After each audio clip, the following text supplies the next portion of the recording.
A colossal bolt of lightning tore through the night sky, branching downwards. Terrifying thunder followed ceaselessly. A gloomy, eerie castle was engulfed in the night rain. In this dark space, and amidst the incessant patter of rain, only one window cast a faint yellow light. A voice rang out, "You have done well all this time." Suddenly, a piercing metallic sound. A sharp blade abruptly pierced flesh, running straight through a person's back. Fresh blood splattered. The blonde-haired man gripped the hilt of the sword embedded in his opponent's body and said coldly, "Lady Julia von Rosentain." But the opponent only let out a weak groan.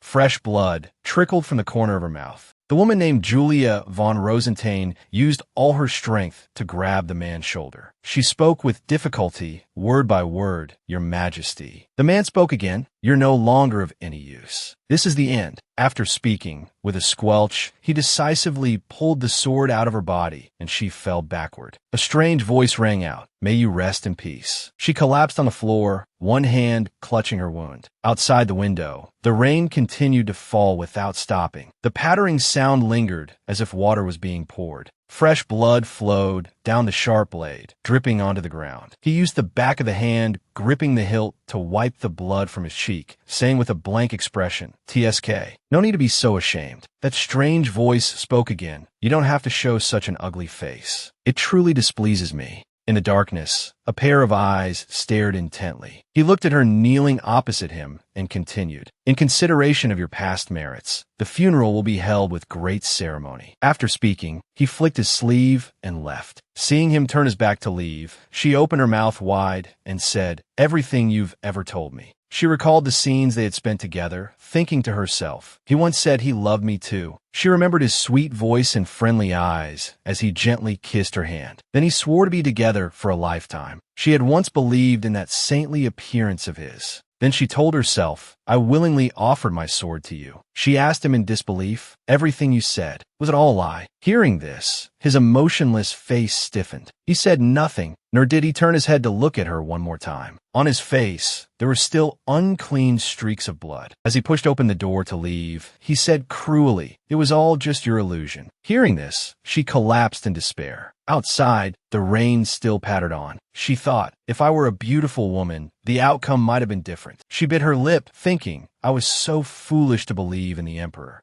Her blood pooled on the floor. She thought, "You never loved me." She held out her rough, scarred hand. She thought to herself, if I hadn't loved you either, I could have used my strength for more worthy things. Suddenly, it brightened outside the window, and the whole space became clear. Her once rough hands and skin suddenly became smooth and fair. Her legs also became slender and white. Faced with this change, she thought in disbelief. So, the curse is being broken. Her white hair also suddenly grew long. She thought again, pull me out of the puddle. Is this where I will go after I die? She had completely transformed into a beautiful young woman. She lay on the floor, her eyes welling with tears. She stared at her hand, thinking to herself, my hand hurts so much. She fainted on the floor. She was a commander of the Royal Knights, Julia von Rosentain, betrayed by the man she loved most. Duchess Rosentain, known as the sharp sword of the kingdom and the protector of the emperor. However, behind that halo, she was called the curse sword. A dark hand was touching the mirror before her. Seeing the man-like figure in the mirror, she immediately panicked. She said, why did this happen? I'd rather die. She gritted her teeth, asking herself, wasn't the curse already broken? The Rosentain family has a curse passed down from generation to generation. The first head of the family, Hugo von Rosentain, killed the fire witch Ariel. Before she died, the fire witch cursed Hugo. The fire witch's final curse was, your descendants will not live past childhood, all will die. At that time, Hugo had 2 children. The eldest son had a high fever, not yet 10 years old. His daughter was frail, bedridden, and dying. Not long after, even his second daughter began to run a high fever.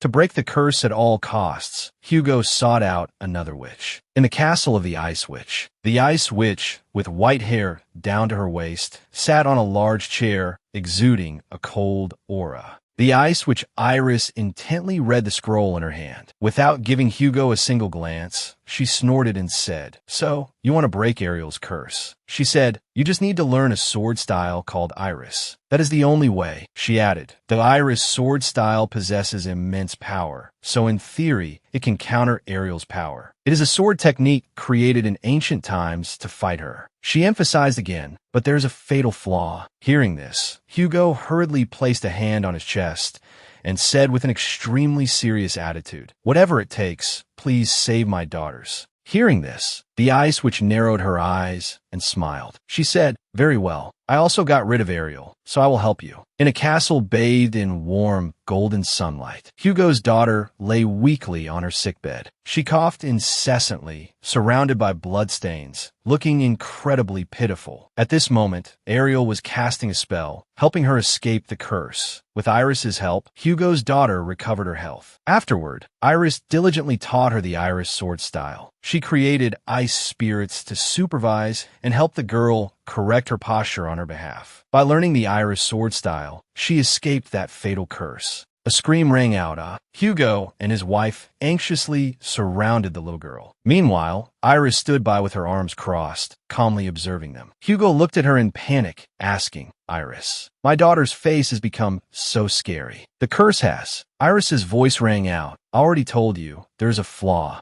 The little girl covered her face and sobbed, saying sadly, "My hair." Iris's gaze swept over Hugo, her voice calm again. "The cold of Iris only affects one's appearance. Once the Iris sword style is mastered, it will return to normal. Try to practice more. After completely mastering the sword style, you will recover. This is like using one curse to stop another." Suddenly, a knock came from the door. Then, the maid Judy peeked in, glanced at her, and said, "My lady, what are you slowly preparing for, my lady? Is your skin all right?" Julia thought to herself, "Judy looks much younger too. My body is thinner than before, and my face is younger." She then looked at Judy and asked, "Judy, how old are you this year?" Judy heard this and replied, "Yes, I am 17. Judy thought in confusion, "Aren't you the same?" She propped her chin with her index finger, thinking seriously. 17 years old. That was 8 years ago. I've returned to the past. She looked at herself in the mirror again, thinking, "I don't know how I returned to the past. The important thing now is what to do next." Her fingers curled, then she pressed her whole palm against the mirror. She thought again, "The curse. There's nothing I can't solve. Since I have experience from one time, it won't be too difficult because I have the memories of my past life. This is not a legend, but a true story. Iris once said that when I reach the ultimate realm, all curses will lose their effect." She recalled the scene before her death. She thought, "The man I saw before I died." The feeling from that moment is still vivid. She looked out the window, thinking, "I don't know if this is a dream, or if everything happens according to my memories, I will know." In the fireplace, the firewood crackled as it was consumed by a large fire. Julia clenched her fists, her body leaning slightly forward. She focused her thoughts. How can I avoid being killed? Then, her expression gradually darkened. She was silent, with only 2 words in her mind: revenge. The maid Judy saw her solemn expression and couldn't help but be frightened. Judy looked at her tremblingly, calling softly, "My lady." Judy thought worriedly, "Oh, I don't know what that expression of hers means." Hearing Judy's call, she looked up and saw Judy's hesitant and anxious face. She said to Judy, "Sorry, I was just thinking about something. Are you all right?" Judy heard this and said, "Yes, I was just a little surprised." "Are you all right, my lady?" She rubbed one of her shoulders and said reluctantly, "Of course, I'm fine." Judy felt she was very suspicious and confirmed once more, "Really?" She said, "Come here, look at this." Judy breathed a sigh of relief and replied, "Phew, then there's no problem." She asked Judy again, still suspicious.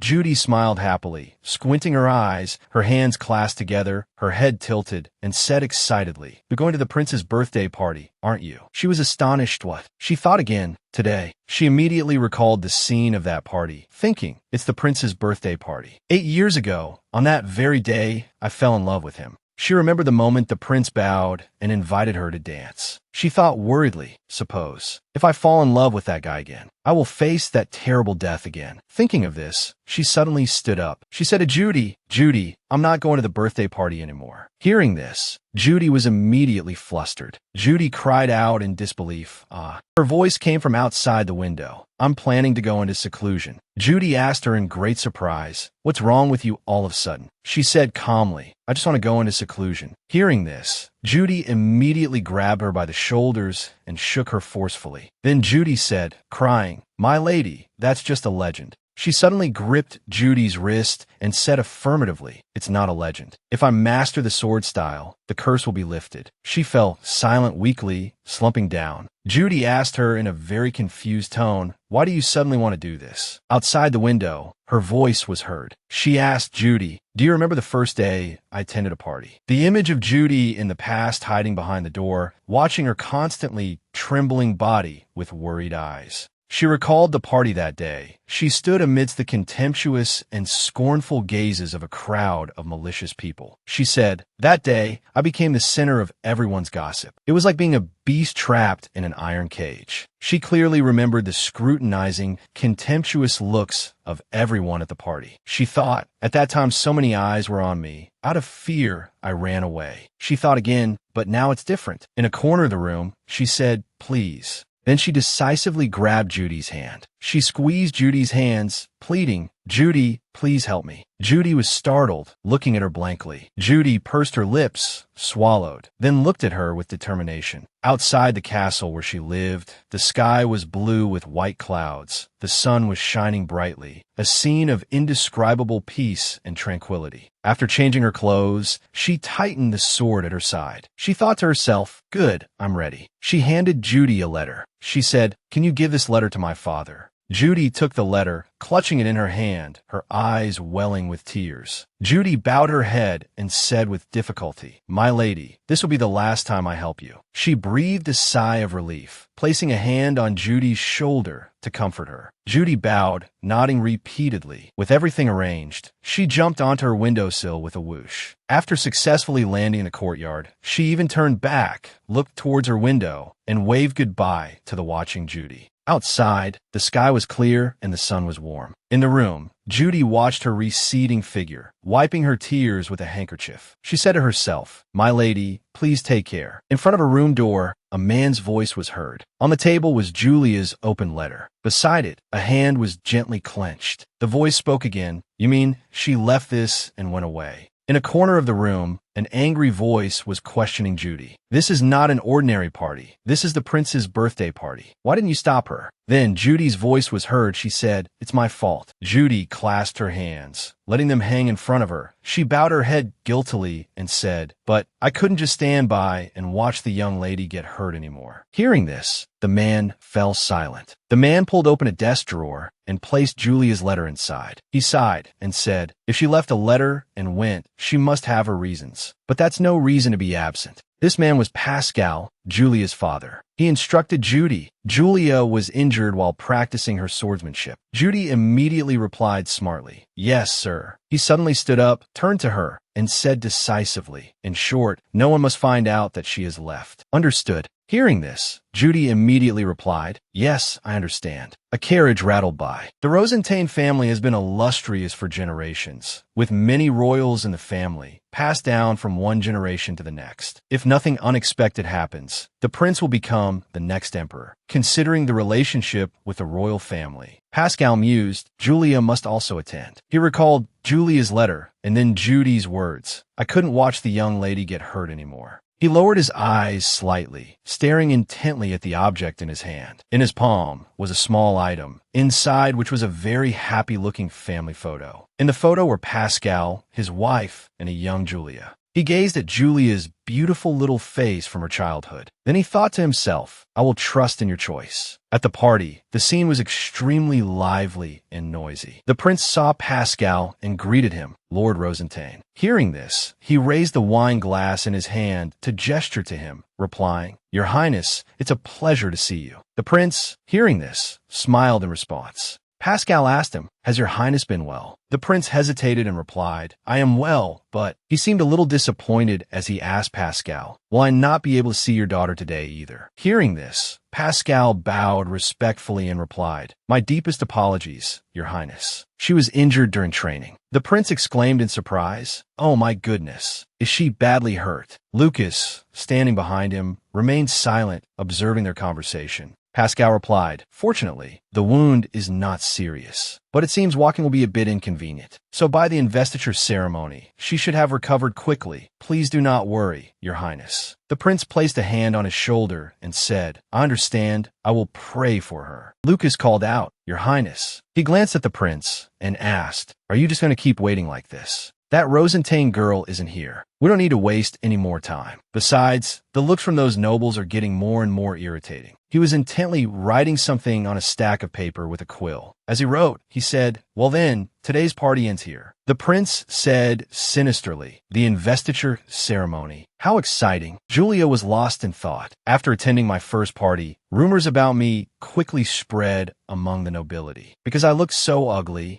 I became a monster. I avoided everyone, hiding myself away at home, getting used to the darkness. But that didn't last long, until I considered the darkness my friend. That day, 8 years ago, the prince was like fate to me. I fell in love with him, willing to offer everything. But thinking of this, she sighed. I can't trust someone like him. Julia gritted her teeth, thinking resentfully. If I appear as I did in the past, he will use me again. It's been about 3 months since I came to the Sugarcane Mountains. My 18th birthday is also approaching. I have to return home before that party begins. On the 58th birthday, the nobility will be honored with knighthood. At the royal palace, I swore an oath of loyalty and was officially knighted. Moreover, our Rosentane family has always been loyal to the royal family. After being knighted, we will assist the succeeding emperor to the throne. This means I was destined to help him. That guy from our very first meeting plotted to get close to me, to break the curse in a shorter time. Hiding like a fool is completely useless. My curse was broken before I died, and I breathed my last. Tomorrow, I plan to try pushing myself to the brink of death. The next morning, she saw a group of monsters talking. What a fearsome aura. Since when did these monsters evolve to this extent? This is no problem for me.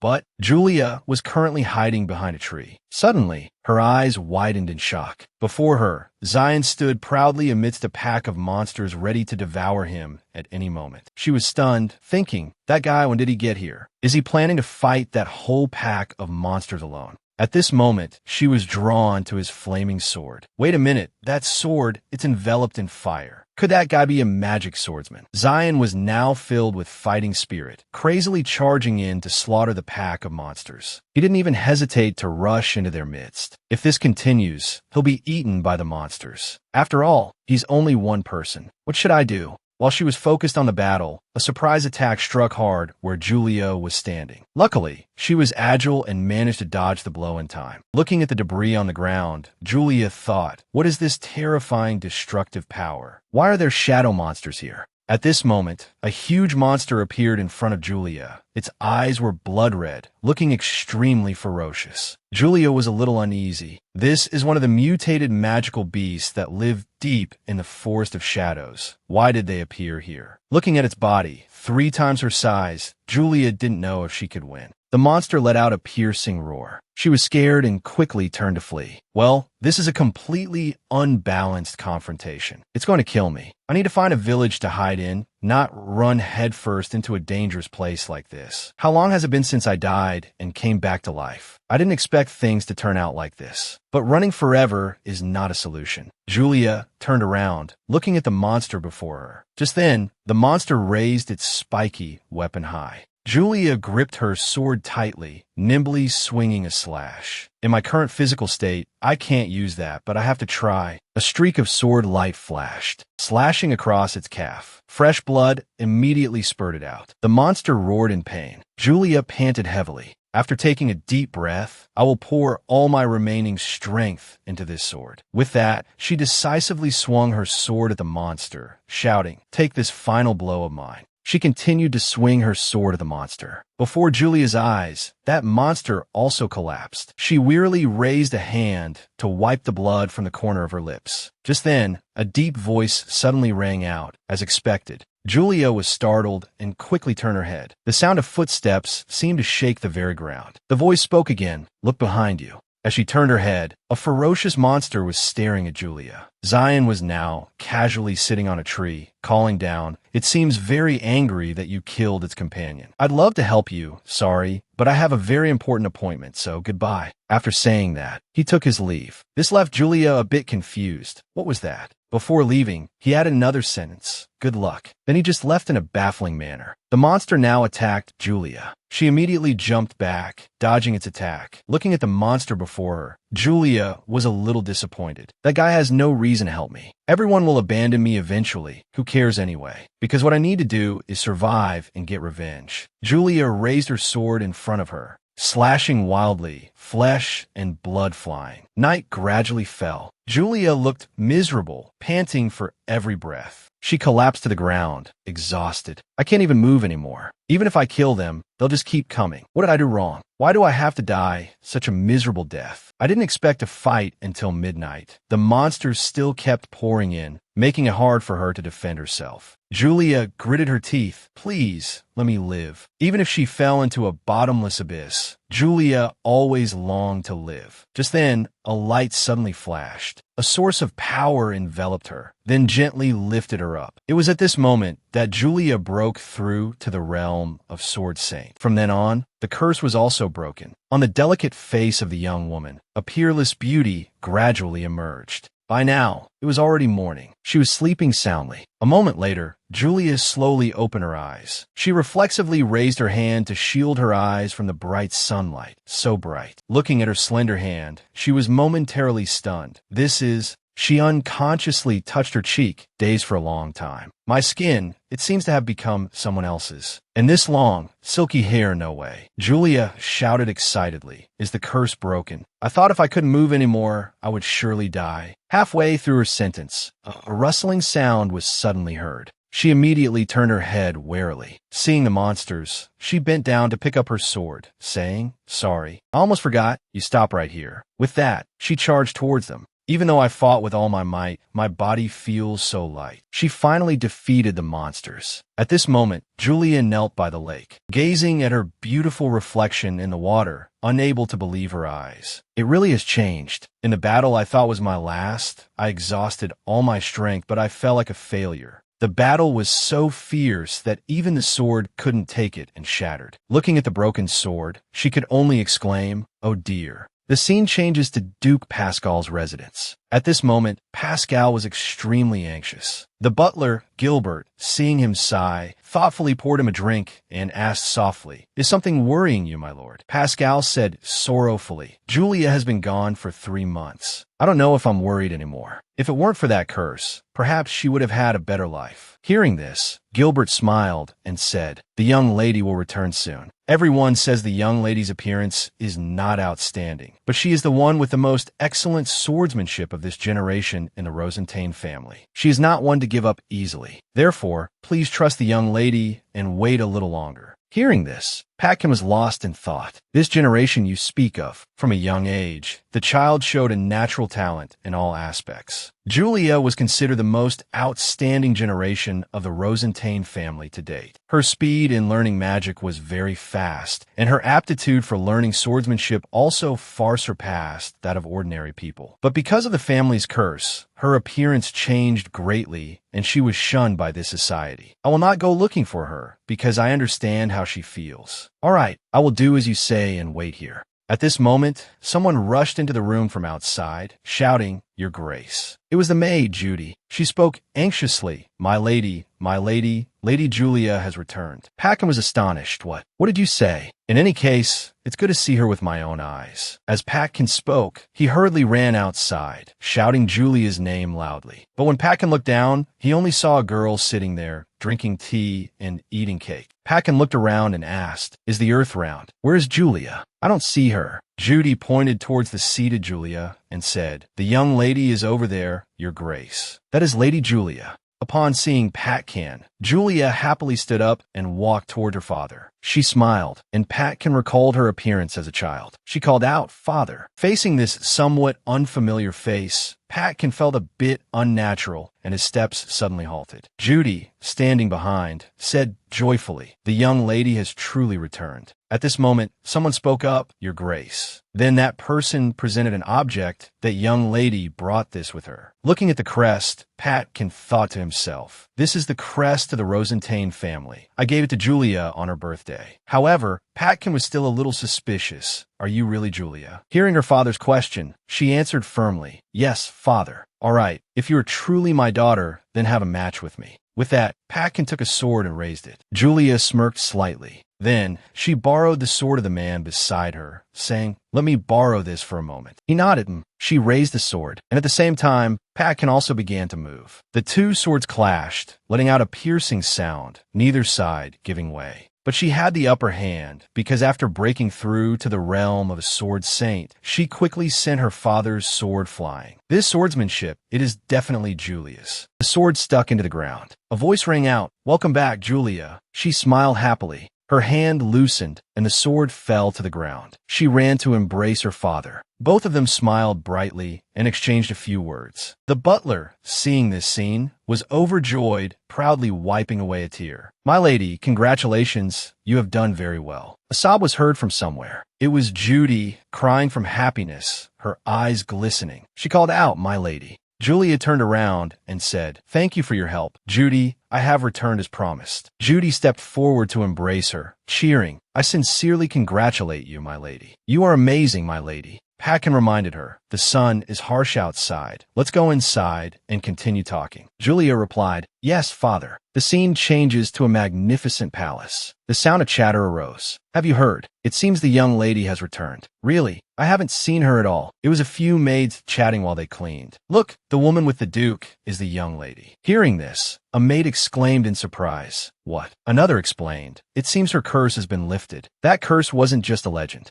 So the young lady is the first in the family to break the curse. All three of them smiled brightly. Let's go congratulate the young lady together after dinner. In a bathroom, a maid asked, my lady, is the water temperature all right? She replied, it's very good. Julia was soaking in the bathtub, her expression one of utter bliss. Three maids were attending to her. One said, your hair has also become as soft as silk. She smiled and said, thank you, everyone. She was in a daze, as if on cloud nine. Is it because the tension has melted away? Am I dozing off? She seemed so comfortable she was about to fall asleep. Everyone panicked. Oh, my lady, you mustn't fall asleep. A clinking sound was heard in the room. At the dining table, someone called, Julia. It was her father. He said, your birthday is coming soon. Julia was surprised to hear that. If there's anything you want, just tell me. She asked happily, anything at all. He replied, of course. She put down her cutlery and said, then, I've decided I want Eben. Her father was astonished. Eben. It is a beautiful sword, the color of white blue snow, passed down from generation to generation. The sword of winter, winter's hand Eben. It is so named because this sword contains the magic of winter. He thought, I originally thought it was still too soon for Julia, but now she's already a sword master. She should be able to control it completely. He agreed. All right, come to my study tomorrow afternoon.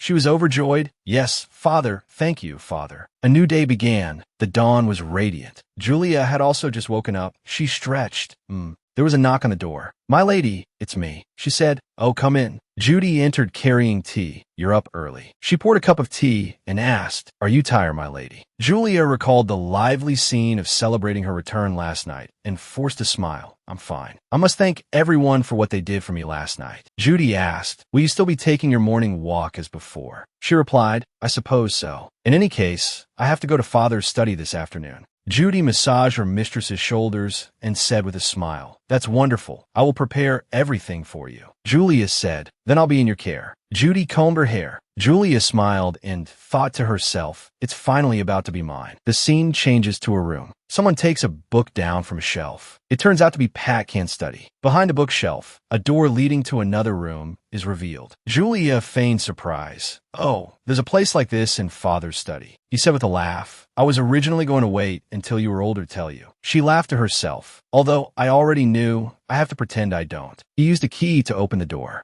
Inside was a room displaying many old objects, books, a gramophone, musical instruments, oil lamps. He said, the things in here are all items used by previous heads of the family, and there are also some artifacts that carry the family's history. We must preserve them carefully. Then he took out a box. What you want is right here. He opened the box lid, and inside was the sword Eben. She smiled with satisfaction. He said, go on, take it out. She hesitated for a moment, then drew the sword. She raised the sword and even emitted a blue light identical to the color of its blade. The light it gave off was brighter, stronger than before. She realized, so this is the power of a sword master. Seeing that light, Patkin also said, it seems Eben has been waiting for you for a long time. She agreed, yes, I know. From the very beginning, I felt it would belong to me. He looked at her. Julia, he reminded her, last time we recklessly deceived the prince. You know you have to go to the palace on your birthday, right? She sheathed the sword. I know. She recalled that bloody and tragic day. She told herself, I'm about to face the one who betrayed me. She remembered those words. Having a look at your ugly face every day is so unpleasant. Her heart ached. She closed her eyes in discomfort. I still remember the memory of that moment so vividly. Then she turned, walked in front of her father, leaned against his chest, and called, Father. Hearing her words, he smiled happily. Thank you, Father. Thank you for believing in me, for waiting for me. He comforted his daughter. It's all right. A party in the past. People around were whispering. Look at her. How can she be so ugly? Can she go on living with that appearance? Then a voice rang out, pay them no mind. A gallant man wearing gloves took a rough, scarred hand. To me, you are the most beautiful woman in this kingdom. You will forever be my brilliant sword. Prince Leonhardt said with a smile, dedicate that sword to me. He embraced her, danced with her. He called, Julia. Suddenly, a sword thrust forward, fresh blood splattering. It hurts so much. Who is it? Julia was stabbed in the chest, coughing up blood from the pain. Leonhardt looked at her with contempt. It's very painful, isn't it? It should be. Having a look at your ugly face every day is truly disgusting. Julia awoke from the nightmare, jolting up. No, she gripped the bedsheet tightly. It was a dream. She calmed herself. Calm down, Julia. You can't let that guy affect you anymore. She resolved absolutely not. Early one morning in a certain palace, Leonhardt was getting ready, while Lucas stood beside him reporting. I hear the young lady of the Rosentain house is on her way to the palace. The prince replied, I suppose she won't run away this time, will she? He smirked smugly. We can finally meet. Lucas asked, what do you intend to do?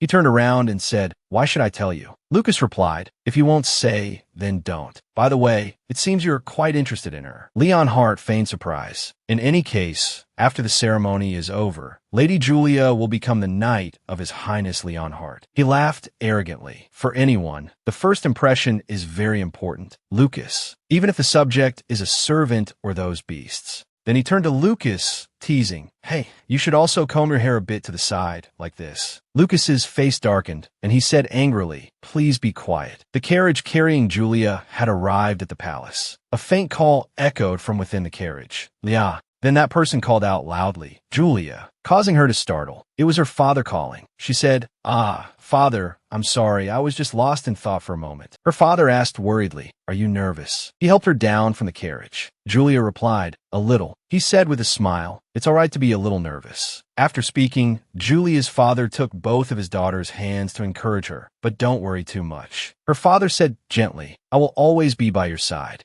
She nodded, thinking to herself, yes, father. Her father rubbed her hands. She said, thank you, father. She thought to herself, now I have father by my side. Her father comforted her again. I'm glad you feel relieved. She smiled and replied, yes, let's go, father. Julia looked at the wide-open door before her. Her heart resolved. I'm not afraid of the prince at all. Inside the palace, the emperor's throne was set at the highest position. The queen, the imperial consort, and the two princes. A blonde-haired prince turned to his mother and said, Mother, I heard that the daughter of Duke Rosentain is coming today. She smiled. Is that so? He was the second prince, Jeremy, and he continued, there's a rumor that she's as ugly as a beast. Seeing this, his mother scolded him. Should be quiet, Jeremy. A gatekeeper announced, Duke Patkin von Rosentain has arrived. His sparkling white hair was tied in a ponytail. Julia entered, her demeanor full of confidence and pride, a face as beautiful as an angel's. Leonhardt was completely stunned by this beauty. Even Jeremy, who had just spoken ill of her, was flustered and blushed upon seeing Julia's appearance. She and her father knelt to greet the sovereign of the kingdom. The radiantly beautiful Julia was addressed by the emperor. All right, Duke Rosentain, this young lady behind you is. Patkin bowed and introduced her. Yes, this is my daughter Julia, who has been appointed as a knight. The emperor laughed to himself. I can't believe such a beautiful woman is the duke's daughter. The guard beside him cleared his throat as a reminder. Your Majesty, please begin. The emperor was startled. Oh, all right. The emperor stepped forward, took the sword, and placed it on her shoulder. "Julia von Rosenstein, are you willing to be loyal to your kingdom?" She replied, "I swear it." He said, "Very good." He continued to ask, "Are you willing to be loyal to the prince and serve your master?" She frowned. "It's finally time."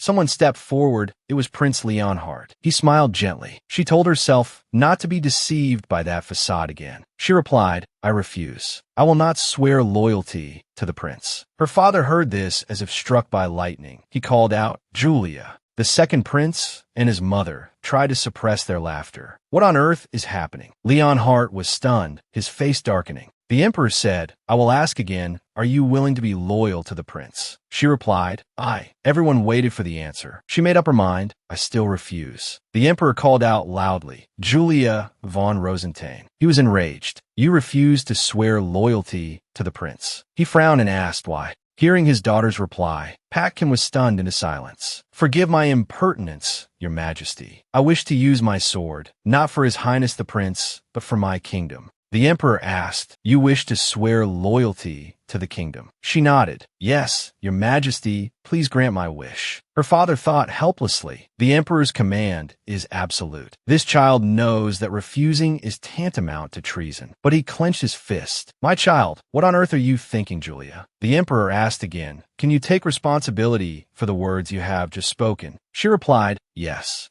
Prince Leonhardt suddenly interjected, "Father, wait." Before he could finish, a resonant voice rang out, "Your Majesty." Patkin bowed his head. "May I say a few words?" The emperor agreed. "You may." Julia was very surprised. "Father," he said, "Your Majesty, my daughter." Second Prince Jeremy and his mother were both astonished as they heard him speak of his daughter. "Has become the 5th sword master of the kingdom." He looked at her, then said, "Show them what you're made of, Julia." She was startled. "Yes, father." She drew the sword even. Swoosh. Her expression was resolute, the sword in her hand shining brilliantly. Even the emperor was stunned. The emperor calculated in his mind, "A sword master is a precious talent for the kingdom. I cannot let her slip away over this matter. Moreover, she is the kingdom's first female sword master." He looked at Leonhardt. Having that powerful woman by Leonhardt's side would be very useful. But Leonhardt turned away in dissatisfaction. The emperor's decision was heard. "Very well. If that is the lady's wish, then I shall grant it." But he added a condition. "In exchange, I will appoint you as the commander of the Winter Knights." Julia was utterly astonished. She refused. "Your Majesty, I am too young and cannot handle such a position. Please retract your command." Jeremy and his mother whispered to each other. His mother smiled, while he said quietly, "It seems becoming a sword master is a big deal." His mother mused. "The Winter Knights are one of the 5 most prestigious knight orders in the kingdom of Rome. She may be a swordswoman, but His Majesty wants a woman so naive to the ways of the world to take on the position of a knight commander." She remarked, "What a sly old fox." The emperor grew angry. "I will not accept your refusal. If you wish to refuse, then swear loyalty to the prince. Will you do that?" She turned to Patkin for help. Her father shook his head, indicating his helplessness. "You must solve this yourself." She sheathed her sword, thinking, "What should I do?" She turned to glare at Leonhardt, who was surprised and confused. She frowned, making up her mind. "All right," she thought. "As long as that scumbag stays out of my life, it's fine." Leonhardt shivered. "My lady."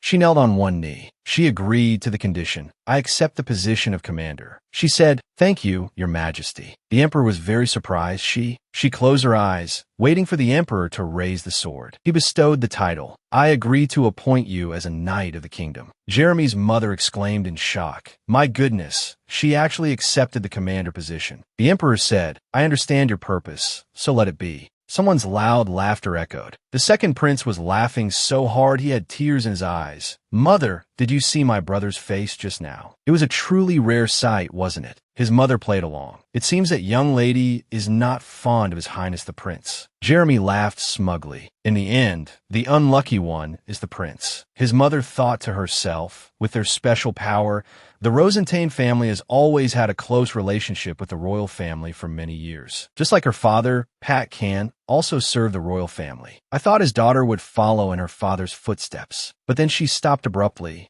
At this moment, Jeremy approached. He asked in surprise, "What is it, mother?" She whispered in her son's ear, After listening, Jeremy gave a cold smirk. She patted her son's head and instructed, "If you handle this well, the throne will be yours." He said excitedly, "Everything will be as you wish, mother." A loud noise echoed in a certain room. Prince Leonhardt was in a rage. If it's too easy to obtain, what's the fun in it? He clenched his fist. The harder something is to get, the more satisfying it is when you finally obtain it. He made a resolution. "Julia von Rosenstein, I will absolutely not fail. I will definitely make you mine." The kingdom of Roem has 5 knight orders. The Griffin Knights are responsible for protecting the kingdom. The Royal Knights guard the royal family and the palace. Another knight order carries out secret missions in the shadows. And the 2 most elite knight orders in the kingdom, the Black Lion Knights and the Winter Knights. Julia thought to herself, making me the commander of the Winter Knights. What a difficult situation. Thinking of this, she sighed. At this moment, Patkin suddenly called her name. "Julia." She was startled and replied, "Yes, father." He asked her sternly, "Do you realize what you have done today?" This question made her pensive. "Father thought I would swear loyalty to Leonhardt. That was what was supposed to happen." She told her father her answer. "Father, rather than becoming the protector of a specific individual, I want to become the sword of the kingdom." He said in a stern voice, "Protecting the one who will become emperor is also protecting the kingdom." She replied to him, "Yes, but I want to protect everyone in the kingdom. I know it's very difficult, but I will still do it." Her eyes were filled with the necessary determination. But after she finished speaking, the air became silent, somewhat still. In the end, Duke Patkin could only sigh at Julia's decision and choice. "It seems you have truly grown up. Very well, I respect your wishes." Hearing her father's supportive words, she also breathed a sigh of relief. "Thank you, father." At this time, in a certain room, someone spoke up. "Vice Commander, have you heard the news?" A young man rushed in to report to his commander. "An 18-year-old girl is going to be our new commander. Apparently, she's the daughter of the Griffin Knights commander." He asked doubtfully, "How could they let someone other than you take the commander's position?" Another young man sitting and playing chess could only sigh and say, "It's outrageous. Even for the Rosenstein house, this is clearly a case of being pushed around." At this moment, the vice commander of the Winter Knights, named Krit Vilo, seemed displeased with the other's words. "In any case, she is a lady of the Rosenstein house. Show some respect." Hearing him say that, the other 2 immediately fell silent, not daring to say more.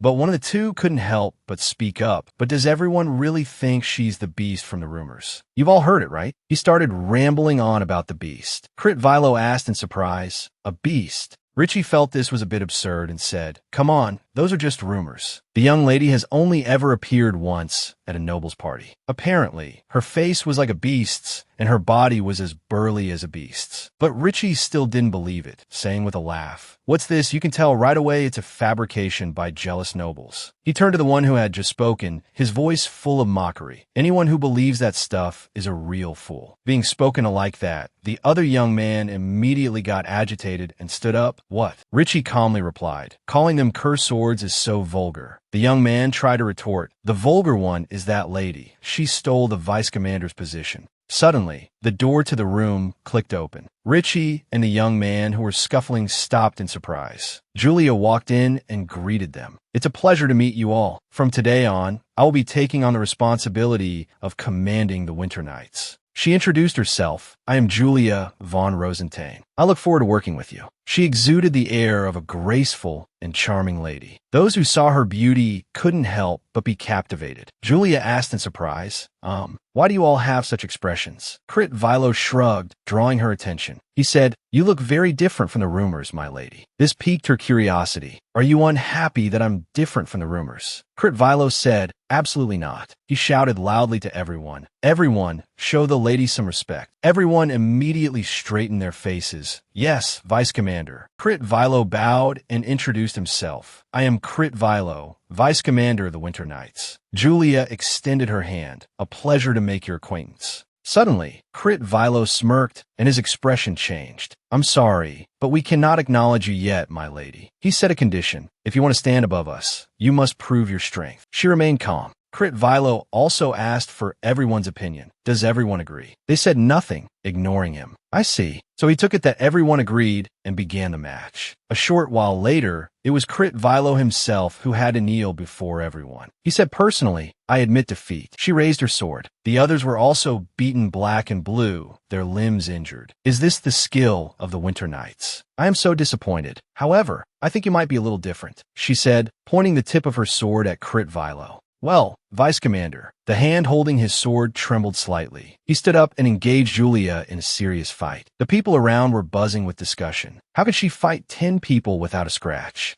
At this rate, I'm afraid even the Vice Commander. Crit Vilo was now gritting his teeth, thinking, if it weren't for her, the commander's position would have been mine. He gnashed his teeth in resentment. It should have been mine. No matter what, I must win. The previous commander died on the last mission. He was a good man. His death was a real pity. But he himself had witnessed the commander's body, and he blamed himself terribly for it. I have no wealth and no status, just a lowly baron. At this thought, Crit Viler's palm tightened. He felt this was a God-sent opportunity, a chance to advance, to succeed. I have put in 100,000 times more effort than others. I absolutely cannot miss this opportunity. Crit Viler stood up again, continuing to fight with Julia. The two swords clashed, ringing with a clanging sound. But he seemed to be at a disadvantage. Julia's attacks were sharp, while he could only struggle to defend. Even so, his face was filled with fierceness and valor. However, even Julia could see the look in his eyes. Why was he fighting so desperately? To Crit Viler, this woman's appearance was entirely due to her family's backing. During this exchange, Julia carefully observed Crit Viler's every move. She reminded him, Deputy Commander, the range of your movements is too wide. At this rate, you won't be able to touch me. She swung her sword hard, knocking his arm away. The spectators on the sidelines were extremely excited, chattering endlessly. One person said, wow, the new commander of the Winter Knights Order is truly impressive. Another chimed in, that's right, it was worth our while to come and watch. As for Crit Viler, he was so angry he gritted his teeth, damn it. He quietly brought his sword back, thinking, I must. Then he gathered his strength, lunged forward, and shouted at the same time, that position is mine. Julia's expression did not change as she gently leaned to dodge the slash. She felt that he didn't even have a trace of killing intent. The people around saw the sword emitting a murderous aura and began to discuss. He's even using sword magic. It seems he really wants to win. Oh, it must be because of his countryside origins that he's so resentful. Another person sneered. Crit Viler naturally heard all the chatter. He was boiling with rage, damn it. Since when did such a large crowd gather? He looked at Julia. That position should have been mine. He charged, closing in and lowering his body to swing his sword, but Julia parried it all. She felt she had to end this match quickly. Julia raised her sword, her face radiant, the blade of the sword also condensing a murderous aura like ice and snow. Seeing this scene, Crit Viler was scared out of his wits.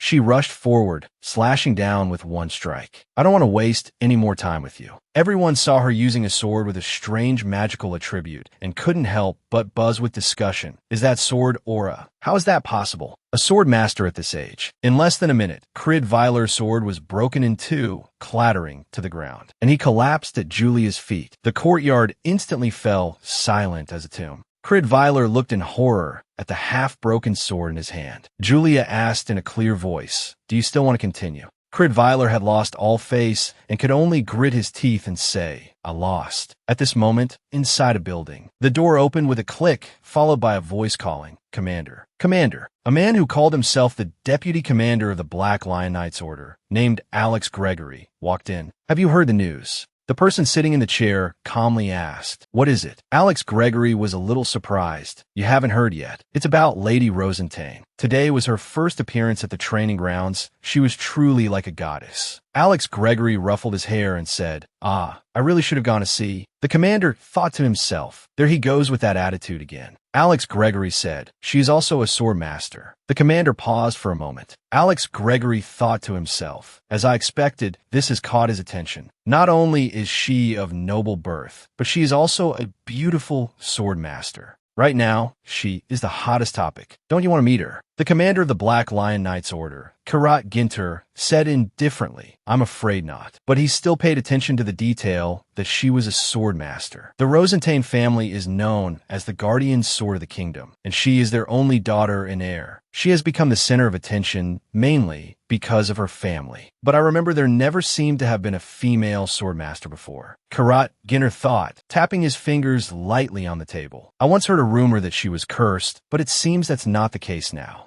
Alex Gregory let out an excited cry. "Commander, may I join your meeting tomorrow?" "Please." Karat Ginter said nothing, just smiled faintly, as if in silent agreement. "Go back to your training." Before I change my mind, after his coronation, Leon Hart suddenly launched a war of conquest. His plans seemed to be progressing very smoothly. However, all the members of the Winter Knights Order perished in the first battle. Julia sank into deep thought. With the current strength of the members, history will repeat itself. The Winter Knights Order is definitely weaker than the Black Lion Knights Order. The Black Lion Knights Order is led by Karat Ginter. All the members are exceptionally talented and follow the orders of Kalon, who always leads from the front, sparing no thought for himself. They are the most elite knights of the kingdom. She rested her chin on her hand and thought, should I increase the training intensity even more? Raise it to the training level of our family's night order. Just then, there was a sudden knock on the door. "Excuse me for bothering you. Commander, may I come in?" "Come in."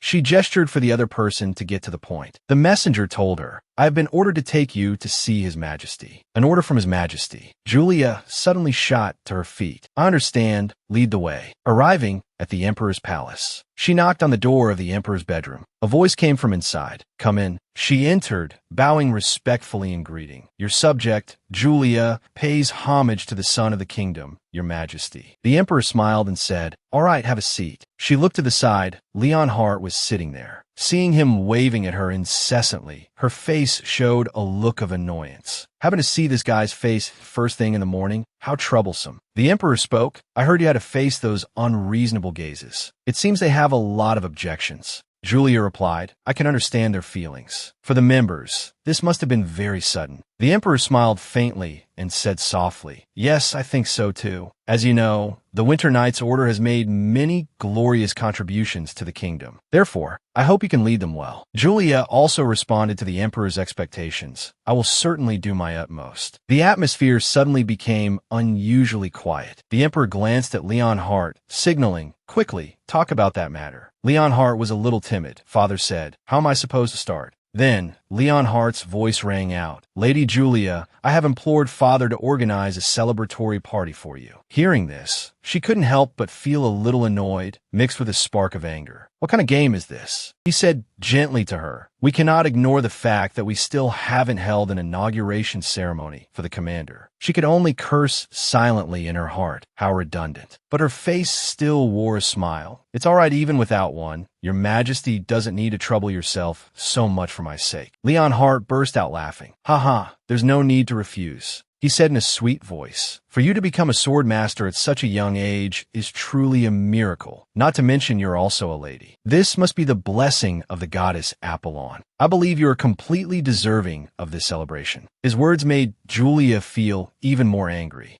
Leon Hart turned to the Emperor and said, "Father thinks so too, right?" The Emperor nodded immediately, without any denial. "Of course, the birth of a sword master is also a great contribution to the kingdom. I hope you can accept this gesture from the royal family." These words were not light for Julia. She felt she could not refuse His Majesty's offer twice. Her father had also tried to persuade His Majesty. She thanked the Emperor. "Thank you for your grace, Your Majesty." Hearing her words, both the Emperor and Leon Hart beamed, overjoyed. Leon Hart said with a laugh, "You have made the right choice. I guarantee I will organize a wonderful party. Please look forward to it." As for Julia, she was so angry that her fists were clenched, but she still had to accept on the surface. A moment later, she took her leave. The Emperor asked the prince, "So, are you sure you can do it?" He replied with a serious expression, "Of course, I will definitely be able to capture her heart at the party." The Emperor looked at his overly confident son, revealing a slightly disbelieving expression.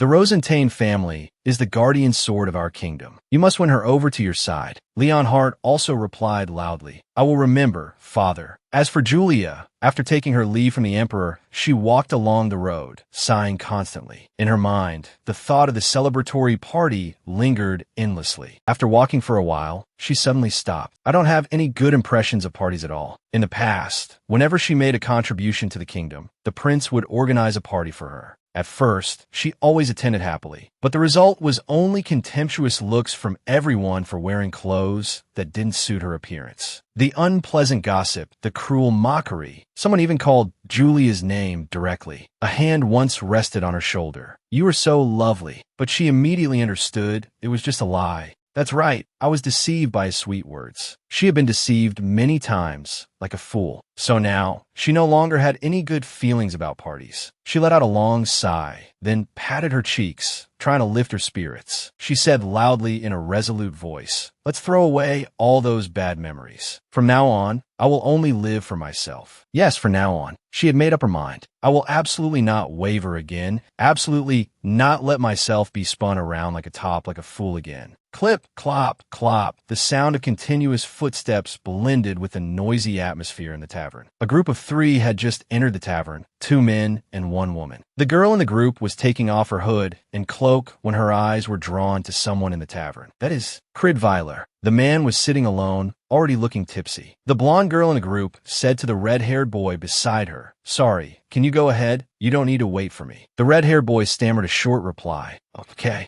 He turned to the tavern owner and said, Owner, I wasn't abandoned. Please don't misunderstand. The owner replied indifferently, I don't care. Cridweiler was pouring himself wine from a bottle when a female voice rang out, making him stop. Long time no see. A face gradually appeared. It was Aisha Evan, a member of the Royal Guard. She smiled brightly and called his name, Cridweiler. He asked blankly, Aisha, why is she here? She replied a little shyly, I snuck out while on patrol. Cridweiler exclaimed, you people from the Royal Guard are really carefree. Aisha, who had approached without him noticing, sat down on the bench next to him and asked back, aren't you also on duty? He replied, we're also just patrolling the palace, so I don't deny that. After speaking, Cridweiler drained his glass of wine under her gaze. This doesn't look like you at all. You're really drunk. Did something happen? Although he heard Aisha's words, he remained silent, his face cold, not saying a word. Not getting an immediate answer, she continued, is it something that you can't even tell me? You're really making me curious. There was not much wine left in the glass, which was placed on the table. The Winter Knight's order has a new commander. Hearing this, Aisha was also surprised and asked, didn't you say you thought you would be the next commander? Who are they? The name was then spoken. Julia. Aisha rested her chin on her hand, deep in thought, searching her memory. Julia. That name sounds so familiar. Cridweiler nodded, adding more information. She is the heir of the Rosentane family, and also the new commander. Oh, now I remember. She chattered on, the lady who carries the family's curse. This is quite famous among the high nobility. Cridweiler picked up the red wine bottle again, pouring it into his glass, the wine gurgling. A curse. It doesn't look like it. Aisha didn't give up, instead leaning in closer, teasing, why do you say that? Is she more beautiful than me? He could only sigh at her, took a sip of wine, and said, she can go now. I'm trying to sober up. Suddenly, she lunged forward and hugged him tightly, wine spilling from his glass. Come on, don't be so distant. He remained still, not touching her. That's not it. Let me go.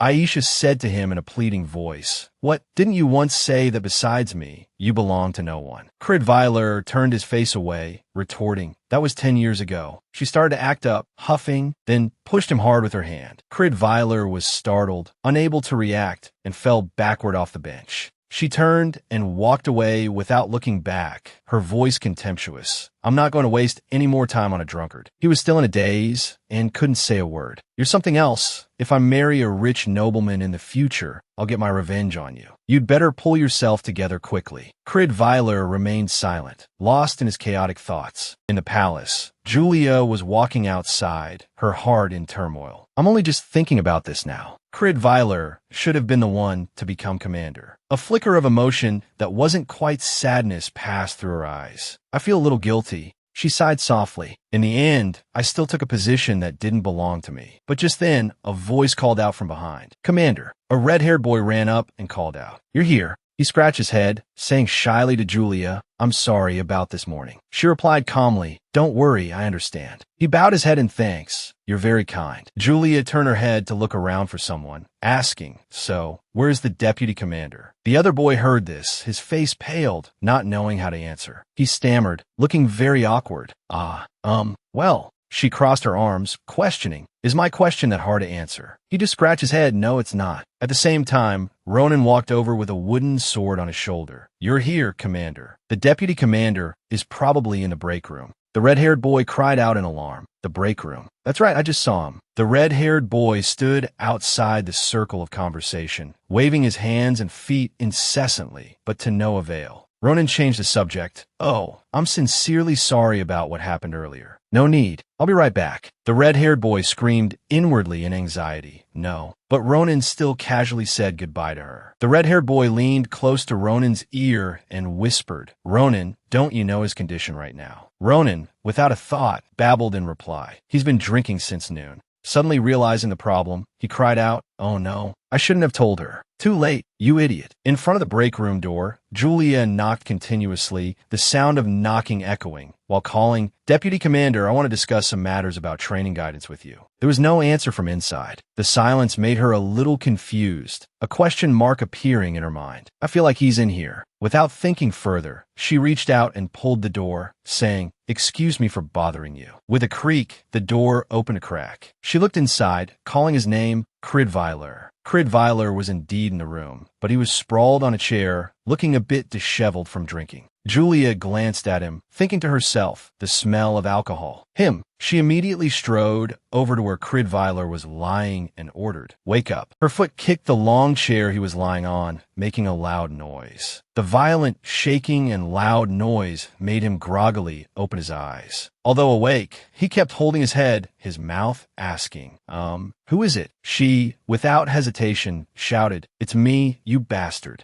As soon as the words were out, Kridveiler's face turned pale, and he stammered, Company. Commander. Julia questioned him in a stern and reproachful tone. I'd like to know where you've been. You're drinking during your duty hours. Should I understand that you have a problem with me? He hurriedly explained, It's not like that. Then what is it? Why are you lying here dead drunk? Kridveiler stammered from tension, unable to say a word. She had a sigh, not asking anymore. Julia turned to leave, but didn't forget to look back and say, I am very disappointed in you. Let me tell you, he still had his head down, not saying a word, but quietly listening to her words. I have no interest in working with a liar. She had already stepped out the door, her hand on the doorknob. I'm giving you 10 minutes to get to the training grounds. As the door was fully opened, Julia stepped out, her final instruction following. I will give you a chance to atone. On the swordsmanship training ground, the clash of wooden swords echoed endlessly, making one dizzy. Julia carried a crate of wooden swords. She stepped into the arena and said, Attention. Everyone looked towards her. She announced, We will now begin individual combat training. She continued speaking as she dragged the wooden crate. The rules are simple. She explained, 2 people per group. Everyone buzzed with discussion. Combat. Why so suddenly? She put her hands on her hips and continued. Everyone will spar with wooden swords until sunset. She turned her head to glance at Kridveiler coming down the stairs, adding, Of course. She gave him a sudden order. No magic allowed. She commanded, Everyone may begin. Everyone shouted in unison, Yes, Commander. A while later, Julia shouted, Too slow. Is that all the skill you have? Ronan looked over, trembling, and asked, They aren't enemies, are they? Ricky also exclaimed with a shiver, so intense. Julia was sparring with Kridveiler. She shouted, Kridveiler. Then she spun around, her footsteps quick. She thrust the wooden sword straight in front of Kridveiler, scratching a line on his face. She circled behind him, asking, Are you angry because you lost to me? She swung her sword horizontally. He blocked it with his own. She kicked his leg and said, If that's the case. She planted her sword in the ground, making a loud noise. She bent down slightly, her tone full of threat, saying, Instead of blaming yourself. Her sword was stuck in the empty ground next to his left shoulder. Kridveiler looked on, trembling. Julia continued, Then become stronger. He snorted angrily. She shouted, Show some passion. Ronan asked, Isn't the new commander a bit scary? A red-haired soldier said, I'm so scared I'm going to wet my pants. Kridveiler swung his sword in one blow, pushing Julia back. He steadied his stance and said, Please continue. Julia looked on in surprise, the wind blowing through her hair. After the training session, everyone shouted in unison, "Thank you for your dedicated guidance." Ronan and a red-haired soldier supported Crid Viler, who was panting heavily. One person asked, "Deputy Commander, are you all right?" He grunted in pain. Crid Viler thought to himself, "Can effort make one stronger? How ridiculous." He recalled the first time he met her, continuing to think, "No matter how hard I try, I know someone like me can never catch up to a genius." In his train of thought, he was still chasing after her, but it seemed an invisible string was pulling him back. He thought, "No matter how hard I try, Julia still doesn't pay attention to me." She walked up the stairs. He followed, still being pulled back by the invisible string. He realized he couldn't defeat her either. At this point, the soldiers had taken him back to his room. He thought again. So, he gritted his teeth and calculated, "I have to take a shortcut." Julia practiced her sword alone, the energy surrounding the sword in her hand, making a whooshing sound. She closed her eyes and thought, "I can become stronger." Then she swung her sword, cutting down the leaves fluttering around. She thought resolutely, "I must become the strongest knight in this kingdom." She sheathed her sword, the surrounding trees falling from her strike. She thought, "I should clean up these trees before I leave. I still don't have good control over my power." Julia suddenly stopped. She ran off, then jumped down a cliff, thinking, what was that feeling? She looked around, wondering, this is not the breath of an ordinary person. This level of killing intent. She ran while trying to search the surroundings. She thought that over there is no ordinary intruder. A roar echoed. She realized with astonishment. A roar. Is it a dragon? She stopped, seeing a man in black holding a long sword, standing by the lake. She was startled. That person. She hid behind a tree, watching him swing his sword. She realized the black lion, Karat Ginter. A leaf fell onto the lake's surface. The wind whistled. He opened his eyes. Then he swung his sword, cutting the flying leaf in two. She watched in horror, thinking, such terrifying concentration. He shouldered his sword and shouted, "Someone's there. Come out." In the garden of a lakeside mansion under the moonlight, Karat Ginter threatened Julia. "If you don't show yourself, I will kill you." Under his threat, she stepped out from the bushes. Julia stood by a tree, saying nervously, "It's my fault. I didn't mean to disturb you." Seeing her step out, he thought to himself, is she a member of the Winter Knight's Order? Karat Ginter looked at the sword at Julia's hip, thinking, the sword she wears at her hip, it's Ivan. He slowly sheathed his sword, thinking with relief. "I heard it's a family heirloom of the Rosentain family." He said to her, "Why were you spying on someone else's sword practice?" Julia approached him, saying, standing in front of him, she said, "I sensed a very strong killing intent around the royal palace." Julia said, "If you happen to run into other colleagues, you probably wouldn't be surprised. Even so, I apologize for disturbing you." Karat Ginter crossed his arms, saying, He lowered his eyes and thought, "I think I understand." Then he said to Julia, "I heard the Winter Knight's Order has a new commander today." Looking at her, he said, "It must be you." Julia was surprised. The rumor has already spread. She held out her hand and said, "In that case, allow me to formally introduce myself." Julia said, "I am Julia von Rosentain. It's a pleasure to meet you, commander of the Black Lion Knights Order." Karat Ginter was silent for a moment. He turned his face away, saying, "I don't think our relationship is close enough for that kind of greeting." She replied, "I just said, it's a pleasure to meet you." She asked in confusion, "I don't understand why that's not allowed." Looking up at the starry sky, Julia said, "Isn't meeting a strong person an exciting thing?" She pointed to the sky, happily saying to Karat Ginter, "If one could spar with them, it would be even better." This made him ask, "Are you proposing a duel?" Julia said in surprise, "You figured it out." This left him speechless, my goodness. She plopped down on a nearby rock, letting out a sigh of relief. Phew! Then she looked up at him and asked, "I ran all the way here. I'm feeling a bit thirsty. Do you have any water left?" He asked doubtfully, "Water?"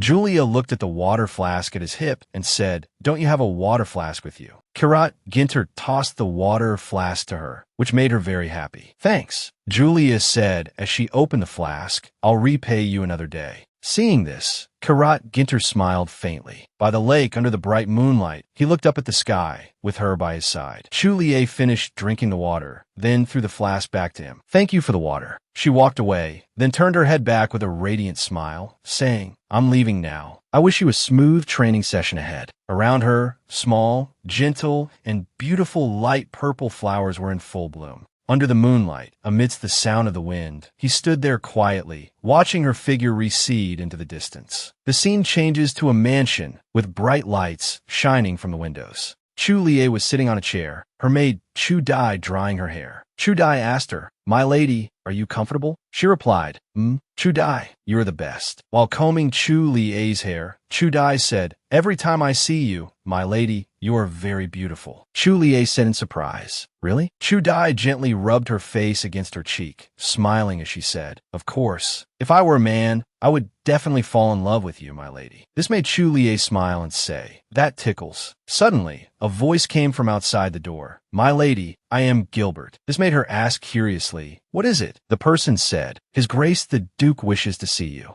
This startled Chu Lie father. "All right." Chu Dai asked her, "Do you need me to help you put your hair up?" She said, somewhat distractedly, "Please do." In a room, two people were talking. "Lord Rosenstein, I plan to hold a celebratory party for your daughter." Paquin asked, "A party?" The emperor said, while sipping his tea, "That's right. Make sure that Leon Hart and your daughter are both present that day." Looking at the steam rising from the teacup, he said, "Please forgive me for being blunt." Paquin replied worriedly, "But even I can't force her to open up. In that position, she will feel overwhelmed." The emperor stroked his beard and said, "Ah, I heard she doesn't like parties. What is the reason?" Through the window frame, two people were chatting. Looking at the letter on the table, Paquin thought to himself, parties. He recalled when Chu Lie was a child. Back then, he and Chu Dai stood outside the door, while Chu Lie, covered with a blanket inside, said, "Father, everyone at the party hates me." At that moment, with a heavy expression, he listened to her say, "Even though I'm not a monster." That broke his heart. Chu Lie's eyes were filled with tears then. Is it a sin just to attend a party? I don't want to go to gatherings anymore. Paquin clenched the invitation in his hand, thinking to himself, Chu Lie has been deeply hurt by those parties. What should I do? A voice called from outside the door, "Father, it's me." He supported himself on the table to stand up and said, "Come in." Beside the steaming tea table, Paquin asked Chu Lie, all the knights are talking about you. Holding a teacup, she listened to her father say, "Are you still coping?" She smiled and turned to Paquin, saying, "Yes, I think there's no problem." Hearing that, he replied, "It's so good to hear you say that." Paquin said, "If anything happens, don't worry, just tell your father." Chu Lie obediently replied, "Yes, father." Putting down her teacup, she asked him curiously, "Did you call me here just to say these things?" He hesitated for a moment. Suddenly, Paquin sighed, leaned his head back on the chair, and said, "His Majesty wants to hold a party to commend you." He asked worriedly, "Is that all right? If it's too much to ask, I will go and speak with His Majesty." This left her stunned. Chu Lie's expression darkened as she replied, "I heard you, father, but I'm tired now." Seeing this, Paquin, worried for his daughter, hesitated and said, "All right, we'll talk later."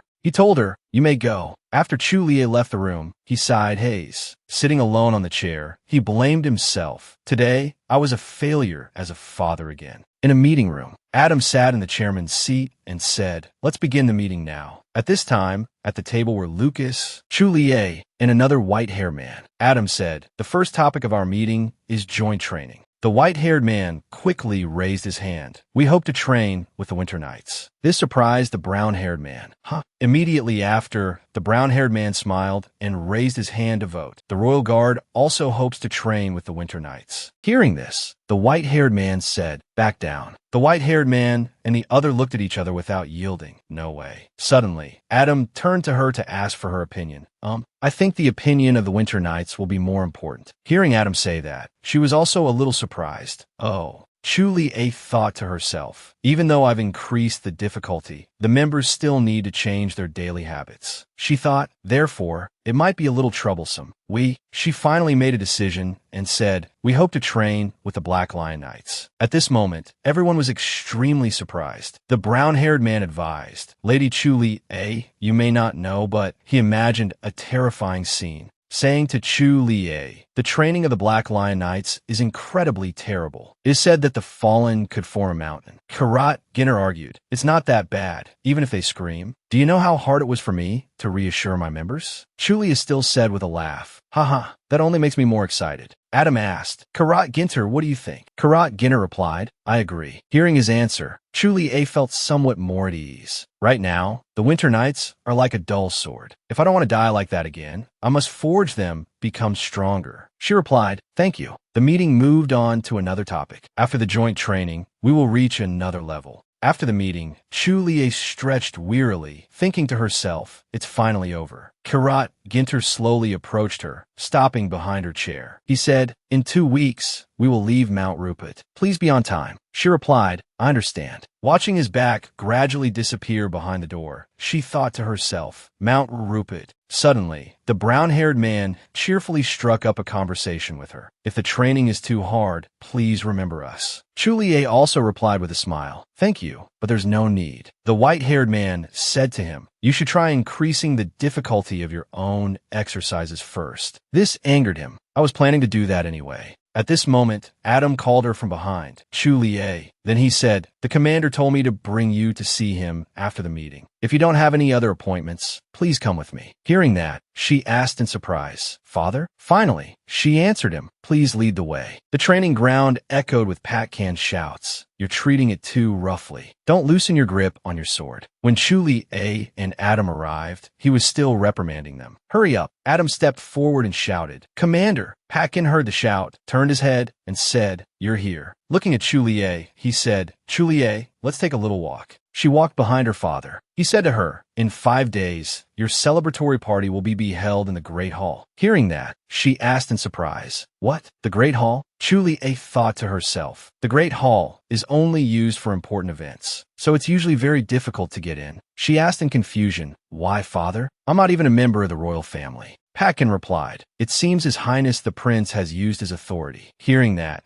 she became very angry, which made him chuckle softly. "You don't seem to like that, do you?" Chu Lie replied, "This is a pressure, holding a party for me in such a place." However, Patkan said, "No matter how difficult it is, I ask you to accept it. His Highness has already sent out new invitations." She sighed, thinking to herself, he acts so fast. In Kirat Ginter's office, a shout was heard. "Really?" He replied, "Yeah." Alex leaned against his desk like a happy puppy wagging its tail and said, "So we're really going to have joint training with the Winter Knights?" He held his teacup and replied, "Don't make me repeat myself, Alex." The boy said with a radiant smile, "I guess it won't be like hell this time, since we have a goddess, right?" However, this angered Kirat Ginter. Kirat Ginter ordered, "That smug look on your face is very annoying. I'm changing today's practice to sparring." Alex jumped up in fear. "Huh?" Kirat Ginter glared murderously and said, "Are you dissatisfied with something?" Alex trembled with fear and said, "No. Didn't we already have sparring practice yesterday?" His shoulder was grabbed by Kirat Ginter.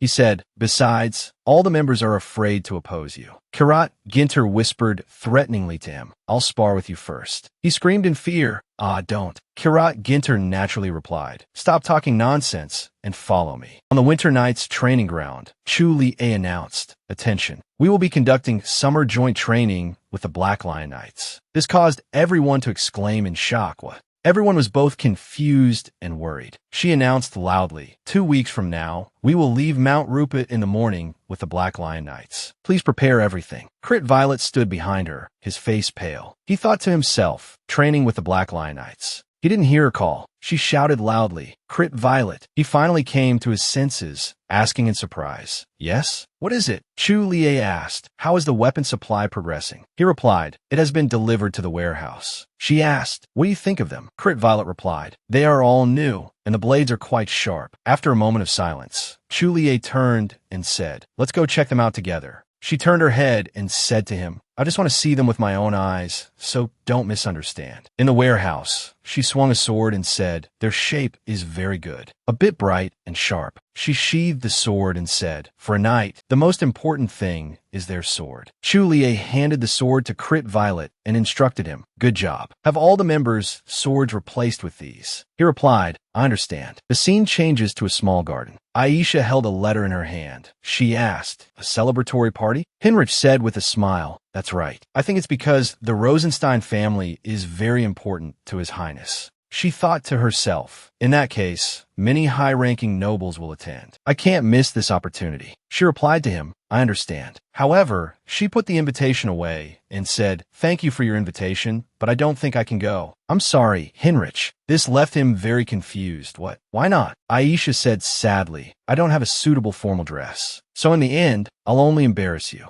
At this, Hinrich said confidently, "Don't worry about that. I'll buy you the most beautiful formal dress." Hearing this, Aisha was ecstatic. "Really? Is that all right?" Hinrich replied, "Of course. Let's go to the shop together on our next leave." As soon as Aisha heard this, she rushed forward and hugged Hinrich tightly. "Wow, thank you, Hinrich." However, after Hinrich turned away, his expression revealed a calculating look. In the magnificent palace, calls echoed everywhere. My lady, where are you?" Chu Dai searched anxiously everywhere. She asked the other maids, "Have you seen the lady around here? She's probably at the knight's training room." Receiving the answer, she ran off like the wind. "Thanks." "Hey, no running in the hallway." Two maids gossiped. "That's right. I heard the celebratory party for Our Lady is about to start. I want to go too." Chu Dai pushed the door open forcefully. "My lady, please get ready to go out." Hearing Chu Dai's urgent call, Chu Li-A, who was training, had to stop to wipe her sweat, panting. "Chu Dai, on such a beautiful morning, what's got you in such a rush?"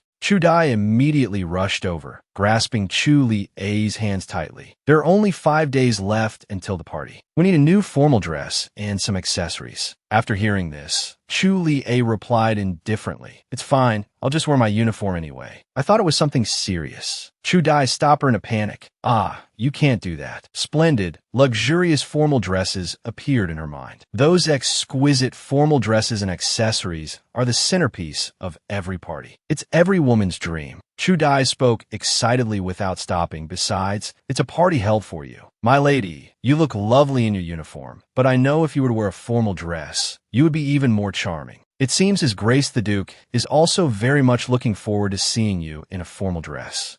Why would father want that? When the party preparations began, he called me over. Duke Patcan, the father devoted to his daughter, said, "No matter how much it costs, you must choose the most beautiful formal dress in the kingdom for Chu Li-A." That's what he said. "So you mean I can't wear my uniform to the party anymore, right?" "That's also true. But I also want to see you in a beautiful formal dress, my lady." Chu Li-A had to give in. "If you say so. I guess there's no other way." "All right, really?" With her agreement, Chu Dai's mood was as joyful as the arrival of spring. Hee, then let's get ready. I've just made an appointment at a very famous dress shop. Just made an appointment? To be in time for the party. I prepared well in advance. At a fashion shop on the street. Oh my goodness. Chu Li tried on a pink dress, adorned with a few white patterns. "This dress really suits you, my lady." She looked at herself shyly in the mirror. Images from her past life, when she was scorned for her ugly appearance, flashed through her mind. Her mood sank. "My lady, what is all this trouble about?" Another formal dress was brought over. "Please try this one on too." Her face was filled with dread. Chu Li also tried on one dress after another, her posture extremely stiff. A very elegant black and red formal dress, a striking contrast to her white hair. Two blue dresses that matched her eye color, creating a clear and ethereal aura. "Thank heavens, we finally found one you like." Chu Li forced a smile. "Ha, it really wasn't easy. Should we pick one for you? Since we're here anyway, I can buy one for you." Chu Dai immediately refused. "There's no need. A formal dress for me? That's too much. I don't have any occasion to wear it anyway. Just tell me when you need one, for example, when you get married." Hearing that, Chu Dai was startled. "Get married?" She turned away shyly. "Oh my goodness, my lady, really?" Bam! Suddenly, a piercing voice rang out. "What kind of customer makes me wait in an empty shop like this?"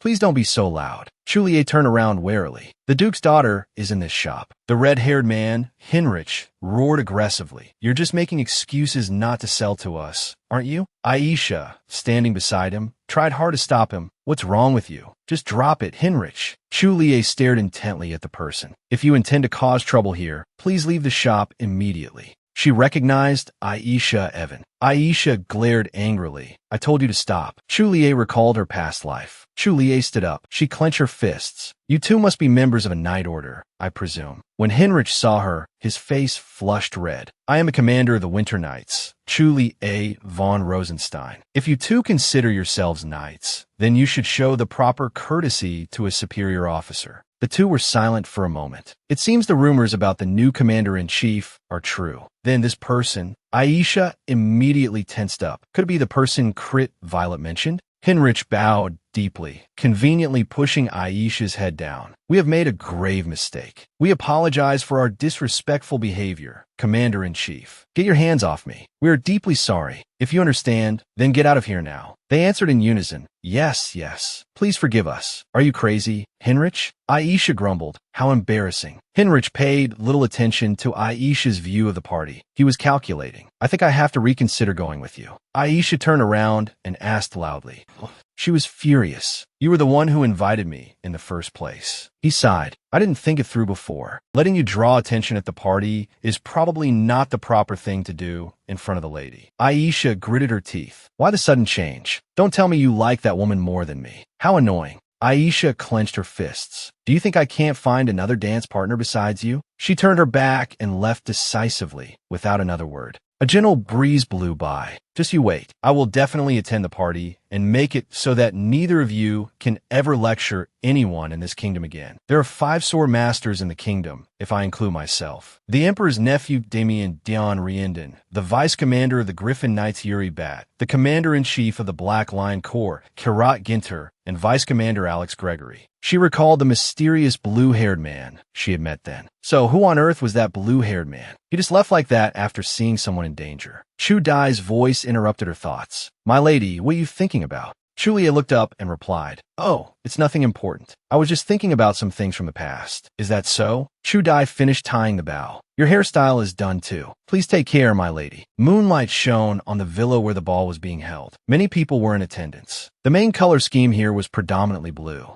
Oh my goodness. Aisha arrived arm in arm with a man. Heinrich said, We meet again, Aisha. The man named Johnny who was with her immediately spoke up to mock Heinrich. I heard everything. It's thanks to you that I was able to come to this party with her. Aisha said to Johnny, Thank you, Johnny. Honestly, she must have said some strange things to that guy. Heinrich felt a weight lifted and said smugly, Well then, have fun. Seeing this, Aisha trembled with anger, clutching Johnny's sleeve. What's with that look on his face? Heinrich, did you just mock me? A supporting character has no role to play. She was grumbling when suddenly a voice cut in. Lady Chu Li A has arrived. Hearing the name of his dream girl, Heinrich immediately blushed and turned away. Duke Pakin escorted Chu Li A by the arm, entering step by step. She wore a predominantly white formal dress, which perfectly matched her hair color, adorned with a few blue floral patterns, looking both elegant and noble. Everyone present was buzzing with discussion. In contrast, her mood was a little uncomfortable. Just as I thought, I really don't suit these kinds of parties. Duke Pakin squeezed her hand. Chulier, your hands are so cold. He immediately comforted her. Everyone here has come to congratulate you, so don't be too nervous. Yes, father.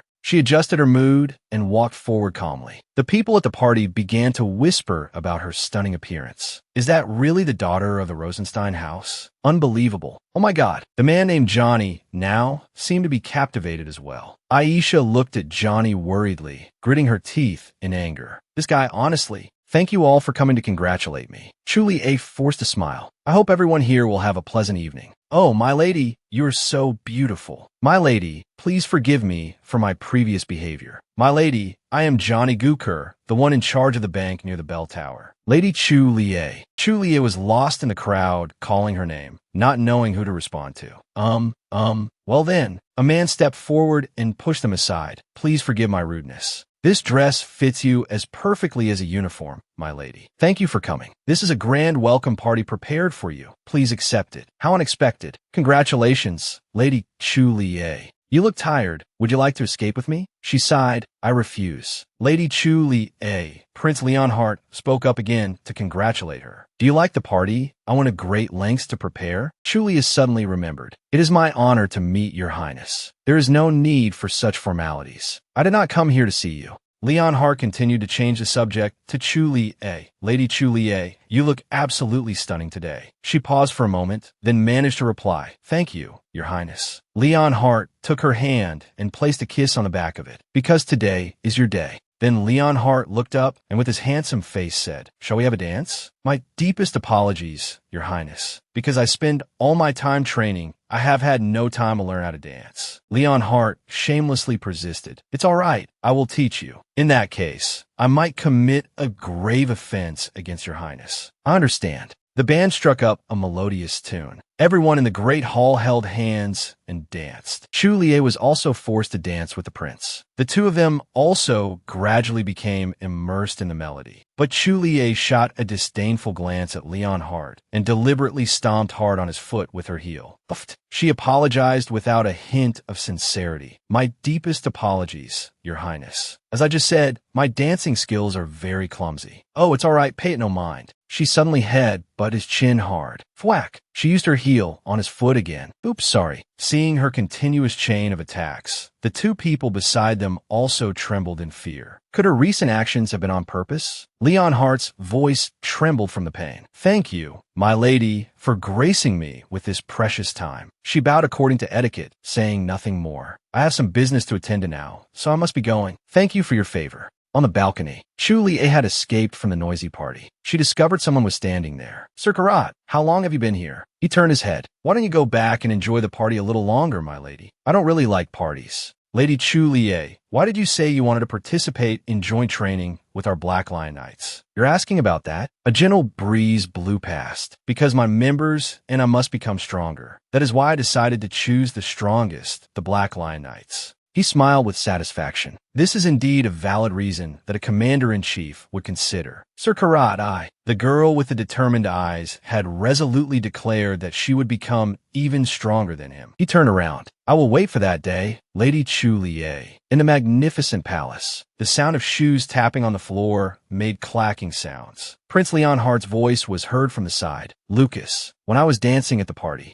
is it possible that—" Lucas, seeming to have anticipated it, said calmly, "She stepped on Your Highness's foot on purpose." Leon Hart looked utterly astonished, his expression changing, and he retorted in disbelief. "You? What did you say?" "She would absolutely not do that." Lucas immediately glanced at the prince with a rather dangerous look and explained coldly, "She did it on purpose." Leon Hart was a little frightened by that sharp gaze and quickly said, "Don't look at me like that." Afterward, the two walked along the corridor. Prince Leon Hart crossed his arms, his mind still dwelling on what had just happened, and asked Lucas, "I just find it a little hard to understand. Could it be that she hates me?" Following that, Leon Hart, extremely confident, even gestured with his hands and feet, showing off his handsome face, and said without hesitation, "That's obvious. Could it just be a simple act of a woman towards someone she likes? She has a cute side to her, doesn't she?" Meanwhile, Lucas stood beside him, speechless, looking at him helplessly. After speaking, Leon Hart turned, saw the look on Lucas' face, and seemed to ask with some difficulty, "What's wrong? Could it be that you too?" He didn't answer much, just sighed. While they were talking, behind the wall, second Prince Cho Rimi had been hiding there for a long time. He shrugged, eavesdropping on the conversation, and thought to himself, just as I predicted. He smirked. Cho Rimi said smugly, "Following them was the right thing to do. It seems I can confirm that the Rosentane girl hates my brother now. Things are getting more and more interesting." Cho Rimi's words flew out the window. Outside the window, the castle's night garden appeared, deserted under the shimmering moonlight. Someone's voice broke the silence. "It seems there's no one around here." It was Julia, sitting by a flower bed. She sighed, lamenting, "It would be so embarrassing if anyone saw me. But I have no other choice. My feet are killing me because of these things." So she decided to take off her high heels. She wondered how people could wear these things all day. Seeing a pond ahead, Julia lifted her skirt, slowly dipped her feet into the water, and exclaimed in comfort, "The water is so cool." Suddenly, there was a rustling sound behind her. With her sharp intuition, Julia sensed someone was there. Xian looked both surprised and strange, saying in confusion, "Oh, I thought no one was here. You startled me." Julia froze upon hearing that, her eyes widening in surprise, and immediately recognized the voice. As Xian walked towards Julia, who was soaking her feet, he calmly explained, "I'm not a bad person, miss. You don't need to be so defensive. If I accidentally scared you, I apologize." Seeing him approach, Julia turned around, her expression clearly unhappy, her eyes glaring at Xian. To avoid making a bad impression, he waved hello, flashing a bright smile, his face looking like a kitten's, and asked friendly, "By the way, what are you doing here, miss?" As soon as Julia saw Xian, she thought to herself, "This must be the guy I met on Mount Limia." She recognized the one who had indifferently refused her because of an important appointment. However, Julia still seemed unsure, so she asked, "About 2 months ago, were you hunting beasts on Mount Limia?" Hearing this question, Xian was extremely surprised, frowning slightly, wondering how she knew. Beside the luxurious well, their voices echoed. Julia, seeing that it was indeed the person she suspected, continued, "So, do you remember the person who was almost killed by the shadow beast?" Xian replied, "Ah, yes, I vaguely remember."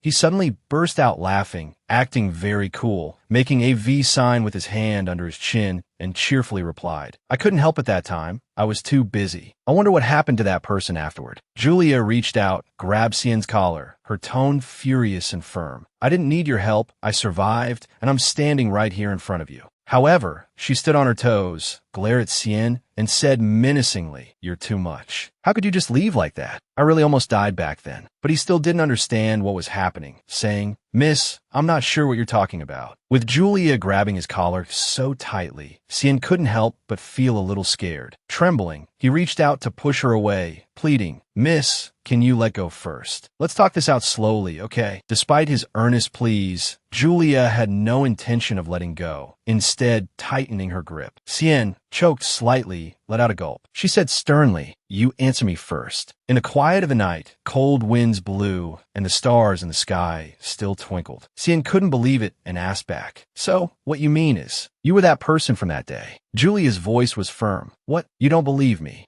Xian, afraid of being attacked again, turned his face away and reluctantly replied with, Julia couldn't hold it in any longer, gritting her teeth and asking in annoyance, "You left on purpose back then, didn't you?" Xian said in a panic, "What nonsense are you talking about?" Then, as if he saw something, he shouted loudly, "Ah," and pointed forward, and they both turned to look. But Julia didn't notice anything. Quick as a flash, Xian slapped Julia's hand. As an instinctive self-defense reflex, she had to let go. Taking that opportunity, Xian nimbly jumped onto a tree branch, landing steadily with a thud, leaving Julia stunned. Sitting on the branch, he let out a sigh of relief and said, "It seems I've come to the wrong place." Even so, Xian's expression was still one of shock, as if he had just come to his senses, and he said reluctantly, "I hope you have a pleasant evening." Then he placed his hand on his chest, as if bidding farewell, Mississippi. Without lingering any longer, Xian jumped down from the branch, saying, "I'm out of here." Julia was utterly astonished by his actions and cursed angrily, "You bastard." Then she started lifting her skirt, preparing to run, so much so that the wind tore a corner of the dress she was wearing. She took a few steps back, gathered all her strength, and shouted, "Hey." Xian, who was about to leave, heard the shout and, though a bit surprised, still didn't understand what was happening and looked back blankly. Out of nowhere, Julia had climbed onto the fence, supporting herself with one hand, and vaulted over the obstacles. She yelled, "Stop right there." Xian, who thought he had escaped trouble, was shocked to see Julia chasing him from behind, his eyes wide with astonishment. Next, they looked like they were playing a high-stakes game of chase. Julia continuously threw stones at Xian, saying aggressively, "Get back here." He had to hastily dodge to avoid being hit, asking in a panic, "What on earth do you want to do to me?" Julia said angrily and decisively, "I want to give you a beating." Xian could only plead, "Don't, I'm begging you." In such a critical situation, Xian was extremely tense from having to run, and only one solution came to his mind. "Anyway, I have no other choice." As soon as he thought it, he acted. Xian touched the heels of his shoes, which immediately lit up, and two small wings sprang out from them. Xian immediately soared into the air. Feeling incredibly lucky, he waved goodbye and said reassuringly, "I don't know what the hell just happened, but please calm down a bit." At this, Julia was stunned into silence, standing frozen on the spot, her hair standing on end. After a fruitless chase, she was exhausted and out of breath. In the empty castle garden, Julia collapsed onto the ground, panting from exhaustion, and said weakly, "Damn it." She was completely drained, drenched in sweat. While catching her breath, Julia asked herself, "Why am I this angry? Is it just because he clearly knew I would be finished off by the beasts and still left?" Looking up at the canopy of trees, shrouded in darkness, she thought of another reason. Or maybe it was because of my appearance that he left. At that moment, a feeling of loneliness enveloped her heart. Julia listlessly drew her legs in, hugged them tightly, and bowed her head in self-pity, thinking, maybe I'm still haunted by the scars of the past. I'm so weak. When she looked closely at her dress, she discovered it was in tatters, which said it all. The dress is ruined too. I'm tired, and my dress is torn. Julia didn't know where to go, so she just closed her eyes and lay there, muttering, "I can't go back to the party like this." However, the magnificent light of the myriad stars in the sky made Julia open her eyes. The scene before her was as beautiful as a painting, making her exclaim in admiration, "The sky is so beautiful too." But as soon as she finished speaking, a shooting star suddenly streaked across. As for Cien, when he returned to the castle, his body was just as tired as Julia's. He felt as if he had been blessed by the goddess of luck, and said with relief, "It seems I really used all my strength to get away." Cien wiped the sweat with his hand, constantly replaying what had just happened. "I was almost beaten to a pulp." After landing on the ground, he turned the doorknob and pulled the door open with a click. Inside, the old butler of the castle adjusted his glasses to see better and asked, "Who is it?" Suddenly, he was so shocked that his eyes went wide and his glasses fell off, and he said in a panic, "Sir." The door opened to reveal Cien, who smiled brightly and said enthusiastically, "Ah, long time no see, butler." Beside the magnificent fountain, a sigh was heard. A young lady in tattered clothes sat there, sighing deeply. Everything was supposed to go smoothly. "I went through so much trouble to arrange to attend this celebratory party." Julia angrily recalled Cien's cunning face. "If I could have just punched that shameless bastard once, I wouldn't be this depressed," she said in frustration. "Anyway, what am I supposed to do now? I can't go home in this state." Suddenly, someone called out, "Lady Julia." Karat Ginter walked over and asked, "What are you doing here?" Julia asked back, "Sir Karat, did you come looking for me?" He replied, "I found out that the Duke is actually looking for you."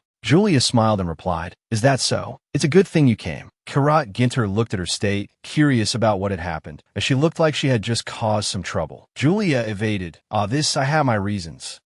Sir Karat, if you could you let my father know I'm here?" Karat Ginter looked at Julia with a blank expression. "Fine. Why don't you go find him yourself?" Julia avoided his gaze and replied shyly, "Well, you see." She looked at him, forced a smile. "I can't go back to the party in this state, so." Karat Ginter looked at her with resignation, then agreed, "I understand." Julia replied, "Thank you, sir. It seems I'm always indebted to you." Suddenly, a coat was thrown over Julia. Before Julia could react, Karat Ginter said, "Take it until the Duke comes to get you." Then he turned and left. Julia chased after him, calling from behind, "I'll wait, Sir Karat." He paid no mind to her call. "I'm leaving." Julia was left sitting alone. She looked at the coat in her hands and thought, this is the first time. Aisha, hiding behind a pillar, had witnessed the whole thing. She couldn't believe what she had just seen. No way. That wooden-faced Karat Ginter could actually talk to a woman he just met like that. She bit her nails in frustration, comparing. When I approached him, he didn't even glance at me. Jealousy and hatred welled up in Aisha's heart. That vixen, after just seducing the prince, how dare she try to seduce the commander-in-chief too? Aisha peeked out to look at Julia. How could she? At this moment, Julia was talking to her father. Aisha ducked back behind the pillar, muttering, "That's right, it must be." She slumped down. It's all thanks to her father's status and that prestigious family. Aisha gritted her teeth. "I hate these palace nobles." Grand Duke Damien was busy with work. Cien sat drinking tea and cheerfully turned to ask, "Uncle, is everything going well for you?" Damien replied without looking up, "Of course, I always do much better than you." Cien gave a forced smile. "In any case, you haven't changed a bit, Uncle," Damien remarked sternly, "and you still look like a brat. Maybe I should lock you up somewhere before you cause any trouble." Damien's words shocked Cien so much that he spat out the tea in his mouth. Wiping his mouth, Cien looked up at his uncle. "Wow, that kind of joke isn't like you at all. What's wrong with you, Uncle?" Damien ignored his nephew's question and said, "Cien, why don't you go home now?" Cien put down his teacup and replied, "I don't want to go back yet." Damien offered some advice. "Then start settling down somewhere. I don't care where. Otherwise," before he could finish, Cien interrupted, "Otherwise, you'll stick me in some boring cavalry unit in the palace, right?" Cien's question made Damien stop writing. He continued, while Cien poured more tea into his cup. "Cien, I think I've told you before."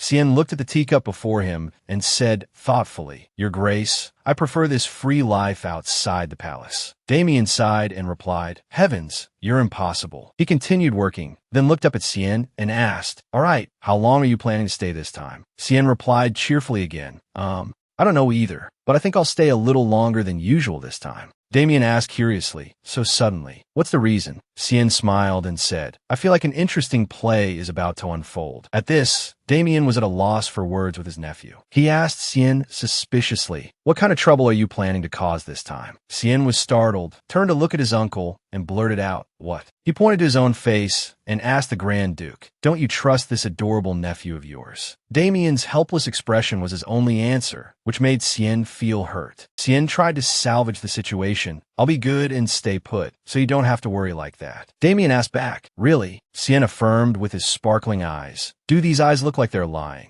Damien sighed. "Oh dear." He held his head and said, "All right, you've said enough. Go get some rest." Xian was just waiting for those words, and he immediately stood up excitedly, saying obediently, "Yes, sir." As Xian reached the door of the room, Damien suddenly asked, "Oh, right, His Highness is very curious about what you're up to." This question made Xian stop in his tracks. He continued, "You should at least pay His Highness a visit." Xian reluctantly replied, "I know." In the magnificent room shrouded in darkness, a blond man sat alone in the silence, staring at a necklace, thinking to himself, "It's almost the anniversary of Irina's death." His captivating green eyes glanced at the necklace. He slowly opened the small locket on the pendant. A woman, also with blonde hair tied up neatly, appeared, exuding a noble and beautiful aura, especially her clear green eyes, which were exactly like his. It turned out to be his younger sister. He recalled the painful old memories. "My poor sister passed away. In an unforeseen accident, she sacrificed herself to save her child." Time seemed to rewind, and the image of flames spreading throughout the building suddenly returned. At that time, he was frantically holding Xian. He relived that sorrowful period. However, Xian, Irina's son, survived. Xian was in extreme pain. Tears streamed down his cheeks, because it was a serious accident that led to the death of a princess. Xian was falsely accused of being the beast that devoured his own mother. He bowed his head in sorrow, enduring the judgmental stares. Critical fingers pointed at him as if he were the murderer who killed his own mother. Therefore, the child was forced to leave the palace. He is currently wandering somewhere outside the kingdom. The scene of the majestic palace appeared incredibly empty, yet silent. Xian is the last of Irina's bloodline. The man stared at the picture in his hand for a long time, lost in thought. "At all costs, I must keep this child in the palace." Then, the man slowly closed the locket. The moonlight shone through the window bars, straight into the room, like an illuminating torch. Somewhere, the man's whisper was heard again. "I can't wait to meet Irina's long-lost son." Outside in the palace corridor, a series of footsteps broke the silence. It turned out to be Xian's footsteps as he walked slowly alone down this empty corridor. He turned his head to look at the night sky through the window, thinking to himself, "Every time the anniversary of my mother's death approaches, His Highness looks for me. He must want to remember my mother through me." He looked at the moonlight, deep in thought. Returning to the palace feels like reliving the horrifying memories intertwined with childhood. He sighed, scratched his head, and said, "Sigh, this is why I'm always hesitant to come back." Suddenly, from out of nowhere, a red dress flashed by, approaching him. The sound of footsteps caught his attention, and he turned his head. It was Luciola. The little girl walked up and hugged him, surprising him so much he almost fell backward. He looked at the little girl, stammering, "Luciola." The adorable Luciola frowned, puffing her cheeks at him, as if seeing a relative she hadn't met in a long time. Xian forced a smile and asked her, "Long time no see. How have you been?" "You really startled me." Luciola crossed her arms in front of her chest and replied unhappily, "Do you have any idea how worried I was about you?" Xian pointed to his mouth and replied with a smile, "Aren't I back safe and sound?" Hearing this, Luciola angrily turned away. In the quiet corridor, Luciola suddenly said loudly, "See, you're definitely about to leave again." This made Xian just smile wryly. The little girl gradually calmed down, then confided in Xian, "At least, you could write to me sometimes. Even if it doesn't help much, I'm really worried about you." Xian gave a lovely smile and replied, "I'm sorry. I'll give you a piggyback ride as compensation. So, please forgive me, Your Highness the Princess." His words made Luciola say in annoyance, "Fine. I told you not to treat me like a child anymore." The two of them stood together by the window. Suddenly, Xian knelt down, took Luciola's hand, and said, "So, what must I do to appease your anger, Luciola?" His action stunned the little girl. He looked at the little girl with a gentle smile and asked again. Luciola, with a confused and slightly bewildered expression, said, "Your current appearance, it's exactly like His Highness the Prince." Her words were so blunt, they were like a large rock falling from the sky onto Cien, making him only able to let out a choked gulp. He sighed and said, "Sigh, it seems this trick doesn't work on children." Luciola replied irritably, "That's not the reason." Breaking the heavy atmosphere, the adorable Luciola grabbed Cien's sleeve and pulled him along. "Anyway, tell me about your journey, since it's been so long since you've been back." Cien was dragged by the little girl across the palace corridor floor. At this point, he could only helplessly call her name. "Luciola," he said with a pained expression to Luciola, "I'm really tired. Can we do this tomorrow?" But how could her excitement be extinguished now? The adorable Luciola said, "Tonight's tea party will surely be very interesting." In a room lit by oil lamps, Aisha and Crit Villet were having a meal together. Aisha rested her chin on her hand and shouted angrily, "That cunning bitch. The woman who ruined my party." She turned to Crit Villet and said, "You really should have seen how that slut seduced the men." Crit Villet said with disgust, "She doesn't seem like that kind of person." His words pushed Aisha's anger to its peak. She angrily slammed the table, questioning him, "How dare you defend that bitch in front of me?" On the shelves were all sorts of wine barrels and bottles. Crit Villet glanced at them and said calmly, "Enough of these trivial matters. Let's get to the point." Aisha lowered her face, a sinister smile playing on her lips. It was unclear what she was plotting. Aisha's attitude changed abruptly. She picked up a wine glass and handed it to Crit Villet, saying, "Here, drink up, drink it all." Crit Villet was bewildered, not understanding what was happening. He asked her, "What are you planning to do?" The oil lamp flickered by the window. She began to ask Crit Villet, "I heard you're participating in the Black Lion team's intensive training, right?" Crit Villet held the wine glass, frowned and replied, "So what? Did you come here to mock me?" Aisha nodded cheerfully, then rummaged for something in her coat, laughing as she said, "How could I? I brought you a gift." She took out an exquisitely carved blue dagger from her coat, placed it on the table, and said, "Take it." Crit Villet asked suspiciously, "What is this?" Aisha replied gleefully, "It's a dagger." Crit Villet frowned and said, I can see that." Aisha sat on the table, her hand next to the dagger, and said to Crit Villet, "I've heard some rumors about you and the Commander-in-Chief. You don't like that bitch either, right?" Crit Villet replied thoughtfully, "The real issue isn't about liking or not liking." Aisha gave him a sidelong glance and said, "What's there to be shy about?" Suddenly, her expression revealed a murderous intent. She told Crit Villet her plan. "As long as that bitch is gone, you'll have a chance to become the Commander-in-Chief. Besides, I know you think so too." Her words had indeed angered him. Crit Villet frowned, lowered his head, and turned to question Aisha, "What are you trying to say?" Looking at the dagger glittering under the bright moonlight on the table, she said, "Take this dagger to your Commander-in-Chief." She stood up, leaned against the table, and added, "Just say it's a reconciliation gift. She'll accept it." Crit Villet asked uncomfortably, "Why this dagger?"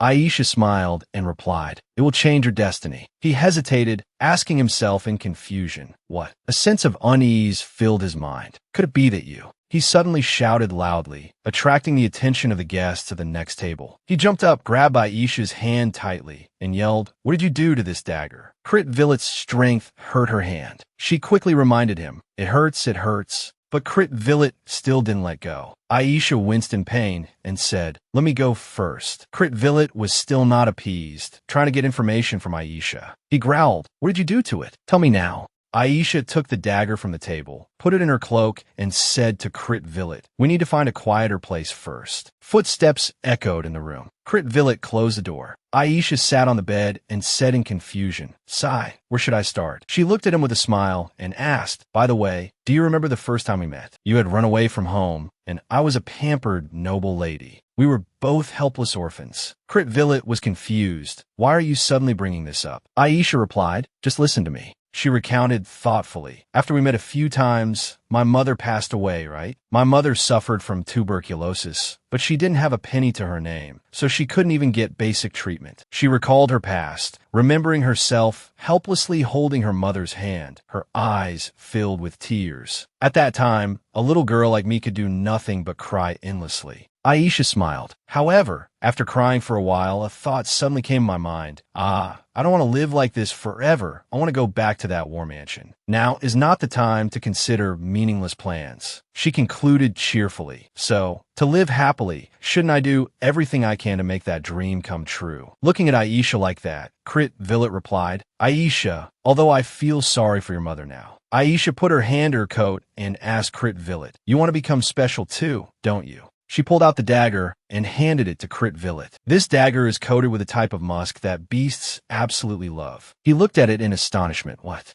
Aisha said excitedly. "If that bitch disappears, we'll have a chance, right?" Crit Villet jumped up forcefully, the chair crashing down. He said loudly, "Explain it to me clearly." Aisha replied calmly, as if she had already said it. "Kill that bitch. Take back everything that was lost." Crit Villet shouted, "Aisha," she said nonchalantly. "Those in high positions are always like that. Born into a noble family, they always take everything they have for granted." Crit Villet thought to himself with annoyance. Even so, there's no need to harm the commander. On the other hand, if that woman disappears after this, it wouldn't be any better. But Sa tried to persuade him. "We're just taking back what is rightfully ours from that ducal lady." Crit Villet grabbed Sa's shoulders, shouting, "That's not called taking back. Get a grip." Crit Villet explained, "The opponent is a duke. Moreover, the Rosenstein family is favored by the royal family." He trembled and lowered his voice. "If we get caught, neither you nor I will survive. I'm afraid you will become a cruel person."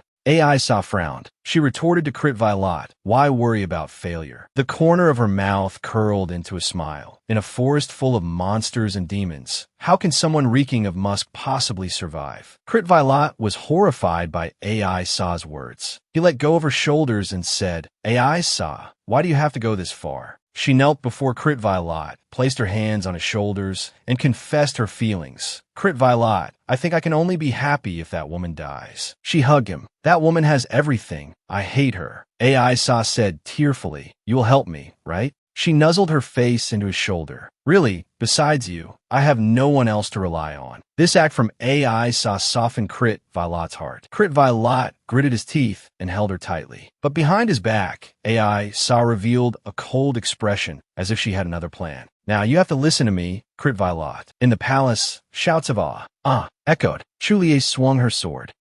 With each swing of the sword, she let out a shout of awe. Chu Dai, standing by, reminded her worriedly, "My lady, a little gentler. At this rate, you'll get hurt." Chu Li turned to look at Chu Dai. The young girl ran to her side. Chu Li asked, "Why are you here?" Chu Dai replied, "I've been here since you started practicing, my lady." She sheathed her sword. "Is that so? I didn't notice." Chu Dai quickly handed her a towel. "My lady, your towel." Chu Li replied, "Thank you." Chu Dai rested her chin on her hand, thinking to herself, "Could it be that she didn't sense my footsteps? What on earth happened at the party?" Chu Dai called out, "My lady, can I stay with you tonight?" Chu Li comforted her. "Oh, aren't you tired?" "I'm fine. You should go rest." Although Chu Dai hesitated for a moment, she bit her lip, feeling so wrong that tears were about to fall. "You came back in this state. How can I not worry and rest peacefully?" Chu Dai pressed. "Did something happen at the party?" Chu Li, who was wiping her face, paused, smiled, and said, "Did I say something I shouldn't have?" "It's nothing." She handed the towel to Chu Dai. "Are you asking because of what happened before?" Chu Dai stammered that. Chu Li placed a hand on her chest and said, "Chu Dai, look at me." She gave a beautiful smile. "I'm a completely different person now, right?" Chu Dai looked at her hesitantly. "Just rest assured, there's nothing to worry about." Chu Li comforted her little maid. Chu Dai rushed forward and hugged her. "I'm about to fall for you, my lady." Chu Li reminded her cheerfully, "You'll catch a cold. Go inside quickly." Chu Li said, "Actually, earlier in the garden, Chu Dai was always quietly watching me." "That's right. Who could possibly hate such an adorable girl?" Then, Chu Dai suddenly hugged her lady again. "I will always be on your side." Chu Li was a little confused. Suddenly, she remembered, that's right. If I go for training, I won't see you for a while. Let's go out tomorrow." Chu Dai hesitated a bit. "I'm always available. But is it convenient for you, my lady?" Chu Li replied, One day should be fine." At Mount Rupert, the Knights of the Winter Knights were exhausted, slumping down one by one, panting. One knight leaned on another, whining, sob. "I can't go on." The one being leaned on grumbled, "It's scorching hot. Don't stick to me." The one who had just spoken glanced over at the Black Lion Knights and said, "How come they aren't even breaking a sweat?" Chu Li appeared and announced to everyone, all right, listen up." She ordered everyone to put all their luggage in the tents, then quickly assemble here. The members of the Winter Knights cried out in horror. "What?" One of them rushed forward and said, "But we just arrived." Seeing her knights complaining, she angrily scolded, "There's no more time to rest. Get up. Hearing their commander's reprimand, they slowly moved, obediently replying, yes. Watching them put away their luggage, she muttered again. They're this tired already at the beginning. The next few days are going to be a handful. Kirit Gin walked by and heard her muttering and asked, are we continuing to train in our current state? Chulie replied confidently, of course. Or would you like to take command? He was truly speechless at her suggestion. She instructed him further, don't go easy on them, train them rigorously. He looked puzzled and replied, I wasn't planning on slacking off either. After letting them put away their luggage for a moment, Kirit Gin gave the order, Winter Knights, assemble. When the knights had fully assembled, Kirit Gin remarked, too slow. He exuded a menacing aura and ordered, from now on, you will assemble within 30 seconds. Understood. Seeing their silence, he yelled, answer me. They replied in unison, understood. He observed the knights, then instructed, during training, all soldiers are treated equally. Everyone must follow the same regimen. Anyone who wants to quit can leave now. Amidst the babbling of the stream, Kirit Gin's question was heard. Any other problems? They replied in unison, no, sir. Immediately after, he announced, well then, I will now introduce a simple and systematic physical training method. A winter knight thought to himself, good heavens, we have to train with these monsters. Kirit Gin pointed behind him and said, these logs behind me are all filled with magical power. Therefore, they weigh twice as much as normal logs. Alec was sick of this exercise, but Kirit Gin paid no mind and continued, now, each of you will carry one log, then run a lap around the forest at your fastest speed and return here. He also declared, the last person to return will have to run an extra lap. Begin. Everyone obediently replied in unison, yes, and ran off together to carry out the task. Seeing everyone training enthusiastically, Chulie felt they seemed to have a lot of spirit, so she shouldered a log and ran after them. Full of energy, she chased after them, encouraging everyone, keep it up. Ricky, holding a log with both hands, panted and asked, the commander is running too. She laughed while running and replied, of course, I'm training with everyone. She was full of hope, truly looking forward to the results of this training, wanted to see what positive changes everyone would make. Sunset fell on the mountain where they were training, and the knights were completely exhausted. Just as everyone was worn out, they received an announcement that after a 10-minute break, training would immediately resume. For Ricky, who was looking forward to the end of the day for a proper rest, this news was like a bolt from the blue. Finally, the announcement came. The first day of training is over. Everyone rest. The knights let out a satisfied whoa, as if a great burden had been lifted. Chulie also took the opportunity to instruct her knights. You've all worked hard. Rest well and prepare for tomorrow. They also bowed politely and replied, yes. You've worked hard too, Commander. Night fell, and as everyone was still packing up to rest, Aleka's voice, tinged with envy and resentment, rang out, how admirable. Just look at our gloomy and terrifying commander. Try comparing him to her. He was so busy complaining that he didn't notice Kirit Gin had come up behind him, staring at him with a sharp gaze, and called out, Alek. Realizing he'd been caught, he screamed, ah. He cried out in fear for everyone to help. Save me. Kirit Gin heard his nonsense and scolded. Enough nonsense. Get ready to eat. At the same time, Chulie was entering her tent to rest, unaware that Kritvite Lot was watching her from a distance. As she drank tea in her resting place, she felt a little happy because although everyone lacked experience, they were all doing very well. She hummed softly and swung her legs, thinking to herself, if we continue training like this, we'll see results soon enough. While she was relaxing, someone arrived and introduced himself. Commander, I am Kritvite Lot. May I come in? Since he was an acquaintance, she wasn't very guarded and let him in. She asked him, you've come to see me like this. There must be something on your mind. All right, what is it? He hid a sword behind his back and stammered. This thing. As she was wondering what he was about to say, he suddenly started trembling all over, breaking out in a cold sweat, and said, I want to apologize to the commander for my previous rude behavior. Hearing this, she cut through his trembling and replied, I've long forgotten about it. There's nothing to forgive. He was a little surprised to see her answer so calmly. She asked further, is that all? He forced a confident smile and said,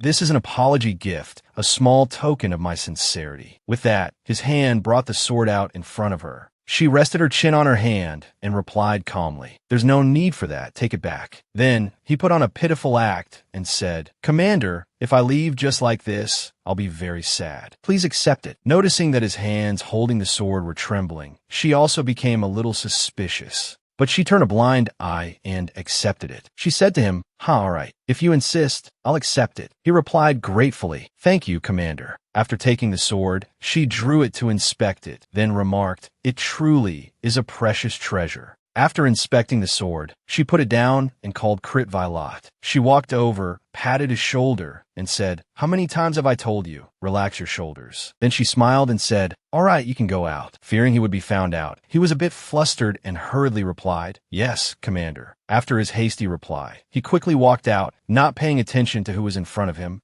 and bumped right into someone. He asked irritably, who is it? Suddenly realizing who was in front of him, he bowed his head respectfully. My apologies, sir. I'll take my leave. Kirit Ginta said nothing, glancing at his departing back and thinking to himself, this guy is strange. Kirit Ginta sensed an unusual aura around him, and then thought, and there's killing intent too. Kirit Ginta felt a strong premonition. Inside the tent, Chu Lie was excitedly admiring the sword she had just received. Someone came to the front of the tent and called, Knight Chu Lie, excuse me, I'm sorry to bother you. She recognized it as Knight Kirit Ginta's voice and said, come in. As he lifted the curtain and entered, he said, about tomorrow. Suddenly, he stopped, as if something had caught his attention. He looked at the object in her hand and asked, that sword, may I take a look? She handed it to him freely, saying, if you want to see it. As he took the sword and examined it closely, he realized something, thinking to himself, this thing, after a careful observation.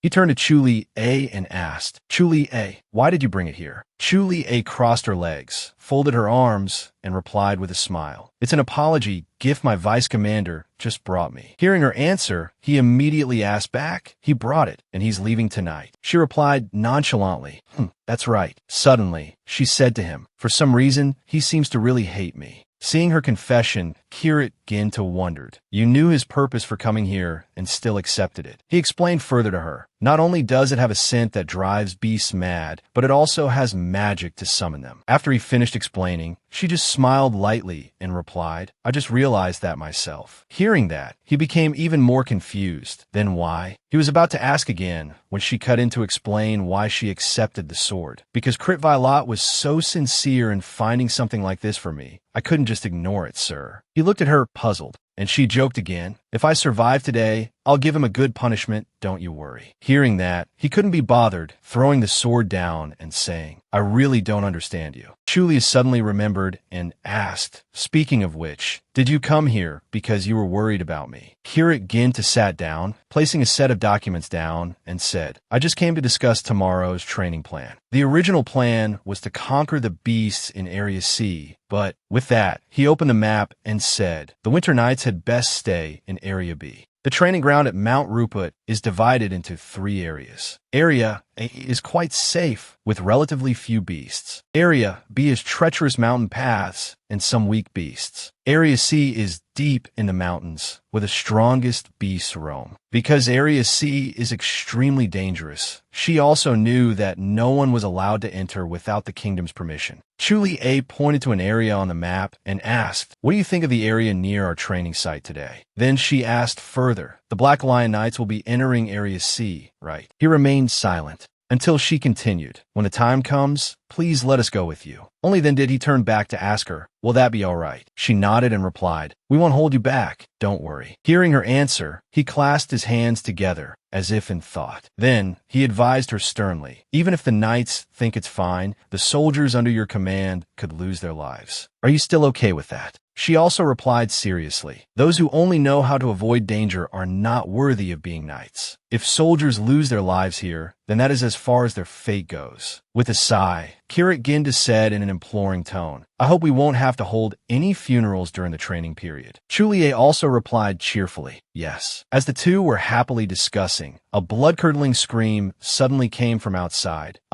Hearing the scream, they both drew their swords. Chu Lie said something was approaching, and then they both rushed out. Kirit Ginta guessed that since Chu Lie had just held that sword, this was probably not a coincidence. She smiled faintly and replied, I know. Outside, beasts were roaring all over the tent area. The two stood back to back, fighting with their swords drawn. Kirit Ginta swung his sword and judged, it seems all the beasts in the mountains have gathered here. Chu Lie was not to be outdone, retorting, then we won't need to go to Area C tomorrow, will we? Suddenly, a call of "Commander" came from the side. She looked over in surprise and saw Ricky being attacked, trying to fight back. He trembled, reporting as he defended himself. Suddenly beasts, reporting while fighting exhausted him, and he couldn't speak in complete sentences. Chulie recognized the person being attacked and cried out in alarm. Ricky. She used that sword to kill the beast attacking Ricky, thinking to herself, "Good heavens, I didn't expect someone to get caught up in this." The beast knocked Ricky to the ground, and she gave the order, "Quick, assemble all knights, prepare for battle formation." Ricky struggled to get up from the ground and replied, "Yes." She shouted as she fought. On the other side, Kirit Ginta had also killed many beasts, showing no signs of fatigue. Elsewhere, panting could also be heard. Crit Violet fought while constantly complaining. "Why are they attacking me too?" He cut down a beast and roared, "I'm not your target." He froze, remembering that Commander Chulie had touched him earlier. He gritted his teeth and cursed under his breath. That's right, at that moment. Then he roared, "Damn it." After a long fight, he dragged his body back to the assembly point, panting, silently glad to be alive. Although this was probably what the commander had to go through. Suddenly, he saw something and stopped in his tracks, horrified. Before him, the two commanders were casually sitting on the corpses of the beasts, resting. Crit Violet cried out in horror, "Commander." Chulie jumped down, her voice tinged with mockery as she replied, "Well done, Knight Crit Violet." As he approached, he said in a panic, "Yes, yes." Anyway, the beast suddenly attacked. Before he could finish, she stepped forward and kicked him in the leg, causing him to cry out in pain, "Ack." She stood before him with an air of arrogance and said, "Thanks to you, I had quite an experience." He, on the other hand, collapsed to the ground, pleading, What is this about?" Chulie clenched her fists in anger, roaring at him, "This is." That punch landed squarely in his stomach, and she said furiously, "My return gift." He cried out in pain and collapsed. He lay sprawled on the ground, clutching his stomach as he heard her scold, "Did you think I wouldn't know what you did with that sword?" She let him gasp in pain for a moment before continuing, "It's fine if you hate me." But Crit Violet had also realized, looking at the people receiving first aid. Chulie continued, "But what I find ridiculous is that you put your own knights in danger." Chulie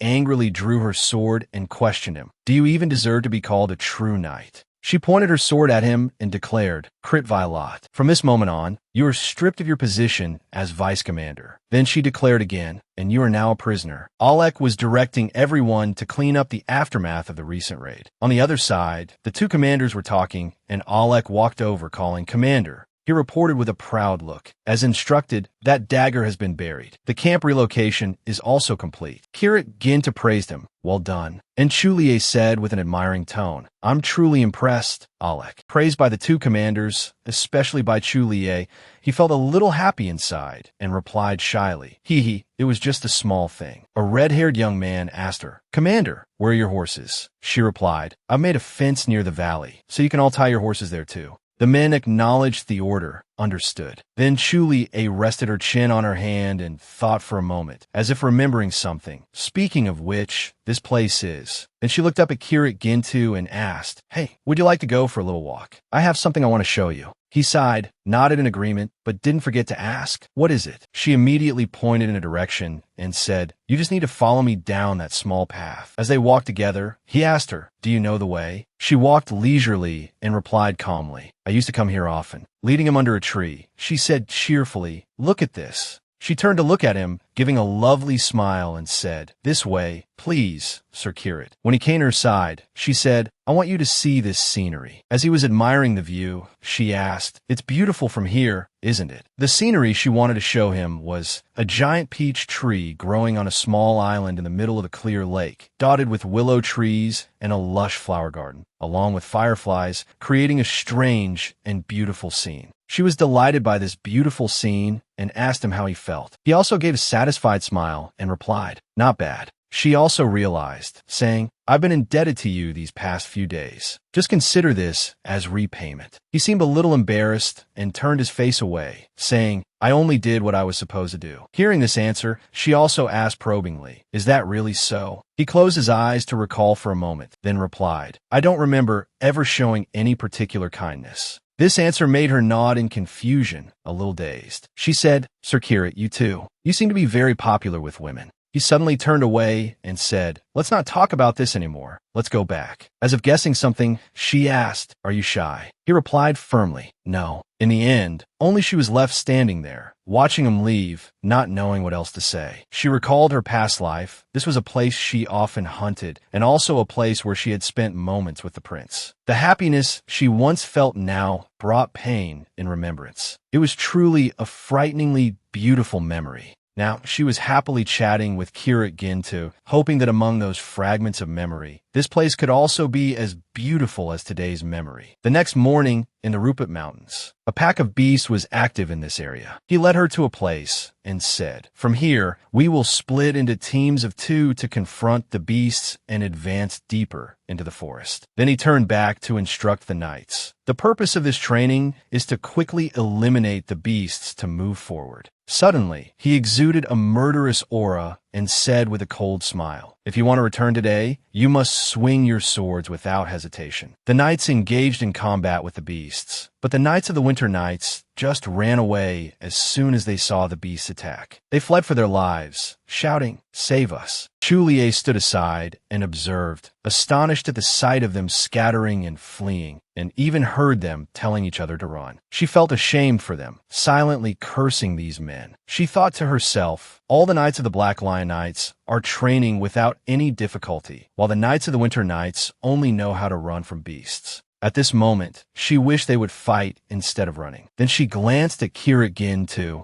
and noticed the situation on his side. We still have to watch every single one of them. He exuded an aura that she guessed was extremely unpleasant. She picked up a stone, thinking there was only one way left. Then she rushed forward, startling all the Knights of the Winter Knights, who shouted, "Commander." She put all her strength into throwing the stone straight at the beast, then let out a grunt. After dealing with the beast, she pulled her knights away, saying, "I'm sorry, Sir Kirit," she said somewhat awkwardly. "It seems it's difficult for us to train together. See you tonight at the camp." He seemed to understand her meaning and replied, "All right." Meanwhile, the Black Lion Knights were gossiping. "Did you just see that?" Another replied, "They used a stone to fight a beast." She heard them gossiping and turned her head to glare at them with a sharp look. She scolded angrily, "Are all your limbs still intact? Then get the hell over there and train, damn it." They replied in fear, "Yes." She pulled her knights to one side and began to instruct them. "We will break through this line with a 2-round battle." Chulier pointed towards the beasts and said, "Don't be afraid, charge. I will support you."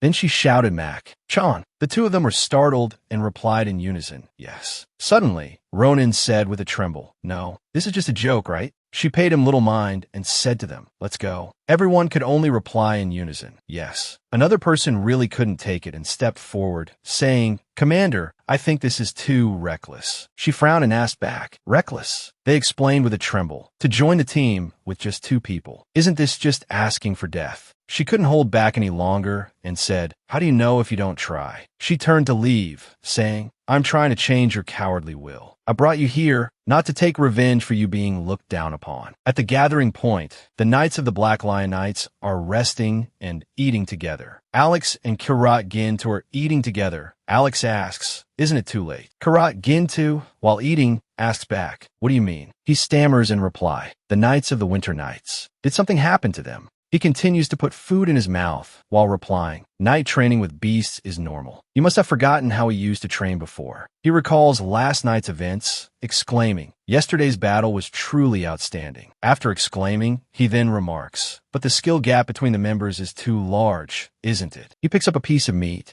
gesturing with his hands and feet, saying, "If we encounter a pack of beasts like yesterday, those members will surely just trail behind the commander." Then Alex thinks to himself, maybe we'll have to hold a funeral for them during training. He ignores what Alex is saying, recalling his conversation with her last night. Last night, he seriously asked her, with their abilities, they could lose their lives at any moment. Do you still want to stay close to them? She seriously asked him back, "It's true that it's very dangerous, but can we really just keep running away forever?" Then he remembers the words she said at the celebration party, "My members, and I must become stronger." Therefore, she emphasized to him, "I have chosen the strongest knights." Finally, he answers Alex, "Just wait and see the results." He takes a big bite of meat, while Alex asks in astonishment, "Aren't you worried, sir?" Suddenly, behind Alex, the bushes rustle. Julia emerges from them, carrying 2 knights in her arms, reporting. The winter knights have returned. Alex is so shocked that he drops his forkful of meat, because someone suddenly came out of the bushes, and not just one person, but a group of people. He comes to his senses, shouting, "Awa awa." Karat Ginda smirks slightly, saying, "I've been waiting." She gently brushes her drenched hair, saying, "Yes." He jokes. Alex was very worried. Alex, suddenly dragged into the conversation, is startled and asks in a panic, "Wah? What? Ye?" Yes. She understands Karat Gin 2's meaning and plays along. "Thank you very much." Alex quickly finds her a spot, saying, "Here, sit here." She sits down without ceremony. Then Alex brings her some soup. She says, "Thank you, Alex." Karat Ginda glances at the pot of food and says, "I don't think I'm capable of preparing a meal like this." Julia also understands his meaning and replies, "That's right, it's best to eat what's already prepared." She also glances in that direction and says, "Then we're counting on you." Alex tells her not to mind. She replies cheerfully, "Haha, thank you, Karat Gintu." While the 3 are chatting animatedly, the members of the Black Lion Knights carry or support the members of the Winter Knights one by one to the eating area.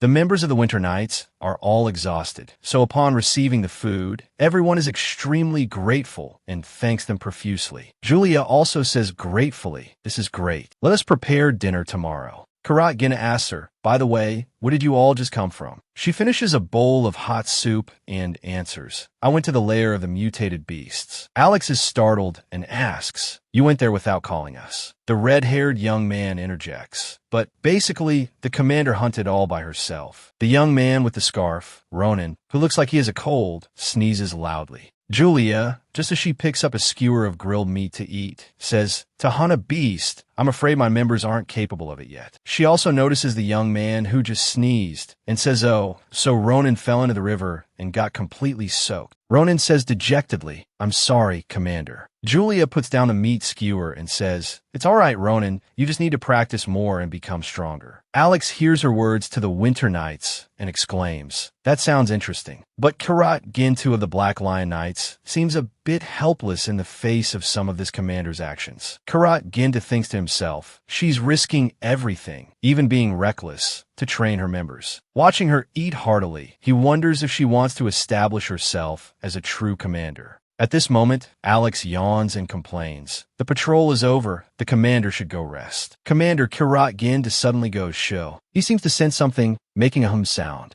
Seeing this, Alex asks, "What are you doing, sir?" He still doesn't answer, just signals Shu, telling him to be quiet. Julia is now leaning on his shoulder, sleeping soundly, completely unaware. He quietly tells Alex to bring a blanket or something similar. Alex is very obedient, running off to find a blanket and returning to the commander's side. He gently covers her with a blanket and then whispers to Karat Gintu. She must be very tired. After gently covering her with the blanket, Alex steps back a bit, smiles, and says, "She's been fighting beasts since last night. Of course she's tired." Suddenly, he shivers, hugging his arms and saying, "Even so, with her sleeping next to you, sir, it's still a little scary." Hearing Alex's suggestive comment, Karat Gintu angrily asks, "What do you mean by that?" Alex chuckles and says, "I just didn't expect she could sleep so peacefully next to you, sir." Karat Gintu angrily shouts at him, "Stop talking nonsense." Suddenly realizing something, he asks, "But what are you doing here?" Hearing this, Alex grins broadly and quickly runs away, saying, Yes, I'm leaving right now." As he runs off, he leaves a remark for the commander. "Have fun, Commander." Commander Karat Gintu pauses for a moment, calling out, "Alex." Alex, who is running very fast, still replies, "Yes." Karat Gintu intends to scold him, but seeing Julia stir slightly, he has no choice but to sit still and let her lean on him. He looks up at the night sky, thinking to himself, "Really? But everything will be fine." The next day, at the training campsite, after the morning practice, Julia announces to everyone, "This afternoon, we will have a sparring match with the Black Lion Knights. Therefore, rest well." The knights exclaim in unison in astonishment.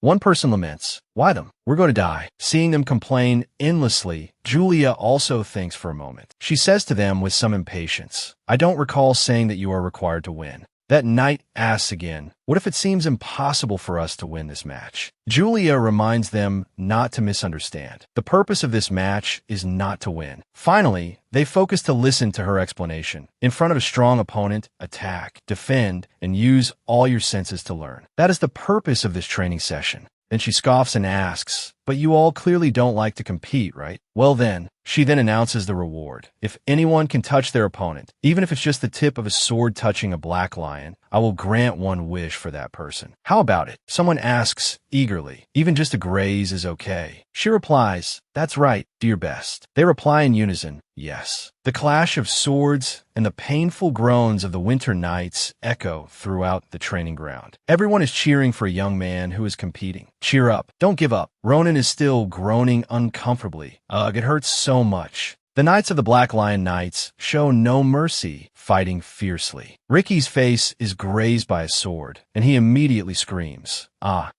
Right after that, that Black Lion Knight throws Ricky to the ground. Ricky continues to scream in fear, ah.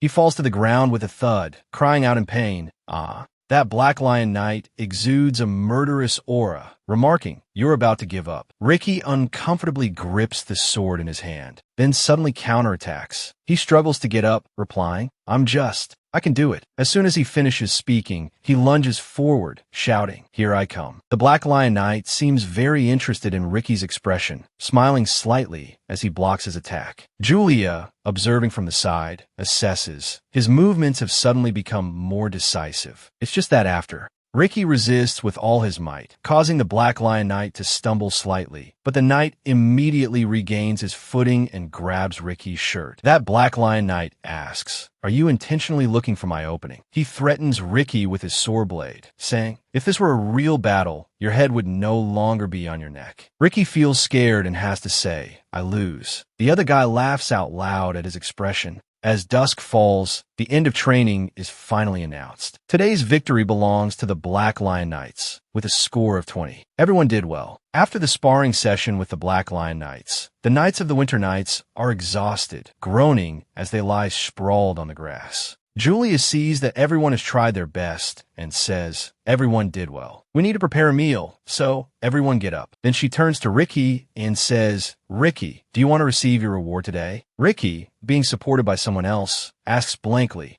She gently reminds him, it's the reward I mentioned this morning. He asks again in disbelief, I succeeded. Julia says to him gently, of course. If there's anything you like, just let me know. As soon as she finishes, Ricky is stunned and says, again. After thinking for a moment, he looks at her with hopeful eyes and says, then, in the dungeon where Crit Violet is imprisoned. He is thinking self-reproachfully, giving the dagger to the commander was my choice. So I don't intend to resent Isa. He ponders for a moment, thinking further, but after returning to the kingdom, Isa will betray me. Crit Violet knows Isa wants power, fame, and a stable life. If the truth of this matter is exposed, the life she desires will vanish. He realizes, therefore, our relationship also ends here. After a moment of self-blame, he smiles bitterly, thinking to himself, to lose everything in pursuit of power, how ridiculous. Suddenly, a voice calls out, Vice Commander. Then the owner of the voice asks, oh, you're not the Vice Commander anymore. That person is none other than Ricky. Then he asks, what if there's no one there? He tries to open the dungeon door, struggling unsuccessfully for a while, then complains, this lock is really tight. A moment later, he cheerfully says to Crit Violet, who is staring blankly from inside, it's open. Crit Violet is still staring blankly at the person who just entered, trying to guess who it is. He smiles, carrying a tray of food, and says, I brought food. He walks over and places the food tray on the table, asking, are you hungry? Let's eat together. Then he removes his handcuffs and he asks, how did you get in here? Having just removed the handcuffs, Ricky replies, oh, that. I remembered I hadn't said goodbye. I already asked the commander for permission. Hearing Ricky say he asked for permission to see him, he is stunned. His pride a little hurt, he turns his face away and says, "Go back. I have no face to see you anymore." Ricky takes the opportunity to complain to him. The commander said, "Before Crit Violet is punished, we must ensure he doesn't starve to death. That's how it is." After speaking, he looks at Crit Violet and says, "Hurry up and eat. I'm hungry." He looks at the food that has been brought to him these past few days, but he has knocked it all over, not eating a single bite. Crit Violet clenches his teeth, remaining silent. Under the dim light of the dungeon, Crit Violet looks up at Ricky while eating. He observes for a moment, asking, "What happened to your eye?" Ricky, while eating voraciously, replies, "I've already received first aid, so it'll be fine." Crit Violet stirs the food in his bowl without eating any, then says, "That's good then." Ricky speaks up and asks, "What happened not long ago? Was that also a mistake?" He asserts, "Because I didn't know there was a curse on the dagger." Ricky suddenly trembles and says, "Such a big commotion. It's not your fault." Seeing him defend him like this, Crit Violet can only remain silent, not knowing what to say. Crit Violet breaks the silence, saying, "It wasn't a mistake." Ricky doesn't understand and says, "Huh?" He seriously confesses everything to Ricky. I wanted to become the commander of the Royal Knights and make money, but my ability is strangely lacking." He frowns regretfully and says, "Therefore, I tried to kill the commander and try to take this position." Ricky is a little scared and asks in disbelief, "You really wanted to kill her?" He doesn't deny it, admitting frankly, "That's right." Amidst the sound of dripping water, he says, "I'm sorry, my greed has hurt you." Ricky doesn't accept his apology, shouting, "You should go apologize to the commander." He clenches his fists, then reminds him of the first day they met. He recalls, "I saw you when you were being beaten. You protected me. That's why I trusted and followed you like that." His tears fall as he asks, "What should I do in this situation?" Amidst his sobs, an apology is suddenly mixed in.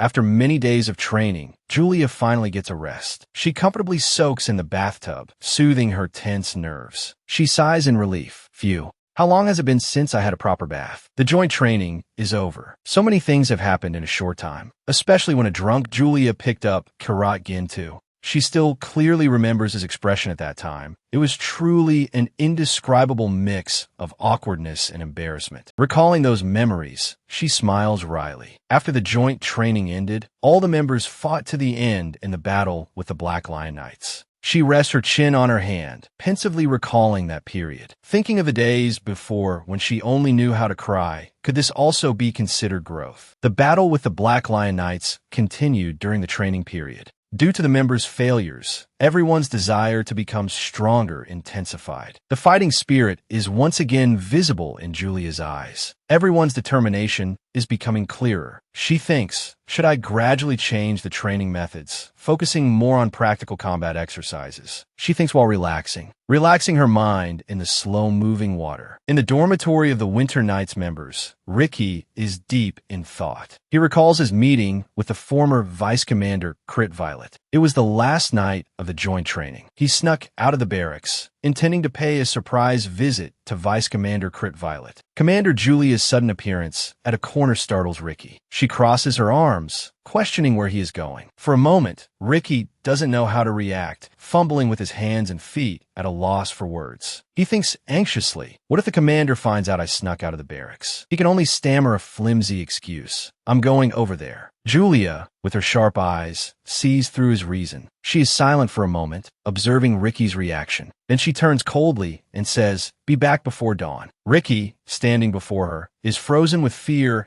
and can only whisper in reply, "Yes, ma'am." In fact, he feels extremely guilty and can only think to himself, "I'm sorry, Commander." But he can't bring himself to say the words. Afterwards, he hurries on his way to visit Crit Violet. The tall grass rustles, the wind howls in his ears. Julia leans against a tree, watching Ricky's retreating figure disappear, her gaze distant. She thinks to herself, I should let him go say his final goodbye. In the dark prison cell, not a single ray of sunlight penetrates. This place is deep and desperate, just like the mood of the former Vice Commander Crit Violet. He is being held here to be punished. Recently, Commander Julia visited Crit Violet. Fortunately, he did not have to face an overly severe punishment. On the day the joint training ended, Crit Violet confessed, I was blinded by greed. He has given up his obsession, admitting his mistakes in front of Ricky. I have listened and reflected on my past. Ricky replies in confusion, yes. Crit Violet continues, just for the position of commander, I couldn't control my greed. Ricky seems puzzled by the former vice commander's words. He says, what do you mean? Crit Violet stands up and paces back and forth. The first time we met, he says, I was always jealous because of the unfairness. Now, facing his past again, he seems to have calmly and lightly accepted it all. His expression is calm as he continues. I was so foolish, wasn't I? Recalling his meeting with Crit Violet that day, Ricky scratches his head in frustration. He thinks to himself, I was like a child back then, I couldn't say a word. He continues to think about Crit Violet's expression when he said those words. He looked as if he had been liberated. I didn't care at all about what he had done. In a room, Julia and her father, Pascal, are talking. He mentions Crit Violet's case and praises Julia. I've heard about the vice commander. You have shown great mercy.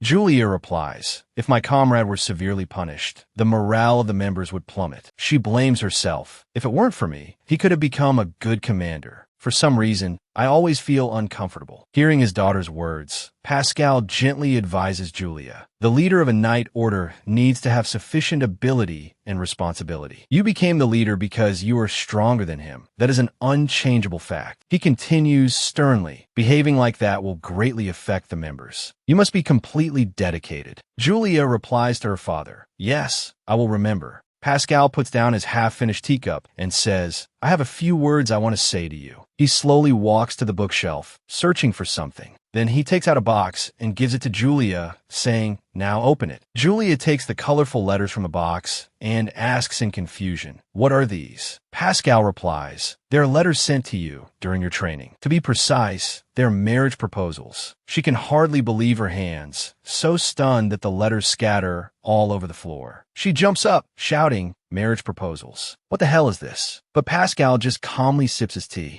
He continues, it seems that since the festival, the rumor about your curse being lifted has spread. Then, he mentions a few cheesy phrases like beautiful as a rose, cold and brave, or the ice flower nidus of House Rosentain. Julia shivers, boldly saying, Father, what are you suddenly talking about? Pascal chuckles. Those are the words they use to describe you. Julia replies, I don't understand, but I'm sure all of these will be rejected. Pascal pulls a card that looks more splendid than the others from the pile of letters, holds it in front of Julia, and says, of course. Second Prince Jeremy is no exception. She recognizes the name, silently recalling. If it's the second prince, then he's the one who competed for the throne with Prince Leon Hart in my past life. Julia carefully and slowly opens the envelope, thinking to herself, what is father planning to do? I haven't even met him at the party. Julia asks her father, is this something I should get involved in? Pascal replies, my little daughter, it's not like that. He understands his daughter's anxiety and says, Jeremy is not competing for power with the prince. I don't know what the future will hold, so it's best not to meet. But I think you should still go and say hello. Julia gently puts the letter back into the envelope, folds it neatly, and gives it to her father. She says, for several reasons, I will not go. Then she continues firmly, as I said, I am not a royal guard knight. I want to live for my kingdom, for my people, and for myself. A flash of pride for his daughter appears in Pascal's eyes, but then he returns to his stern expression. All right, I understand your point.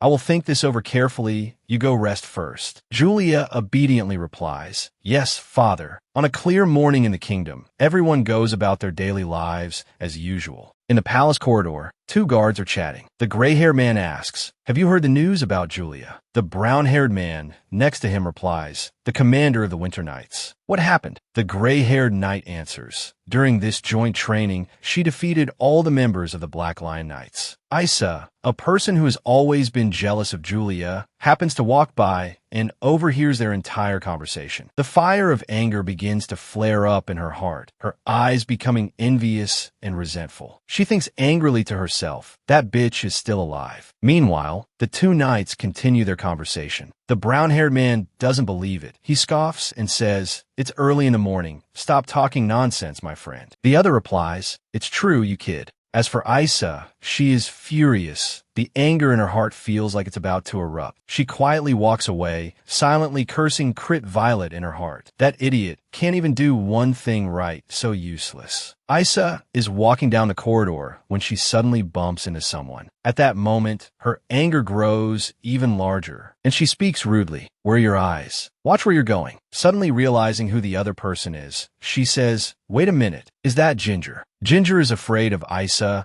and cautiously takes a step back, her face showing clear panic, her heart full of anxiety upon seeing Isa.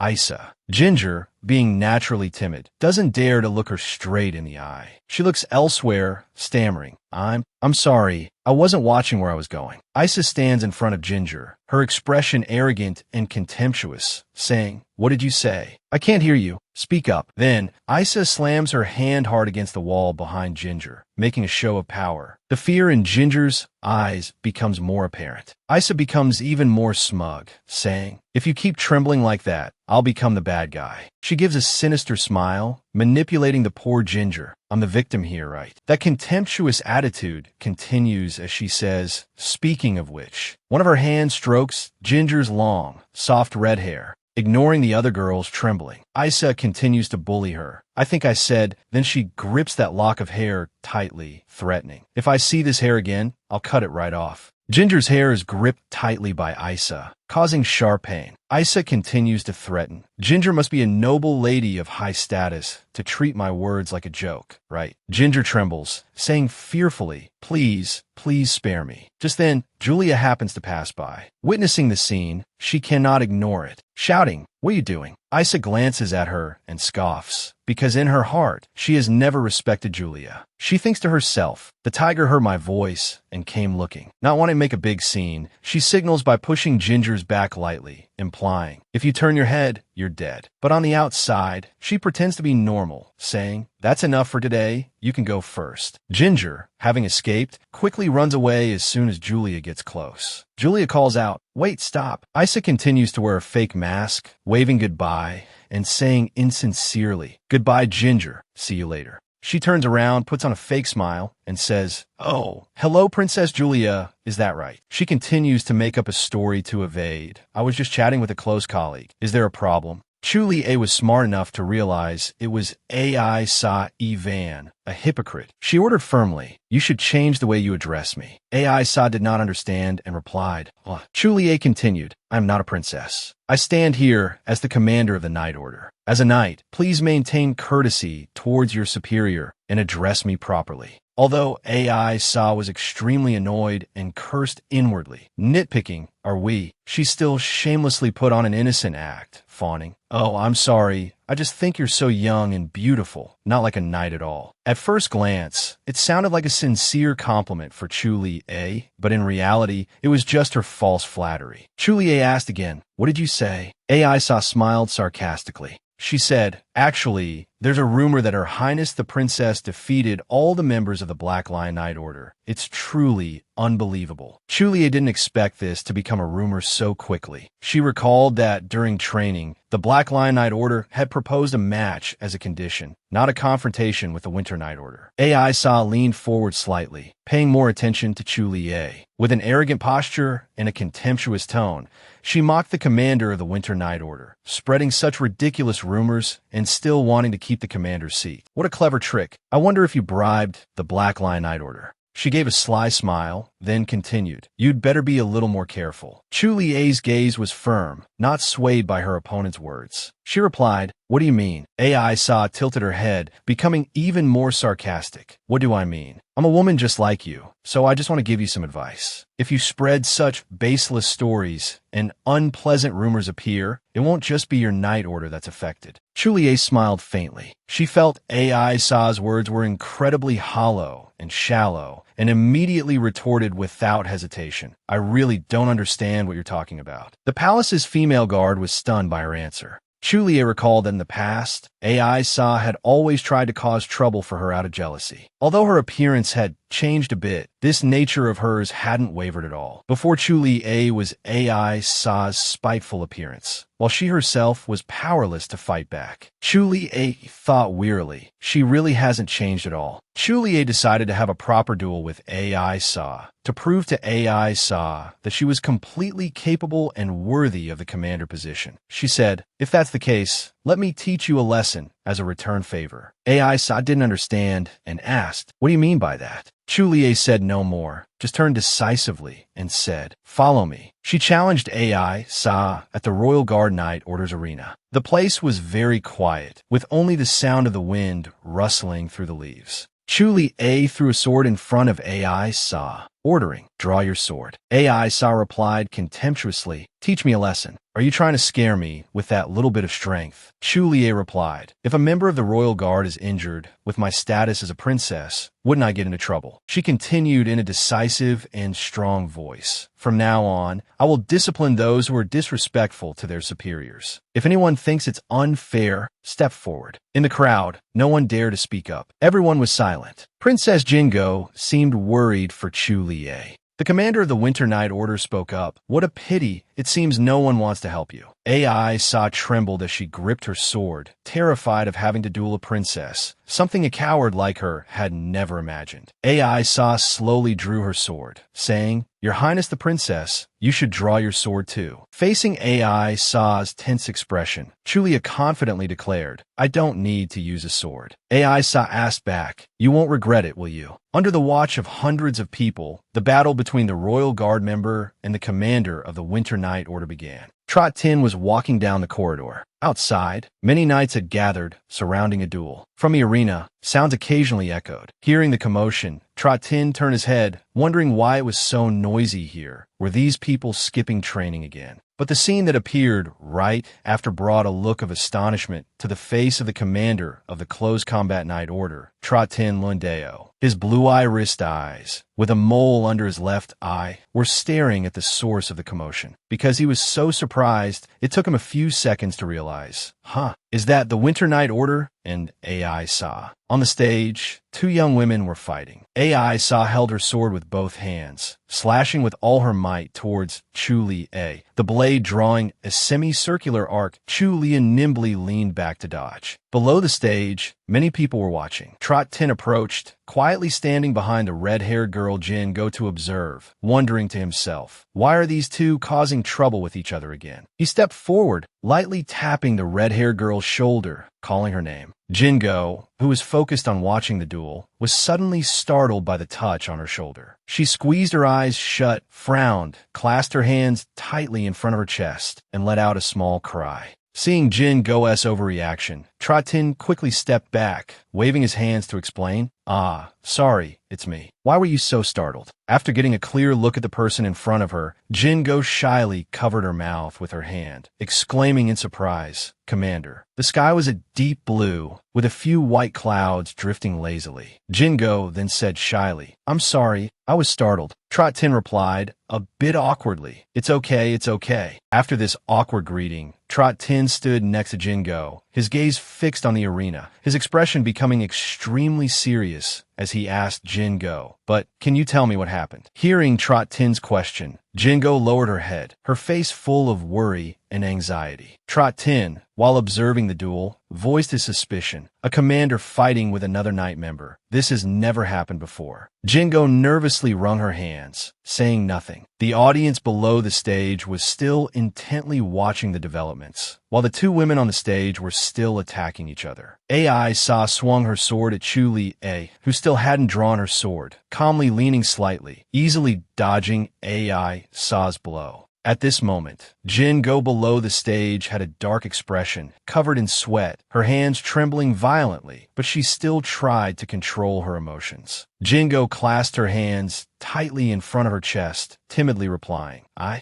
don't know either." The sky was still a deep blue, with a few white clouds drifting lazily. Trot Tin's voice rang out, "Is that so? Is that all?" Jingo remained silent. Jingo was drenched in sweat. She looked worriedly at her clenched hands, her mind in turmoil. What should I do now? Should I tell him what just happened? Jingo worriedly recalled the scene she saw when she peeked out from behind the door. At that time, she had witnessed Ai Sa and Chu Li-A confronting each other head-on. Ai Sa stood before Chu Li-A with her arms spread wide, saying something, but Chu Li-A's fists were clenched, her expression looking extremely angry. Jingo lowered her eyes, the atmosphere around her heavy and suffocating. Jingo hesitated, but if the other knights found out she reported Ai Sa to the commander, she would go back to how things were before. She recalled the scene of being surrounded and mocked by many knights. Ai Sa was linking arms with one of them, laughing and talking happily. In contrast to Ai Sa, Jingo was sprawled on the ground, next to an overturned large basin, with many insects crawling all over her. At that time, Ai Sa covered her mouth and laughed, her brilliant golden eyes, the same color as her hair, flashing with a malicious and cruel look. Just thinking about those images, Jingo couldn't bear it. Her knees went weak,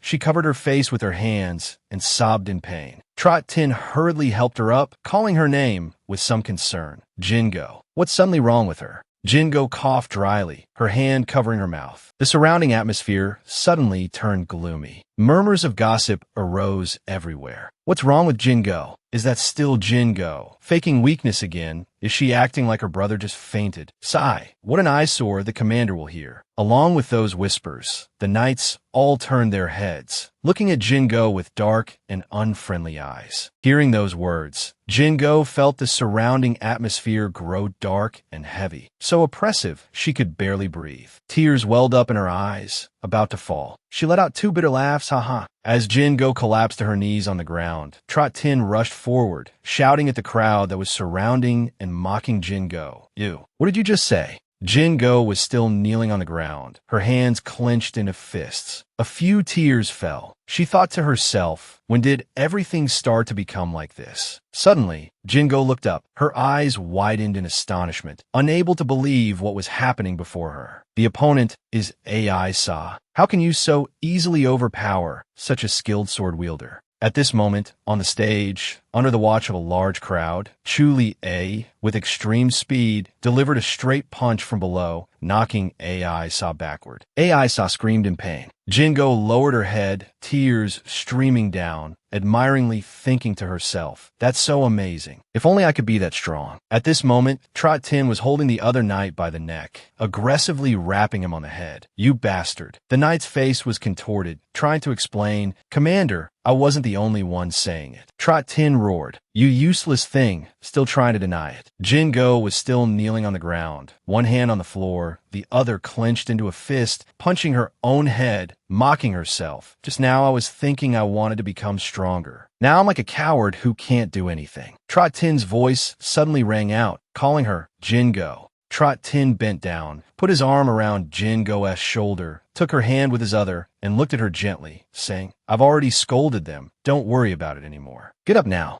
Jingo looked at him with tired eyes, saying softly, I'm fine." Trot Tin squinted and smiled at Jingo. When dealing with that kind of trash, you don't need to hold back. Just hit them straight on. Jingo was a bit flustered by the commander's words and asked, "Huh?" In the distance, two girls who were talking also turned their heads, noticing the commotion with Trot Tin and Jingo. A look of jealousy and extreme annoyance flashed at her eyes. At this moment on the stage, Ai Sa shouted ya, then rushed forward, continuously swinging her sword at Chu Li-A. Chu Li-A just gently took 2 steps back, leaning her body to avoid all of Ai Sa's sword strikes. The more this happened, the more frantic Ai Sa became. She shouted loudly "Hey-ya," and again put all her strength into a horizontal slash towards Chu Li-A. Chu Li-A once again, with extreme speed, nimbly dodged, avoiding Ai Sa's attack. As they passed each other, looking at Ai Sa's back, Chu Li-A had grasped her weakness. She had been waiting for the right moment. Seeing that she couldn't do anything to Chu Li-A, Ai Sa's eyes widened in anger. She gripped the sword in her hand and thought through gritted teeth. How can she dodge everything? Ai Sa thought hatefully. I've also tried to practice so hard. Then she opened her eyes wide with a fierce light, her brow furrowed tightly, and shouted, "Yeah." Then jumped up, rushing forward.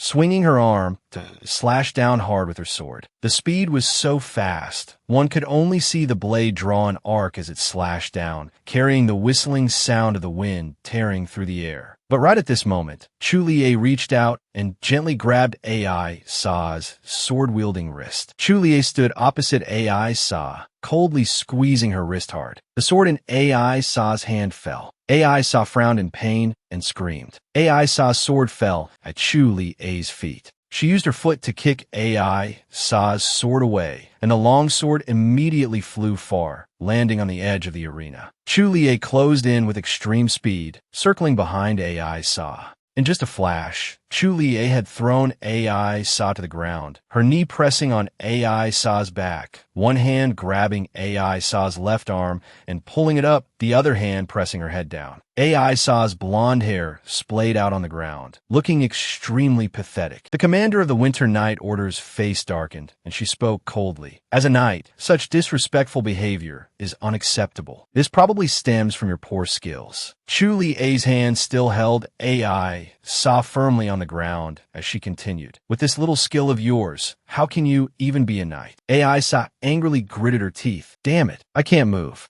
Chu-Lie's eyes sparkled like stars in the night sky. She sternly lectured Ai Sa. From now on, remember to respect your superiors. Chu-Lie twisted Ai Sa's left arm behind her back, holding it down tightly, her other hand pressing Ai Sa's head to the ground. Ai Sa trembled all over from the pain, gritting her teeth to endure the sharp pain throughout her body. Her mouth could only let out a few groans. Ugh, ugh. The arena was surrounded by tall buildings. The sky above was clear blue, with a few white clouds drifting lazily, a very beautiful scene. Chu-Lie's voice rang out. Why don't you answer? It seems my lesson hasn't been enough. At this moment, Ai Sa's sword had fallen to the ground, right at the feet of the knights who were watching. Chu-Lie continued to ask, do you want to fight another round? Chu-Lie applied more force to Ai Sa's left arm, which was bent back and pressed against the back of her neck, her voice carrying a hint of a threat. Chu-Lie said, do you want me to make it so you can never hold a sword again? Chu-Lie's voice was bone-chillingly cold. If I break this wrist, wouldn't things become much simpler? Hearing this, Ai Sa's eyes widened in terror, and she gritted her teeth. Those arrogant eyes began to well up with tears, and a few drops fell. Ai Sa's voice, laced with sobs and trembling, replied, yes. Under the astonished gazes of the crowd, whose mouths were agape, Ai Sa continued, I was too rash. I won't do it again. Hearing these words, Chu-Lie appeared satisfied. The corner of her mouth lifted into a sly smile. Now, hearing Ai Sa admit her fault in front of the crowd, Chu-Lie finally let go, releasing Ai Sa. Chu-Lie turned to leave, somewhat satisfied with Ai Sa's words. Her statement was very loud and clear. Ai Sa pushed herself up with both hands, her face dark, angrily gritting her teeth. Blood trickled from the corner of her mouth. Ai Sa lowered her head, gritting her teeth, blood running down the corner of her lip. Her hands were clenched into fists, her nails digging deep in her flesh, drawing blood. Chu-Lie turned back to face Ai Sa. She placed one hand on her hip, looking down at Ai Sa, who was sitting on the ground, and said majestically, well then, watch yourself and behave properly. Sunlight streamed through the glass window into the hallway. A white room door was shut tight. In the room, 3 girls in night uniforms were talking. Imi-Lai sat on a chair with her legs crossed, reading a book. Ai Sa sat cross-legged on the bed, listening to me, Ra-Bo Bako, who had her hands on her hips, say, I'm glad it's all over. I'm glad it's all over. Ai Sa's eyes widened, and she roared, are you kidding me? She almost broke my wrist. Ra-Bo Bako was a member of the Close Combat Night Order. She shrugged, closed her eyes, and replied indifferently, if she had fought seriously, your head would be off your shoulders, not your wrist. Imi-Lai was also a member of the Close Combat Night Order. Her gaze temporarily left the book in her hands. She glanced at Ai Sa and asked, then why did you still fight? A white candle was placed in an exquisite glass lampshade. Next to it was a window with dark blue curtains. Outside the window, the sky was blue with white clouds, a peaceful scene, but Ai Sa impatiently roared, I don't know. You don't need to know. Someone asked in disbelief, isn't it obvious? Ra-Bo, with short brown hair, crossed her arms in front of her chest, a mocking smile on her face, and said, "Not protecting yourself when you run away. That's really stupid. You have to observe your opponent when you fight." AI Sa angrily shouted, "What did you say?" Mrabo replied with a contemptuous look, "I'm giving you special advice, my lady countess, so you should listen carefully." Emily closed the thick book in her hands and said softly, "But AI Sa, have you heard the news?" AI Sa turned her head in surprise to look at Emily and asked, "Huh?" Emily continued, "I heard your dream man was kicked out of the Winter Night Order." AI Sa looked bewildered and asked back, "Dream man? Who?" Emily replied, "The vice commander of the Winter Night Order." AI Sa blinked her beautiful eyes, smiled faintly, and let out a breath. It's not like that. Mrabo was startled by AI Sa's attitude, covering her mouth in surprise and asking, "What? Weren't you two dating?" AI Sa crossed her arms and calmly replied, "Let's just say we were childhood friends. Because I'm a bit timid, he was just always there to listen to me." AI Sa waved her hand with a smug look and continued, "That kind of nice person is really easy to take advantage of." Emily said helplessly, "That's too much, but he likes you." AI Sa closed her eyes and replied nonchalantly, "Emily, reality and fairy tales are not the same." The conversation continued. "So why was he kicked out of the Winter Night Order?" "I don't know the situation over there. Maybe there was some dispute between the commander and the members." AI Sa lowered her head, a smile playing on her lips, while thinking to herself, "It's as if he backstabbed me." AI Sa sat cross-legged on the bed, her hands also on her lap. A thought flashed through her mind. If Crit Violet tells the commander about my business, I'm afraid I'll be punished too. AI Sa's gaze was a bit distant, remembering the scene where she and Chu Li-a confronted each other. That girl seemed to have no idea what she had done. AI Sa lowered her head, covered her mouth with her hand, and let out a sly smile.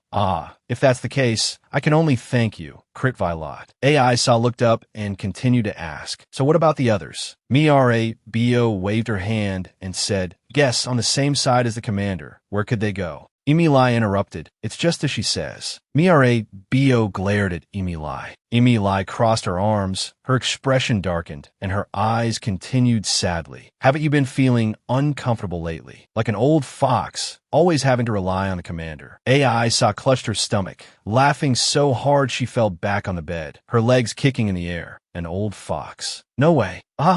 Suddenly, AI Sa stopped laughing, a sly look on her face as she said, "That's right. Emily likes the commander, right?" Emily and Mrabo both suddenly turned their heads to glance at AI Sa. Mrabo asked curiously, "Is that so?" Emily let out a soft humph. AI Sa put her feet down on the bed and continued, "I had no other choice. I had to scold him." Mrabo laughed cheerfully and said, "Should I call him over here now?" Outside, the sky was a deep blue, white clouds floated by, a gentle breeze blew, and the leaves rustled. In the beautiful garden, Chu Li-a was walking alongside Luan Hot. The brilliant sunlight shone on the green tiles. The deep blue sky and gentle sunlight created a beautiful and peaceful picture. Luan Hot found a topic. "The weather is really beautiful." Luan Hot gently clenched his fist, brought his hand to his mouth, closed his eyes, as if his whole body was emitting a pink aura, and started a conversation. "It's as if this time is reserved just for you." Chu Li-a felt like she was about to turn to stone, utterly bored. She lowered her head and thought, "Here we go again." Chu Li-a stopped, took a few steps back, placed her hand on her chest, and bowed respectfully, saying, "Your Highness the Prince, your subordinate is busy with official duties. I can only escort you this far." Hearing Chu Li-a's tactful dismissal, Luan Hot said sadly, "Wait, I haven't even talked to you yet." Luan Hot took a few more steps, standing in front of Chu Li-a. "I heard from father. You're having trouble selecting a vice commander, aren't you?" Sweat beaded on Chu Li-a's forehead. She looked straight at Luan Hot and replied with some hesitation,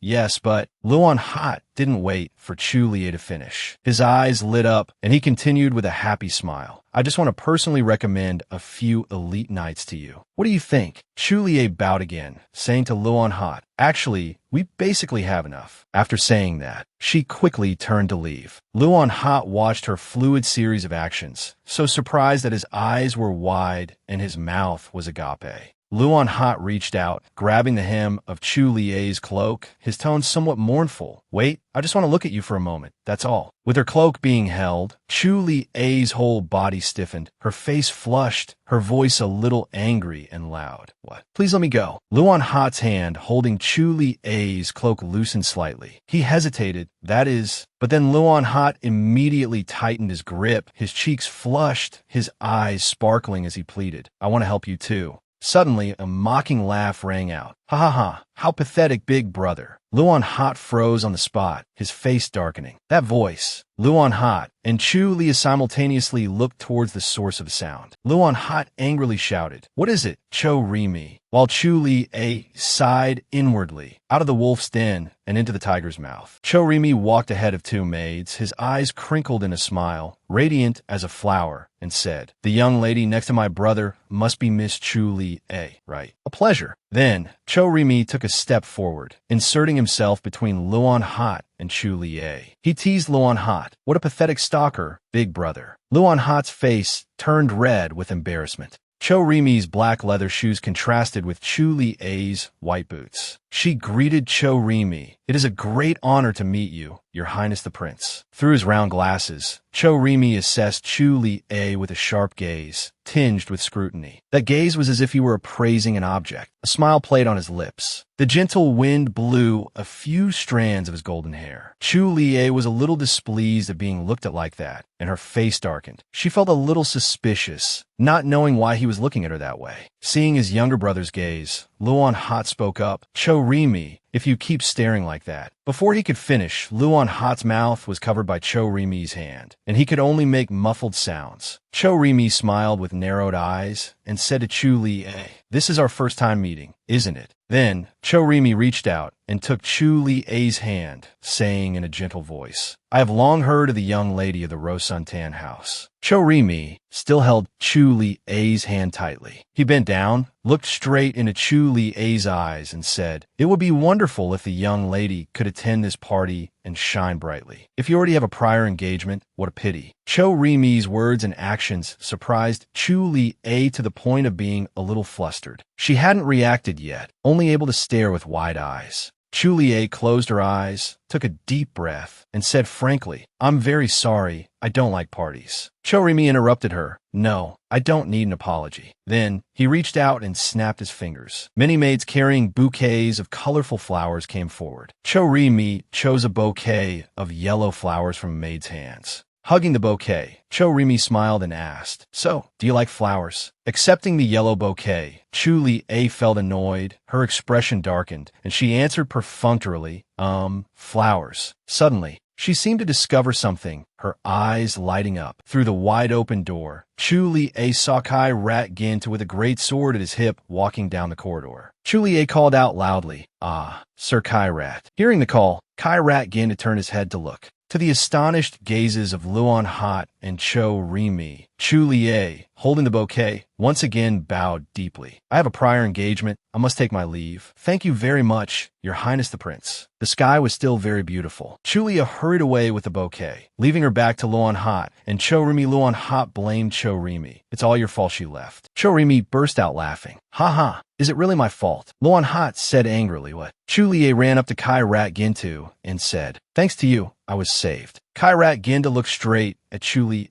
What is it now? The scene outside the garden was of maids holding flowers, watching Luan Hot and Cho Rimi argue. Luan Hot had one hand on his hip, the other pointing at Cho Rimi as he scolded him. Cho Rimi, meanwhile, was covering his ears with both hands and laughing. Chu Lie explained, Sorry, it was really inconvenient being stuck between them. Kai Rat Gintu asked back, Between them. Kai Rat Gintu gave a cold glance and said nothing more. Now in the flower garden, only Leonard and his guard remained. Leonard stood with one hand on his hip, the other on his chin, and thought. How strange. The guard stood to one side with his hands folded before his stomach, his head bowed. Leonard turned to the guard to ask his opinion. Do you think I'm not good enough? The guard jumped, stammering, Forgive me. The setting is a magnificent and splendid architectural structure with an incredibly complex design. Leonard asked, What I mean is, in your eyes, am I not good? The guard immediately said loudly, That's absurd. Leonard, Your Highness. The guard smiled brightly, gesturing with both hands as he spoke. His Highness Leonard, you are so noble, admired by all the people. How could there be anything wrong with that? Leonard listened, thinking seriously for a moment. As if he had figured something out, he laughed happily, and the air around him filled with a pink, happy aura. Leonard said, so that's how it is. But almost immediately, Leonard's attitude changed 180 degrees, his expression revealing confusion and sorrow. He rubbed his chin thoughtfully. But why does she always refuse me? Seeing Leonard's emotions change so quickly, the guard's face fell, and he hurriedly took out a handkerchief to wipe his sweat. The guard still stood to one side, silently watching Leonard. He turned, rubbing his chin, and said narcissistically, people often say women feel pressured in front of handsome men. Could being too handsome also be a sin? As Leonard was immersed in his narcissism, Kian accidentally passed by and overheard. Kian was curious about what issue the prince was discussing. Just as Leonard was stroking his chin and talking about the problem of being handsome, Kian happened to walk by and caught his eye, and he just stared at Kian like that. Seeing Leonard looking at him, Kian also looked back. The atmosphere around Leonard suddenly turned gloomy, his hand still raised to his chin. Leonard narrowed his pale blue eyes, looking coldly at Kian, his gaze carrying a sense of scrutiny and assessment. Seeing Leonard looking at him with such an attitude, Kian calmly met Leonard's gaze with his own deep blue eyes, a faint smile on his face. His attitude changing, Kian gave a radiant smile and said, it's been a while, Your Highness the Prince. Are you well? But in his heart, Kian lamented, I already pretended not to know. Leonard asked with both hands on his hips, what are you doing at the royal palace? Kian slowly approached, answering as he walked. Because it is the anniversary of my mother's death, His Majesty summoned me. The decorative bronze lanterns in the garden were exquisitely crafted. Leonard's voice rang out, ah, so it's today.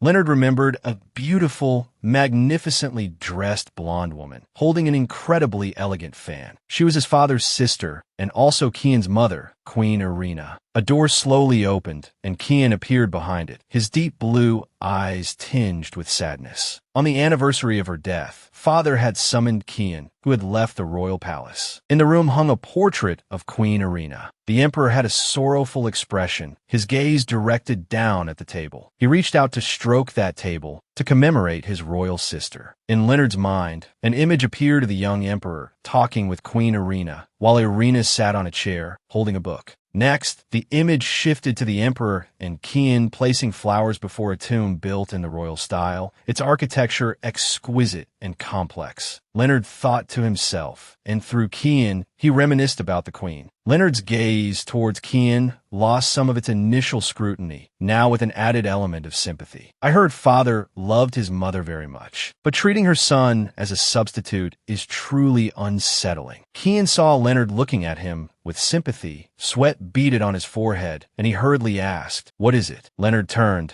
walking away step by step, saying to Kian as he went, no, it's nothing. You don't need to come to the royal palace so often in the future. I will speak well of you before father. Hearing this good news, Kian's eyes lit up, his whole being seeming to radiate a pink glow of joy, and he said happily, really, thank you, Your Highness the Prince. Leonard glanced at Kian and sighed softly. Leonard crossed his arms, turned his face to the side, frowned, and said with feigned impatience, I know, go. This reaction of yours doesn't please me. Kian foolishly scratched his head and said, my apologies. The weather was beautiful, the sky was clear, and a gentle breeze was blowing. Leonard put both hands in his pockets, watching Kian's back as he walked away. Leonard thought to himself, that guy sees how father treats him. A flash of annoyance appeared in Leonard's eyes. This makes me very uncomfortable. Suddenly, Leonard felt a wave of nausea, and he covered his mouth with his hand as if he wanted to throw up yesterday's food. The sunset glow-dyed the magnificent palace, the clock on the bell tower showing 5:40. Kian walked while ruffling his hair, sighing. Kian sighed again, thinking about His Majesty the Emperor. His Majesty still keeps telling those boring stories. Kian thought of the Emperor, his eyes moist, constantly muttering the words the Emperor had said. Oh, Kian, Your swordsmanship is very good, isn't it? Do you want to become the vice commander of the Night Order? To really be the vice commander? Before the emperor could finish, Kian interrupted him. Your Majesty. Kian guessed. Did His Majesty ultimately want him to join the Night Order? Kian sighed again. I can't do it. Under the sunset, Kian walked with his hands in his pockets, his face grim. Everyone is the same. Would it make him unhappy if I don't tie myself to this suffocating kingdom? Kian kicked a small stone on the roadside with his foot. Unfortunately, I can't help, but I hope everything goes well. The stone Kian had just kicked away happened to hit a pair of passing white boots. Julia walked past in front of Kian, her heart wavering. Should I go to father's place? Kian saw Julia and was startled. Huh. Julia heard the sound and turned to look. As soon as she saw Kian, Julia immediately flew into a rage, her eyes wide, her mouth open, shouting loudly at him. Seeing Julia, Kian also jumped, his eyes wide, covering his mouth with his hand. Kian stammered a few words. Julia rushed forward and grabbed Kian's collar, shouting, You stop right there. Kian said hurriedly, Lady, please calm down. Julia gripped Kian's collar with both hands. Kian's face turned pale, and he tried to force a smile, saying, Why do you always grab my collar like this? Julia gripped Kian's collar, staring at him. Kian raised both hands in a gesture of surrender. Julia's eyes widened, and she clenched her fist, shouting loudly, You are not to go anywhere else. Kian was sweating, and he asked with a forced smile, Where is anywhere else? Julia shook Kian by the collar forcefully. Don't talk so much. Kian cried out helplessly. The sky was getting dark. Kian widened his eyes and lied. His Majesty is behind you. Julia said, I'm not stupid. Kian asked with a bitter smile, Why are you so angry with me? Julia grabbed Kian's shirt, her head bowed, not looking at him, and said, You abandoned me back then. Just thinking about the mocking faces of your family members. I just want to crush them. Julia shouted, her eyes filled with killing intent. Why don't you do what you did that time? Julia's hands kept shaking Kian forcefully. Kian was drenched in sweat. He closed his eyes and said, I surrender. Kian's trembling hand touched Julia's hand that was gripping his shirt. Lady, please calm down a bit. The sky was already tinged with the colors of sunset. Kian said, What happened at Mount Limia? I have my own difficulties. Shall we have a cup of tea and clear up all the misunderstandings, okay? Julia said as she removed her gloves, Fine. You are that sword master, aren't you? Kian adjusted his clothes, and hearing Julia's question, he answered in a bit of a panic. Was it me? Yes. What? Why? Suddenly, a white glove was thrown at Kian's chest. Julia's eyes were determined, and she said very seriously and loudly, I want to duel you. Kian bowed his head, his eyes looking down as he asked, What? Why so suddenly? Julia enunciated each word clearly. You must participate in the night's contest. Don't even think about running away again. 3 black lines appeared on Kian's forehead. He bent down to pick up the glove. In his heart, he regretted it. He really shouldn't have come here. Clutching Julia's glove, Kian said, Fine. If doing so can appease the lady's anger, I am willing to duel you.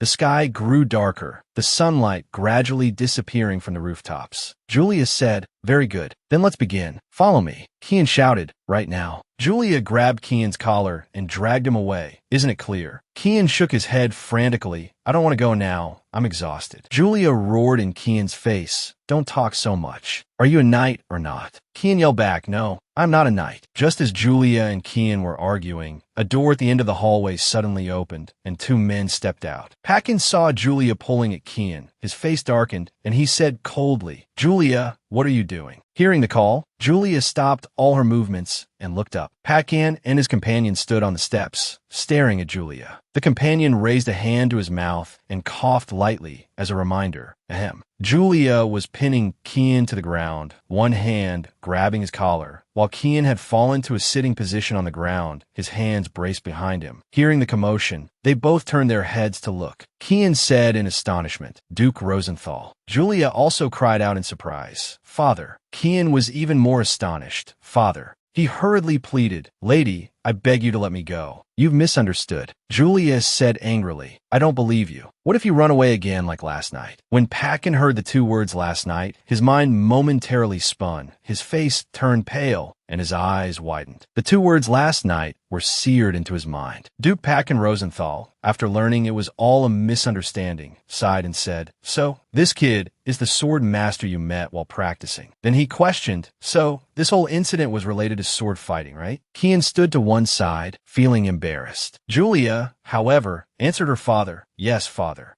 After Lady Julia confirmed it again, Packen admonished his daughter, "It's one thing for you to cause a scene here, but in the royal palace where there are eyes and ears everywhere, it's better to be a little more careful." Julia obediently listened to her father. "Your daughter will remember father's teachings." Julia helplessly recalled that moment. She let out a quiet sigh of relief, thinking to herself, luckily, he reassured father. It's the first time I've ever seen father with such an expression. It's true. Her father, upon hearing the words last night, seemed extremely panicked, thinking his beloved daughter had done something suspicious, which was why his limbs went as limp as noodles. If that had really happened, he wouldn't have known how to react. Packen said to Kian, "Because my daughter is competitive, she was rude to you." The young Kian laughed and said, "It's all right, Duke. You have always loved your daughter very much. Perhaps this kid doesn't mind it." He didn't understand Kian's words, saying, "You speak as if you know me well. Who are you exactly?" Kian replied, "You must have forgotten me." Julia turned her head away, not understanding this guy's words. He continued cheerfully, "I am Kian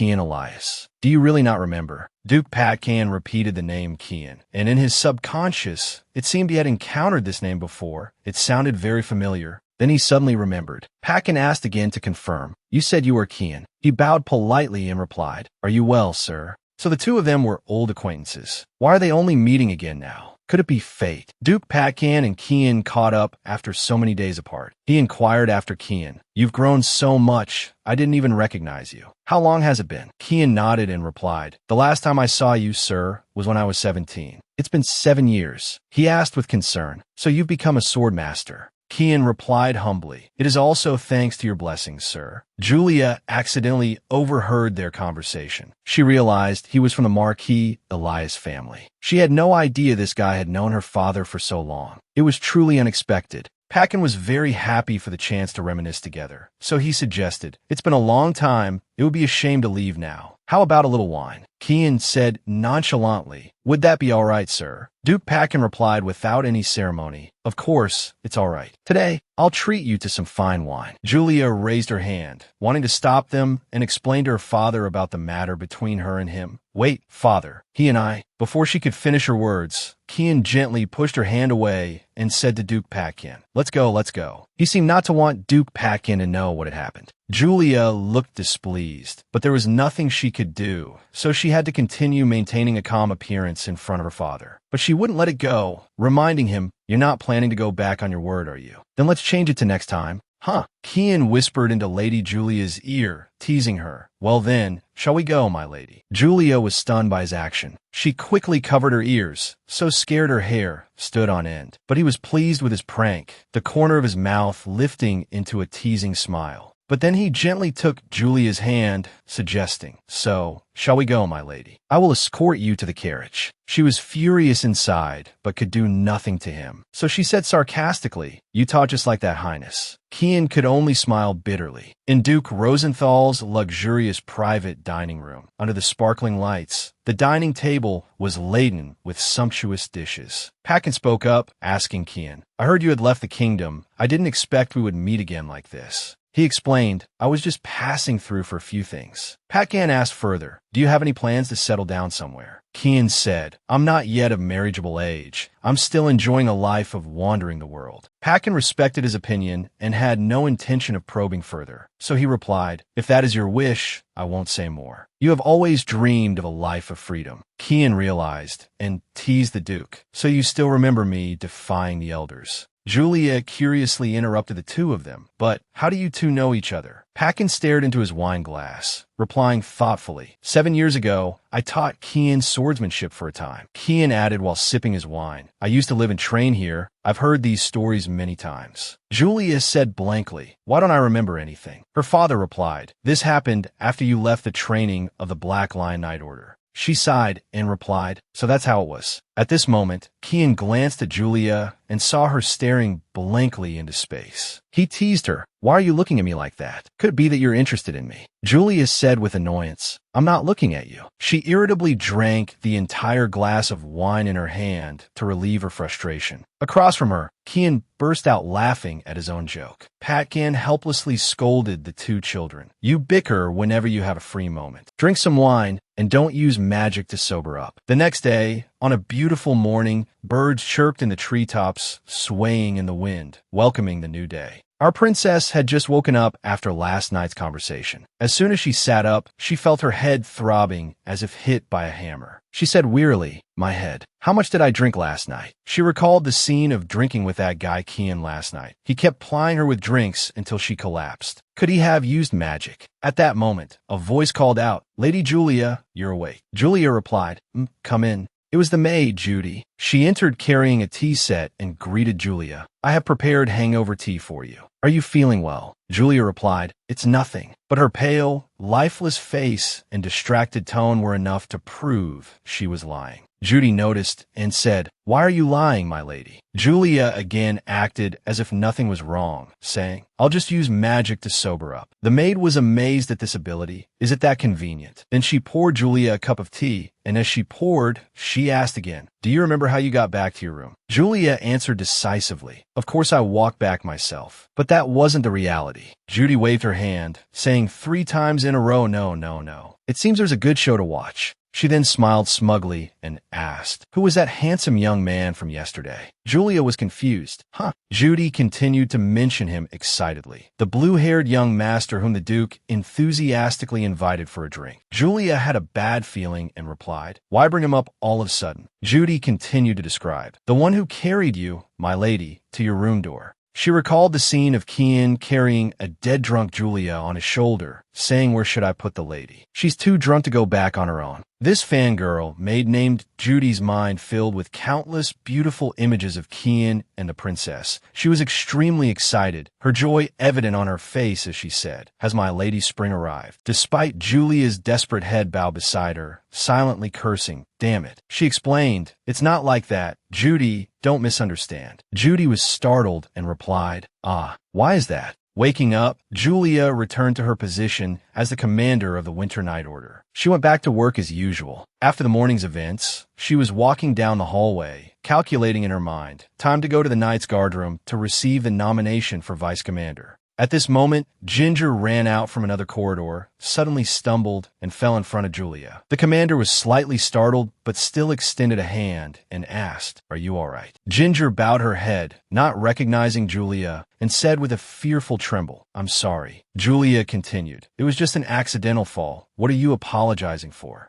Ginger stopped and looked up to see who was speaking. She recognized her. The commander of the Winter Night Order. Julia asked, well, can you stand up? Ginger took Julia's hand to stand up, saying timidly, thank you. Julia seemed to recognize this face. She said, it's you. Ginger, embarrassed, just wanted to find a hole to crawl into. Julia remembered now. She was the daughter of Count Erhat, Ginger Erhat, a strong knight assigned to the Close Combat Night Order. Julia thought to herself, the things about her father should be in the past. Things are different now. But at this moment, Ginger stammered, you. She looked up at Julia and continued, you know me. Ginger was lost in her own thoughts. I don't actually want to be a knight. My father, for the glory of the family, was determined to produce a knight. I took up the sword for my frail older brother. My brother used to gently pat her head. Fortunately, I have a talent for tactics and even successfully joined the Knight Association. There was a good commander there, along with a group of reliable comrades. Despite the arduous training, I adapted to life in the Knight Association without much difficulty. However, replacing those good memories were bad ones that Ginger could never forget. The happy days eventually passed. Aisha began to deceive and isolate me. Perhaps it was because she had achieved excellent results in a few tests, attracting everyone's attention. Ginger recalled Aisha's contemptuous gaze at that time. The look Aisha gave that day was still deeply etched in Ginger's memory. Aisha, who was known for being friendly, stole away everyone by my side, one by one. It was only then that I realized I couldn't let Aisha do that. I remember the times during swordsmanship practice, accidentally stepping on others, or the precious ceremonial sword her father gave her being accidentally thrown into the fire, and similar incidents. Aisha always feigned an indifferent apology. "Oh, sorry, I really didn't know." Aisha's bullying became more and more excessive. At first, I insisted that I would not give up, but Aisha blatantly used her friends to her advantage. She used her status as a fallen noble to gain everyone's sympathy. She used my background from a Count's family to turn me into the ringleader bullying the pitiful Aisha. The more I resisted, the more my relationship with my comrades was destroyed, and the rift grew deeper. Everyone sided with Aisha. I secretly wished for someone to help me, but no one could save me. The commander who used to be so good to everyone, I was afraid they wouldn't believe me. Because my brother's illness was critical and getting worse, I didn't want to worry my father. So I had to endure it. That was my decision.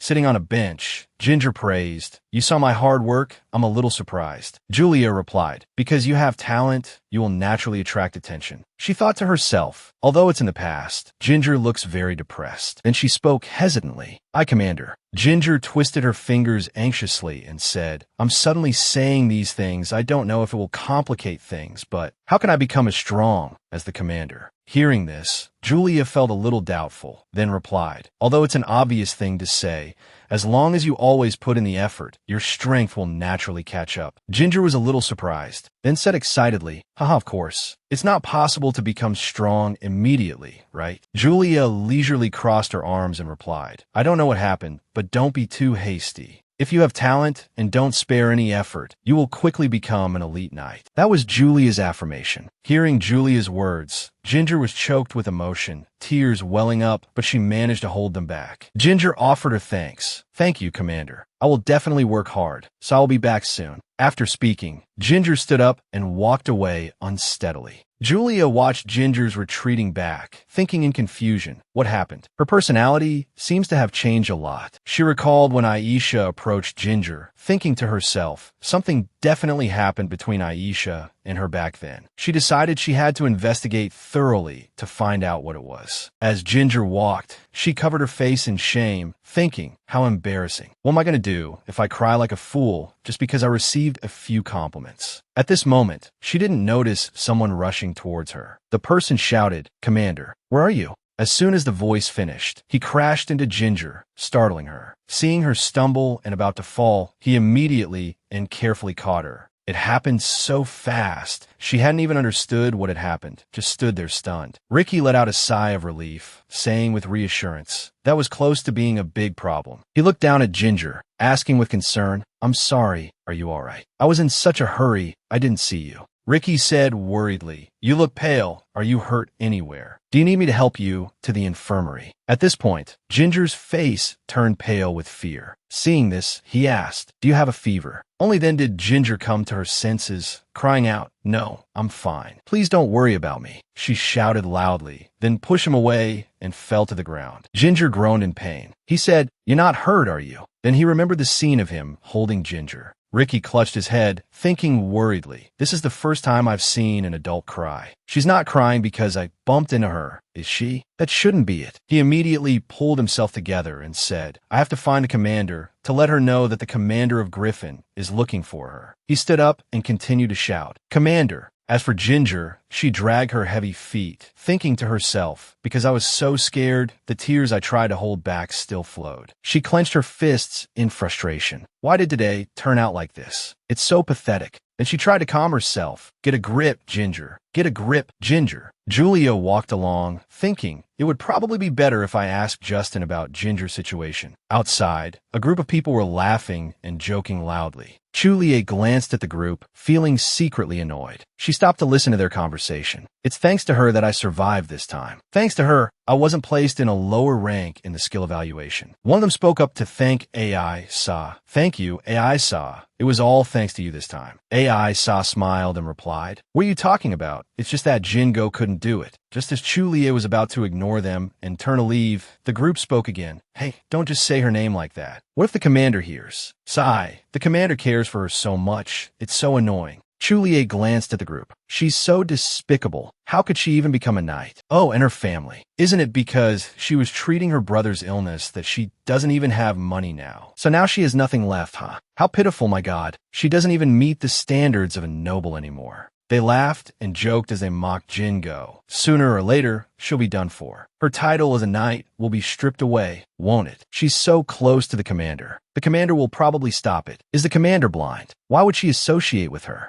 Seeing their joyful expressions as they trampled on someone else's honor, Chulie felt it was such a foreign sight. But perhaps in her own past, she had once walked towards that kind of crowd. She must have been bad-mouthed behind her back as well. Chulie spoke up. What's so amusing? It made them jump. When they saw it was Chulie approaching, they stammered, Commander, greetings, Commander. Chulie crossed her arms and said, I didn't expect the Knight Order to be such an idle place. While two of them were bowing to her, Sa didn't move at all. This caught Chulie's attention. She narrowed her eyes and glanced at Sa. Furthermore, it seems this young lady has forgotten the rules now, hasn't she? Her words startled Sa. Then, frightened, she immediately bowed deeply, crying out, sorry, Commander. Chulie looked at Sa's state and thought to herself, does Jingo have to struggle in a situation like this too? She issued a warning. During work hours, if I see this attitude again, I will report it to Sir Trot Tin. That's all. They replied in fear. Yes, we'll remember. A loud sound of a door opening startled Trot Tin. Chulie entered with an unhappy expression, saying, I'm so sorry. I didn't expect the door to slam so hard. Trot Tin chuckled, probing her with a question. What's wrong? I think you gave me quite a start. Chulie crossed her arms and requested of him. I have something to report to you. It will only take a moment. Is that all right? Trot Tin replied cheerfully, Of course, have a seat. After pouring her a cup of hot tea, he crossed his legs and said, About the vice commander, it's a real shame. That friend was also very honest. Why did something like that happen? Because she missed the chance for success right in front of her. However, I don't think she did something that foolish. Chulie was silent, picking up the teacup and taking a small sip. Then she angrily drank the entire cup. Trot Tin watched with a horrified look, thinking to himself, that's hot tea. Chulie put the cup down and said, No, that's not the point. She began to talk about Jingo Hot. Please tell me, how is she doing in the Night Order? Trot Tin asked tensely, Did Jingo do something wrong too? Chulie replied to Trot Tin, We talked for a bit today. It seems the problem is not small. I know this intervention is a bit arrogant, but it must be addressed one way or another. Trot Tin fell silent, as if hiding something. Then he spoke up. I won't specify which members, but I have a few points I want to make, so I'll tell you. Hearing him say that, Chulie also thought to herself, as I thought. Trot Tin began to explain. Jingo joined the Night Order 2 years ago. Although young, her abilities were very good. She was a standout among the members. Every month, she achieved good results and high evaluations. There was nothing to criticize about her personality either, brave and strong. But since last year, she has almost become a melancholic person. He added, in training, she also appeared very passive, and she often used illness as an excuse to not participate in skill evaluation training or group training. At first, I even thought it was written that. Chulie interrupted him, asking curiously, What did you say? That, Trot Tin said. In the legends of the kingdom, there was once someone from another world who became a princess. Although she had died, she suddenly woke up, her behavior and gestures completely different from before. Chulie asked doubtfully, There aren't any signs like that, are there? Trot Tin scratched his head shyly and said, I just like stories like that. She said with a disgusted expression, Please continue. Annoyed, she thought to herself, What nonsense is he talking about? Then he regained his sorrowful expression and said, I spoke with Jingo, but I don't think that's the situation. I asked the other members, but it seems to be just a few minor arguments. Hearing this, Chulie paid more attention, but she remained silent. A simple struggle isn't the end of it. Everyone laughing it off with such answers also disappointed me. Trot Tin placed his hands on his lap, his expression grim, and said, Jingo didn't tell me anything. He said in a voice on the verge of tears, Am I really that untrustworthy? Answer me, Chulie. She said with a slightly mocking smile. That's probably not it. She added, There might be situations that can't be spoken of. I will meet with Jingo again. That is your decision. He replied, as I thought, you also want to know something. She replied, yes, that attitude, no matter how you put it. Then she thought, those things must be similar to what I went through in the past. I hope what I experienced doesn't happen in the Night Order. Will others be affected because of this too? Thank you for your guidance, she said as she stood up. I'll treat you to a meal next time. Just then, Trot Tin called out to her, Lady Chu Li-A, if you find out anything, please let me know. I want to help Jingo too. Those were Trot Tin's last words before Chu Li-A walked out the door. She grabbed the doorknob, then smiled and replied, I understand. She turned her head back and said, Jingo is truly loved by many. The sound of the door closing echoed. Trot Tin was left alone in the room, sitting there silently, not saying a word. Then he laughed sarcastically, thinking to himself, I'm such a pitiful guy. Meanwhile, Jingo was leaning against a tree, trunk outdoors. She thought gloomily, if she fails 2 more skill evaluations, she will be expelled from the Night Order. If I go back home, her face was full of worry, clearly extremely anxious. What would she say to her father and brother? With a click, the door opened. Patkin was leisurely drinking tea and asked, You're here? Chu Li-A entered with a solemn expression. I'm terribly sorry, father, for having sudden business. He nodded slightly. She asked curiously, What is it, father? He got straight to the point. It's like this. She tilted her head curiously. After listening to him for a moment, Chu Li-A was astonished. What? You want that person to become the vice commander of the Winter Night Order? Patkin was momentarily speechless, raising a finger to his lips to signal for silence, then continued. This is an earnest request from His Majesty the Emperor. However, XYN's opinion is very important. Chu Li-A was about to say something, but held back. But anyway, she added, besides, that person also once said he doesn't like to be tied down to one place. He was silent for a moment, then said slowly, Chu Li-A, as you know, XYN is the only son of Queen Irina. Chu Li-A listened quietly as Patkin spoke. Queen Irina had a straightforward and brave personality, and moreover, she was a queen deeply loved by the people. Such a queen passed away protecting her son. The image of that desperate child amidst a sea of raging fire and the tears from his injuries. He continued, strangely, people began to criticize XYN. He was afraid of the fingers pointing at him. For a child who had lost both parents, the noble society was incredibly cruel. Even so, XYN grew into a solitary person who no longer trusted anyone. He became extremely sensitive, heavily guarded when interacting with others. Perhaps that's why he likes to wander everywhere. He frowned. It seems His Majesty the Emperor doesn't know about this. But ironically, in this society, even if you commit no crime, you will be heavily criticized. Hearing Patkin's words, Chu Li-A's expression turned gloomy, and she said nothing. His words still echoed. To be honest, I hope XYN can live more freely, but the dignity of the royal family through the generations. His Majesty also wants to fulfill his wish. His Majesty the Emperor and Irina are related by blood. Is it that His Majesty fears her traces in this world will disappear? Therefore, His Majesty wants to take this opportunity to arrange for XY and to stay in the kingdom. At this moment, Chu Li-A spoke up in a protesting tone. Even so, it's impossible. That person wouldn't want a position like vice commander. She thought unhappily to herself. Besides, I'd have to face that guy every day. Patkin continued to speak calmly. I don't intend to persuade you. I just hope you can give him a chance. Lindet said he will talk to XYN, so there will be an answer soon. She remained silent, with no intention of speaking. Seeing she didn't answer, he said again, I will reconsider it carefully. Chu Li-A replied respectfully, Yes, father. Chu Li-A looked out the window. She thought, if the Night Order had another sword master, it would bring great benefits to the entire order. Then, the image of XY suddenly appeared in her mind. But to just let a selfish guy like that become the vice commander. And that guy, XYN's mocking smile appeared vividly in her head, making her think in frustration, if I give him a task, he'll definitely just wander off without doing it. She couldn't stand it, angrily punching something in front of her. She yelled, just imagining it is annoying enough. Back at a luxurious mansion, a voice echoed from inside. How long are you going to lie there sprawled out? The voice was directed at XYN, who was lying listlessly on the sofa. As if he had been waiting for a long time, he spoke. You're here.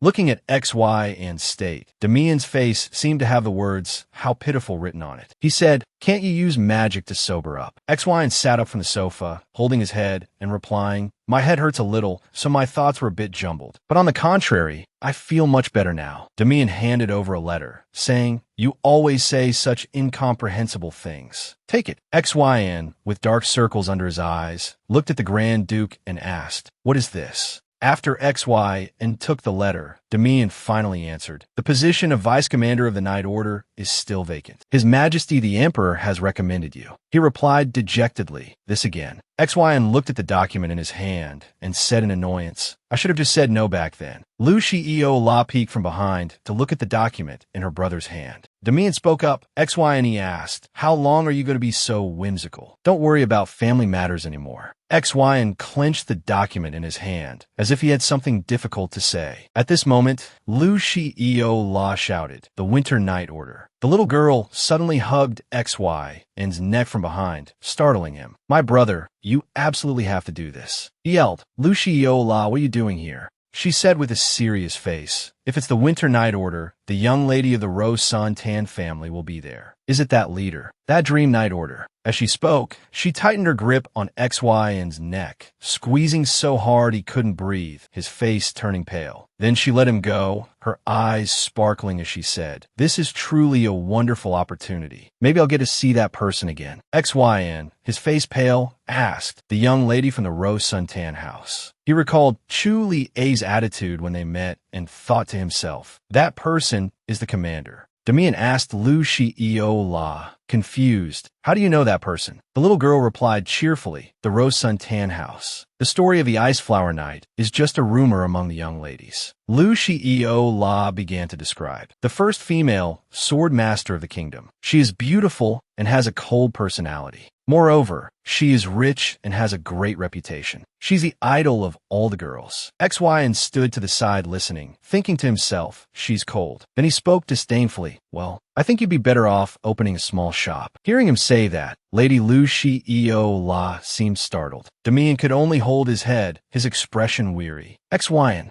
Lu Shio La rushed forward, punching and kicking XYN wildly, shouting, Why can't I?" He could only groan in pain. "I'm so upset I could cry." At that moment, XYN suddenly called her name loudly, Lu Shio La. "Your brother here has a big problem right now." Hearing him say that, Lu Shio La asked worriedly, "Huh, what is it?" XYN put his arm around her shoulder, smiling slyly as he teased, "The color blue doesn't suit me." This made Lu Shio La shout angrily, "Don't laugh. Isn't your head also blue?" He cried out in pain, "Ouch, don't pull my hair." Into me and had a confused expression. "What are they doing?" Jingo was sitting there in a daze. Suddenly a voice called out, "So you were here?" Jingo was startled, and as soon as she turned her head, she saw Chu Li-A. Jingo said in astonishment, "Calm, Commander." Chu Li-A was heard saying, "I'm not disturbing you, am I?" Chu Li-A said, sitting down next to Jingo. Jingo asked, flustered, "Is something the matter?" Chu Li-A replied, "A moment ago you asked me how to become stronger, right? Is there a reason you need to become strong right away?" Hearing this, Jingo was a bit stunned, stammering. That is, she hesitated for a few moments, then fell silent.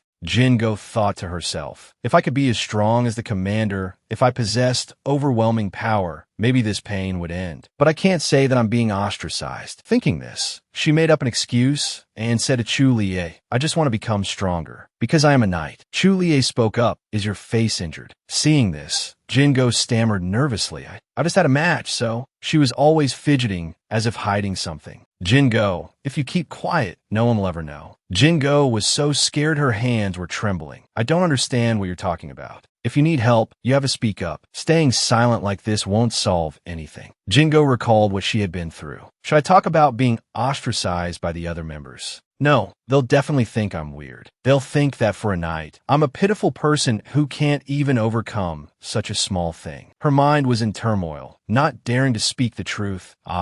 Then she thought to herself, "I have to explain." But she couldn't bring herself to speak. Seeing Jingo's unstable state, Chulia gently took Jingo's hand, comforting her. "I'm not interrogating you. I just want to help." Seeing this, Jingo couldn't hold back the tears welling in her eyes. "What is wrong with me today?" In the end, I still couldn't say it. Jingo could only cover her face, sobbing in Chu Li-A's arms. Chulie comforted her. Just cry. Jingo said through her sobs. I'm sorry for letting you see me in such a pathetic state. Hearing that, Chulie said, slightly displeased. Have you made a habit of apologizing? If you've done nothing wrong, you don't need to apologize. Jingo continued aggrievedly. Yes, I'm sorry. Hearing that, Chulie became even more exasperated. There you go again. Tell me everything that has happened during this time. Jingo stammered. That is, seeing that Jingo couldn't speak, Chulie said, it's because of AI Sa's jealousy that you started being isolated, right? Yes, that's probably it. At this point, Jingo also gathered the courage to speak out. When I achieved good results in the proficiency test and got noticed, AI Sa looked at me with hatred in her eyes. After that, I started being isolated. So I think that's probably the reason. Chulie was not surprised by this. She thought to herself, AI Sa's old habits haven't changed. Then she continued speaking to Jingo. Her own abilities are lacking, yet she takes her anger out on something unrelated. But how did you know I needed help? When you asked me how to become stronger, I sensed it. When I longed to escape a painful reality, I also suddenly had a similar thought. Even if you're lonely, even if you're in pain, you have to endure it all and overcome it yourself. That's why I want to help you. Sharing your sorrow is also a way to lessen it. Jingo exclaimed in surprise. I thought someone as strong as the commander would never face such difficulties. I don't know if it's appropriate to say this, but just talking with you, Commander, I feel like a great burden has been lifted. Seeing her spirits lift, Chulie smiled and said, that's great. Let's go now. Yes, where are we going? She gently took Jingo's hand. There's someone who can help you. Commander, let's go quickly. After that, she led Jingo to see Trot Tin. After hearing everything, Trot Tin was a little incredulous. Something like that happened. Jingo said dejectedly again, I'm sorry for hiding this. Commander Chulie said angrily, don't apologize all the time. Trot Tin sighed, that's right. On the contrary, I'm the one who should be sorry. Even so, without clear evidence, it's difficult to punish them, isn't it? That's right, but AI Sa has many witnesses, so she is likely to be punished. However, all of them are accomplices. Can I testify? Trot Tin was also very troubled. What should be done now? I will organize a match between Jingo and AI Sa. The loser must leave the Night Order. Isn't that a bit too sudden? We just need to add a reason. For example, this is a match to decide the final ranking in the Night Order's Close Combat Division. At this moment, Chulie spoke up. Compared to other Night Orders, the Close Combat Division has the most members, so we will hold a proficiency evaluation competition to eliminate some members. Such a competition will not arouse suspicion. Trot Tin nodded. That's not a bad method. But will that put pressure on Jingo? Yeah. How do you know the internal situation of the Close Combat Division so well? I heard it from my father. Jingo, are you okay? Yes, I want to give it a try. There's one more thing. I want Jingo to join the Winter Night Order. Hearing this, she was extremely surprised. Chulie continued, even if you stay in the Close Combat Division, you won't be comfortable. Because there are other members, it will be difficult during training. Trot Tin spoke up. I'm about that. What does Jingo think? Just tell me what you want, and I will help you. Hearing this, Jingo's heart was a little moved. She thought to herself, me, joining the Winter Night Order. It was pouring rain outside. Jingo had just returned to her room. She stood blankly in front of the mirror for a long time, thinking to herself, this uniform, today, is the last time I'll wear it. Then she picked up the scissors on the table and brought them to her hair. She cut off the ends of her hanging hair, then told herself, I've been under the care of 700 commanders. I'm terribly sorry. But I also want to join the Winter Night Order. After cutting her hair, Jingo looked at herself with short hair in the mirror and smiled. Great. She reassured herself. Don't be afraid, Jingo Ohat. I will show the commander a dignified image. Taking a deep breath, Jingo gathered her courage and stepped outside. At this moment, the female guards were chatting in the lounge. Today is the last time we'll see each other. Goodbye, AI Sa. Hearing this, AI Sa blurted out, what? A week of hellish training is waiting for you. This is to train your spirit. Look, everyone, it's all AI Sa's fault, isn't it? So annoying, she's not even a noble. AI Sa was so angry, she wanted to crawl into a hole. Who said leaving is so easy? If I don't leave, who will take care of her? Can you beat her? Hearing AI Sa's words, the other person sneered, her voice full of ridicule. You really don't know your own strength, do you? AI Sa left angrily. What? She said again, while you're angry at us, get ready to fight. Why don't you go? Go on. After the match, I'll be the only one left in the Night Order. Good luck. AI Saw then turned and left. They couldn't help but burst out laughing. Ahaha, so funny. Even if you get kicked out, we still have to go through that hellish training. AI Saw had gone outside, but they didn't stop talking. That's why I don't play with common kids. So annoying. Look at this wound on my hand. Did you see what I did to Jingo? Because it was too horrible. AI Saw gritted her teeth, thinking to herself, Jingo, oh hot, you better watch out. As she spoke, she walked straight towards Jingo. If you win this match, you'll be transferred to the Winter Night Order. What do you mean by that? Jingo frowned and said, the commander just gave me a chance. Hearing this, AI Saw said arrogantly, can't you stand up without help? Jingo said sarcastically, don't talk as if you're so great. At this point, Jingo immediately drew her sword. Jingo pointed her sword at AI Saw's face and said, AI Saw Evan, enough with the useless talk, draw your sword. This bitch, are you crazy? Ignoring AI Saw's rambling, Jingo struck first. AI Saw was startled, and her sword fell to the ground. Jingo had no intention of letting her off, continuing to swing her sword to strike. AI Saw hurriedly bent down to pick up her sword,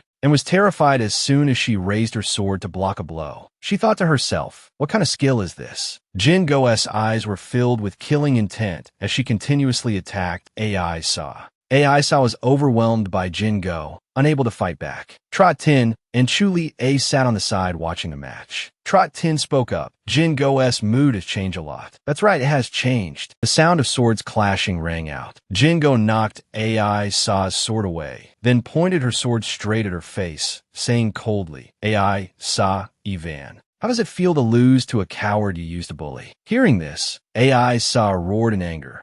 Have you been pretending to be weak all this time? Jingo was no longer the Jingo of before. She immediately retorted, it was you all who made me weak by isolating and tormenting me. AI Saw said, you used to be a coward. Jingo shouted, I'm not afraid of you anymore, because I'm not alone. What did you just say? You think I'll just leave like this? Just as AI Saw was about to slap Jingo, someone grabbed her hand, shouting, stop. The one who spoke was Chu-Lie. Chu-Lie continued, you lost. If you are a knight, accept the result and withdraw. Hearing this, AI Saw's eyes filled with tears. The commander is also on Jingo's side, aren't you? You must have breathed a sigh of relief, haven't you? The one who was once insolent to you, Commander, yet you've become like this. You used Jingo from the very beginning to plan this, didn't you? So selfish. Jingo, standing beside her, shouted angrily, AI Saw. Chu-Lie couldn't help but shout, get a grip. This is the price you pay for your crimes. You too, using so many people to torment Jingo together. Hearing her, her face darkened. I'm not like Jingo, because everyone likes me. Does that mean you won't listen to me? If it weren't for you, we could have been like this forever, because I was the one who was supposed to join the Night Order. Tristan hugged Isa, scolding her. That's enough, Isa. For the last time, act like a knight, Isa. She stubbornly refused to give in. Let go of me. Julia showed a look of disgust, thinking to herself, has she gone mad because she doesn't want to accept the results? Isa fell to the ground, clutching her head and screaming. Why did this happen? Ever since that bitch came to the Night Order, everything has been a mess. Tristan was speechless. He announced, Isa Evan has lost the duel. Effective immediately, she will be expelled from the Close Combat Night Order. Hearing this, she hurriedly grabbed Tristan's sleeve. Wait, Tristan said coldly, it's hopeless. At this moment, mocking whispers arose from the surroundings. Is she really leaving? Wonderful. Look, what is that coward doing? I've been waiting for this day for a long time. Isa gave a contemptuous smile, saying, liar. Ginger looked at her miserable state and couldn't help but feel a little sympathy. But Julia next to her said coldly, let's go. Only Isa was left, looking at Ginger with hatred. I will absolutely not forgive you. She thought to herself, you think this is the end. Just wait. I will make you cry tears of blood too. The next morning, Julia was striding down the road. She walked and thought, Ginger has gone to say goodbye to Sir Tristan, and the match is over. I also have to go back and handle the backlog of work. Julia suddenly stopped in her tracks. Recalling Isa's appearance yesterday, she couldn't help but feel a little annoyed. The outcome is truly frustrating. Just then, Cyan and Ricky were arguing loudly. I can't teach you. Hey, don't be like that. Their noise attracted Julia's attention. What are you two doing here? Seeing her, Cyan looked as if he had met his savior and said happily, I finally found you.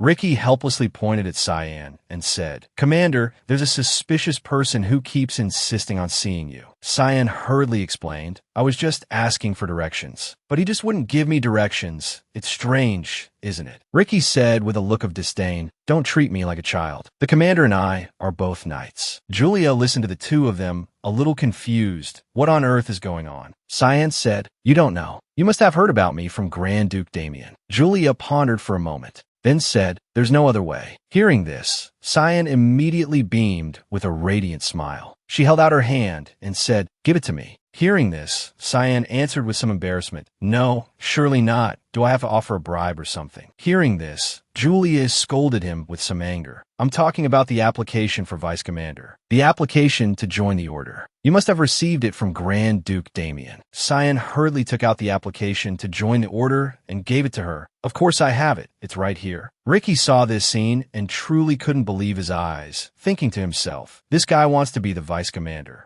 She handed the application to Ricky, ordering, "Ricky, take this to my office. Also, in 30 minutes, gather all the members at the arena." Ricky glanced resentfully at Cyan in front of him, then replied, "Yes, I understand." As soon as Cyan heard her say that, he immediately deflated. 30 minutes later at the arena, no way. Julia said to Cyan, "Please follow me. We have to conduct the entrance test first." Hearing this, Cyan's smile gradually twisted. "Can't I just abuse a little of His Majesty, the Emperor's authority?" Julia gave a cold laugh. "No, none of our members would agree to such an unreasonable thing. If you can't prove your skills, then you'll have to fight all the members. Or you fight me in a match to prove you have the skills to become the vice commander." Cyan remembered the first time he met Julia, when he had left her behind saying, "I have an important appointment. I'm leaving first." It seems he could only pretend that day never happened. Thinking of this, he spoke up, "This is probably the nicest thing I've ever said to you." "All right, it's no big deal." Julia couldn't be bothered to say more. She thought to herself, this constant war of words is so tiring. A moment later, Cyan engaged in a battle with Julia.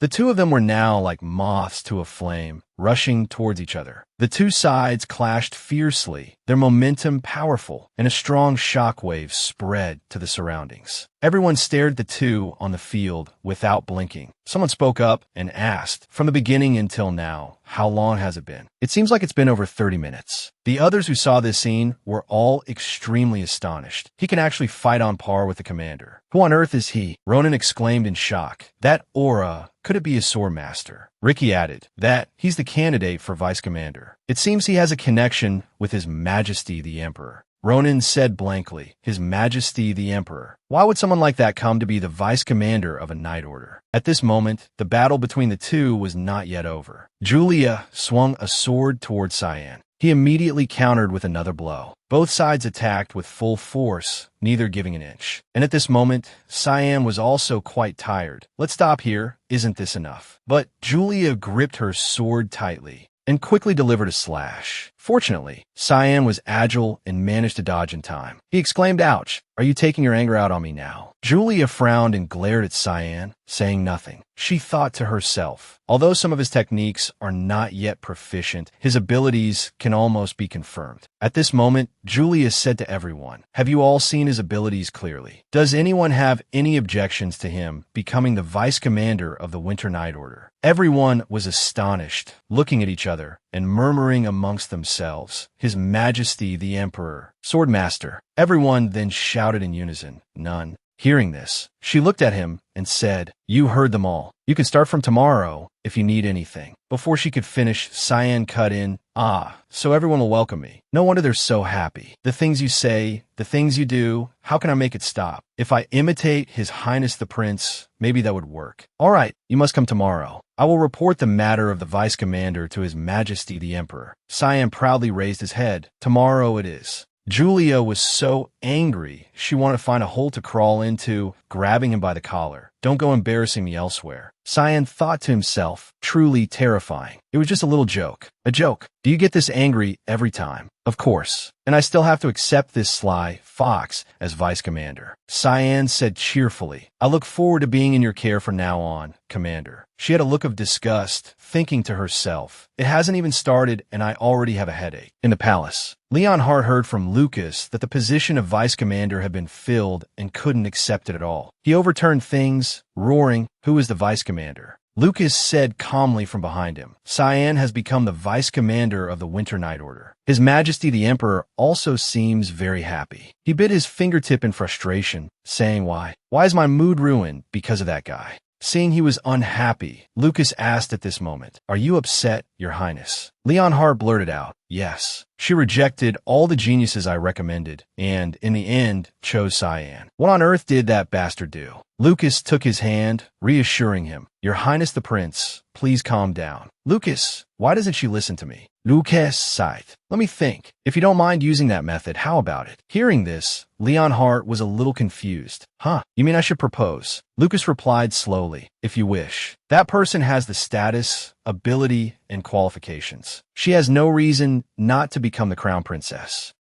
As soon as the words were spoken, he reacted, Don't be too hasty, Lucas. That is the final goal. We still have time, still have a chance. If nothing changes, the next emperor will be me. At that time, before he could finish, Lucas interjected, Are you afraid of being rejected? Leonhardt shook his head impatiently and said, You're too noisy. I don't want to hear it anymore. But Lucas had no intention of stopping. He continued, However, there's a strange rumor spreading in the palace. Leonhardt was very surprised to hear this. A rumor. Lucas began to recount the conversation of the maids. Have you heard? Sir Cyan likes the commander of the Winter Night Order. I also heard they spent the night together. I hope they get together. They're a great match. But isn't that commander from the Rosentain family? So what about His Highness the Prince? Oh my, could this be a love triangle? At this moment, someone reminded them, Hey, what if someone hears you talking? Get back to work. Only then did the three of them stop talking. At this time, the Night Orders were in a meeting. One person was speaking. This campaign will take place in the Montana Mountain Range and the Domingo Mountain Range. Special reports indicate that the number of monsters in these areas has increased significantly. We cannot leave the palace for too long. The close combat and Griffin orders will go to the Domingo Mountain Range. Everyone was listening intently. Only Cyan was yawning constantly, making Julia, who was sitting in front, both angry and speechless. That person continued. The Winter Night Order and the Black Lionite Order will go to the Montana Mountain Range. This time we will lead the way. The team members will be in charge. Karat Ginter heard this and asked, So when do we depart? We need more time to prepare, so we will depart in 15 days. All right, the meeting is over. Julia walked out in a bad mood. She said to Cyan, Sir Cyan, were you just yawning behind my back? Hearing this, he pouted and said, What can I do? I couldn't sleep, and I still have to work. Julia scolded angrily. At least when others are around, you should restrain yourself a little. You have no manners at all. Yes, but I just got appointed as vice commander, and I have to go to the battlefield right away. Why is this happening? I still have a lot of things to deal with. Hearing him complain, Julia sighed. The ambush is an annual plan. The position of vice commander has been vacant for a long time. Cyan heard this and asked curiously, Where did the previous vice commander go? But she only replied, You don't need to know. You're just making me more curious. Go to the training ground and help them with their training. Hearing this, Cyan grumbled. Isn't today's work schedule over already? Over with what? You have to train all night today. In the blink of an eye, it was dark, but Julia was still practicing outside the training ground. Karat Ginter just walked out and saw her, calling out, Lady Julia. Seeing him, she was a little surprised. Sir Karat. He looked at her and said, Are you staying late again? As he spoke, he walked towards her. Julia replied, I want to practice a little more today. She continued, So it really is like that. Do you always stay very late, Sir Karat? Do you practice here? I don't have any special reason today. I heard there will be fireworks after the festival. Would you like to watch? Hearing this, she replied a little shyly, I'd like to see them too, but isn't it too late now? Karat Ginter immediately said, Follow me. Then he walked away. Seeing him walk so fast, Julia hurriedly chased after him. Wait, Sir Karat. Then, he took her to his office and opened the door. If you look from here, nothing will block the view. Julia thought to herself, Sir Karat's office. The entire village came into Julia's view. In the distance, clusters of brilliant fireworks bloomed one after another. Julia said excitedly, "I can see the whole village." Seeing her happy, he asked softly, "Do you like it?" "Go ahead and watch." "Sir Karat, I never thought I would go to see fireworks. Did you come here to watch the fireworks with me?" Seeing Karat, Ginter remained silent. Julia smiled shyly. "I was just kidding." He suddenly spoke up, "But perhaps that's the case." This made her a little, A lot has happened since you became a commander, but sometimes you should also take a break. If you keep pushing yourself like this, you'll get exhausted and collapse. You were worried about me, so you brought me here to see this, right? Karat Ginter didn't remain silent as before, but answered immediately, yes. Hearing this, Julia's cheeks flushed, and she hurriedly covered her face with her hands in embarrassment. "I can't believe it. What should I do? This is so embarrassing." "Thank you, Sir Karat," he continued. "If you watch the fireworks bloom in the sky, I heard that even for a moment, all your worries will disappear and your mood will get better. That's why I wanted you to see this." Julia raised her head to look at the sky, colorful with fireworks, and let out a soft ah. "Thank you," he just replied with a short, In a room, an exquisitely decorated vase sat on a table. Under the sunlight, the flowers shone, sparkling like stars. At this moment, in that room, a slender hand wearing a pristine white glove, looking extremely noble, suddenly slammed down on the table. This person thought to himself, "It's been over a week since the prince started sending flowers." 4 days ago, Jeremy came before Julia with a bouquet of roses. His action made her a little flustered. He smiled brightly and said, "You look beautiful today, too." She looked at him with a puzzled expression. 3 days ago, he came to see her again and gave her another bouquet. Although she was a bit uncomfortable, he still said, "These flowers in the greenhouse reminded me of you." As he spoke, he held the bouquet out to Julia. 2 days ago, he brought a bouquet of blue flowers to her again. This time, her expression was a bit unhappy, feeling a little annoyed, but she still stood and listened to him speak. "This bouquet really resembles Julia."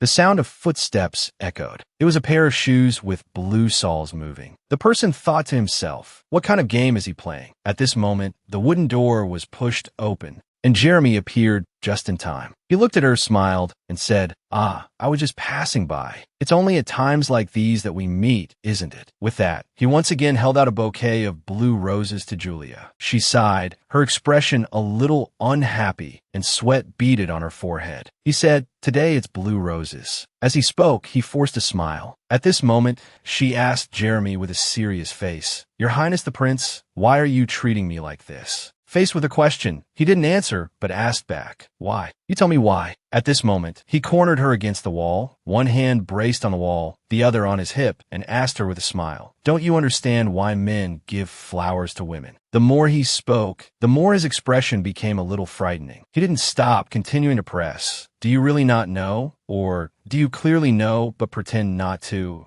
Hearing him ask this, she pushed his hand away and said, "I am not a suitable romantic partner for your Highness." After saying that, she immediately turned to leave, her voice a bit sharp. "I invite your Highness to find someone better." Seeing her say this, he just sneered. He said calmly, "It seems you don't like me at all." With that, he suddenly grabbed her hand, saying, "Wait, Julia." His action greatly surprised her, and she turned back. She looked at him with an extremely annoyed expression. He brought his face close to hers, using a seductive tone to say, "You are the first person I have ever liked." His words left her stunned on the spot. Seeing her expression, he instead tightened his grip on her hand, and with an innocent look, asked back, "You didn't know." She struggled uncomfortably with her hand, wanting to break free from his grasp. She glared at him, her voice full of anger, saying, "Please stop. I really cannot obey your Highness." However, Jeremy completely ignored her words, instead directly intertwining his fingers with hers in her palm. He squinted his eyes and said with a smile, "Why not? My feelings have always been sincere." Julia maintained her unhappy attitude. Her emotions reaching a peak, she shouted, pulling her hand back with force, "Please let go." He looked at her, a smug expression on his face, and said, "Even though I am a prince, you still refuse. You are truly very charming." Unable to bear the suffocating atmosphere, she decided to leave. As she walked, she said, "Your Highness the Prince, please don't make things difficult for me anymore. I'll be taking my leave." As she left, he always followed her retreating figure with his eyes, a sly smile on his lips. A moment after Julia left, he revealed his true nature, scratching his head with a very cunning look on his his face. He said, "Really?"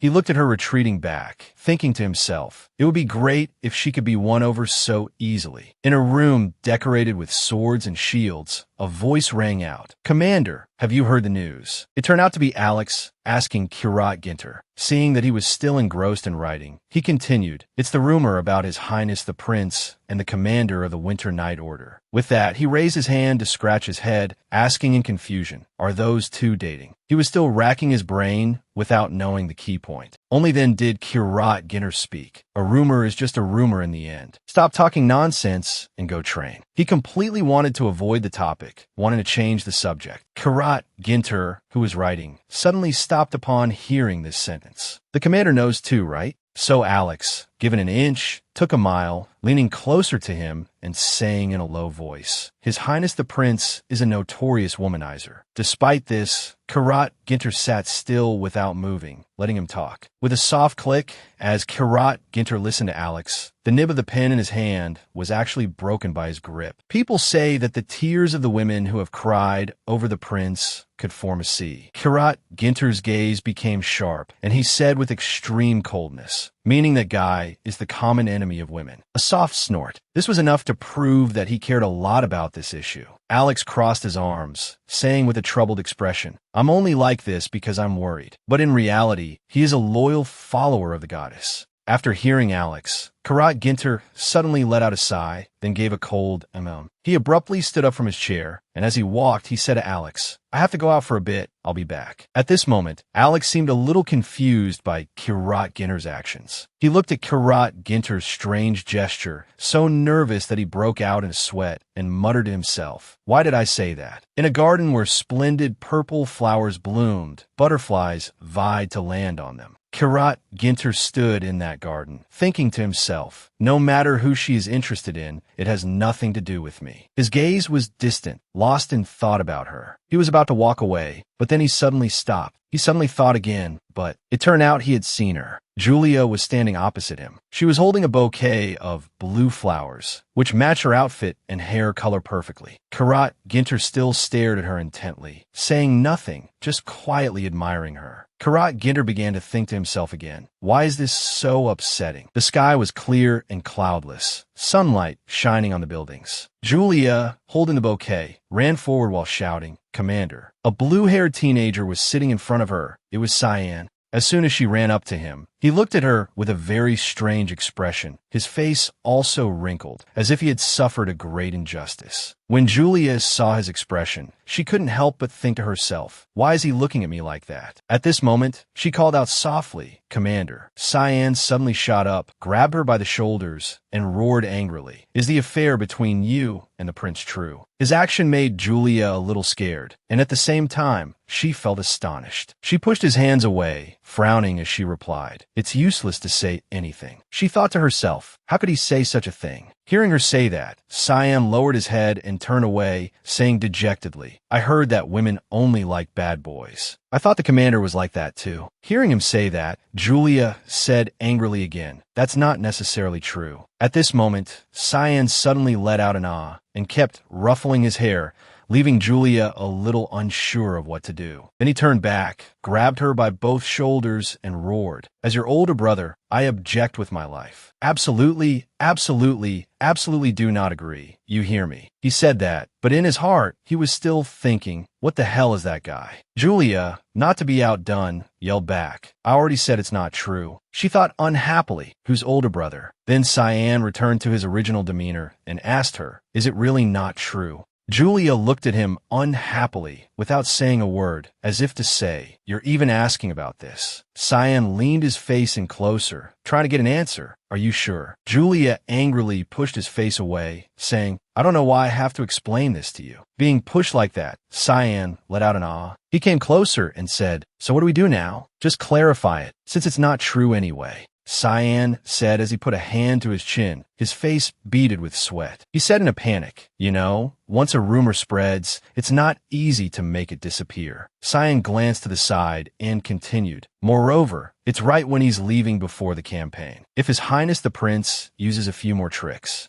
Julia suddenly tightened her grip on the bouquet in her hands. This action of hers caught Cyan's attention. At this moment, Julia thought to herself, I won't be swayed by the rumors spread by the prince, but even though the curse has been lifted, the rumors still stick to me. This made her feel extremely tired. Seeing her like this, Cyan put a hand on his head and turned his face away with a sigh. Cyan suddenly stepped forward, pointed at the bouquet in her hand, and asked, The prince gave you this, right? Julia answered him, Yes. Then Cyan unexpectedly took the bouquet and threw it away, then put on an innocent look and said, Oops, my hand slipped. Julia was astonished by his action and asked back, What are you doing? Then Cyan pushed her away, changing the subject. Let's go eat. Julia still didn't let it go, asking again, What about training? Under the deep blue sky, the sound of conversation echoed. All the members have gone to eat. Stop pushing, let's go. Under a wall, a man and a maid were standing opposite each other, whispering something. That maid said to the person in front of her. Furthermore, those rumors seemed to have reached the ears of the nobles as well. It turned out the person sitting in front of her was Jeremy. He looked at her and asked, Is that so? Then he pulled the maid into his arms and said, Thank you. Try a little harder. If things go smoothly, I'll make you even more lovely then. She was mesmerized by his sweet words and replied, It is my honor, Your Highness the Prince. The sound of horse hooves echoed in the forest. The group rode their horses deep into the dense forest. At this moment, Julia spoke up, Let's rest here. Let the horses eat and drink their fill. The people behind her replied in unison, Understood. The scene before them was extremely quiet. The faint sunset made the forest unusually tranquil.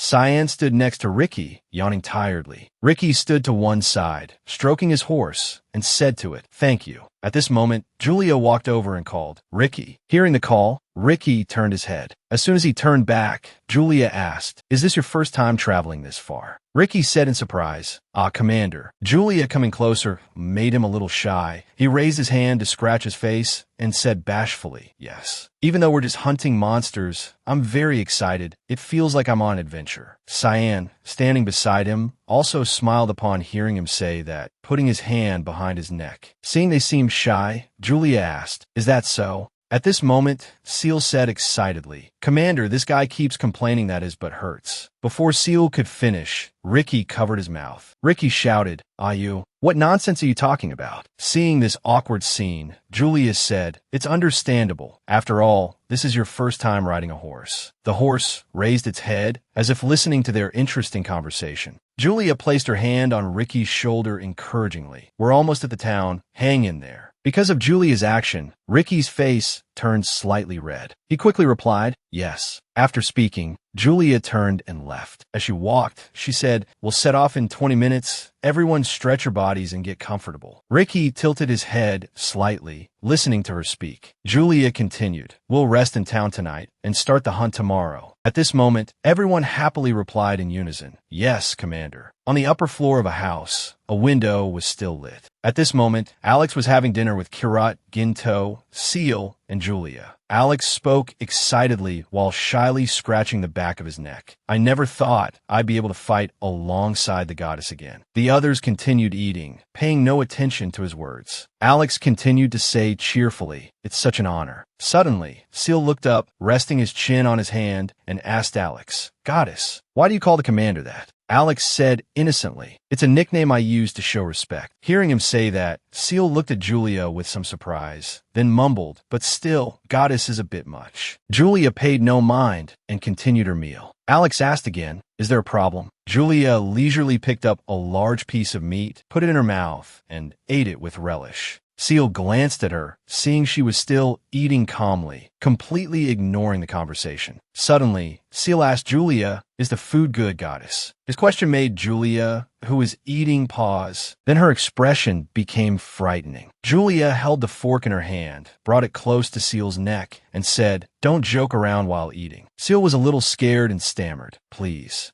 spare me. Laughter still echoed at the dining table. You two are really close, aren't you? Didn't you see she almost stabbed me with a fork just now? Kirat Ginto watched them joke around with a look of disgust. He didn't join the conversation, just quietly observed from the side. Julia noticed his unusual behavior. She put a piece of meat in her mouth, then casually asked, "Why are you looking at me like that?" Karat Ginto calmly brought a glass of water to his lips, smiled slightly, and said, "You must be very hungry." Hearing him say that, Julia felt a little embarrassed and scratched her head. She gave a forced smile and said, "Well, we have traveled a long way, after all." Hearing her words, Karat Ginto gently pushed a plate of delicious meat towards her. As he pushed it, he said, "Then you can have my portion." Julia felt a bit shy at his action. She said, "I can order more." "Oh, no, it's okay." At this moment, Seal and Alex, sitting beside them, saw the scene before them, and Alex couldn't help but exclaim in amazement, "Wow, my goddess." After his surprise, Alex turned to Karat Ginto and said, "How arrogant, Commander." Alex thought to himself, "I'm getting goosebumps all over."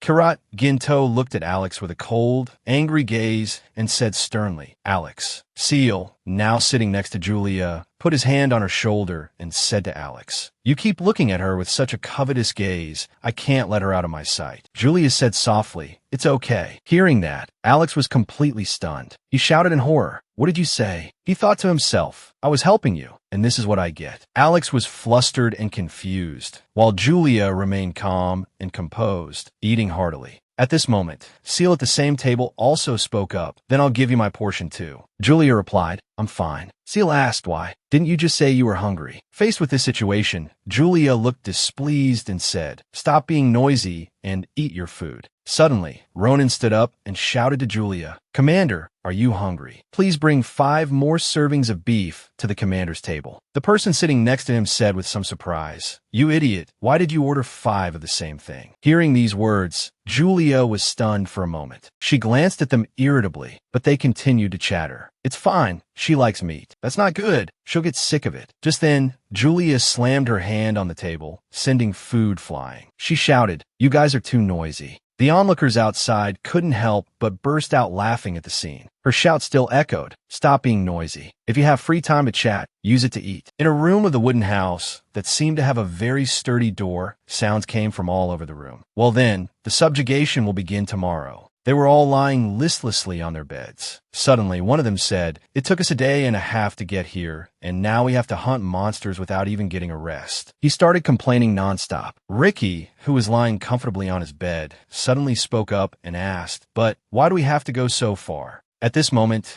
Cyan spoke up. "In spring and autumn, we have to hunt monsters, and in summer and winter, we focus on training," he said, while picking up a glass of water and taking a sip. "As knights, we must periodically visit towns far from the center to help them conduct sweeps." Then he began to explain, "Although the local nobles and mercenaries have tried their best, they're always short on manpower. Therefore, for the prosperity of the entire kingdom, the royal palace provides them with aid." One of them yawned widely and said, "But we can't help much anyway." Suddenly someone said, "Hey, this guy." Seeing this, he asked doubtfully, "Oh, should I not have said that?" The blond man with a dejected expression said, "But maybe this time will be different." He said, recalling that difficult time, "We've trained hard for days like these." Hearing this, one of them said in surprise, "Hey, you've changed." Another person said, "You used to always say things like, 'Commander, I can't do it.'" The red-haired man walked over, cheerfully put his arm around the blond man's shoulder, and said, "That's right, you used to talk like a coward. I'm proud of you." This made the blond man feel a little awkward, and he let out a soft snort. Cyan then spoke up, "I feel like we've truly become knights since the commander arrived." Hearing this, Ricky sat up happily and said excitedly, "That's right. I wonder how many monsters I could defeat this time." Suddenly, Cyan leaned close to the back of his neck and said, "That sounds so cute." His action startled Ricky a little. Then, Cyan suddenly flopped down as if playing, pinned him with his legs, and said cheerfully, "Well then, before you fight monsters, try defeating me first." Caught off guard by this sudden situation, Ricky couldn't react in time and couldn't dodge, only to have his arm quickly pinned by him, unable to move. He shouted, "Hey, you're so annoying." The next morning, in the forest, a noisy crowd was gathering. Julia was observing when she suddenly heard a voice, "I've been waiting for you." The voice made her a little wary. A man in a black cloak, his head completely covered by a hood, was slowly removing his hood with his hand. As it came off, it revealed white hair identical to Julia's. He completely removed the hood from his head and introduced himself to her. I am Neo, Vice Commander of Shade. He introduced himself cheerfully. In this subjugation campaign, I will be everyone's guide in the Montana mountains. This is the commander's order. Hearing his introduction, she also let down her guard and replied cheerfully with a hint of inquiry. I understand, then we'll be in your care. What's the situation with the monsters? The two of them are now walking and talking. We should leave a reserve team here. After that, I'll take you to see. Why? Hearing this question, he suddenly stopped, looked up into the distance, and said, so that I can scout the monsters' village. After speaking, he turned back and continued, they're a bit sneaky. I'll explain after you've seen it. Julia was a little doubtful, but she didn't ask much. In the distance were towering mountain peaks, with unknown dangers hidden within. A voice rang out, I understand, lead the way. The sound of footsteps rustling on the grass-covered ground was the knights entering the dense forest. Suddenly, Neo held out his hand. A gust of air shot past his hand. At this moment, they were secretly observing from the outside. Looking inside, a group of monsters were whispering to each other. One of the knights said, you call this a village? They continued, and they look so ugly too. They commented on the appearance of one of the monsters. Those monsters were always growling, looking extremely ferocious. Their fangs curved upwards, long and sharp. They spoke again. Not only that, one of them pointed to the thatched hut inside and said, look at that mud-thatched house. As soon as the voice faded, a monster in purple clothes with bloodshot eyes stepped out. It spewed a foul-smelling yellow gas from its mouth. It looked like the leader here. Seeing it, Karat Ginto suddenly spoke. That's a monster mage. As soon as he finished speaking, a question popped out. How strange. Neo continued his words. Mages are essentially the source of the monster's power, as they can strengthen their own kind. Therefore, they should be hiding deep in the forest, but this one has come down to the foot of the mountain. As he spoke, he saw them casting dark magic. Moreover, judging by its knowledge and magical power, it's not just an ordinary monster mage. One of the monsters roared angrily, saliva flying everywhere. He continued, and the monsters that receive power from it are the same. That mage, holding a scepter topped with a blue gem, slowly stepped out. As soon as it stepped out, it let out a loud roar, as if showing off its might to the other monsters. At this moment, Julia finally spoke, standing in front of Kirat Ginto. She said, the power and evil I sense are truly extraordinary. Their numbers could be double, no, triple that of a village. But their location is too exposed if they're plotting something. She suddenly straightened up and said sternly, this is like someone is pulling the strings from behind. Neo also agreed with her. That's right, I think so too. Suddenly, a sound was heard from ahead. Oh, there's a sound coming from inside the barrier created by that green stream of air. He continued, you all understand the situation now. Let's move out. A strong wind began to blow, sweeping up leaves and sending them swirling. They continued their discussion. I'll make a plan. We'll start the attack early tomorrow morning. Understood. In a small town, they had been resting in a house since last night. Everyone gathered there to discuss. Neo stood in front of the table, pointed at the map, and said, I've been scouting this forest for several days and found 3 suspicious villages in the Montana mountains. The others gathered around to listen to him. Wherever the tip of the pen moved, he marked it accordingly. He continued while gesturing. The deeper you go, the number of monsters increases exponentially. At this point, he suddenly turned to one side, his expression serious, and said, not only that their power increases significantly at night. Therefore, we must finish the attack before sunset. Karat Ginto, sitting to one side with his usual cold expression, spoke up, then let's split into 3 groups and end the battle as soon as possible. Hearing this, Seal asked without thinking, 3 groups. How do we split up? Julia, sitting next to him, replied irritably, you always ask such redundant questions. At this moment, Alex suddenly spoke up. As expected, he always appeared with that cheerful demeanor. He said happily, in this situation, each commander leads their own knights. Then the 2 commanders will decide the final formation. That way, the firepower of the 3 teams won't be too different. Hearing this, Seal looked extremely surprised. He turned around, a panicked look on his face, and whispered to her, "You want me to go to that place with others? Can't I go alone? I don't know if I can protect them." She saw him getting more and more agitated and, in turn, didn't want to answer. She crossed her arms and said calmly, "Their skills are strong enough. They don't need your protection. Fear stems from inexperience. If you want to overcome it, you can't miss this opportunity." Hearing her, Seal scratched his head in frustration. "This is also a chance for you to show your leadership skills to your comrades, right?" He sighed and said, "It's easy for you to say, I don't know how to lead." Suddenly, Julia called him, "Seal." She squeezed his shoulder tightly, her voice low. The knights have been rewarded for their contributions, and that also encourages them to perform better. He stammered in fear. As she spoke, she squeezed his shoulder even tighter. The feeling of accomplishing something you thought was impossible is a reward in itself. Therefore, you need to give the necessary guidance to your team members. Hearing her words, his mind was no longer normal and began to go blank. Then he suddenly shouted, "Stop. I get it. Please just stop. Your gaze is too scary." Seeing him a little panicked,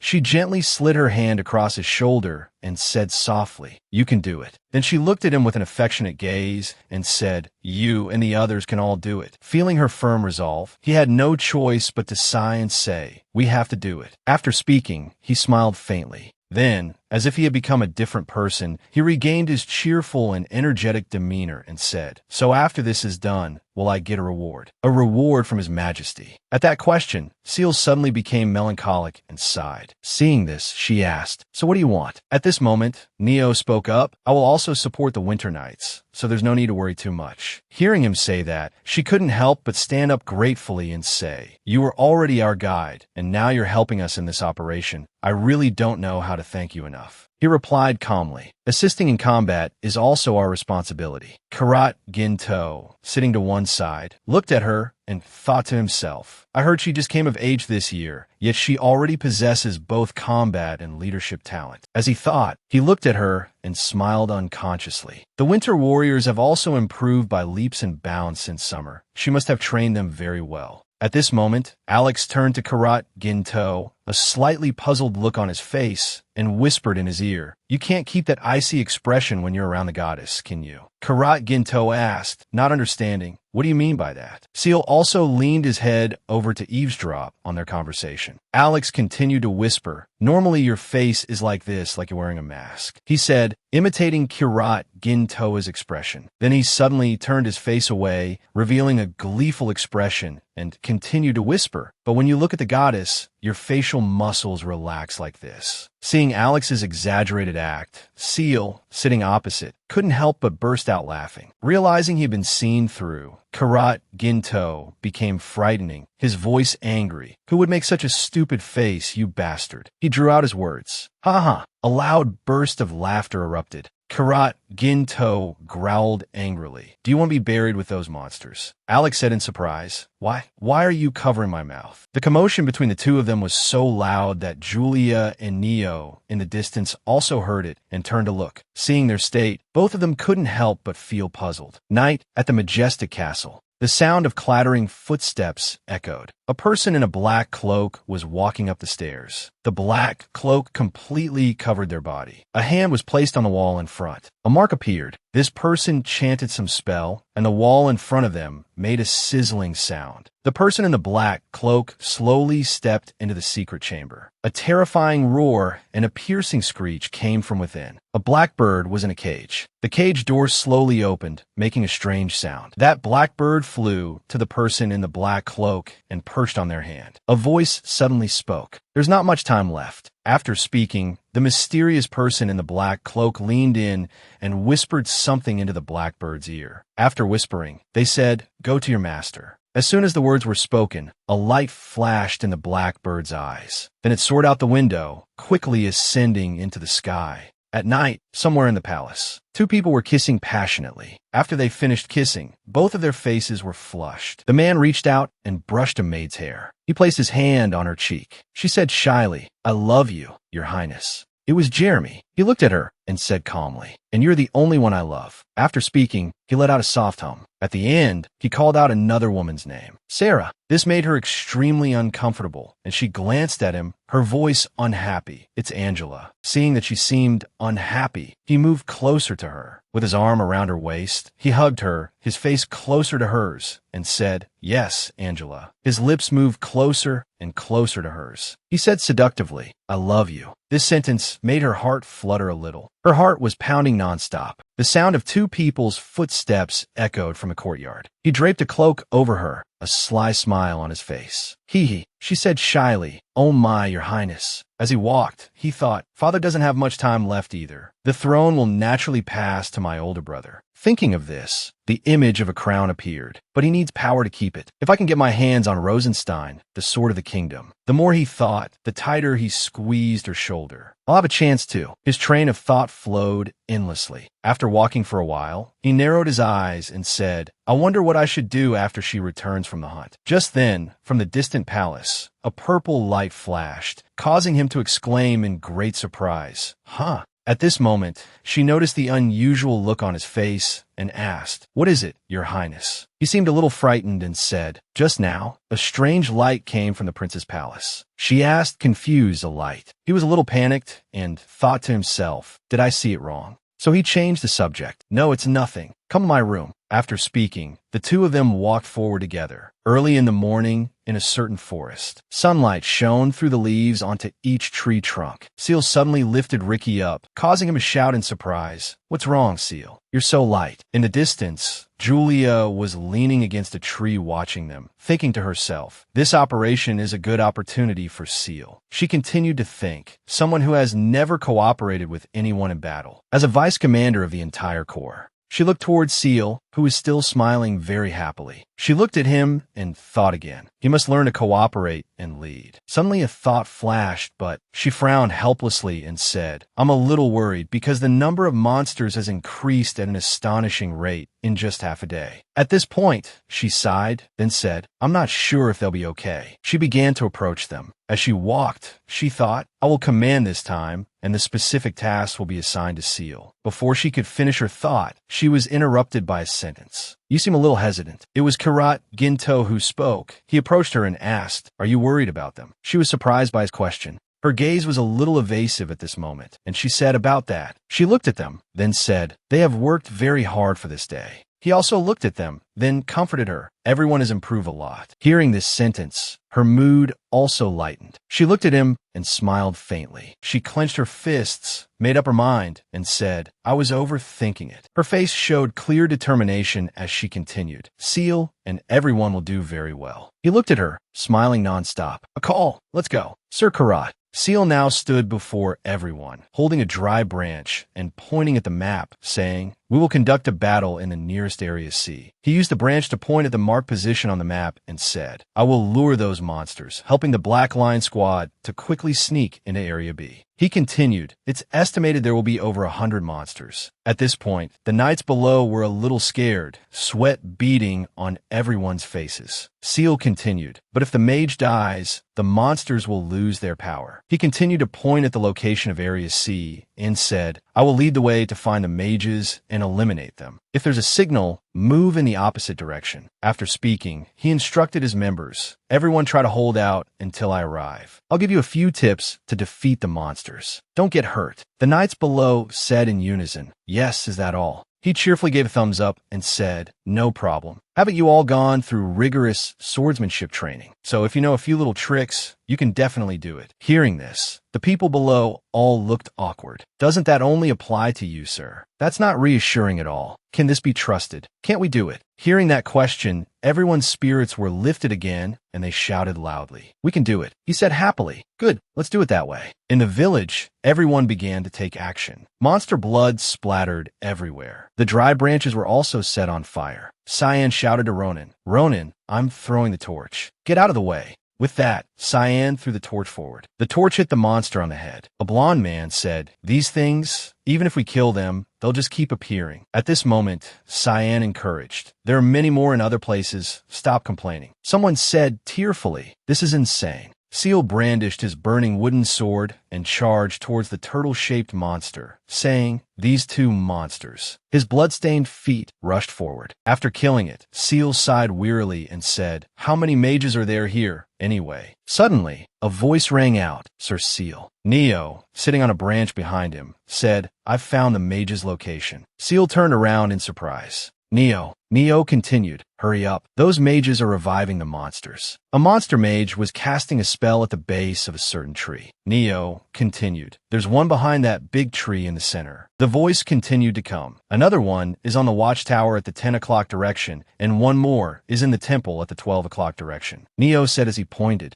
At this moment, an image of a group of terrifying mages appeared. In addition, there are two more among the monsters in the 7 o'clock direction. Neo was no longer on the tree. He jumped down, running like the wind, and said as he ran, "I'm going to support the other members now. We must first deal with the mages mixed in with the monsters." Seal also rushed into battle. "Okay, thank a lot." Monster blood covered the ground. At this time, Julia's side was also surrounded by monsters. She used the sword in her hand to cut them down, while shouting, "The monsters have already flooded this area." On the other side, Karat Ginto was also fighting monsters. At this moment, he turned and said to her, "Julia, listen carefully. Lure those monsters, run behind me." She obeyed, replying loudly, "Understood." Then she lured the monsters to run after him. As she ran past, he swung his sword with great force, and the monsters all disappeared. After running over, she was out of breath. Suddenly, as the two were talking, a pair of eyes was staring at them. She said, "These monsters are really big." He sheathed his sword and said, "Now let's go up." The man in the black cloak had been watching them the whole time. He stood behind a crystal ball and said, "It seems you are all enjoying the party I prepared for you."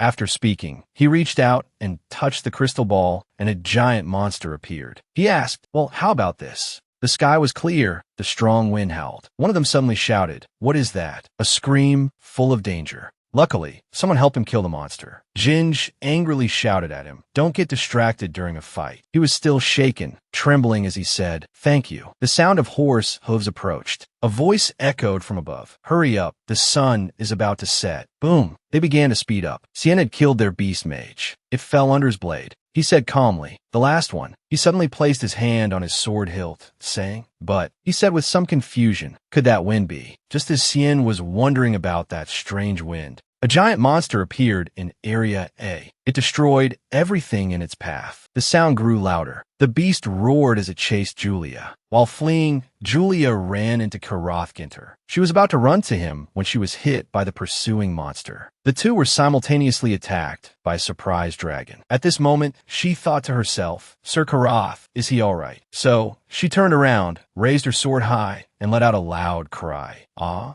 The dragon dodged her attack and soared high into the air. Its giant wings beat powerfully. Suddenly, a chain flew out, wrapping tightly around the dragon's leg. Then its entire body was bound by chains. Attacked by surprise, it could only roar. It was Karathginter who had bound it with chains. She shouted towards him. Sir Karath had used up too much energy just now, and was a little tired as he landed, panting. Before he could rest, the chain broke. The dragon took the opportunity to close in. It spat a fireball from its mouth towards them. The sword in his hand emitted a purple light. He turned to ask her, "Are you all right?" She replied, "I'm fine. What about you?" He smiled and looked at her. He didn't answer her question, instead asking, "Are you still worried about me now?" Hearing him ask that, she scratched her head in embarrassment. She said, "I thought we would never see each other again. I didn't expect you to come here in person." Speaking of which, he asked her, "Your forehead." She was startled, touched her forehead and said, "Ah, I wasn't careful and hit a tree branch while running just now, scraped a bit of skin."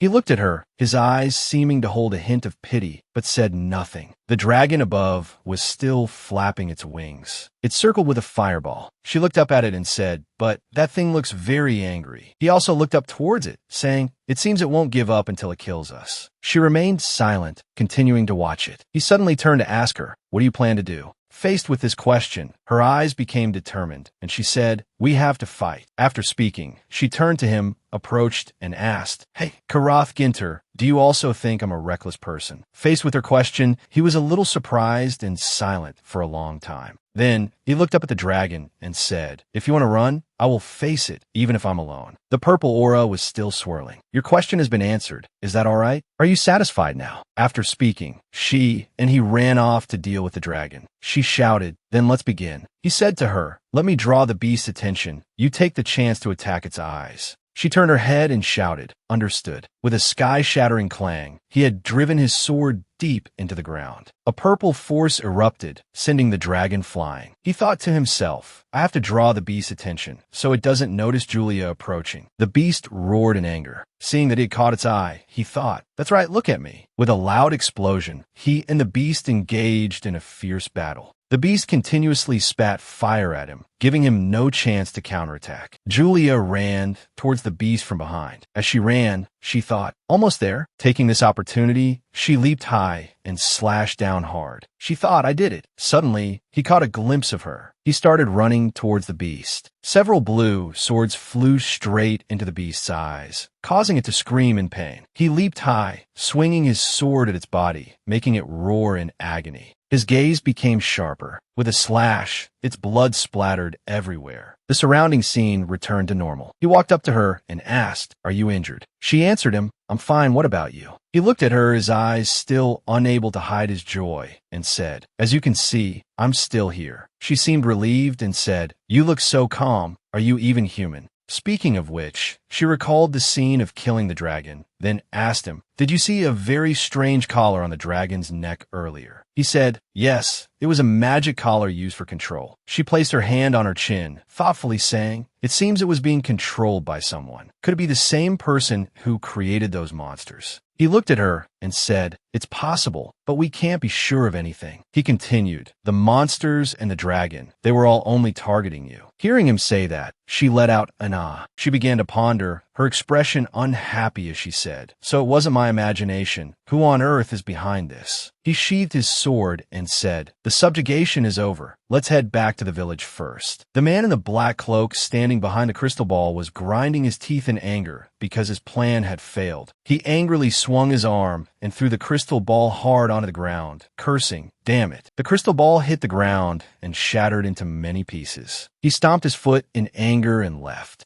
He angrily gritted his teeth and thought, Karath Ginter. He continued to think, if that guy is with Rosentine, everything will be ruined. He sat down on a chair, deep in thought. Karath Ginter and Julia passed through the bustling crowd and returned to the base. Sien saw the two at the door and shouted, "Commander." As soon as she stepped through the door, she asked, "Ah, Sir Sien, how did the subjugation go?" Sien saw Julia covered in monster blood and asked worriedly, "Where did you go? Was that monster just now a dragon? I didn't see you in Area A. I thought you had escaped. Why do you look so miserable?" She was shaken hard, with a splutter. She angrily covered her ears while explaining, "I was just startled by the dragon's attack. Luckily, Sir Karath helped me." Sien got a knock on the head. He asked in surprise, "What was that for?" Alex walked out from inside. "You've returned, Commander." Commander Karath Ginter immediately asked, "How was the subjugation in Area B?" He reported, "We've cleared it all out, just like Area C of the Winter Nights." He asked curiously, "But was there really a dragon? Could you please explain the situation to me, sir?" Commander Karath Ginter, busy undoing his belt, replied, "I killed it." Alex couldn't believe it, a dragon. That kind of mythical creature. "You must be joking, sir." Karath Ginter took off his blood-stained coat and said, "It was controlled by dark magic. If we had left it alone, the village would have been attacked." Alex followed behind him, saying, "Stop lying. What kind of mage can control a dragon?" He criticized Alex. "You're really talkative today." He flinched.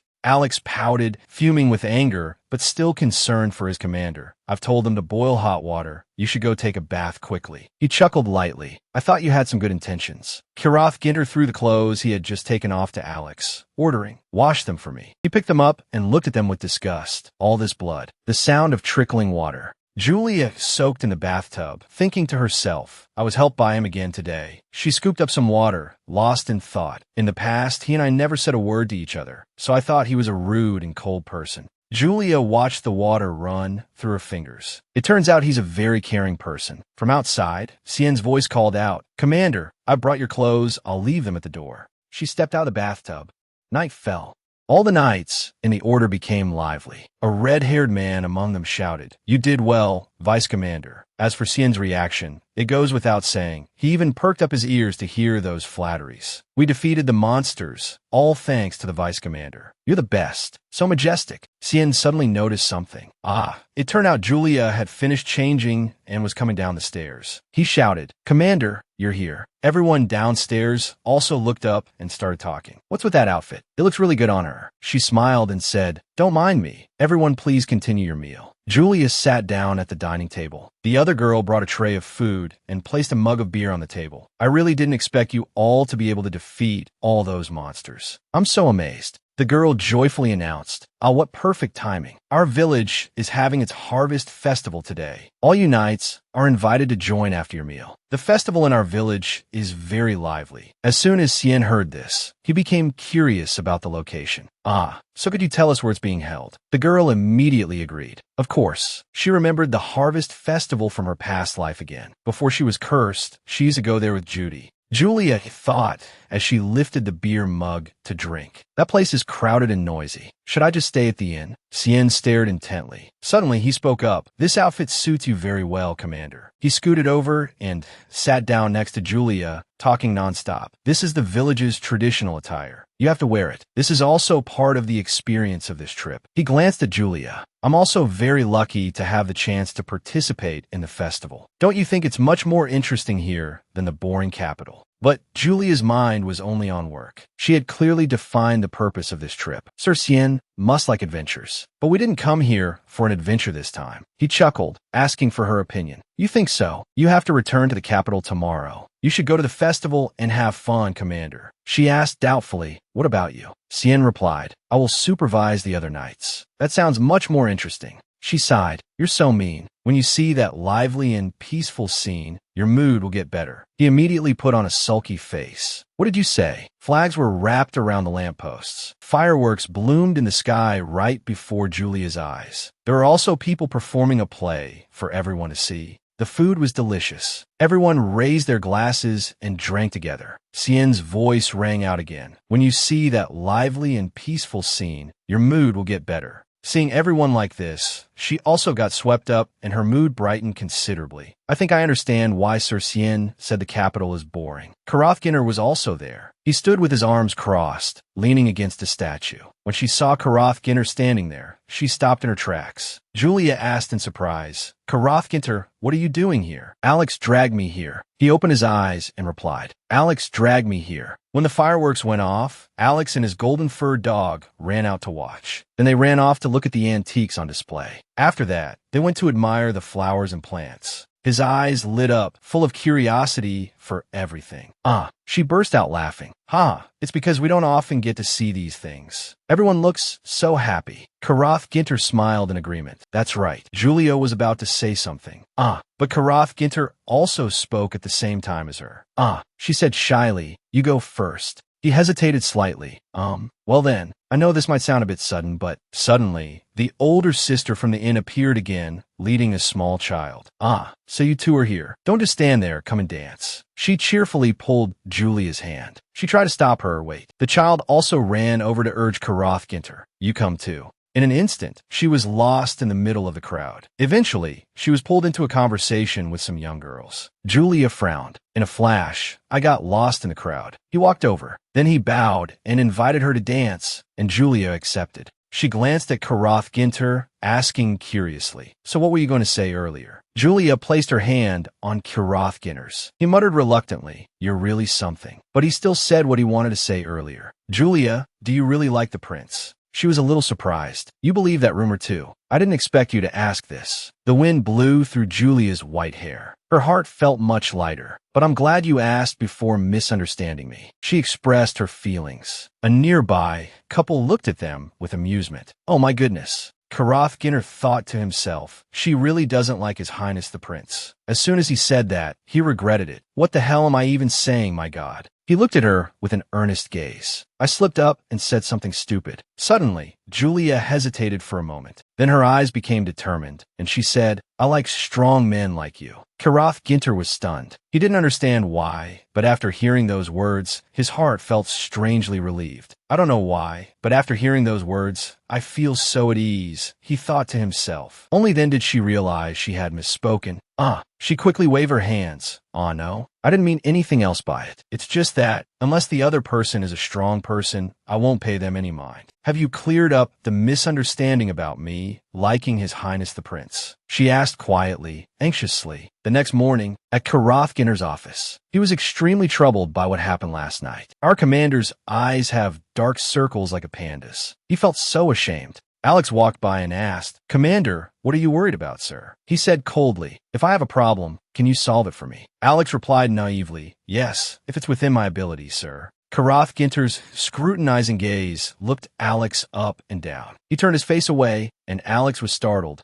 He immediately flared up. What's with that expression and look honestly? Are you looking down on me? Karath Ginter didn't answer, but ordered, Alex, go write the report. In a luxurious room, the Queen was leisurely drinking tea with her son. Jeremy stared at the box on the table. His mother told him to open it. Obeying his mother, he opened the box. What is this? The Queen put down her teacup and explained. This is a love potion used to enchant the other person. This was created by a greedy and eccentric alchemist. He is the top alchemist in the kingdom, so there's no need to doubt it. The ingredients to make this are all rare and expensive items, so even a genius swordsman will be affected. On your birthday, use this on the young lady of the Rosentine house. The box contained a few pills, and Jeremy was still a bit dazed. Use a magic potion. He glanced at his mother. Mother, you don't believe in my abilities. The Queen put down her teacup. Jeremy, we don't have any more time. A smile formed at the corner of her lips. This will make it easier for you to achieve your goal. The Queen listed the plan she had prepared. Leave the matter of winning over the neutral nobles to me. You just need to focus on winning that girl. Use the Rosentine family as a shield to defeat the Crown Prince. You will become the Crown Prince. Jeremy smiled and said, Yes, Mother, I understand. On the other hand, Julia was troubled by the recent rumors. It was rumored that the prince will send her an engagement letter after she returns from the battlefield. She frowned. I don't know how to deal with this rumor. Julia's hands clenched into fists. There's no doubt this has become a topic of gossip among the nobility. Exhausted, she slumped onto her desk. Even though this is her second life, everything is still the same. How sad. Her expression became serious. What if Sir Karath believes those rumors are true? A voice rang out. Why would he think that? She opened her eyes wide. Julia immediately stood up and scolded. Sien, why did you enter my room without knocking? He was startled and said, I did knock, I even announced myself. Sien handed over an envelope. This is the campaign report. She sighed. Thank you for your hard work. Just leave it there. He stepped closer, looking at his commander with concern. You don't look very well. Sien put his hands on his hips and smirked.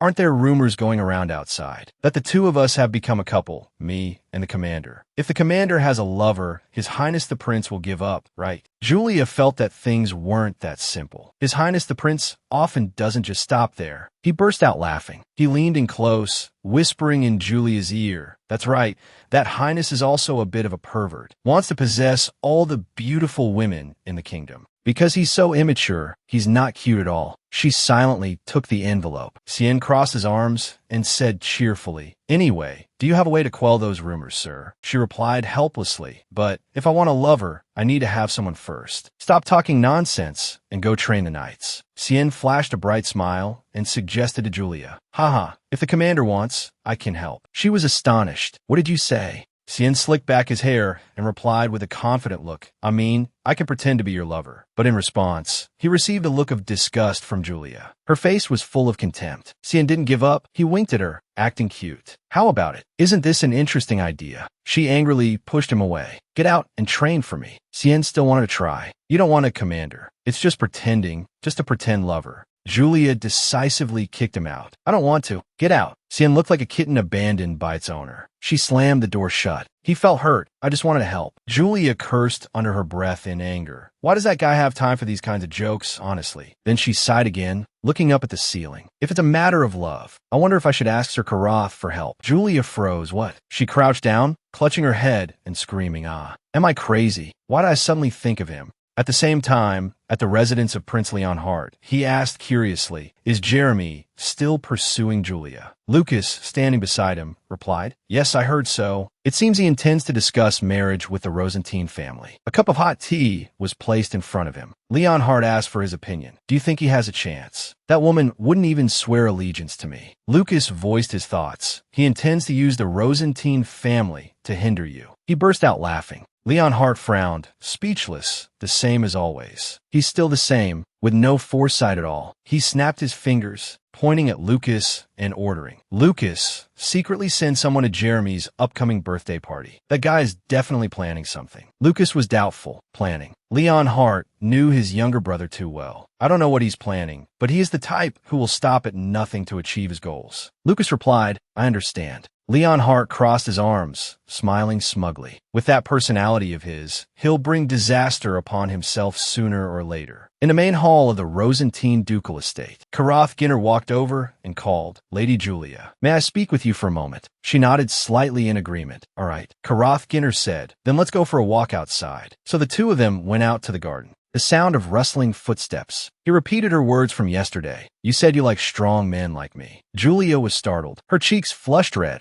She pleaded shyly, "Sir Karath, please forget about that. I'm afraid you'll misunderstand my meaning because of my strange words." He smiled and said, "If you like strong men." He looked at Julia, implying, "I think maybe I have a chance too." Karath Ginter stopped walking. "This is where we first met." The sound of the wind rustled past them. In front of them was the tower in the middle of the lake. The sky was full of stars, and fireflies flew over the grass. Karath Ginter spoke. "Back then, you were a very special girl." His eyes were fixed on Julia. "It made it impossible for me to forget." He thought for a moment, then said slowly, "But now I'm not good at this kind of thing at all." Karath Ginter gathered all his courage. "But I like you." Julia was stunned. "What did you say?" He avoided her gaze. Julia anxiously asked if he was being serious. He nodded, his cheeks also flushing red. "You think I'm lying?" Julia hesitated. She looked away in confusion. "To be honest, I don't quite believe it. After all, what is it about me that you like?" Karath Ginter pondered. Seeing him hesitate like that, Julia couldn't help but feel suspicious. Is it because of my family? Or is it because of my appearance after breaking the curse? In that case, Karath Ginter is not a simple person. She clenched her fists, thinking to herself, "So what is the reason?" He answered briefly and clearly, "Because you're extremely cool." Julia was stunned. What? The lesson learned is never overthink in front of Karath Ginter. Under the moonlight, he confessed, "I like your strong personality, your vibrant smile." He closed his eyes and continued, "And the aura that makes others happy." Julia was speechless. She covered her face with her hands in embarrassment. "Wait, you can stop now." Despite her protests, Karath Ginter continued, "And also the way you express your feelings so honestly." She spoke up. Julia scratched her head and asked in a small voice, "If I were ugly, would you still like me?" He looked at her intently, then stepped forward. "I don't understand what you mean." Karath Ginter took her small hand and said sincerely, "But even if your appearance changes, it doesn't mean your personality will change too." Her heart pounded. Those words had probably moved her. Although I don't know if it's true, why do I feel so reassured? She remembered again the people who had hurt her in her past life. Because he said the words I wanted to hear right when I was trying to break the curse. If it weren't for that, could it be just because the other person is Karath Ginter? He asked seriously, "Do you hate me?" She shyly avoided the question. "Has my personality always been like this?" Julia was too embarrassed, so she ran away, but still answered the question, "No." Her ears were bright red with embarrassment. "Please give me some more time to think."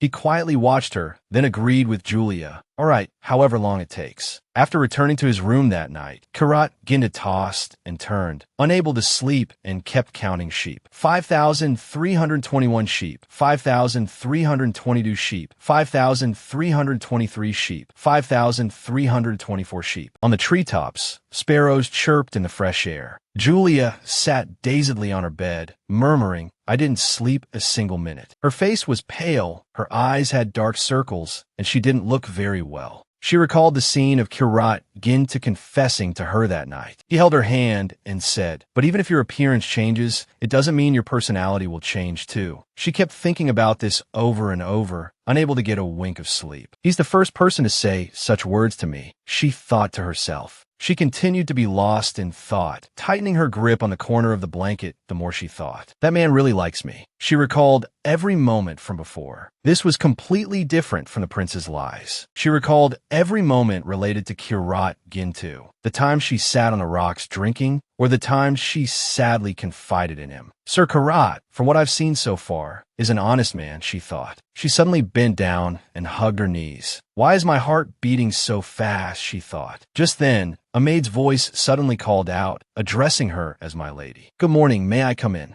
Come in. Judy brought in a teapot and placed it on the table. She was humming a song. Hee. She cheerfully picked up a comb and said to Julia, which ribbon will my lady like to use for her hair today? In her cheerful mood, she suddenly noticed the dark circles under Julia's eyes and exclaimed, My lady, the dark circles under your eyes. Julia, still not fully awake, asked what? Judy walked to her bedside and asked, Is it because of the rumors between you and His Highness that you've ended up like this? Julia sat on the bed, lowered her head, and said, Yes. The maid growled in anger. Then she suddenly shouted, punching and kicking the air. If he weren't the prince, I would have given him a piece of my mind. How dare he treat my lady like that? Julia said, Calm down, Judy. Judy sighed and replied, Because I'm so angry. Sunlight streamed through the arched roof. Jeremy trailed after her. He said, Lady Julia, have you received my birthday invitation? Julia replied impatiently. She tried to keep her distance from him, but he kept following her. He asked, So, would you like to have a meal with me? She flatly refused. Your Highness, I have to go to training now. Even though she had bluntly refused, he persisted. You should resolve the matter between us first, then go to training. Julia's anger reached its peak. Us. You're giving me goosebumps. This time, she was determined to avoid him. She turned around. If there's nothing else, I'll be on my way. Just then, Kirat Gintu was passing by and overheard. Jeremy put on a charming act. Well then, may I come to your training ground to watch? Hearing this suggestion, Julia shuddered again. At this moment, Kirat Gintu spoke up. Lady Julia. Hearing him call her name, she turned around joyfully, as if grasping a lifeline. In her eyes, he was shining brightly. She said, You're here, Kirat Gintu. He stepped forward, cutting off Jeremy, which made him furious. Julia said to Kirat Gintu, Perfect timing. I have something to talk to you about. Kirat Gintu replied, Really? Seeing the two of them talking happily, Jeremy became even more annoyed.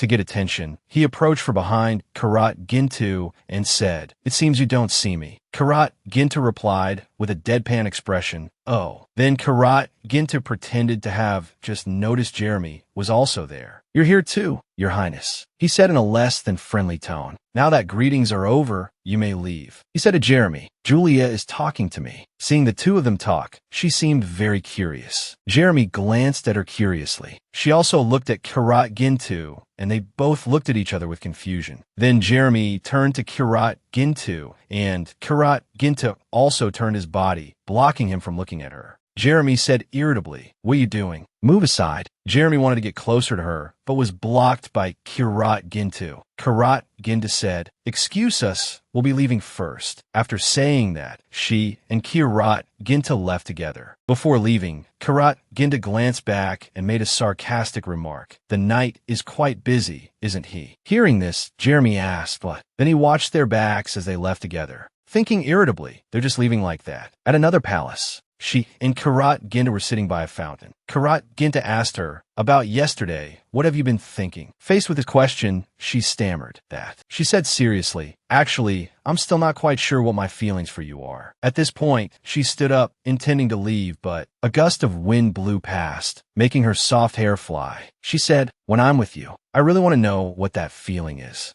Kirat Gintu looked at her, listening to her words. Suddenly, she knelt down. She held out a hand and said, For this very reason, Sir Kirat, she said radiantly, Please go out with me. Hearing her say that, Kirat Gintu was a little stunned. His expression seemed to say, Didn't I already confess yesterday? Laughter echoed in the palace. Ha ha ha, he said cheerfully. Just as I expected, you truly are an interesting woman. After speaking, he stood up, took her hand and said, I accept. The two of them just looked at each other intently. She suddenly said, But, Sir Kirat. Seeing her hesitate, Kirat Gintu asked, What is it? She said, Are you all right? Your ears are all red. Hearing her ask about his ears, Kirat Gintu's face flushed. He scratched his head shyly and said, It's nothing. She said cheerfully again, Your cheeks are red too. The knight's training ground. Cian asked her, Commander, where did you just go? She walked over and said, I just want to see Sir Karat for a moment. Xian's face immediately darkened, and he asked, for what? Do I need to tell you? He tightened his grip on the water flask in his hand and said, if the commander doesn't want to say, then forget it. After saying that, he raised the water flask to drink. She said innocently, oh, Sir Karat and I are dating now. Xian, who was drinking water, heard this and spat out a mouthful of water. He pointed at himself agitatedly and said, why that man and not me? If it's a matter of status, I can also. She sighed and said, it's not about status. It's because I like Sir Karat. When Xian heard this, it was as if he had been struck by lightning. He shouted, I have to go find the Duke. She said in annoyance, why do you have to bring my father into this? Honestly. Xian clicked his tongue. He thought to himself, I don't understand why I'm this sad. Sigh, his whole body felt drained, and he said, let's go. A few days later, at the prince's birthday party. At the birthday party, Jeremy sprayed himself with a lot of perfume. He thought, today is the day that decides victory or defeat. Suddenly, his gaze turned sharp. On the table was a blue pill. He placed his hand beside it, thinking to himself, I already know how to use this. With that thought, he dropped it into a glass of red wine. He said smugly, colorless, odorless, tasteless, so no one will know. He imagined that moment. After drinking it, the person will fall asleep immediately. The moment they wake up, they will fall in love with the first person they see. Saying that, he took off his outer coat and walked towards the bed. Then he sat down on the bed. On the bed, 3 other girls were sleeping. He reached out and stroked the blonde hair of one of the girls. He thought, I've tested its effectiveness many times already. He looked at the girl with a sly expression. He thought, according to my mother's instructions, to destroy all evidence, it's best to keep only one pill and destroy the rest. Suddenly, a sound was heard. The girl woke up. She sat on his lap and said, Happy birthday, Your Highness. He lowered his head, his lips close to hers, and said, Thank you, Emily. He thought, it seems this plan will definitely succeed. The party was in full swing. A large number of people attended. Julia and Kirat Ginto wore matching outfits, looking like a perfect couple. They walked into the ballroom side by side. Among the guests, someone said, Look, the 2 of them are together. What's going on? That's right, the young lady of the Rosentain house. Their whispers made Kirat Gintu a little unhappy. He turned, put his arm around her shoulder, and said, It's best if I stay by your side for the whole party today. Hearing him say that, she was a little surprised and said, all right, but she turned her head and continued, Kirat Gintu, your face is too close to mine. Julia's father happened to be passing by and said, At this moment, she saw her father. She called out, Father. He said, Julia, you're here. He walked over carrying a glass of fruit juice. Seeing this, Kirat Gintu greeted the Duke. Your Grace, it's been a while. He suddenly asked, I heard from Julia, are you 2 dating? Kirat Gintu said, yes. At this moment, Julia noticed his ears. His ears were slightly red. She said his ears. Pakin continued to ask, I'd like to have a drink and a chat with Sir Karat for a while. What do you think? She sighed and asked him, Father, didn't you get dead drunk with Sir Xian last time? You should pay more attention to your health. Hearing her mention Xian, Kirat Gintu turned his head and said, Sir Xian. He said thoughtfully, any time is fine. She cried out in alarm, Kirat Gintu. Her father walked over, patted Kirat Gintu's shoulder, and said, All right, I'll invite you soon. For now, this old man will leave you 2 to enjoy your private time. Watching her father leave, she asked, Is father gone? He replied to her, he was feeling a bit tired. He was originally planning to just say hello and then leave. Above the palace, the surrounding crowd was extremely noisy. Hearing her speak, he covered his ears with his hands. Are you all right? Your ears are red again. He replied, I don't know why, but I get like this whenever I'm with you. She asked with concern, Let me see. She suddenly moved closer to him. The closer she got, the redder his face became. His face bright red. He quickly turned away and said, How long are you going to stare at me? Hearing him say that, she replied, a little embarrassed.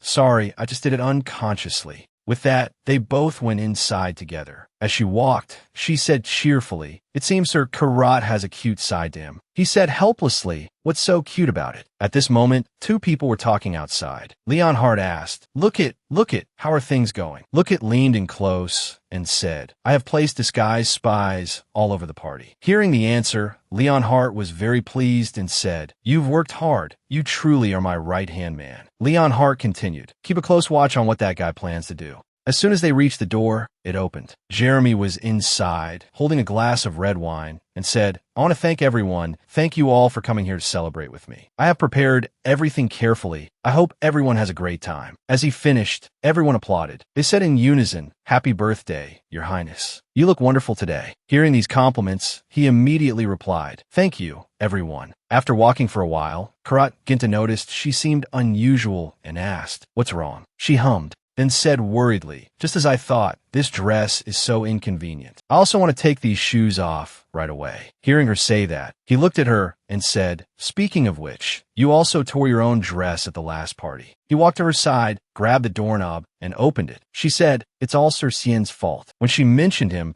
Karat Gintu immediately became unhappy and said, Sir Xian again. Why is that guy? As soon as they entered, they saw a very unexpected scene. Two people were kissing passionately. Seeing this, both of them froze on the spot, unable to move. Afterward, she hurriedly closed the door. She let out a breath and said, Let's go somewhere else, Sir Karat. He also agreed with her. Yes, let's go somewhere else. Arriving at another place, she panted. She sat down wearily on a chair and said, I'm so tired. He stood beside her, took off his outer coat, and draped it over her shoulders. He said, It's getting cold. She said, Sir Karat, I'm fine. He walked to the window and said, I'll go get some water. You just sit here. After saying that, he went outside. As soon as he was out the door, he passed by Jeremy. Jeremy saw an opportunity and said to a maidservant, Try to keep that black hair guy busy. After speaking, he walked towards the room she was in. As he entered, he said, So there's a place like this. She unhappily pulled her coat tighter and said, Is something the matter? He smiled slyly and said, I wanted to see you. With that, he handed her a glass of red wine and said, Here, let's have a toast. She said, Thank you, Your Highness. As soon as she took the glass, she thought uneasily, This is so embarrassing. I should have gone home with my father earlier. He turned to face the window and said, The moon is beautiful tonight. Without any suspicion, she raised the glass and drank it all in one go. Seeing her drink it all, he looked at her with a sly gaze. After drinking, beads of sweat began to form on her face. Seeing this, he pretended to be concerned and asked, It seems you're not enjoying the party very much. She thought to herself, Why do I suddenly feel so unwell? He continued to ask, Even this party that I prepared. She looked at him, the scene before her becoming blurry. She said, That's not it, Your Highness. He sneered and said, Well, that's good then. She thought to herself, I have to get out of here immediately. So she immediately stood up. She stood up and said, Your Highness, I must take my leave now. But she was unsteady on her feet, swaying a little. He quickly moved forward to support her, asking, What's suddenly wrong?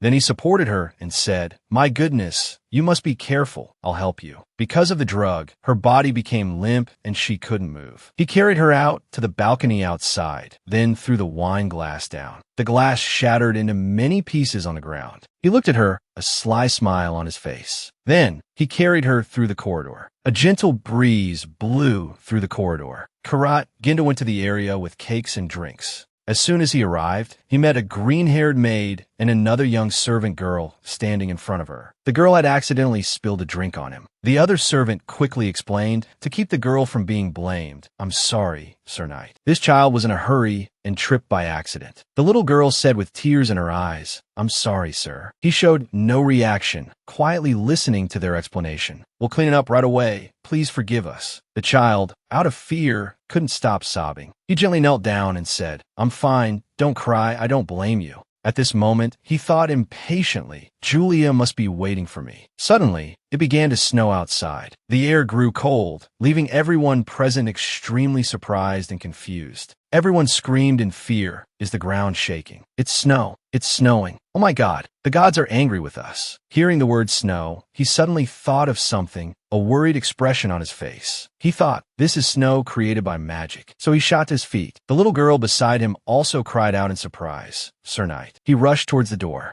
Outside, the cold air mixed with the falling snowflakes, and the entire palace seemed to be frozen. He went to the frozen door. Karat Ginda placed his hand on the doorknob, thinking to himself, here, it's definitely here. He could feel Julia's presence. He tried to turn the doorknob, but it wouldn't open. He said coldly, just as I thought, it's locked. With that, he used all his strength and decisively broke the doorknob. He slowly lifted his foot and kicked the frozen door. The door was kicked open by him. As soon as the door opened, the indescribably horrific scene before him left him speechless. He he saw her floating in midair. He shouted to her, "Julia!" He panted, white mist coming from his mouth, and ran towards her. As he ran, he called out loudly, trying to wake her. "Wake up, Julia!" As he got closer to her, he discovered Jeremy lying unconscious below. He thought in confusion, why is the prince here? The man's face was already pale. He thought worriedly, if this continues, his life will be in danger. With that thought, he picked her up and walked out. As he passed by Jeremy, he casually kicked him aside. He kicked him near the doorway, where people often passed. He even had the kind thought that someone would surely discover him that way. He carried her, walking with a heart full of worry. As he walked, he thought, before more damage is done, I must first find a deserted place to stop the leaking magic. At this time, at Cien's location, he was sitting by the lake when his sister, Luciella, rushed over and said, "Brother,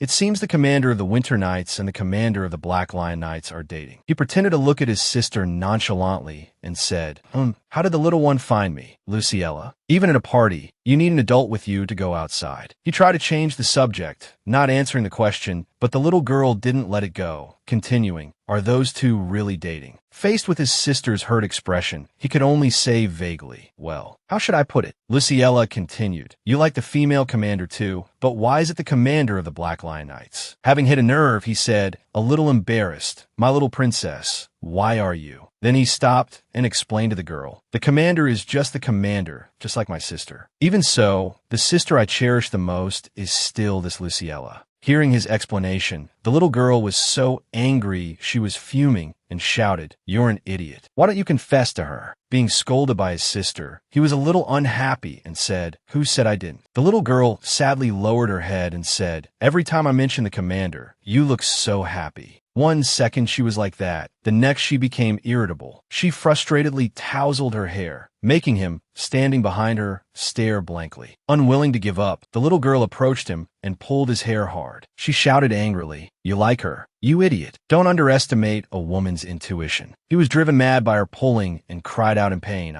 He tried to explain to the girl, "Luciella, you've misunderstood." The girl, who had just been angry, was now surprised by the weather before her. "What? Brother, it's snowing," he said in confusion. "Snow." The little girl shivered from the sudden cold. "It's so cold." He slowly took off his outer coat and gave it to her. While taking off his coat, he thought to himself, "No, this isn't ordinary snow." After taking off his coat, he said to the girl, "Luciella, go back to the mansion with the Grand Duke." The girl asked him, trembling, "What about you?" He quickly turned and said, "I have something to do." Outside the forest, the snow fell heavily, covering the mansion and the entire forest. In a clearing, a voice called out to Julia. It was Kirat Gintu. He had taken her to a secluded place. He tried to use his magic to suppress her leaking power. "Please wake up." He earnestly begged her to wake up. Despite his efforts, his magic couldn't suppress it. He thought to himself, how could her magic go out of control? The weather was getting colder. He said, "Just as I predicted, dark magic can't stop ice magic." He looked at her, blaming himself. If I hadn't left at that moment. At this moment, there was a rustling sound in the nearby bushes, attracting his attention. He shouted in that direction, "Who's there?" Cien then stepped out from within. He scratched his head and said, "Phew, I've been looking everywhere. You two are really hard to deal with." Kirat Gintu said, somewhat surprised, "Cien." He cheerfully asked Kirat Gintu, "You know my name. You don't seem like the type to care about others." Seeing that Kirat Gintu was still using dark magic to suppress her leaking magic, he said cheerfully, "The one lying there." At this point, he stepped forward to help, saying, "Please move aside a little. My magic and the commander's magic are compatible. It should have an effect." He knelt beside her, looked at her, and said, "But why is our commander lying here with her magic out of control?" In the middle of the snowstorm, the fire beside them flared up, and Kirat Gintu said, "I don't know. I only know that the prince was lying next to Julia at the time."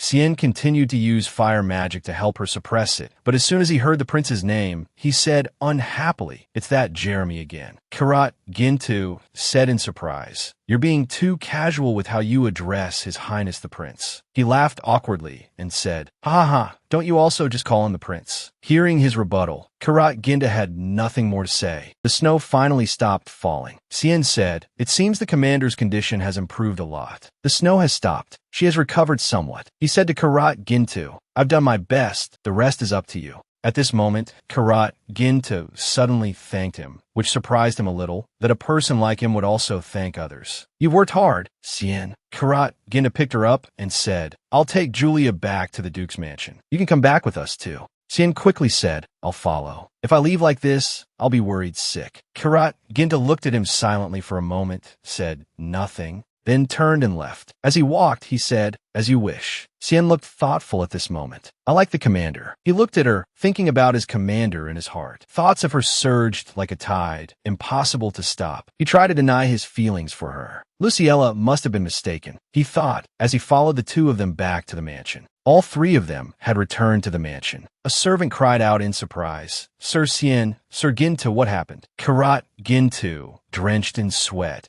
carried the unconscious Julia into the mansion. Karat Ginto said to everyone, "We'll explain later." Then he hurried straight inside. "Please take us to the bedroom." A maid, Judy, quickly lifted her skirt, turned her head and said, "This way, please." Julia's father came out from inside. He ordered a servant, "Gilbert, call a doctor quickly." The person replied, "Yes." In a magnificent room, the fire in the fireplace crackled, and vases held gently colored flowers. Pat Can's gentle voice was heard. "Julia is unconscious, and moreover, did she release her magic?" She lay on the bed, her sword placed beside her, her clothes also changed. Pacan continued, "Julia is emitting fire magic." Karat Ginto responded to his speculation. "Yes, Sir Sien has suppressed it, but her condition is still very bad." Pacan placed a hand on Karat Ginto's shoulder, expressing his gratitude. "Thank you. It's thanks to you that she was saved." Karat Ginto said humbly, "It was what I should do." Pacan was a little suspicious, but why did she suddenly release her magic? Sien and Karat Ginto looked at each other in confusion. Finally, Karat Ginto spoke up. Next to the commander was also His Highness the Second Prince. "I suspect it might have been caused by His Highness." Karat Ginto said hesitantly, "His Highness has been bothering the young lady with all sorts of strange rumors since before the party. This matter might also be..." Pacan asked in astonishment, "What?" His Highness the Second Prince, in the end, halfway through his sentence, he sent the two of them out. "You two go outside first." The sword beside her emitted a light, absorbing the magical power. A voice echoed in the room with instructions. "Ivan will hold on to Julia's magical power, so we do not need to interfere." Pacan extended his hand and said to the maid Judy and the butler Gilbert, "Before Julia wakes up, do not let anyone in." The two accepted the order. "Yes, Your Grace." That night, the stars twinkled and moonlight scattered over the royal palace. The queen reached out, caressing her son's cheek. She thought to herself, "I didn't expect Jeremy to return in this state." Seeing his dying appearance, her heart grew more uneasy. Even the doctor couldn't save him. What am I to do now? A servant's voice came from outside. "Your Majesty, that alchemist Tan has been captured. I will bring him in immediately." The queen clenched her fists, shot up, and opened the door herself. The queen glanced at him, the corner of her mouth lifting into a cold smile. "You're finally here." This man with platinum hair and red eyes was none other than the alchemist Tan. Although he was bound, he still loudly reproached, "Well, long time no see, Your Majesty. The way you invited me here was a bit rude." She slapped him without hesitation. The queen angrily scolded, "Jeremy is severely injured because of the side effects of that damn potion you made. How do you intend to take responsibility?" The alchemist Tan's cheek was red and swollen from the slap, but he still grinned widely. "Side effects. You don't trust me. I am the greatest alchemist in the kingdom." The queen crossed her arms, extremely displeased with his arrogance. "You, the greatest. How ridiculous." He suppressed his anger. He said with a smile, "How about you let me check on His Highness the Prince's condition? Perhaps I can find the real cause." The queen had no choice but to agree. "Follow me." He rubbed his chin in thought for a moment. Then, after observing, he said, "His Highness was affected by a strong magical force at close range. He may have been hit by poisonous magic." The queen listened with her hands on her hips, agreeing with his speculation. "That's right, that's exactly it. Because the boy gave the potion to that young lady, it ended up like this." He hesitated slightly. He thought to himself, "I think that potion was used on a master swordsman. A man." He He posed the question, the other person possesses ice-type magic, don't they? Is that right? He placed a hand on his head, racking his brain, his expression a little weary. He said helplessly, "This is my fault. I should have said so sooner." The alchemist Tan analyzed. If this potion comes into contact with ice-type magic, the two will conflict. The potion probably took effect while simultaneously releasing magical power. He crossed his arms and said, "I'm afraid the other person is also struggling between life and death. The side effects of this potion are just as strong as its main effect." She screamed, "Why didn't you say this sooner?" He, in turn, blamed her. "Isn't that because you didn't ask me?" The queen was astonished. What? Outside, the guards and servants were also eavesdropping. The queen asked worriedly, "Is there no way to save Jeremy?" He replied, "There is only one way." The queen was ready to make a deal. As long as her beloved son could be saved, she would accept any condition. "If it's money, I can give you however much you want." He scratched his head helplessly and sighed. "Money is not the issue." The queen began to panic. "Stop stammering and speak. What do you want?" He looked displeased and had no choice but to say it plainly. "After the treatment, His Highness will gradually recover, but His Highness will no longer be able to have children." The alchemist Tan's words struck her like a bolt from the blue. Tan raised his index finger, explaining eloquently, "To gain one thing, one must lose another. His Highness will lose his ability to reproduce in exchange for a healthy life. His Highness is not completely dead yet, so this is the only way." She frowned, looking away uneasily. The doctor was also at a loss. Jeremy's breathing was extremely labored. The queen hesitated. Being unable to have children is a fatal flaw for a man to become the heir to the throne. But she clenched her fists and asked in a low voice, "Are you sure you can save Jeremy? If this continues, Jeremy will die." The alchemist Tan adjusted his posture and said, "I can save him unless." During her moment of hesitation, he sneered. "The prince's flame of life is also gradually fading. What do you intend to do now?" 3 days later, one morning at the Rosentine estate, the duke sat beside her, holding her hand tightly in prayer. Julia suddenly moved. He called her name in surprise. "Julia, you're finally awake." She slowly opened her eyes, utterly bewildered. "Father, I was clearly at the party." Before she could finish, he quickly said, "It was Sir Sien and Sir Gwynter who brought you back to the manor after you fainted." She was shocked and immediately sat up. "I fainted." Paquin asked doubtfully, "You don't know what happened?" Julia said vaguely. That is, her head throbbed, and the image of Jeremy at the party appeared.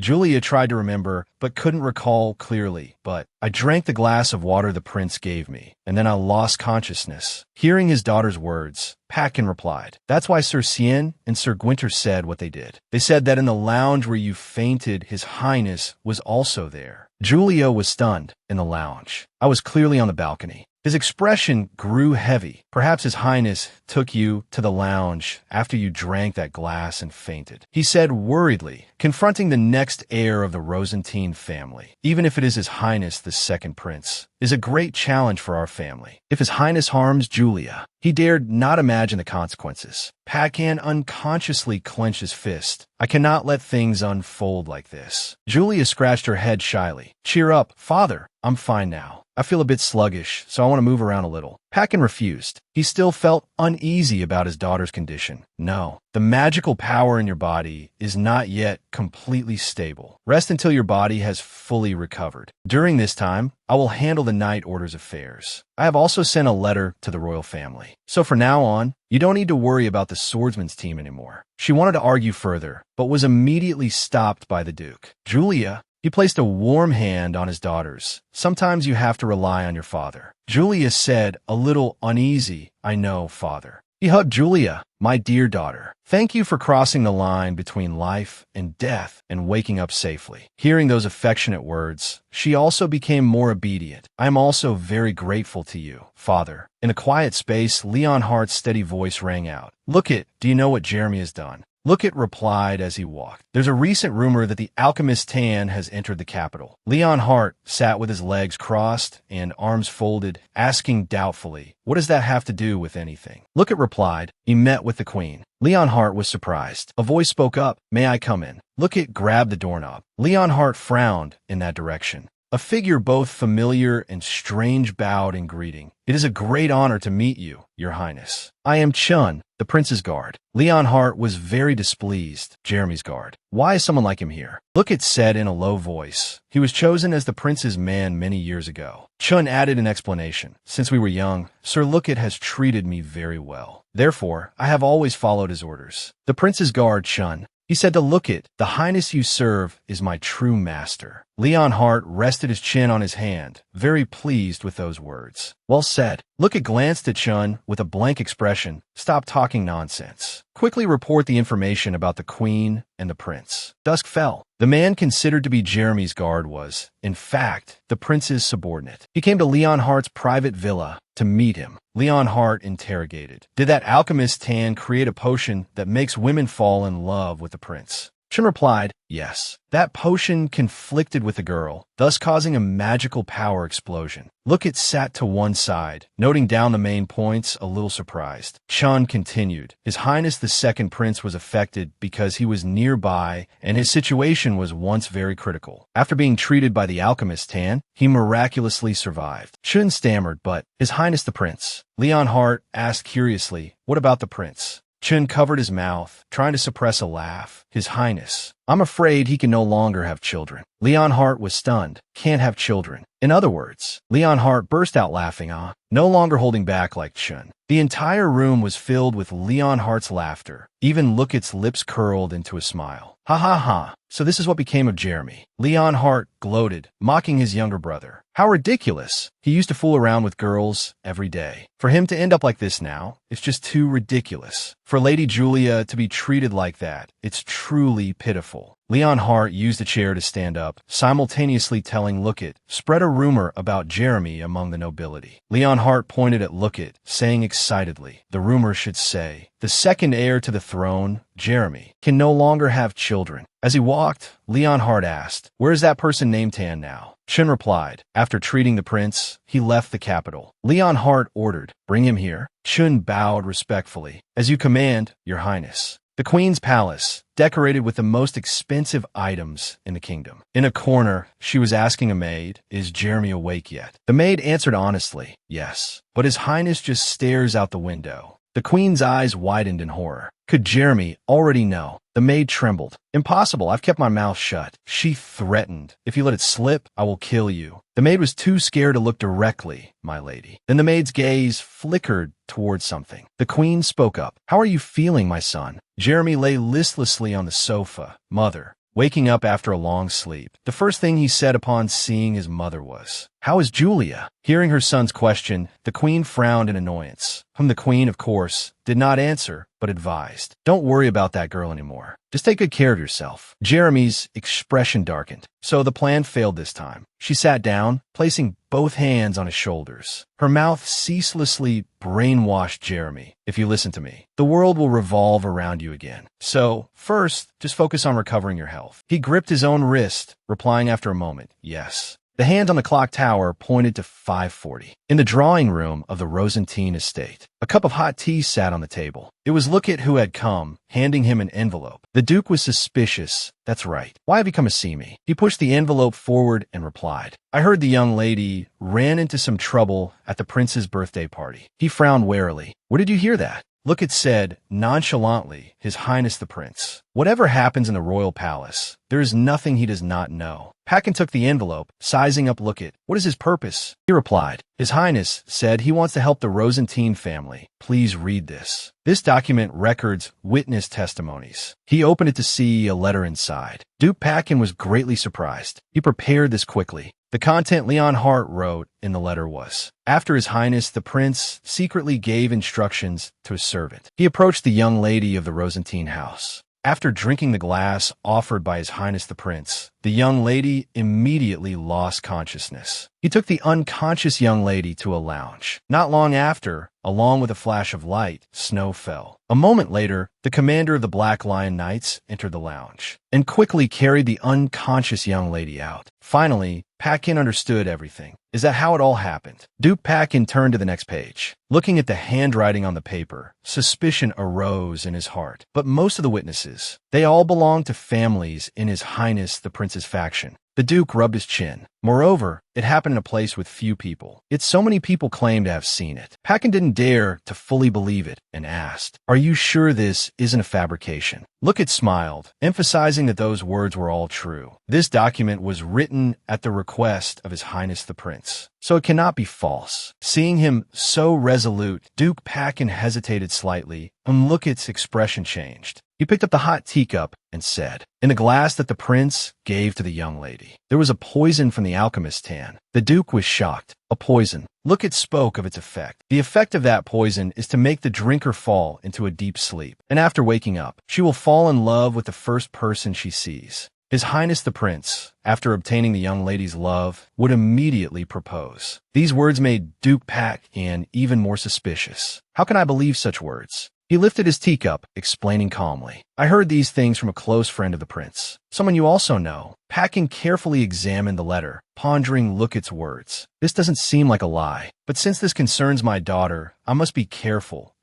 Duke Paquin did not immediately deny it, but made an appointment with Lookit. "I need to think more, so please come again next time." He agreed. "I will await the Duke's wise judgment." The sky quickly darkened. Lamps were lit throughout the estate. Duke Paquin's voice rang out. That's what happened. He and Julia were dining together in the dining room. After meeting Lookit, he told his daughter everything. "What is your opinion?" She was a bit flustered that, even in her simple, everyday clothes, Julia exuded an air of nobility and beauty. Julia thought this matter was not simple. "I can't just make a simple judgment, because His Highness the Prince's goal is to eliminate the second prince. The undeniable fact is that the second prince is the culprit. But His Highness the Prince's words are not without reason." He agreed with Julia's analysis.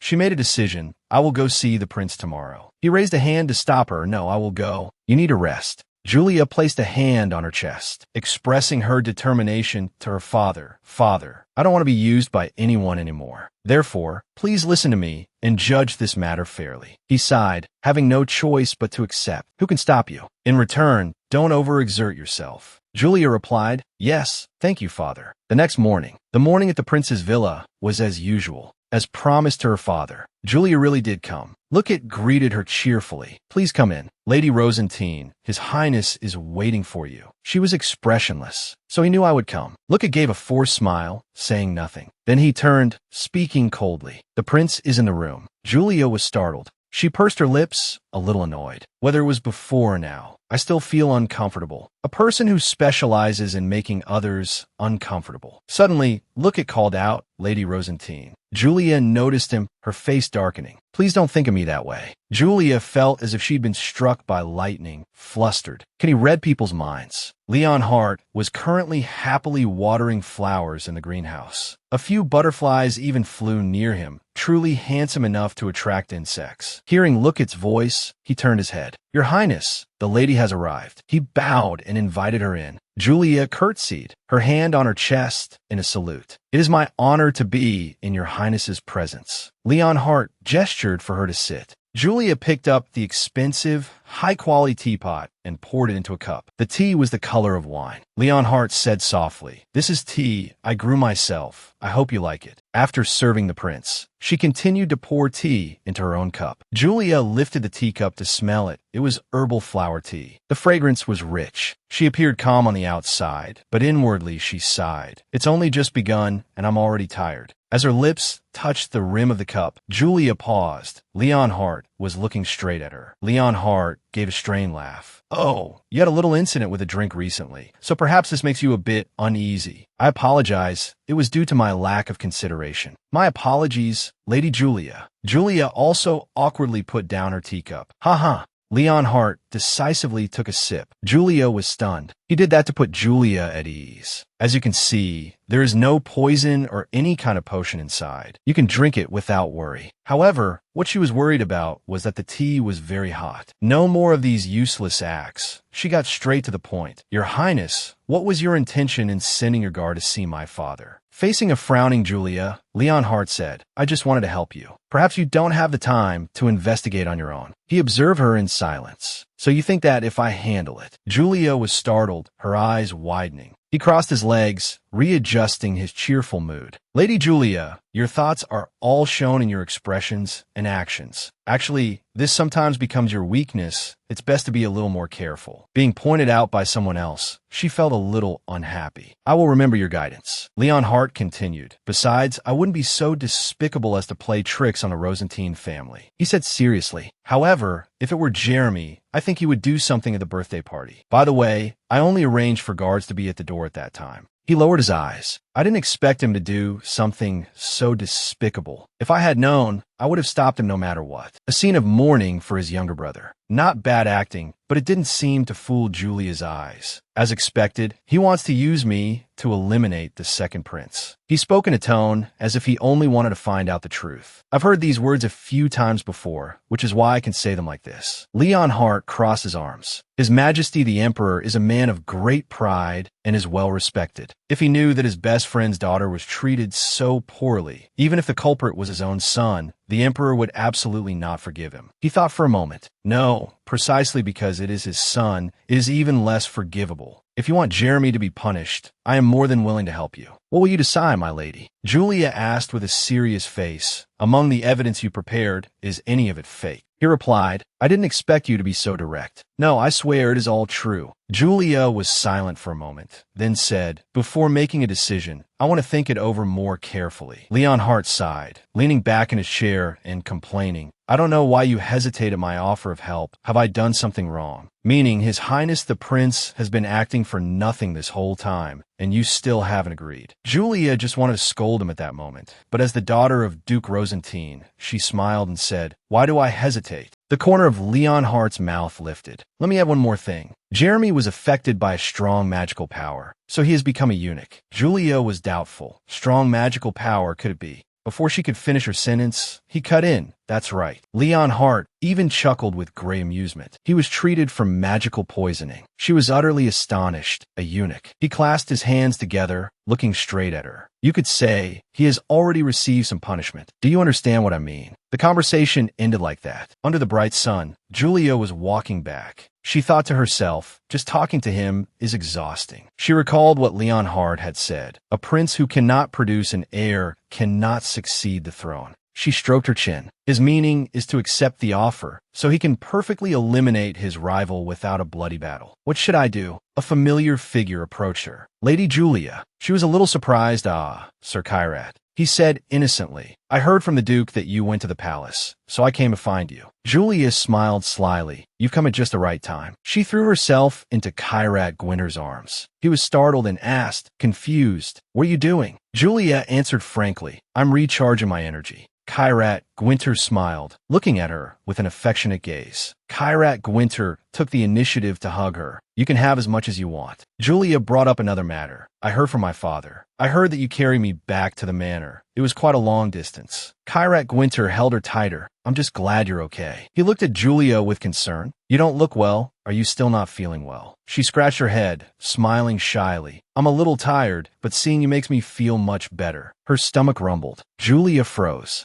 Kyrat Gwynter suggested, let's go to the village. Alex recommended a great restaurant to me. She was doubtful. Aren't you busy right now? It's almost lunchtime. Needless to say how Alex is screaming at home. Kyrat Gwynter smiled and said, let's go. Then the two of them went to a recommended restaurant together. He held a glass of water and looked at Julia, asking, is it good? She answered while cutting her food into small pieces.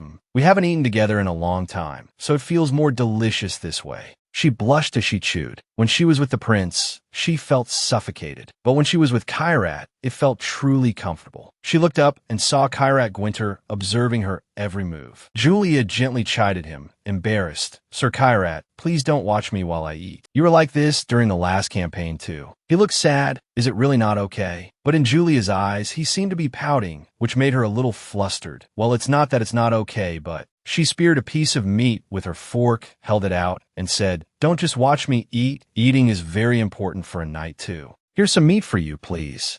He paused. Sweat dripped down as Kyrat Gwynter opened his mouth. She was intrigued and asked curiously, is it good? He replied shyly, actually, I was so embarrassed, I don't even know what it tasted like. She was surprised. Next, Julia's gluttonous nature emerged. She pointed in a direction, looking at him, and said, "Let's go eat cake. There's a very good bakery nearby." Kyrat Gwinter was concerned for her stomach. "We can go, but can you still eat more?" She raised an eyebrow, explaining to him, "The stomach for the main course and for dessert are naturally different. Isn't it the same for you, Sir Kyrat?" A few days later, someone's voice was heard. "Hey, have you heard the rumor? His Highness is infertile." A cane struck the floor, making a loud noise. The person shouted angrily, "Shut up, don't talk nonsense. Don't insult the royal family with baseless rumors." But the other person still wanted to justify his words. "My friend told me. After the birthday party, His Highness was very ill. Then there was a rumor that he could no longer have children." The man with the cane asked directly, "Do you have proof?" The other person replied, "I can't confirm if it's true or false." He covered his face and continued, "But from that day on, no one saw His Highness with any woman again. Even those who approached him were mercilessly driven away by him." Another person began to waver. He touched his chin. "Your Highness, is there something wrong?" "No, there must be some mistake." The other person ignored his question and continued, "Whether it's true or false, this rumor means His Highness has lost his prestige." He pulled the man with the cane. "You think about it. Where there's smoke, there's fire. Who would dare spread false rumors about the royal family?" The man with the cane showed hesitation. The Sun Palace. The sky was gloomy, and the pattering rain wet the glass windows. Leon Hart walked along the corridor and suddenly asked, "You also want Jeremy to pay the price, right?" The other party answered frankly, "Yes." He smirked. "Even if you don't want to, I will still report it to Father." Duke Pascal also agreed. "Yes, Your Highness, I also want to do that." Julia's expression immediately turned ugly. Leon Hart laughed heartily in amusement. "Ha ha ha, Duke, we have something in common." The guard standing outside the door saw the three of them and immediately announced in a loud voice, "Your Majesty, His Highness the Prince, and Duke Pascal von Rosentine request an audience."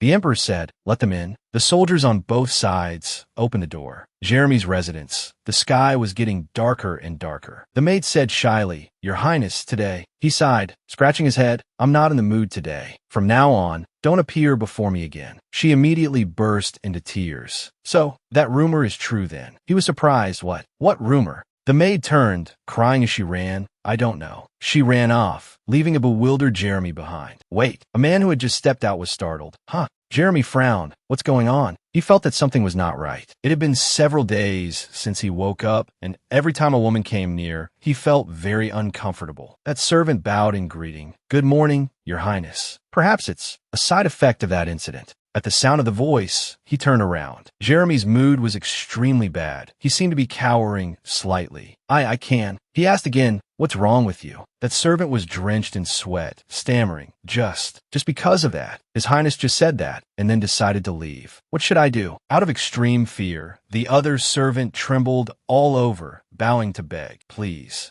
forgive me, Your Highness." Jeremy put his hands on his hips, looking at him as if he were a lowly creature. He suddenly realized this change. For the past few days, some people had been acting strangely towards him. Jeremy glanced at the servant and said coldly, "Raise your head." Looking at that face, the other servant felt that the other's expression was a mixture of pity and arrogance. He trembled, saying in fear, "I don't understand." Jeremy grabbed the other's collar, glaring, "What kind of attitude is that? You are very bold." The other servant was so scared that his whole body trembled. Back in His Majesty's study, the Emperor's voice was like an interrogation. "Is everything you said the truth?" Leon Hart took out an envelope and showed it to His Majesty, and assured him, "Yes, this is the evidence that I and Duke Rosentine collected together." He added, "I have obtained information about the alchemist Tan who created that drug, and am having him pursued." The Emperor warned, "If you lie, you will have to bear the responsibility." Leon Hart smiled confidently. "I swear to the gods, everything I have said is the truth." Looking at the stack of papers in his hand, the Emperor was extremely tired. As expected, the Queen was the mastermind. She was the type of person who would do anything to achieve her goals, just to satisfy herself. He unconsciously clenched the paper in his hand. Everything was now unchangeable. He had a headache. Because of this was not what he wanted. He spoke to Lady Julia. "My lady, Could you give me some time to think? She immediately agreed. Yes, Your Majesty. The emperor smiled and said, Thank you. I also want to talk to the Duke. The two of you can go out first. After the two young people left, the emperor blamed himself. I feel extremely ashamed. He made a decision. Considering what the Queen and Jeremy have done, I will punish them, and at the same time depose. Pascal was horrified. Although the victim in this matter was his daughter, Pascal seemed to feel that the emperor was being a bit too harsh. What did Your Majesty say? You can't do that. But the emperor just said calmly, I'm old now. Seeing the disgusting behavior of my family, I am exhausted. If Jeremy is not qualified, then there is no need to waste any more time. Pascal still wanted to persuade him. Your Majesty, you need to think it over carefully. As the ruler of the kingdom, you must have foresight. Therefore, he believed that the Rosentine family had long protected the royal family with their swords. So, as the emperor, in principle, he should have protected the honor of the Rosentine family. Let me punish that bastard. I will not let the Duke's daughter suffer anymore. The sound of a slap echoed.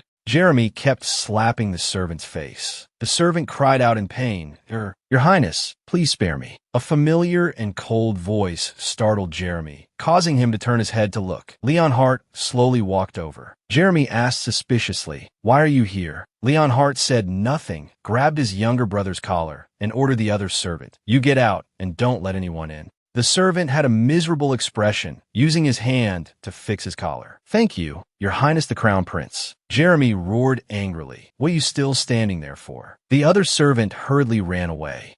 Leon Hart grabbed Jeremy's collar with one hand and opened the door with the other. Leon Hart dragged him with force. Don't cause any more trouble. Let go of me. Slammed against the wall, Jeremy shouted angrily. Feeling humiliated, Jeremy flew into a rage. What are you doing? Leon Hart gave a cold laugh. I know what you did to Julia. I also know you can no longer have children. How could Jeremy believe these words? What nonsense are you talking about? Leon Hart feigned pity for his foolish younger brother. So you really don't know anything. There's no one in the palace who doesn't know this rumor. Leon Hart said, Jeremy, you listen here. Jeremy replied, Even if we are brothers, if you joke like this, I won't forgive you. Leon Hart had no choice but to recount. That day, you almost died from a magical attack. Leon Hart said grimly, You were healed by an alchemist. Your life was saved, but you lost the ability to reproduce. Even knowing that it could save your life, but that you would become infertile because of it, the Queen still chose to do so. Jeremy's expression twisted. Leon Hart continued, After you woke up, I never saw you with any woman. Am I wrong? Jeremy argued, That's because I have some psychological trauma with women. Leon Hart glared at him. Why do you have psychological trauma? Feeling the murderous aura and the words just spoken, Jeremy began to have doubts. Leon Hart really knew what happened after the party. Jeremy told himself to calm down. Leon Hart was just trying to provoke me. If those words were true, then there's no reason. Jeremy was drenched in sweat, trying to deny that he knew nothing. He began to recall the recent days. My body feels very strange. The look on my mother's face when she looks at me. And those incomprehensible gazes, too. The hesitation I've felt in the past few days. Leon Hart's voice was full of mockery. Haha. How interesting. This is the first time I've felt so happy in front of you. Jeremy said angrily. Stop joking. It's annoying. Leon Hart brushed his hair back, mocking his younger brother. Why would I joke with you? Seeing Jeremy's pained expression, Leon Hart, on the contrary, became even more excited. Whether this is true or not, he put his hands on his hips, took a step closer, implicitly suggesting something. You know best yourself. Jeremy cowered in the corner. Leon Hart's voice made Jeremy break out in a cold sweat. Jeremy. A few days later, just as the emperor had said, he would handle everything. He went to the Queen's place, showing her the news in the papers. Jeremy only dared to stand to one side and watch. There are many guards here, different newspapers, but all reporting on the same incident. The Queen picked up the newspaper, her expression puzzled. What on earth is this? The emperor did not answer, but instead asked, Is the content written on it true? The Queen denied. How could I not know about these things? Someone wants to frame me. Jeremy was silent, not daring to look at the words in the newspaper. His palms were full of sweat. The emperor snapped his fingers, ordering, Let them in. Tim was tied up and brought in. The emperor said, Jeremy's guards have captured that alchemist Tan. Jeremy was shocked. Damn it, why is he here? He muttered softly, If you don't want to be executed, then you must obediently tell the truth. That threat echoed in Tan's head, making him scared. He gritted his teeth, filled with regret. Damn it, I shouldn't have gotten involved in this. He cursed silently in anger. This fool has caused trouble for me again. Jeremy was restless with worry. But in contrast, the queen looked quite calm. Tam recalled Leonhardt's offer. The crown prince had promised that if I came forward as a witness, he would help me. Cooperating with him would be better. Tam began to recount the entire incident from beginning to end. About a month ago, I prepared a drug at the queen's request. A drug that works even on sore masters.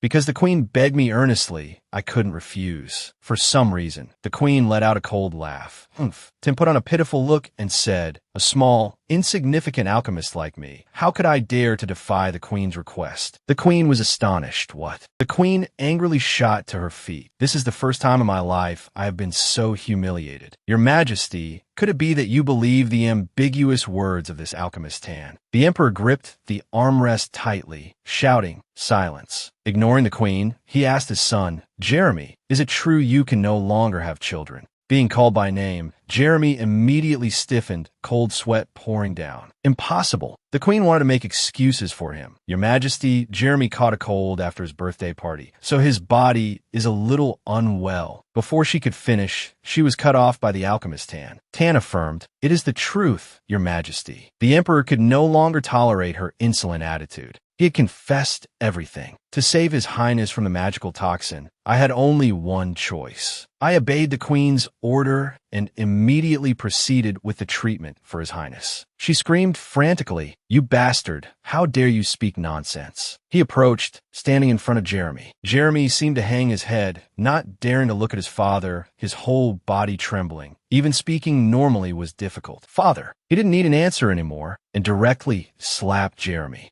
Jeremy was stunned. He shouted, "Look at the foolish things you have done. Not only did you implicate the entire Rosentine family, Julia also nearly lost her life, and even the nobles who attended your birthday party suffered losses." Clearly, Jeremy didn't hear a single word, just touched his cheek. "Father hit me." He asked sternly, "How could you do such a thing?" Jeremy clenched his fists, feeling wronged. He spoke his thoughts, "Because I thought if Julia stood on my side, everything would be fine." The queen shouted, "Jeremy." Facing this misguided son, he just said softly, "Even if you succeed, but by taking advantage of others, what is the meaning of it?" Jeremy was silent. By the time he realized it, it was too late. The guard stopped the queen from getting closer. She cried and wailed, "Your Majesty, I was the one pulling the strings behind this. Jeremy is completely innocent." She begged the emperor to show mercy. "The one who deserves to be punished is me. Please, for the sake of our old affection, spare Jeremy." But how could the emperor accept? He pronounced her sentence. The queen incited the second heir to the throne,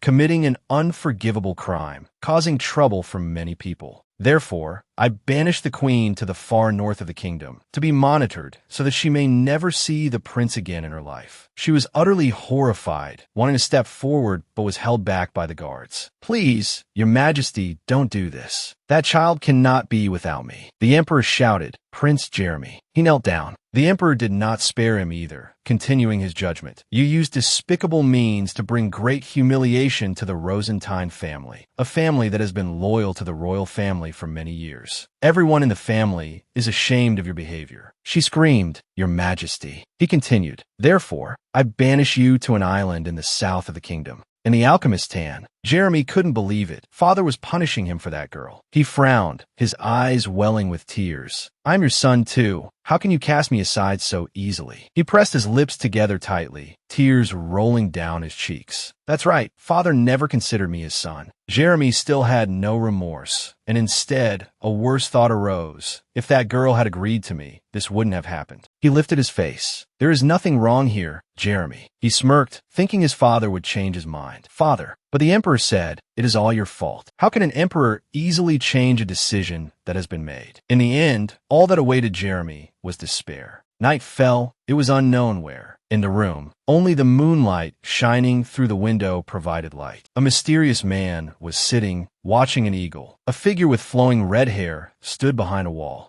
She teased, "Master, you look very happy." The mysterious man spoke, "You've finally arrived, Rebecca." She blinked, saying in a sweet voice, "I'm here." He asked directly, "How is the matter I entrusted to you?" Rebecca approached, saying, "You're a bit hasty." She held out her hand, "Tada." A sparkling necklace appeared. On it was a purple gemstone. Rebecca boasted. You told me to use a fake to exchange for the territory's treasure. Its value is 100 times mine. He took the necklace, praising, You've worked hard. Then he cast a spell on the item. Rebecca crossed her arms, watching from behind him. Magic surrounded the surface of the necklace. A long, long time ago, the ancestors of the Rosentine family killed the fire witch Ariel. Although Ariel's body died, her soul still existed. The kingdom's mages split her soul in two, sealing them within gemstones. The kingdom's allies stood up to protect these gemstones. Now only the heart of the fairy lord remains. That orb has been successfully activated. She asked curiously, I heard you sent someone to monitor the Ricky kingdom, which holds the heart of God. What is that person doing? He replied, It will probably take about a year. Because it is very useful, I told him to stay there. You return to the tower and await my orders. It's not too late to act after the prince ascends the throne. She was still confused. I don't understand why. However, the mysterious man answered honestly. To completely resurrect Ariel, a lot of fresh blood and souls are needed. He controlled the orb, and a scene of Leon Hart slaughtering people appeared. And that is his purpose. So I must brainwash him to start a war. Rebecca looked at the orb and couldn't help but exclaim in astonishment, Oh my God, you are truly cruel.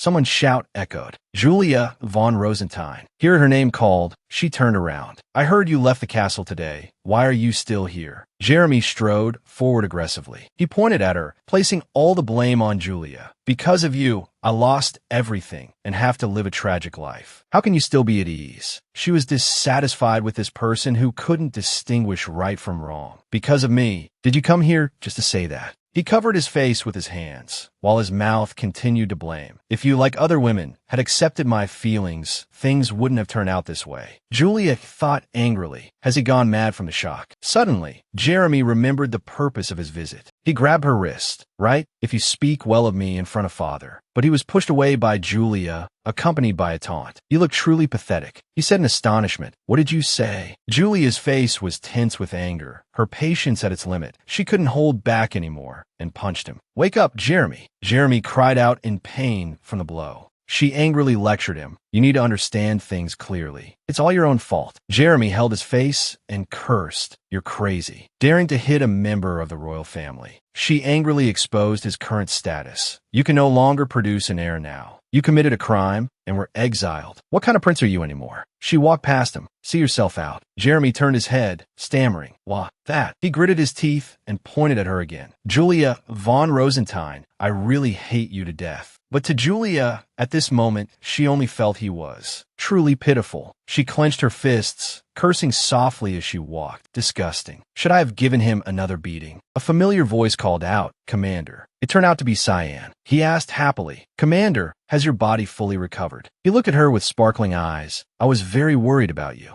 Julia replied, it's much better now. How is the training of the squad members going? He immediately pouted in dissatisfaction. We've only just met, and you're already talking about work. So heartless. However, she had never paid attention to these things. She pinched Cyan's cheek, asking, Have you been slacking off? Cyan broke out in a sweat, hastily denying, Not at all. I've been working very hard. Someone else called, Commander. She noticed too, glancing over. Julia was a little surprised. Ginger and Ricky were both very happy. Are you feeling better? We were very concerned about you. She was a little surprised. It's been a while. You two look much more confident. Ginger scratched her head. The girl giggled. Thanks to the Vice Commander's dedicated guidance, I've been able to focus more on my training. Ricky crossed his arms, sulking. Only I get bullied by the Vice Commander. Julia placed a hand on the girl's shoulder, praising her. You look much better now, Ginger. The girl Ginger laughed shyly.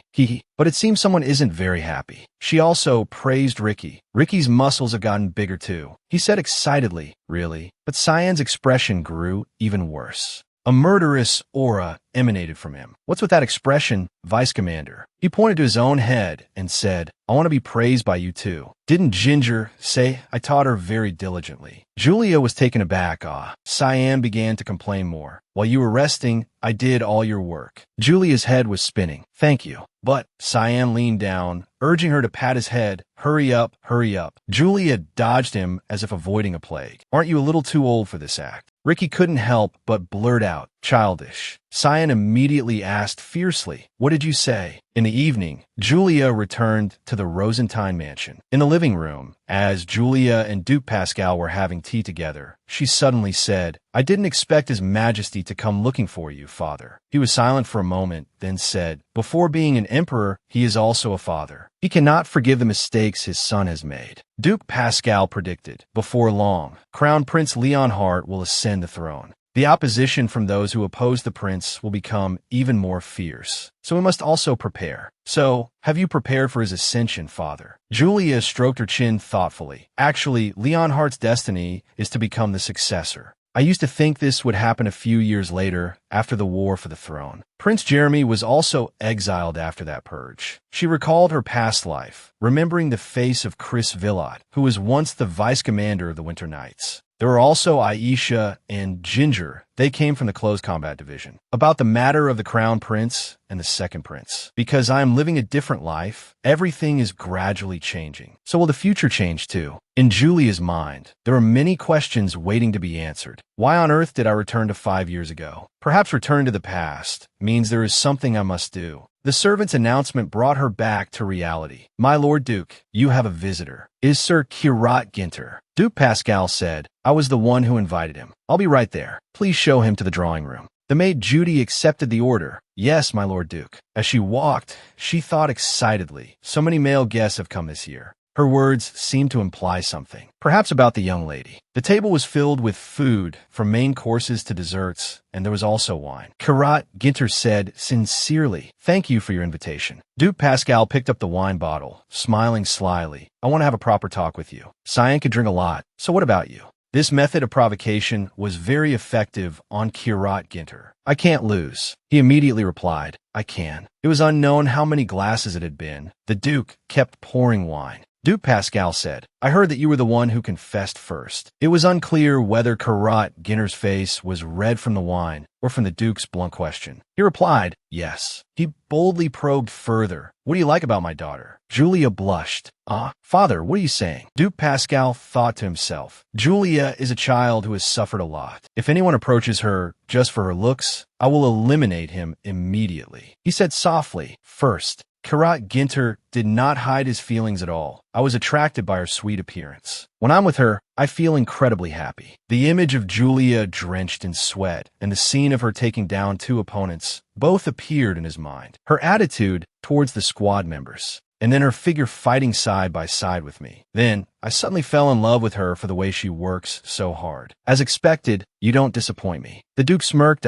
He deliberately mentioned her appearance, wanting to see Kirat Ginter's reaction. "My daughter's face. Isn't my daughter lovely?" "You have to say my daughter is both beautiful and lovely." She waved her hands in embarrassment. Father. "Sir Kirat, please don't say any more." He covered his face with his hand, speaking softly to her. "You've done so much to break the curse, yet why does he still not pay attention to your face?" Julia was also helpless with her father. "Father, I'm begging you to stop." He smiled and said that she was very beautiful. There must be many people who think so, who want to protect her. Julia was stunned. "Kirat Ginter." Duke Pascal suddenly burst out laughing. "I didn't expect you to be an interesting person too. Come on, Kirat, drink up." The table was a mess. Both of them were drunk. Chubert said softly to the Duke, "You can't work anymore. I'm very worried about you." He stubbornly denied it. "I didn't drink." Guyubat exposed him. "Sir, you clearly just had a drink." Chuli ordered the butler. "Take good care of my father." Guyubat asked, "Then what about this guest? We have prepared a room for him." But Kirat slumped straight onto the table, fast asleep. She placed her hand on his shoulder and said to Guyubat, "I will take care of him."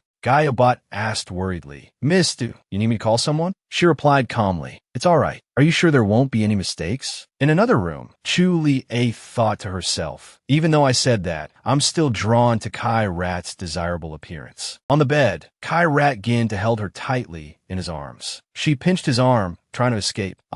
Wake up." Her hands and face were flushed. Oh no, he didn't budge at all. Truly a man of great stamina.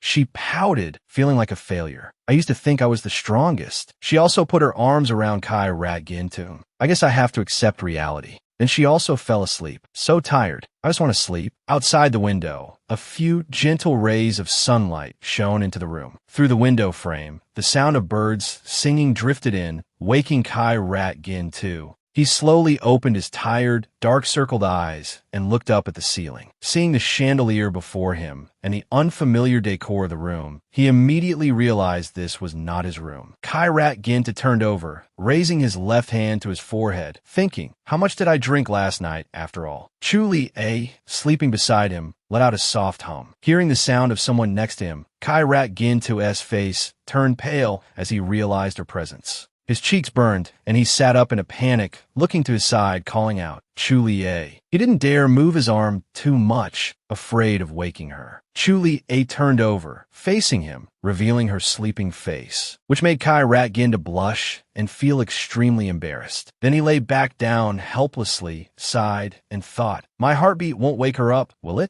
10 minutes later, Chu-Li-A woke up. She stretched, feeling very comfortable. Chu-Li-A rubbed her sleepy eyes, thinking, what happened yesterday? Suddenly, she heard someone's beside her, which startled Chu-Li-A so much that her face turned white and she screamed. It turned out that the person who had just made the sound was Kai Rat Gintu, still lying drowsily beside her. Afraid of waking Chu-Li-A, he hadn't dared to move, so now his arm was completely numb. Seeing Chu-Li-A so surprised, he asked, did you sleep well? Chu-Li-A shyly smoothed her hair, stammering in reply, what happened? Seeing Chu-Li-A so bashful, Kai Rat Ginta looked at her gently, the corners of his mouth lifting into a slight smile, and replied in a very good mood, you look very refreshed after waking up. Hearing his reply, she blushed with embarrassment and continued. Kai Rat remained calm in this situation. I'm not. He interrupted Chu-Li-A, asking, do I look like it? Then he turned his head away, not letting her see his face flushed with embarrassment. Kai Rat Ginta said timidly, before you woke up, my heart was beating very fast. I was extremely anxious. Looking at Kai Rat Ginta's state, Chu-Li-A looked at him with a gentle gaze. Sir Kai Rat. Suddenly, there was a knock on the door from outside. Knock, knock. A voice interrupted, cutting off Chu-Li-A's unfinished words. Sir, are you awake? I am Gayu Bot, the butler of the Rosenstein mansion. May I come in? Hearing the voice, Chu-Li-A's face immediately became panicked, her body trembling as she looked towards the door. Kai Rat Ginta was also startled by the butler's call. Chu-Li-A quickly hid in the nearby wardrobe. She even whispered to Kai Rat Ginta, if my father finds out, I'll run away. It will be a lot of trouble. He was drenched in sweat and whispered back to her, okay. Kai Rat Ginta got out of bed, reassuring himself, I can focus and handle everything properly. He walked towards the door, rubbing the back of his neck as he went. The butler's voice came again. Sir Kai Rat, are you still sleeping? Kai Rat Ginta stepped forward and opened the door, cutting off the butler who was calling him at the door. He replied to the butler with an expressionless face. I just woke up. Please come in. Butler Gayu Bot brought tea into the room, then inquired about him. Sir, how are you feeling? I brought some tea for you. Kai Rat Ginta replied, thank you. The butler reported to him sternly, the Duke would like to have dinner with you. What are your thoughts? Kai Rat Ginta replied to the butler, that's fine, but is the Duke all right? The butler replied cheerfully to Kai Rat Ginta, haha, the Duke has excellent recovery abilities, so he just needs to rest until dinner and he'll be fine. After speaking, the butler withdrew from Kai Rat Ginta's room. After the butler left, he looked towards the door, silent. Then he suddenly turned around, walked towards the wardrobe where Chu-Li-A was hiding, and said, you can come out now. Kai Rat Ginta opened the wardrobe door, asking Chu-Li-A worriedly, was it uncomfortable in there? Chu-Li-A replied, a little embarrassed. A little. Kai Rat Ginta offered his hand to help Chu-Li-A up. She asked him, is there no one else outside? Kai Rat Ginta, while helping her up by the hand, replied, probably not. Chu-Li-A ran over, stood on her tiptoes, and gently placed a kiss on Kai Rat Ginta's cheek, leaving him utterly astonished. Then Chu-Li-A left, leaving Kai Rat Ginta with a parting sentence. I'll explain what happened last night to you later. See you in the living room. He just listened, saying nothing. He seemed dazed, his hand still on his left cheek where she had just kissed him. A few question marks appeared in Kai Rat Ginta's chaotic thoughts. After Chu-Li-A left, her cheeks were still flushed. She covered her face, shook her head, and muttered to herself, what the hell did I just do? Suddenly, the sword beside her glowed, attracting Chu-Li-A's attention. She reached out and picked up the sword, wondering in surprise. Why is Ivan on the bed? The snowflake symbol slowly appeared, astonishing Chu Lie. A flash of light obscured her vision, and then she was transported to another space. This place was completely white like an ice cave. In the center was Chu Lie in a long white dress. Her long white hair was loose, and she looked around in a daze. Suddenly, a voice from an unknown source spoke to Chu Lie. This is a dream. It seems the time has come. As a descendant of the Rosenstein family, there are some things you must do. A white-haired woman appeared and disappeared in the blue smoke behind Chu Lie. She pressed her ear to Chu Lie's shoulder. Chu Lie looked up at the woman in a daze, asking, "Who is she?" The woman bent down and whispered the answer in Chu Lie's ear. "I am." The woman intended to say more, but it seemed an invisible force prevented Chu Lie from hearing. Chu Lie's gaze followed a few streaks of light that brushed past her hair, flying towards the woman behind her. Suddenly, the woman grabbed Chu Lie's hand. A stream of blue magical light surrounded her hand, and then said, "Use the power of Ivan to find me. I will give you all of my remaining power." The light gradually faded, and Chu Lie returned to reality. She held the sword Ivan in her arms, silently recalling what had just happened. When I touched Ivan, everything appeared in my mind. Today's strange dream, and the place I must go,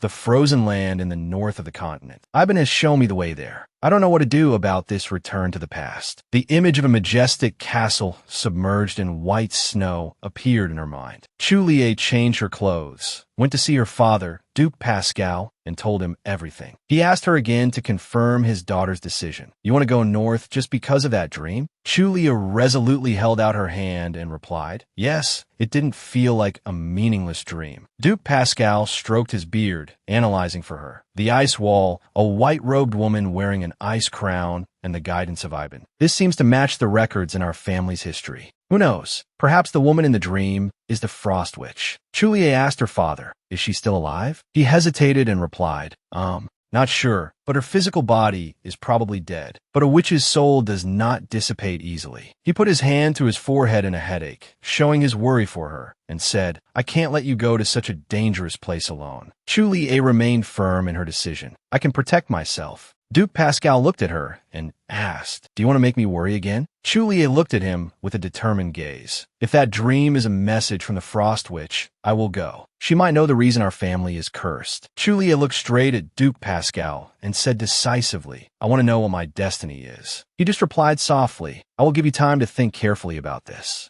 That morning, the weather at the Rosenstein mansion was beautiful. In the dining room, Chu Lie, Duke Pascal, and Kai Rat-Gint were having a meal together. Because she was sitting opposite Kai Rat-Gint, Chu Lie was too embarrassed to look directly at him. "I can't look straight at Kai Rat. How could I have done that?" Seeing her lost in thought, Duke Pascal broke the silence. "The atmosphere between you two is really strange. Are you sure nothing happened last night?" Hearing him mention last night, both Chu Lie and Kai Rat-Gint jumped. Chu Lie replied cheerfully to him, "Ha ha ha, father, don't make me laugh. What could have happened between us?" Kai Rat-Gint blushed with embarrassment, turned away, and laughed with Duke Pascal to brush it off. "Ha ha." Seeing him like that, the Duke looked over suspiciously and asked, "You don't want to eat?" Hearing him ask that, Kai Rat-Gint felt a pang of guilt and quickly began to eat voraciously. By the fountain in the garden, Chu Lie and Kai Rat-Gint were walking together. Kai Rat-Gint asked her, "Are you planning to go to the north of the continent?" Chu Lie replied, "Yes, because I have something I must do." Kai Rat-Gint said, "It's too dangerous for you to go to the north of the continent alone. If that's your decision, I will go with you." Chu Lie immediately tried to stop his decision. "No." Kai Rat-Gint, "You still have to protect the kingdom." Kai Rat-Gint placed his hands on her shoulders, looked at her firmly, and explained his decision. "Chu Lie, please understand. Both the Duke and I will be here worrying about you." His words made Chu Lie feel guilty and hesitant. It was clear in her eyes. A voice broke the tense atmosphere between them. Ahem. Chu Lie and Kai Rat-Gint looked over and saw Duke Pascal. Kai Rat-Gint exclaimed in surprise, "Your Grace." Chu Lie also said at the same time, "Father, Duke Pascal walked over, thought for a moment, and then said to Kai Rat Ginto, "If you want to go with her, I'll be a little more at ease." After speaking, he turned to the two of them and added, "In the kingdom, besides you two, there's still many people with combat abilities comparable to a 7th level swordmaster. So I think this would be better. I will temporarily take over your duties. So you two should go together." Chulie turned her head to look at him, clenched her fists, and said decisively, "You can't do that, father. This is my business." A gentle breeze blew her long white hair and the surrounding leaves. Seeing her like this, Duke Pascal said to her with a serious face, "Chulie, I know you are very strong, but the problem is you plan to go to a very distant place alone." He took out a handkerchief to wipe his tears, putting on a pitiful look like a little raccoon, and then said to her, "If you go alone, I'm afraid I'll worry about you every night until the day you return. Don't you have any pity for this father of yours?" Seeing him like that, Chulie could only look at her father in silence. Kai Rat Ginda stepped in front of Chulie, gently took her slender arm, and said, "Let's go together." Their clasped hands looked so warm. Feeling Kai Rat Ginto's gentleness, Chulie replied, "I understand. Thank you, Kai Rat." The wind picked up, carrying the fallen leaves around them, swirling in the bright sunlight. Duke Pascal put his arm around Kai Rat Ginto's shoulder, his voice filled with worry mixed with a slight threat. "I'm trusting you. You understand what I mean, right?" As soon as he finished speaking, Kai Rat Ginda blushed, could only bow his head and nod repeatedly without saying a word. The journey of the two began. Chulie and Kai Rat Ginda left together. Just like that, Kai Rat Gintu and I set off for the north of the continent to find the Frost Witch. Chulie and Kai Rat Ginta rode for a long distance, and it wasn't until dusk that they dismounted, stopping in front of a village. Chulie looked at the map and said, "We just need to go a little further through this village, and we'll reach the north." Hearing her say that, Kai Rat Ginta suggested, "Let's rest here today and continue tomorrow." Chulie replied, Just as she finished speaking, a piercing scream caught Chulie's attention. She immediately turned her head to look. In the distance, a young boy was trying to protect his older sister. The boy held a small knife, shouting at the person tying up his sister, "Bastard, let my sister go." The man, seeing the boy in his way, kicked him to the ground, yelling, "What are you shouting for? Get lost, kid." The boy fell hard to the ground, crying out in pain with an eh. The boy clenched the knife, saying tremblingly, "Unforgivable." Then he picked up the knife and rushed towards the man holding his sister, shouting, "Don't come over here." Seeing this, the man just smirked smugly. Does this kid want to die? His sister, meanwhile, shouted worriedly at him, "Ronnie, run." The little girl cried loudly for help. "Someone help us! Someone help us!" Suddenly, a foot came out of nowhere, kicking the man straight in the face, startling even the tied-up girl. Chulie immediately ran over, shielding the girl who was staring wide-eyed in astonishment at her action. Then Chulie ran to the boy's sister and asked, "Are you all right?" The girl, protected by Chulie, blushed with embarrassment, stammering and unable to speak. Seeing the girl like this, Chulie asked, "What's wrong? Does that guy have accomplices?" The girl with her hair in 2 buns had calmed down and told Chulie, "All the women in this village have been captured by them and locked in the largest building in the middle of the village. I'll keep an eye on the situation there. You should go and save them. There are many unconscious victims around." She was untied by her younger brother Ronnie and could only look at Chulie with admiration, thinking to herself, "So cool." Then Chulie also prepared to leave. She said loudly to Kai Rat Gintu, "Let's go, Kai Rat." The girl with the 2 buns, who had just been overjoyed at being rescued, suddenly turned pale, realizing, "I was so panicked I forgot to thank her." The scene changes to where the kidnappers are holding the hostages. A subordinate stepped up to report to the commander, "Commander, we brought them." The commander looked them over and asked him, "Is this all?" As he spoke, he grabbed an orange-haired woman by the hair, yanked it hard, and said, "Today, I will love you well." The orange-haired woman was immediately terrified, trembling and begging him, "Please, sir, please spare me." Despite her pleas, he shouted, "Prepare the rest to be sold." Hearing the commander's order, the remaining girls were so scared they burst into tears, their whole bodies trembling before him. The subordinate just replied, "Yes, commander." Suddenly, the door was thrown open. Next was Chulie. She kicked the door open aggressively and entered, warning the kidnappers before her, "Stop, you bastards. Now, I am your enemy." The moment she entered, her appearance was like a life-saving ray of light, illuminating all those held captive there. The commander sneered contemptuously at her action. He looked at her with great interest and said, "Another little brat. Seize her, but don't hurt her." Another subordinate, hearing him, excitedly licked the knife in his hand. "I'm about to get a wife." Chulie clenched her fists and said to Kai Rat Gin to behind her, "These scumbags aren't worthy of my sword. Let's clean them all up." The other guy still seemed very interested in her. "Little brat, the more insolent you are, the more I like it." Kai Rat Gin was furious to the extreme. Even his breath carried a sky-high, killing intent. He asked the guy in a low voice, "What did you say?" The room began to shake. The people around watching the two sides fight only dared to whisper, "Is this a dream?" Another girl exclaimed, "How can they defeat those bastards so easily?" Kai Rat Gin threw a powerful punch at the face of the guy who wanted Chulie as his wife, beating him until his face was covered in blood. As for the commander, he was beaten by Chulie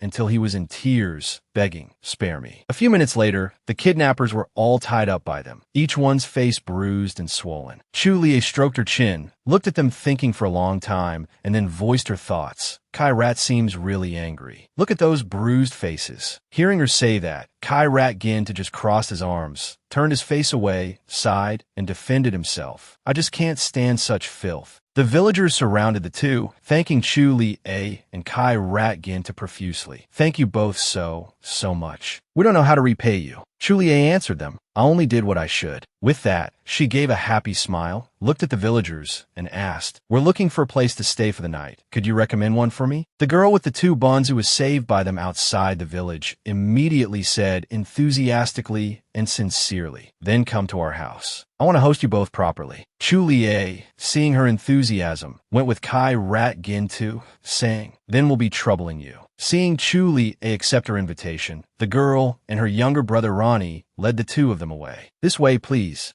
Inside the girl's house, Chulie was invited to have dinner. She was eating when Ronnie entered, saying with some hesitation, that is. She stopped her spoon, turned her head to look at the boy, and asked, "Is something wrong?" The boy wanted to ask her how to become stronger. Chulie pinched his cheek, frowning and saying, "Kid, why aren't you using honorifics with an adult?" With his cheek pinched, the boy cried out, "Ouch." She asked Ronnie, "Kid, why do you want to become stronger?" The boy sighed, "Because I want to protect my sister. I don't want something like today to happen again." She praised him, "Very good." Then she held out her hand and said, "Give me your hand." She took Ronnie's hand and explained, "Only those with a strong inner self, who desire to protect others, should maintain a warm heart and train persistently." She continued, which surprised the boy a little, "Moreover, kid, you will become stronger than others." The boy looked at her happily and asked, "Really?" Chulie narrowed her eyes and replied with a smile, "That's right." Kai Rat Gin walked in and asked, "What are you two talking about?" Ronnie ran off in a panic, stammering, nothing." He looked confusedly at the fleeing Ronnie, then looked at her and asked, "What's wrong?" Chulie replied, "The kid wanted to ask me a few things." She smiled, resting her chin on her hand, and asked, "We don't often get a chance like this after dinner. Shall we go for a little walk?" He replied, "All right." The two of them stepped out of the house. The scenery around the village was covered by a thick layer of snow. Kai Rat Gin helped Chulie adjust her hood, exclaiming, "It's really cold." She smiled. Then she said, "I really like this side of you." He blushed and replied, "Let's go."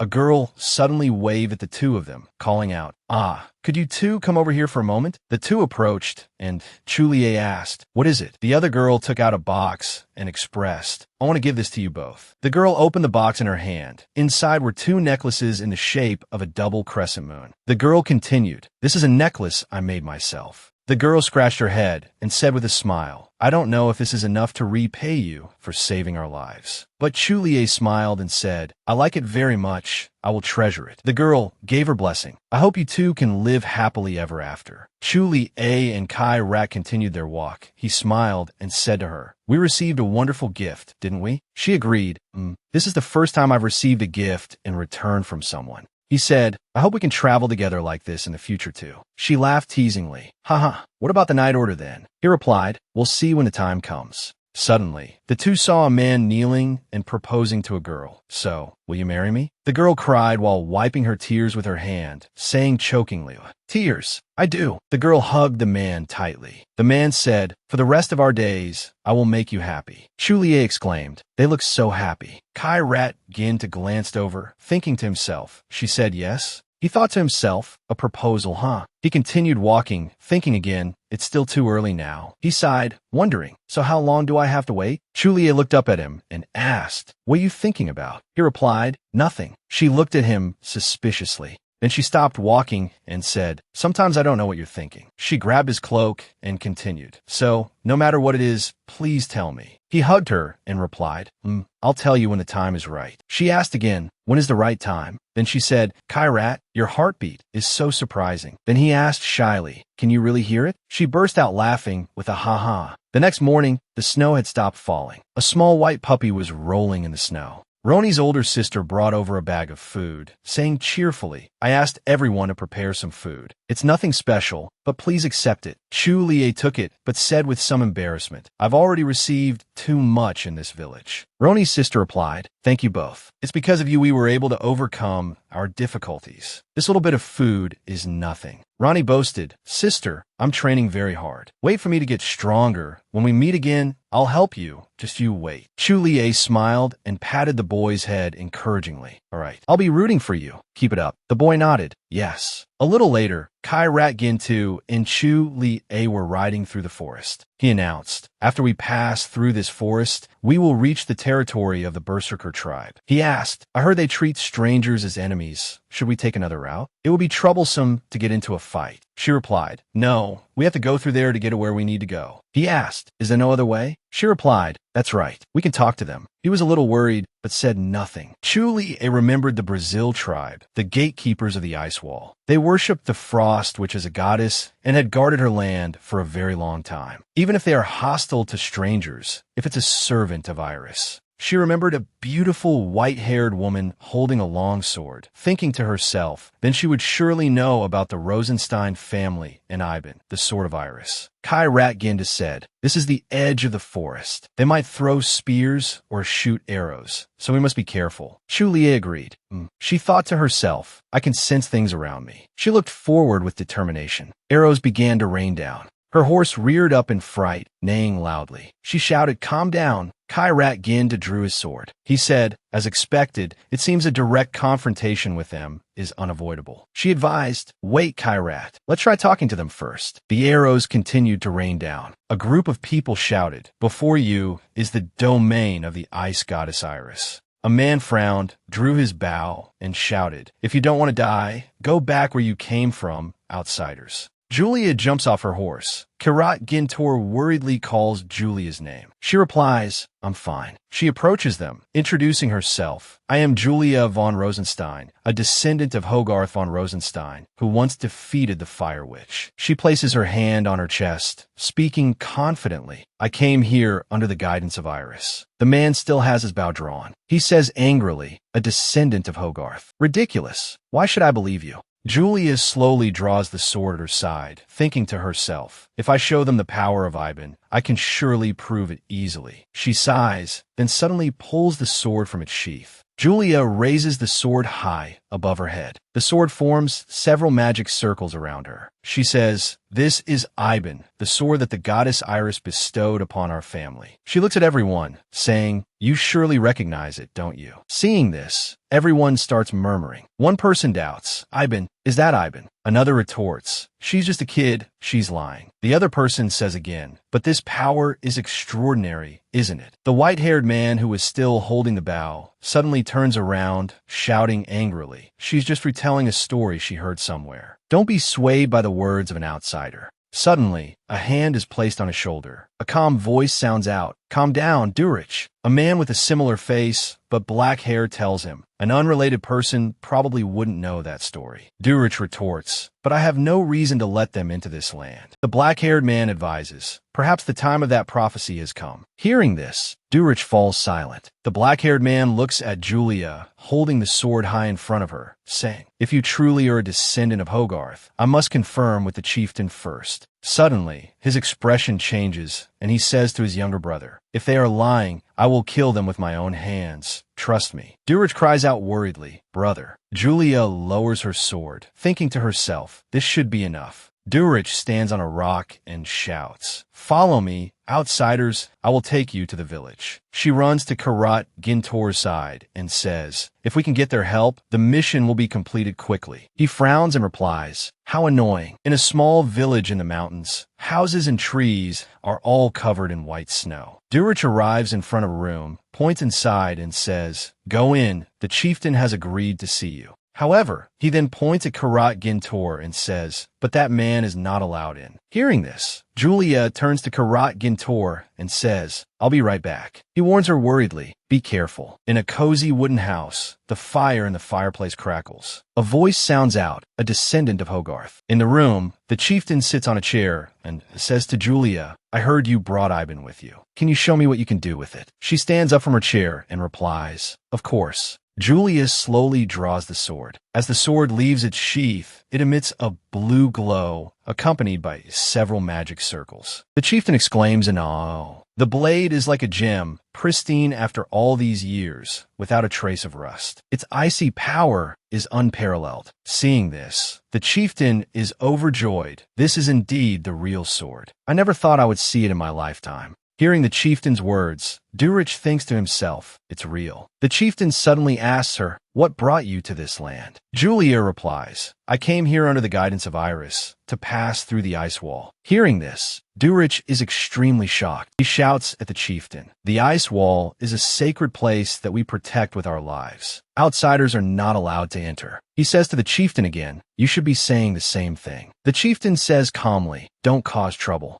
He recalls the note left by Iris, saying, according to the records, Iris prophesied that when the world is in peril, the new master of Iban will come to this place. Durich roars at Julia, "Aren't you ashamed of your age? I absolutely do not agree to this." The chieftain turns and scolds him. "Be polite, Durich." Seeing this, Durich turns and growls at Julia. "If you're deceiving us, then go deceive someone else. If you dare to approach the ice wall on your own, you will be severely punished. I'm warning you one last time, go back." Julia sheathes her sword and approaches him. Julia reaches out and touches Durich, saying, "Thank you for worrying about me." She says seriously, "But I still have to go to the ice wall." Hearing this, Durich gets so angry a vein pops on his forehead. "What?" The chieftain, seeing him outmatched, laughs and says, "You lose, Durich." He turns and says, "All right, the ice wall will answer everything. Durich, take her to the ice wall." Durich can't contain his anger.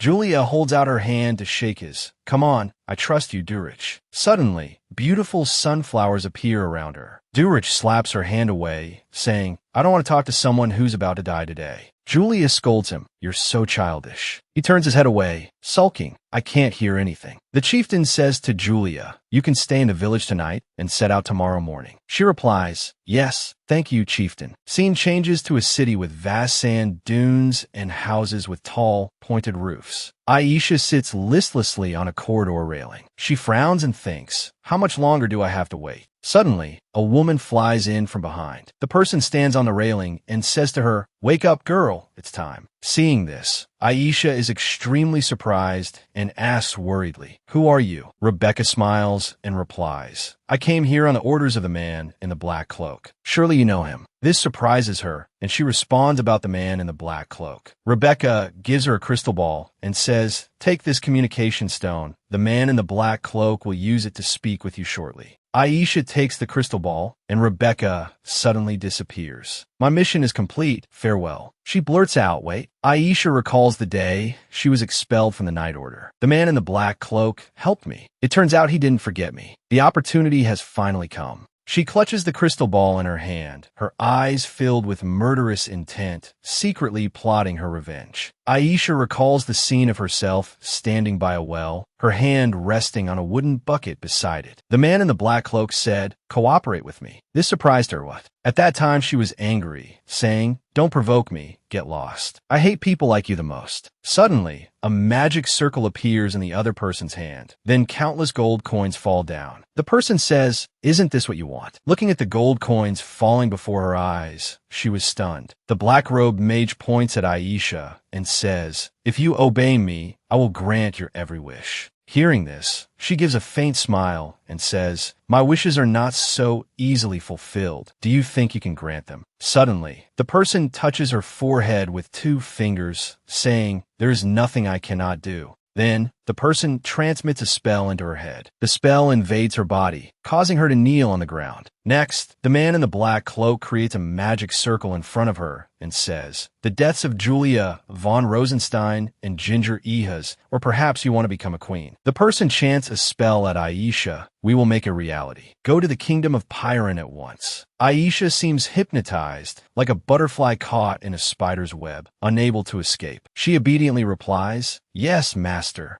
Scene changes to a mansion in the desert. In the room, Aisha is full of doubt. She thinks to herself, "That night, I felt like I was hypnotized by something. Thank heavens, I successfully infiltrated the residence of the king of Pyron. But in the end, what is that person's purpose? But that's not what I want to know either." She looks out the window, clutching the crystal ball in her hand, thinking to herself, "I must achieve an even higher position." Scene changes to a castle with towering spires. In a luxurious bedroom, Lookit asks the crown prince, "Your highness seems tired. Your complexion is not very good." Leon Hart lies on the bed, his back against the headboard, holding a book. He replies, "Is that so?" He looks listlessly at the book and says, "I'm about to succeed the throne again. But why, the closer that day gets, the more stressed I feel, to the point I can't sleep." Leon Hart says to Lookit, "I don't know if I can do everything well after becoming emperor." He flips through the pages of the book and says, "This is also the weight of the crown that I will have to bear." Hearing him say this, Lookit replies, "No one can replace you, Your Highness Leon Hart." He looks up from the book and says, "It's not strange for you to say such things." The room is filled with a fragrant aroma. He says, "Your Highness rarely says such discouraging words." Leon Hart wonders, "Is that so? By the way, what is this scent? It's really special." Lookit approaches Leon Hart and says, "This scent was sent for the Eastern continent." He takes the book from Leon Hart's hand and says, "It can help Your Highness relieve fatigue and sleep better." Lookit tucks him in and advises, "Since Your Highness couldn't sleep, I prepared this scent. Your Highness just needs to lie down and smell this scent to fall asleep more easily." Leon Hart lies on the bed looking at him and says, "In any case, you are the only one who cares about me." He says happily, "Thank you. I'm very happy that you're my person." Lookit smiles and says, "It is my honor to serve Your Highness." In the quiet mansion, looking at the soundly sleeping Leon Hart, Lookit thinks to himself, "His Highness is asleep." His voice echoes in the empty mansion, "Please rest well, Your Majesty." Scene changes to a cold, snowy forest. Julia is sitting on a wooden plank, her expression sad and pensive. If you become emperor, she imagines the scene of Leon Hart's coronation. To prove your strength, you will have to start an invasion. Thinking of the people suffering because of war, war brings sorrow.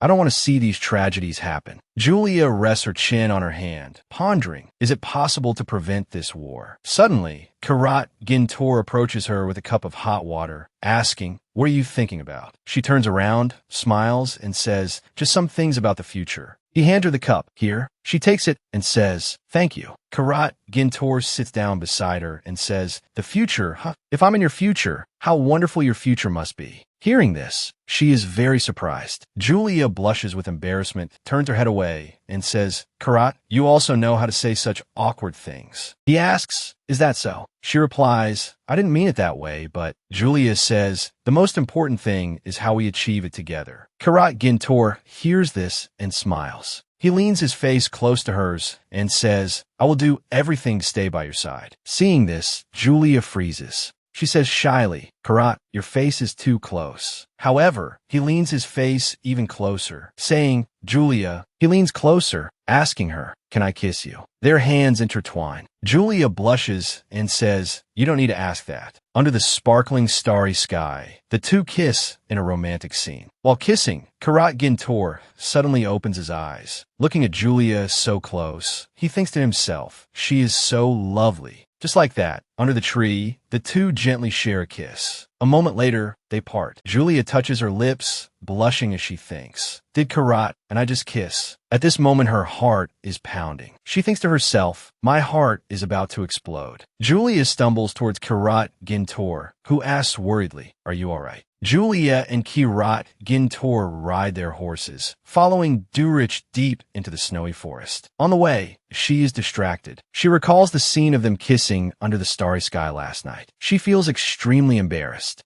She shakes her head as if resisting, telling herself, don't think about it, don't think about it. After a while, Durich turns his head and says to them, we're here, get off your horses. The three of them stop in front of a towering cliff with a frozen waterfall beside it. Julia looks up, exclaiming in amazement, it's so majestic. Durich proudly points behind him and says, this is the relic we have guarded for a long time. If you truly receive an invitation from Iris, you can pass through it. Julia asks worriedly, can't we cross on horseback? He crosses his arms and says, that's right. Then Julia and Kirat Gintor both stare at him, making Durich a little annoyed. He shouts, I am the guide. Without me, it would be difficult for you to pass. She thinks worriedly, should I ask for a different guide? This person seems so difficult. Kirat Gintor, seeing her so worried, says, we have no other choice right now. Julia approaches him, saying, Sir Karat. Suddenly, he whispers in her ear, if I get close to you again, what happened yesterday will happen again. Julia is startled, quickly moving away from him, covering her blushing face with her hands and saying, how did you know about that? Karat Gintor says calmly, it wouldn't be good if you lost sight of your goal and got distracted. I will wait here for you today.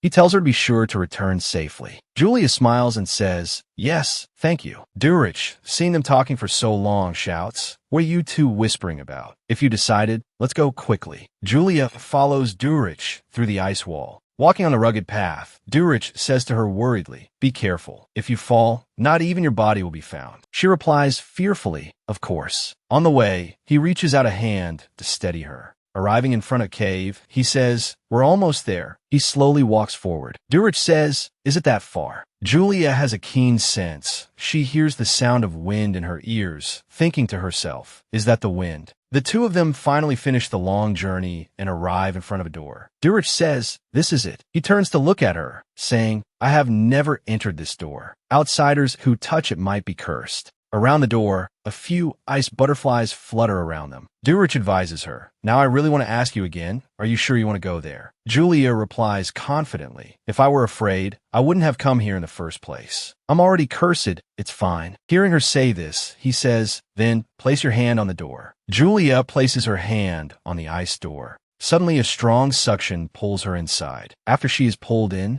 Durich stares in shock as she suddenly disappears, thinking to himself, who is she, really? Then, he tries to touch the door, wanting to see if he can enter. But the door pushes him away. It's hot. Julia steps inside the door and finds the place is entirely made of ice. She looks around, thinking to herself, this place is very similar to a place I've seen in my dreams. Julia touches the characters carved on the wall, recognizing them as ancient magic runes. Suddenly, she discovers something. Julia slowly draws the sword at her side. Then she sticks the tip of the sword into it. Suddenly, a flash of light appears before her eyes. Then, a person appears in front of her, who says, come here, descendant of Hogarth. Julia asks in surprise, who are you? The person answers her, my name is Iris. I am here waiting for you to come and to overcome the trial. Julia asks, a trial? Is it our family's curse? Iris is surprised, a curse. Then she circles behind Julia, wraps her arms around her neck, and says, without the magic you call a curse, your family would not have survived to this day. She calmly explains, did you know? The descendants of Hogarth are almost all dead, precisely because of the Fire Witch's curse. Iris's words leave Julia utterly shocked. Having your appearance changed is indeed regrettable, but it's still better than dying. If you become stronger, it's possible to return to your original form, isn't it? Just like you.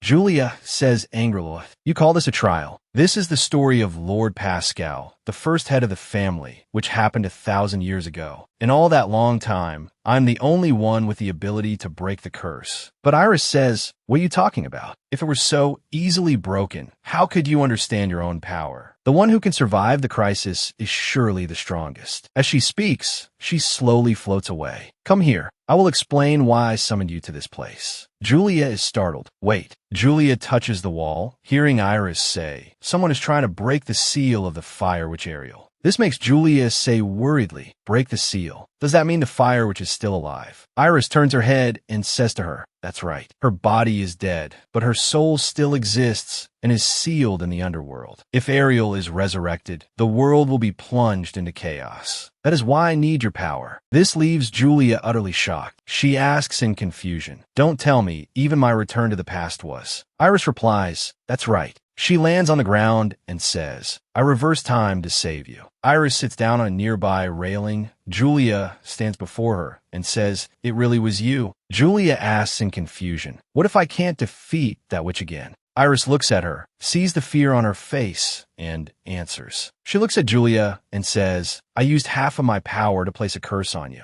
If you die, you will return to the past. You must not die before Ariel disappears. This leaves Julia utterly shocked. She recalls the happy memories with her loved ones, thinking that all the memories will disappear and she will have to start a new life again. She clenches her fists, thinking to herself that she doesn't want that. Iris looks at her, smiles, and says, it seems you've made your decision. Julia says firmly, because I have no other choice. Hearing her say this, Iris is also very happy. The curse that the Rosenstein family has borne will completely disappear. Even the fever caused by the curse, or the fated death. Even the ice magic used to deal with the fever. Iris holds out her hand, creating a blue rose in her palm, and says to her, therefore, I will give you all my remaining power. Suddenly, that flower flies in her body. The moment the curse is broken, she feels her body suddenly become light. Unexpectedly, a pair of earrings appears on her ears. She touches behind her ear. She hears Iris say, those earrings will enhance your power. A sword suddenly appears before her eyes. She reaches out her hand to take it. Iris explains to Julia, using magic to strengthen your body will also make the sword even stronger. Seeing everything happening before her eyes, she asks in confusion, if you give all your power to me, what will happen to you? Iris closes her eyes and says, I must rest now. I'm too tired of being lonely.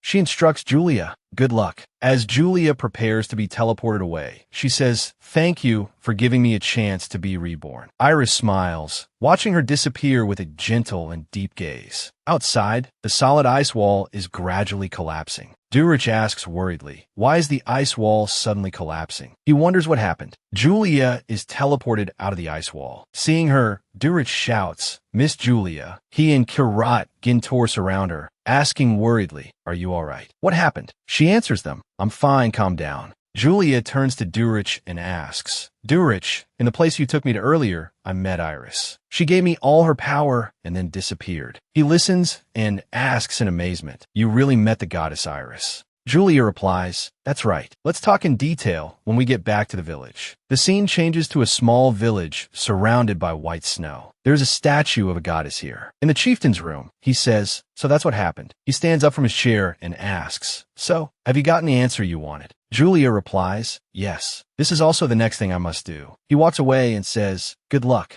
Walking to his desk, the chieftain says, fortunately, it's already prepared. This makes Julia wonder, prepared what? He hands her a box and says, open it and see. This surprises her greatly. What is this? Opening the box, she sees a scabbard inside. He explains, this is a scabbard that contains ice magic. Iris said that if the new master of Ivan appears, give it to them. He says, this is a precious treasure that our tribe protects. Therefore, please use it wisely. Julia asks, can I accept this? The chieftain says, the master of this scabbard is you, the one who has received Iris's power. He says, the descendant of Hogarth coming here means the world is in danger. Whenever you need help, you can call on us. Hearing his instructions, she replies, yes, thank you, sir. As the dawn illuminates the village, the birds in the sky prepare to welcome a new day. Julia shakes hands to bid farewell to the chieftain and Kirat Gintor. Thank you all for your help during this time. I must go now. Kirat Gintor says, we are extremely grateful to everyone. The chieftain says, don't say that. Julia holds out her hand to shake Durich's. She calls, Durich. He is surprised at first, then turns his head away in disgust. But then he takes her hand, hearing her say, thank you for helping me. Thanks to you, I was able to solve the problem smoothly. He answers her, because this matter concerns our tribe, and I am just a guide. Julia says cheerfully, see you again. He frowns and replies, if you come looking for me, I will naturally welcome you.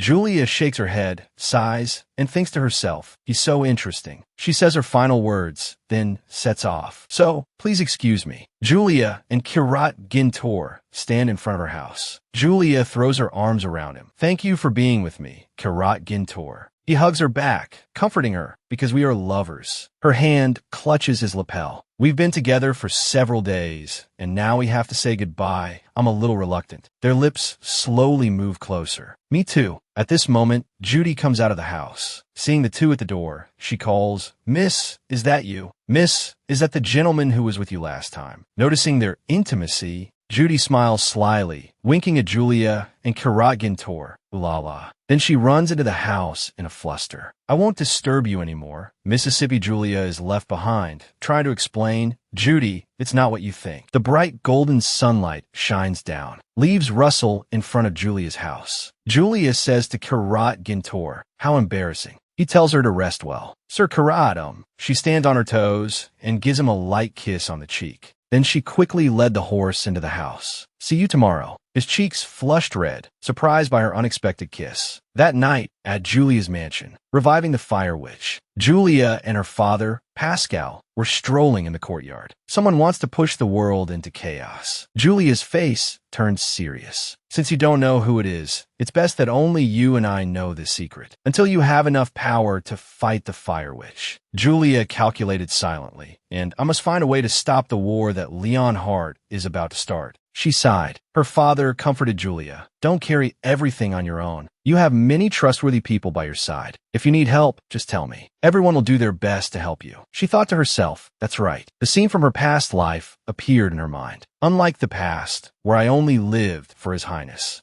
Then she thought about everything in this life. Now there are many people who trust and support me. She gave a relieved smile. She also had a place to rely on. Father, I feel much better now. It's fortunate that you have returned. Then tomorrow, you should go have an audience with His Highness the Crown Prince. Because of your recent trip, you were unable to go. Yes, I will go tomorrow. Should I accompany you this time? Is there something that worries you, Father? His Highness has been a bit unusual lately. Unusual? Perhaps it's because the coronation is approaching. His Highness seems to be under a lot of pressure. His complexion is very bad. Is that so? Julia thought to herself, how strange. He's not the type to reveal his thoughts, because His Highness knows how to take care of himself very well. Then tomorrow I will go for an audience to find out the situation. Then I'll leave it to you. The next morning, at the palace, Julia met Lucas at the door of the prince's room. He smiled and greeted her. Please come in, Lady Julia von Rosenstein. You've come to see His Highness, haven't you? Yes, I have come for an audience with His Highness, Lucas said with a smile. I believe His Highness will be very happy. Your Highness, your guest is waiting. Come in. The door opened, and Leon Hart was sitting at his desk. When he saw who had arrived, his blue eyes widened. You've finally come? Lady Julia? Julia respectfully bowed. I pay my respects to your Highness, the son of the Empire. After you've paid your respects, come and sit here. Thank you, your Highness.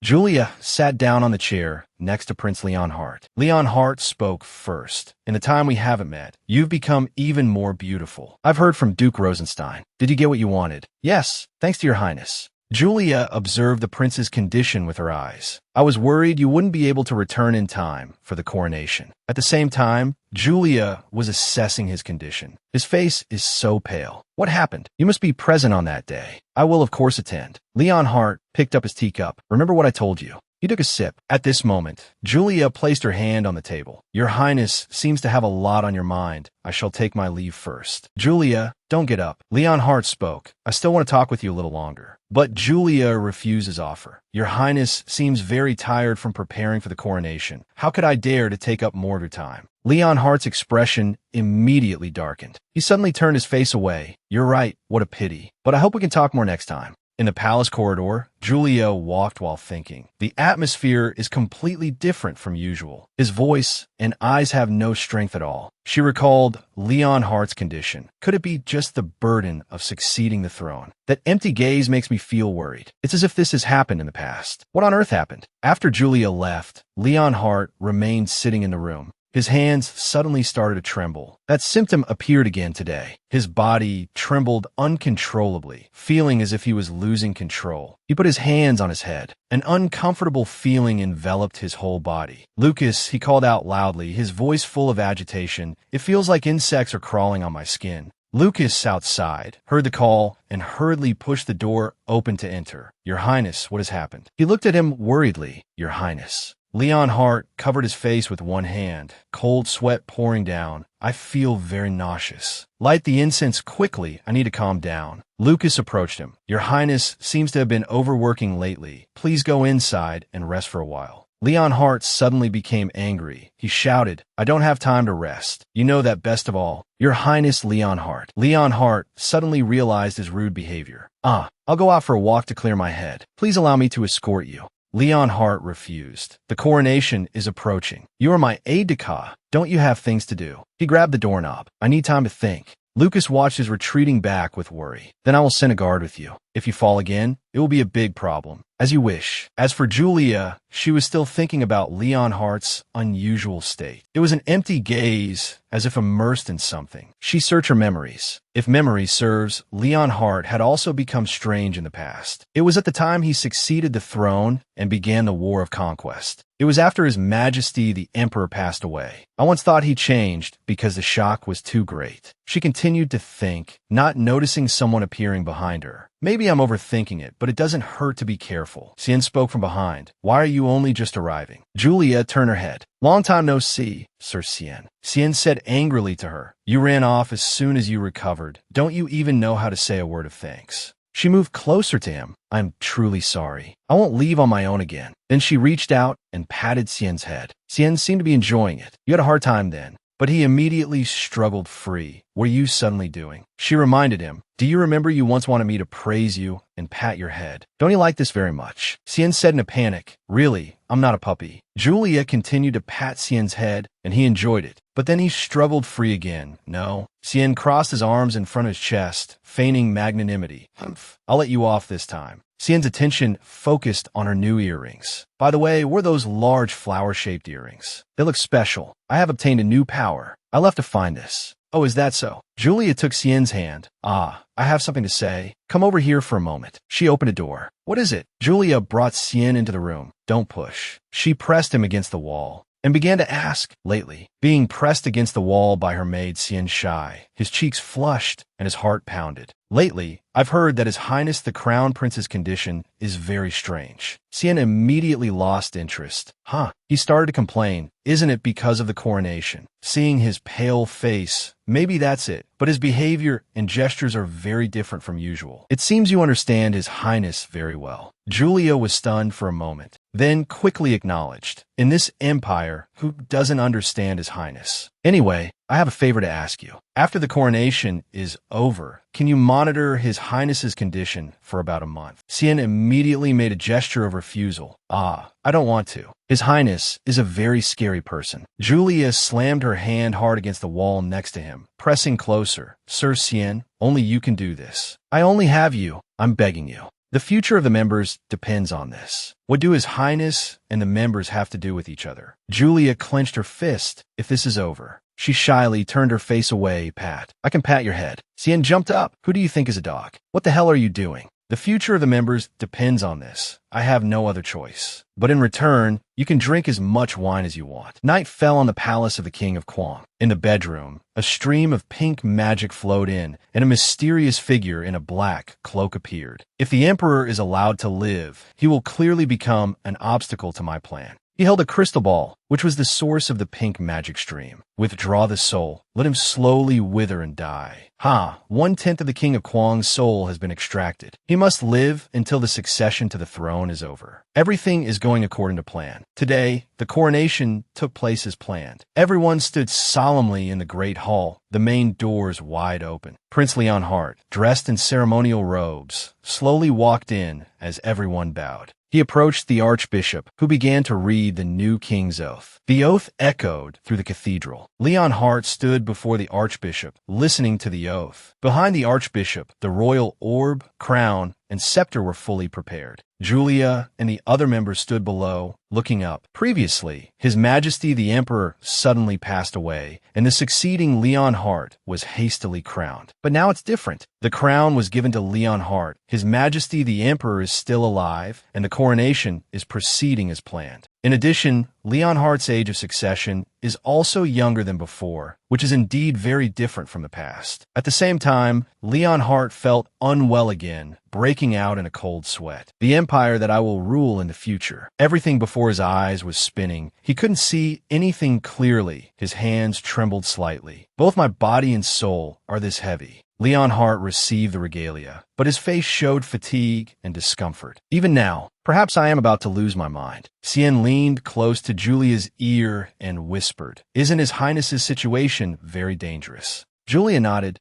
"That's right." Cien rubbed his chin. As expected, this matter. At this moment, the Archbishop announced in a loud voice, "The glory of the new era. There are too many prying ears here. I'll tell you after the ceremony is over." The ceremony ended. Cien and Julia went to a more private place to talk. Julia asked, "You said, opium addiction. Opium can relieve physical and mental pain, but it causes severe addiction. If not used, withdrawal symptoms will appear very quickly. Those symptoms are very similar to His Highness's symptoms. Pale complexion, listless eyes, restless gestures, trembling hands. His Highness's unusual appearance is also due to the influence of opium." "Are you sure?" "Further investigation is needed to be certain, but I'm afraid it's most likely the case." Julia began to speculate. Could it be that he became strange in the past also because of opium? But no matter how tired he was, he is not the type of person to do such a thing. Moreover, on the eve of his long-awaited succession to the throne, why would His Highness rely on opium? What on earth is going on? If he has been addicted to opium for a while, is there a way to overcome the addiction? That depends on the specific drug he is using. First, we need to clearly investigate what exactly happened. Then I'm counting on you, Cien.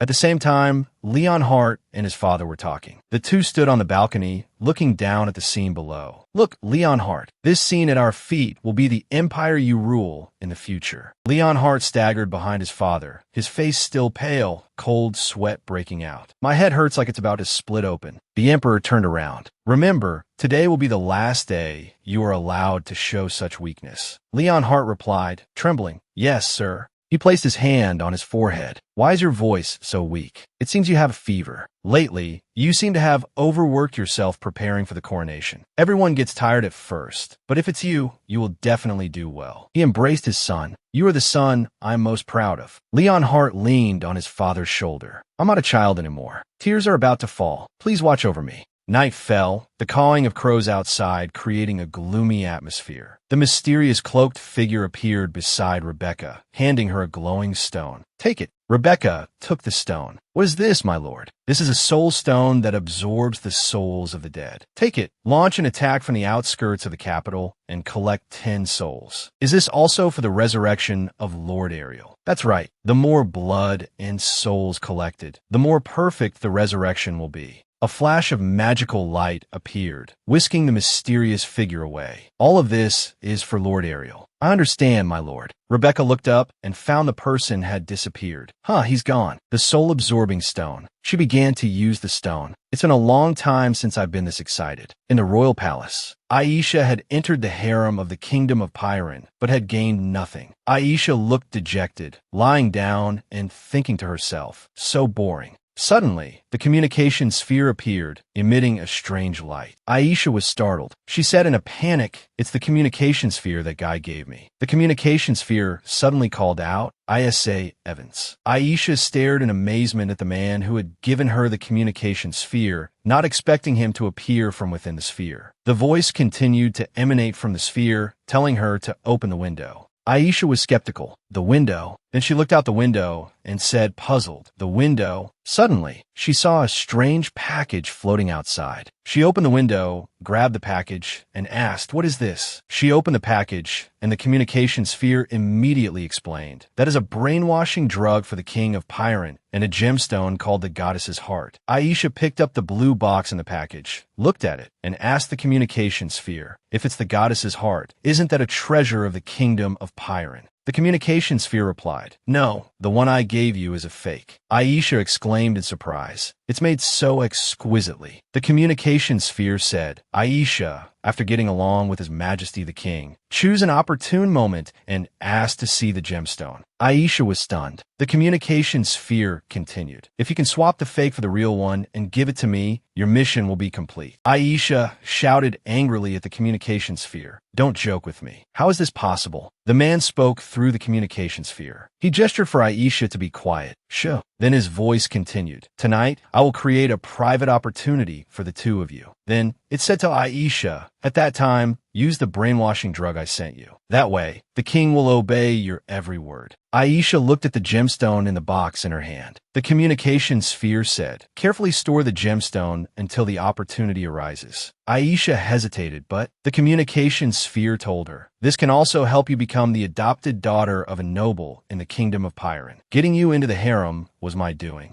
The man's voice continued to transmit. Don't forget, you have me behind you. ISA Evans. Aisha shouted at the communication sphere. She frowned and said, if that's the case, someone as powerful as you, why don't you do it yourself? The man in front of the communication sphere thought to himself, you always say such troublesome things. On the other side, Aisha continued to speak impatiently to him. Stop talking nonsense and do it yourself. You look like nothing but a lazy bum. The man said to Aisha, I plan to bring Julia von Rosenstein to the kingdom of Pyron soon. Aisha was extremely surprised. She asked him worriedly, what did you say? He continued to persuade her. If everything goes smoothly, I will then grant all your wishes. He said to Aisha, if you succeed in getting the kingdom of Pyron on your side, you might be able to realize the wish you've always dreamed of. Aisha laughed with excitement. She asked, you mean by using the king, I can kill that little wench, right? The mysterious figure smiled smugly, looking towards the communication sphere. Aisha said to him, I will make good use of this opportunity. At the Black Lion stronghold, a few days later, Karat Ginter kept staring at Alex as he worked. Alex noticed something was unusual, looked up at Karat Ginter, and Karat Ginter quickly turned his face away. Alex spoke up and asked Karat Ginter, why do you keep staring at me? Hearing this, Karat Ginter's expression hardened, and he looked away. Alex continued to ask, is there anything else? Karat Ginter still turned his face away, not answering. After thinking for a moment, Karat Ginter said, not long ago, I saw a man propose in a small town in the north. Alex asked again, a proposal. He said in surprise, Karat Ginter, why are you suddenly talking about this? Karat Ginter's cheeks flushed, too shy to look directly at Alex, and said, if there's someone I want to spend the rest of my life with, then one day, I'll have to propose, right? He said to Alex, but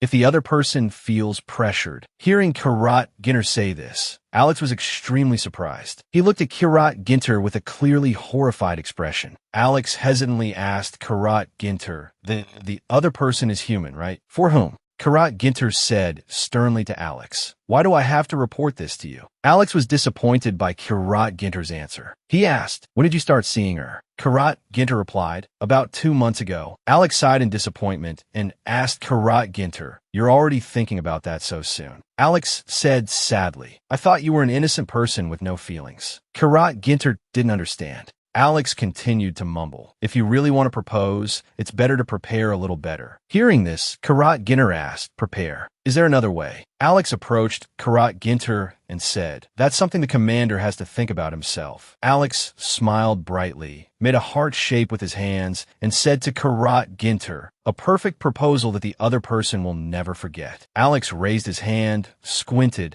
and explained with a smile to Karat Ginter, girls like them all like special romance. Karat Ginter didn't understand and asked again, romance. Alex looked at him impatiently and exclaimed, what? You don't even know what that expression means. Karat Ginter glanced at Alex and said to him, for now, let's think about it together. Alex shouted at Karat Ginter, hey, please don't come near me. This joke isn't funny at all, Commander. Alex wanted to avoid this task and said to Karat Ginter, I have to go now. Karat Ginter patted his shoulder and asked Alex, why do you think it's a joke? Karat, Ginter asked Alex with a murderous look. Or should I tie you up so you can't run away? Seeing this, Alex was so scared he gasped. Just then, a horrified shout came from outside. Commander, something terrible has happened. Karat Ginter asked back. What is it? The messenger said in a panic. His Majesty has passed away. Karat, Ginter, and Alex were extremely surprised, asking again with serious expressions. What? In the palace, Julia walked hurriedly. She asked Xian, how did things turn out like this? Xian replied to her, I heard he passed away last night. Julia asked sternly, how high is the possibility of assassination? Xian replied, when he was discovered, his face was very peaceful, as if he were in a deep sleep. It seems he passed away in his sleep. The image of his Majesty, gone forever, appeared before her eyes. Xian continued, there were no signs of a break-in or bloodshed. Julia was expressionless. She thought to herself, this death is too sudden, even though he had indeed aged a lot recently. For Leon Hart, who is mentally cornered, what effect will His Majesty's death have? The experiences of the past, the memory of that day, is still vivid. Leon Hart said arrogantly, now father must be a fish on the chopping block, right? My succession to the throne is the only way to prove my strength, isn't it? He turned his head and asked, you'll help me, won't you, Julia?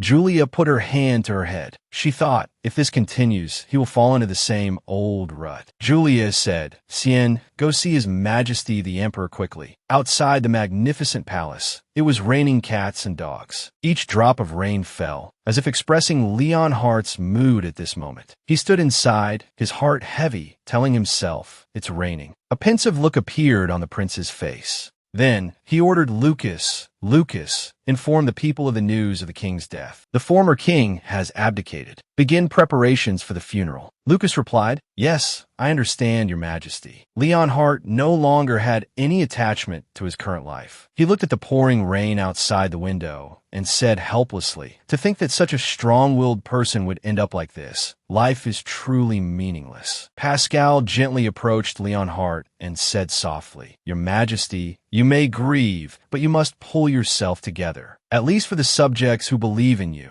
Your Majesty. The prince's face no longer had its usual cheerful and relaxed expression. He looked into the distance with a deep gaze and replied to Pascal, I need time to think. Can you leave me alone? Pascal pondered for a moment, realizing that Leon Hart needed to calm down after this shock. He continued, I will come to see you tomorrow, Your Majesty. Leon Hart replied, you may leave. Pascal left the room. As soon as he stepped out, Julia, Karat Ginter, and Xian were already waiting there. Karat Ginter stepped forward and asked, how is His Majesty? Pascal just shook his head and said sternly to everyone, he needs time to think. Everyone should go home. A week later, a funeral for the abdicated former king was held in the empire. The people mourned his passing and prayed for him. The abdicated former king rested in peace amidst the sorrow of his subjects. In some luxurious place, Aisha was enjoying herself with the king here, immersed in pleasure, oblivious to worldly affairs. That king spoke, all the jewels and dresses I gave you, do you like them? Tell me. Aisha, beside him, her hand gently caressing the king's chest, said flatteringly, yes, Your Majesty. The gifts are too precious. This servant doesn't know what to do.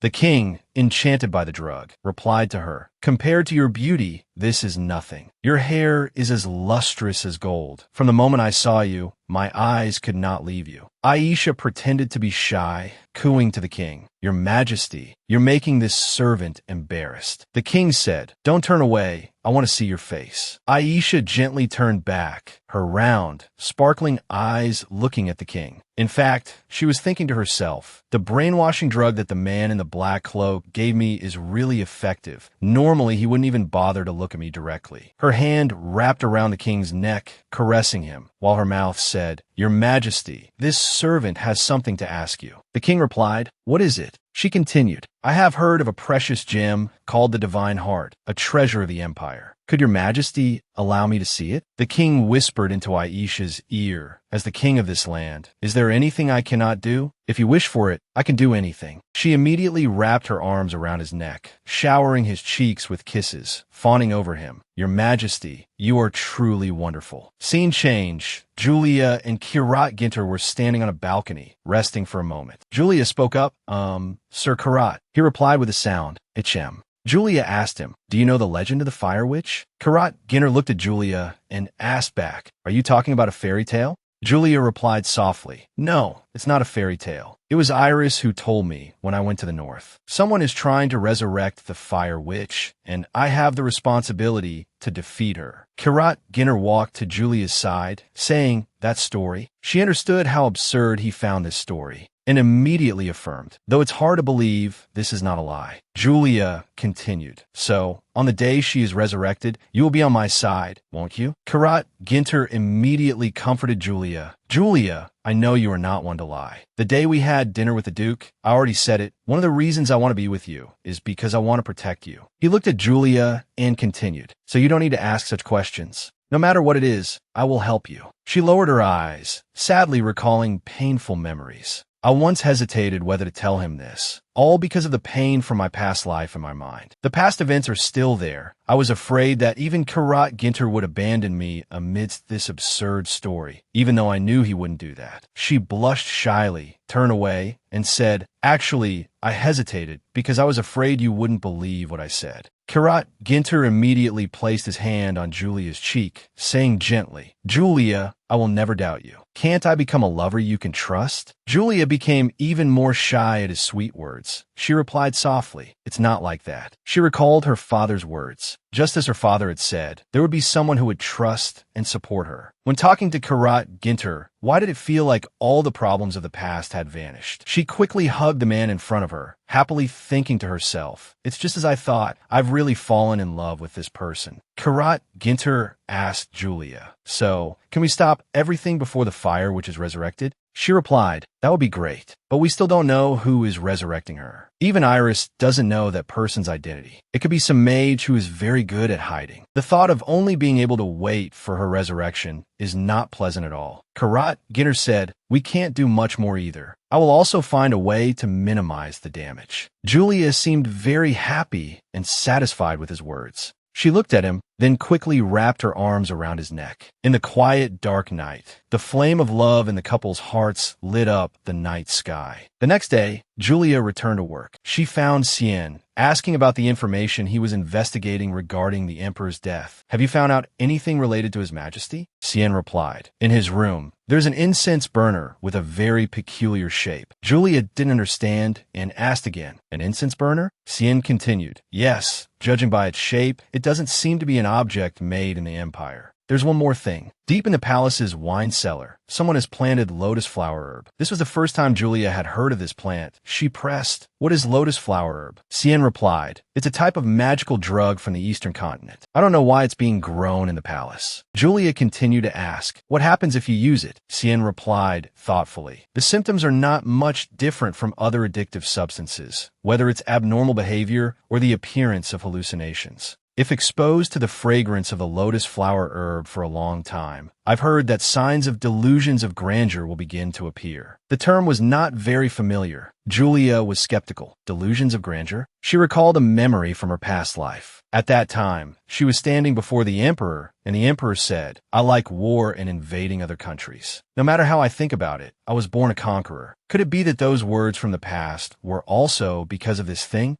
She asked probingly. For example, when his emotions become more intense, could he start a war? Cien replied, "In most cases, if he uses that thing for a long time, in a worst-case scenario, he would choose to do so. Fortunately, His Majesty has not reached that point yet." Julia pieced together all the events she had witnessed. She realized this drug addiction and the late Emperor's death were too unusual to be a coincidence. It felt like someone was pushing Leon hard into a corner. But if so, who would it be? And why would they do it? Could it be that His Majesty willingly became addicted to that thing? She pushed these thoughts aside and decided to act. She said to Cien, "Before the situation gets worse, destroy all of that lotus flower herb and deal with that incense burner too. Before that, we have something to do, Sir Cien. We need to find the mastermind behind this. Let's go see His Majesty." Cien was startled and said in alarm, "Huh? Do I have to go too? You're the only one who knows a lot about magical drugs, so you must go." Julia said, "You're not planning to let me go alone, are you?" As for Cien, he was trying to find any excuse to stay by His Majesty's side. "I don't know why I feel so uncomfortable." In Leonhart's room, Julia and Cien arrived together. Leonhardt said. I didn't expect you two to come looking for me. It must be something important. Both replied respectfully, We apologize, Your Majesty. We wish to see you so urgently because there is an unexpected matter to report. He fumbled and blurted out. The commander often mentions the tea that Your Majesty bestowed upon her. Do you remember? So I was thinking, I wonder if I could have a little taste. As soon as Leonhardt heard this, thinking Julia was paying attention to him, his attitude immediately changed. Is that so? So that's how it is.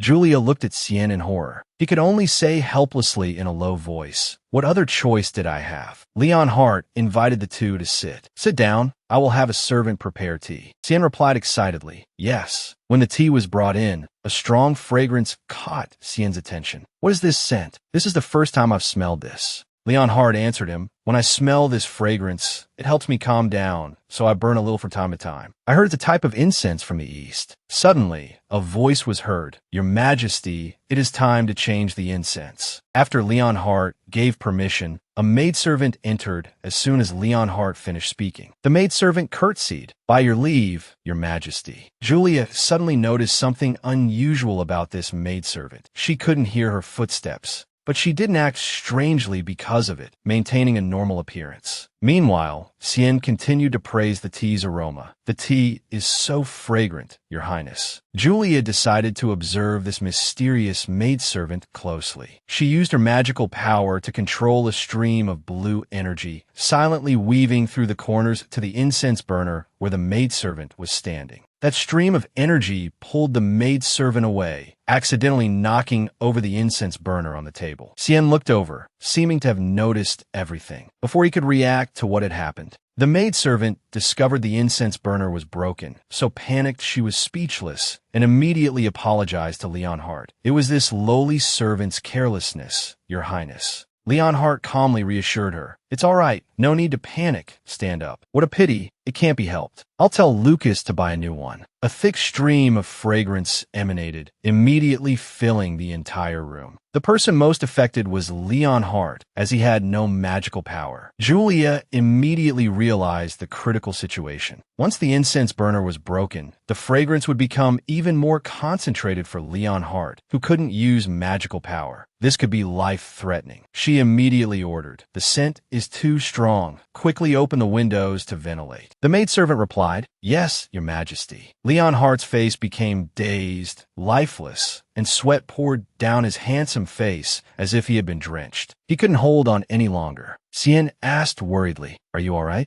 Leonhardt replied wearily, It seems I cannot listen to your report today. You are dismissed. I need a rest. Cien and Julia withdrew. Yes, Your Majesty. Outside the palace, the two discussed the origin of that scent. This is probably the last lotus flower herb plant in the palace. Since there are still many in other places, after we get out, we must burn them all at once. Well done, Cien. From his palm, the lotus flower herb was completely incinerated by his magical power. He added, Furthermore, if we can find the lotus water herb, the addiction to the lotus flower herb can be cured. Julia said, I will ask my father. I heard my father has an acquaintance on the eastern continent. Cien replied, Then I'll have to trouble you, my lady. He brought up the recent event again. But that maidservant from before, she was a bit strange, wasn't she? She appeared suddenly, without a sound of footsteps, and moreover, was not affected by the fragrance. Julia agreed. That's right. It seems she is no ordinary maidservant. It's already dark. Let's talk as we walk. Let me escort you. Cien didn't understand. This was the first time he was being escorted by this lady, and he asked in confusion, The commander wants to escort me? Julia replied, Is there a problem? He didn't dare say much, only managing to reply, Oh, nothing, but Julia said without hesitation, Follow me quickly.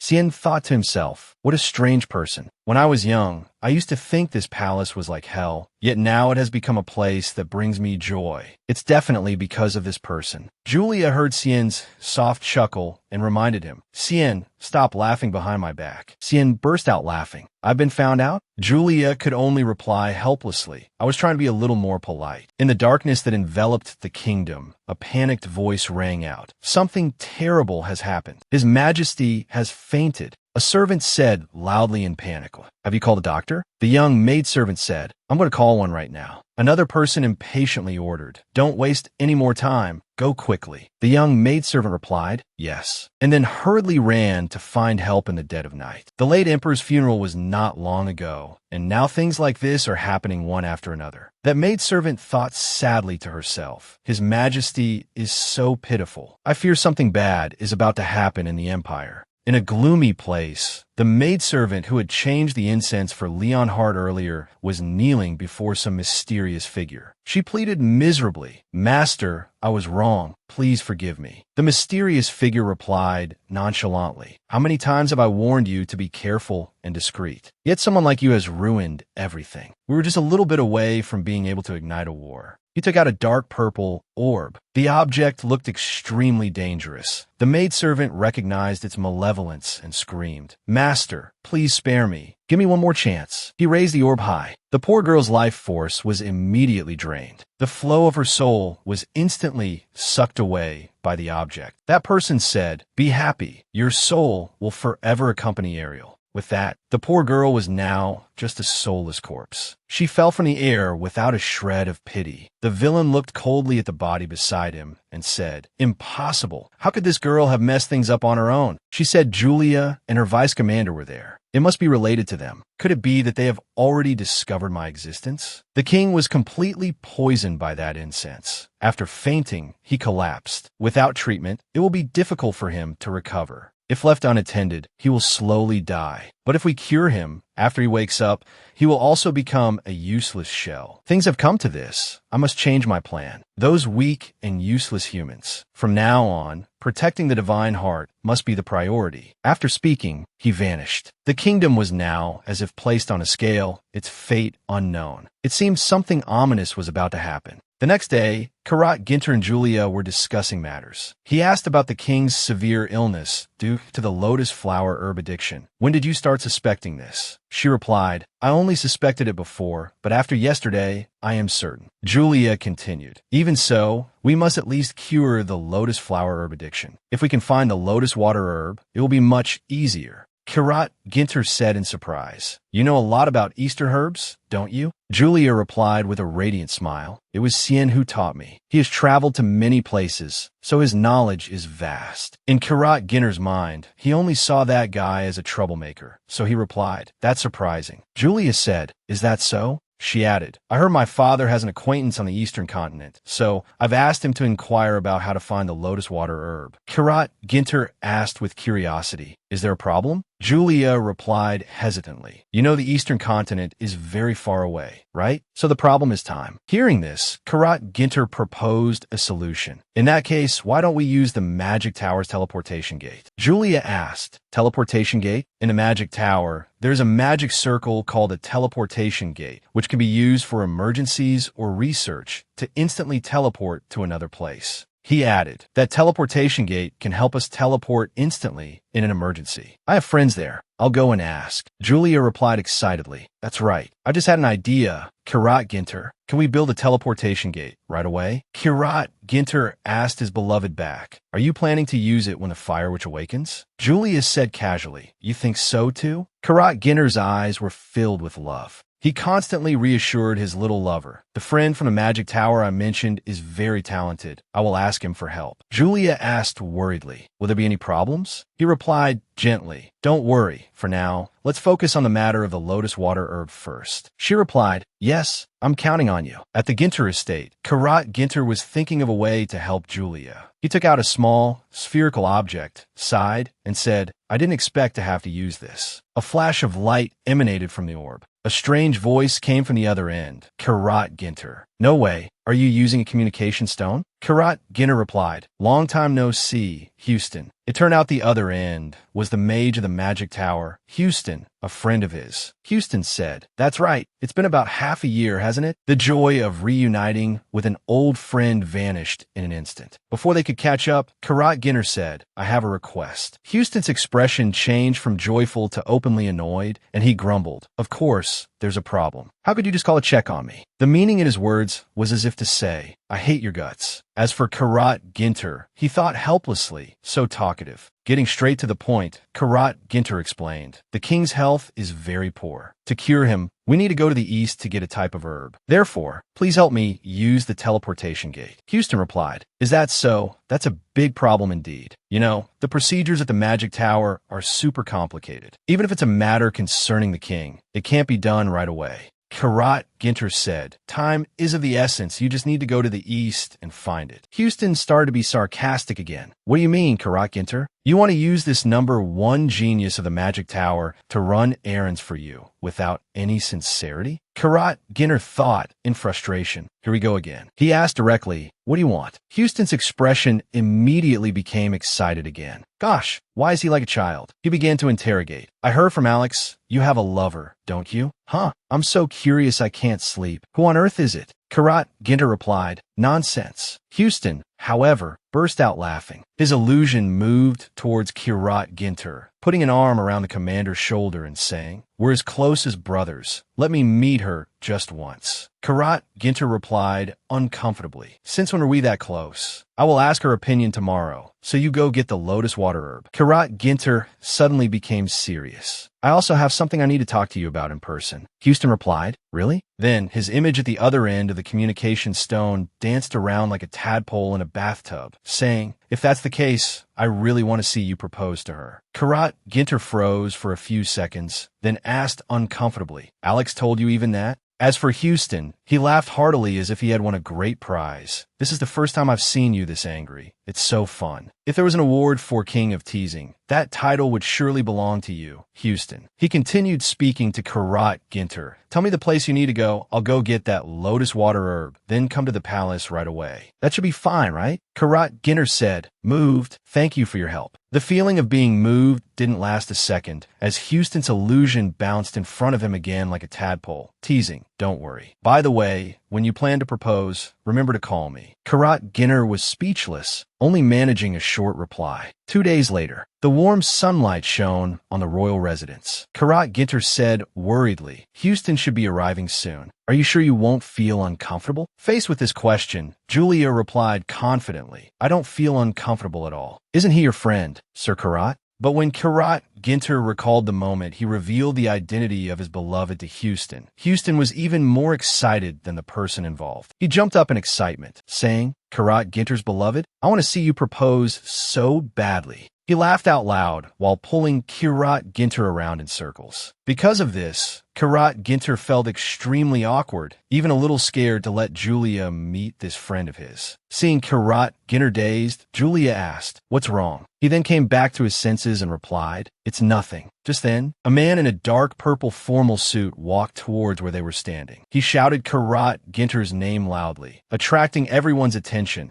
causing both Karat Ginter and Julia to startle and turn their heads to look. Houston looked incredibly splendid running towards them. He was even wearing sunglasses, laughing cheerfully and saying, your good brother has arrived. Karat Ginter froze for 5 seconds, countless lightning bolts seeming to strike through his mind as he thought, why is this guy being so dramatic? Julia took a step forward and greeted politely, it's a pleasure to meet you. I've heard about you from Sir Karat. Then she held out her hand. Houston also hurried over to take her hand, replying cheerfully, oh, so you're Karat Ginter's fiancé. Julia's cheeks immediately flushed red, and she repeated shyly, fiancé? Karat Ginter, afraid his annoyed expression would show, quickly reminded him, stop talking nonsense. Seeing Karat Ginter was unhappy, Houston stopped asking, took off his sunglasses, and said, I know. Julia smiled, feeling a little surprised, and thought to herself, this is the first time I've seen Sir Karat so flustered. Houston regained his charming confidence, pointed to himself, his whole body seeming to radiate light, and said, it is a great honor to meet you, my lady. I am the mage Houston. Julia also followed the etiquette, placing one hand on her hip and replying,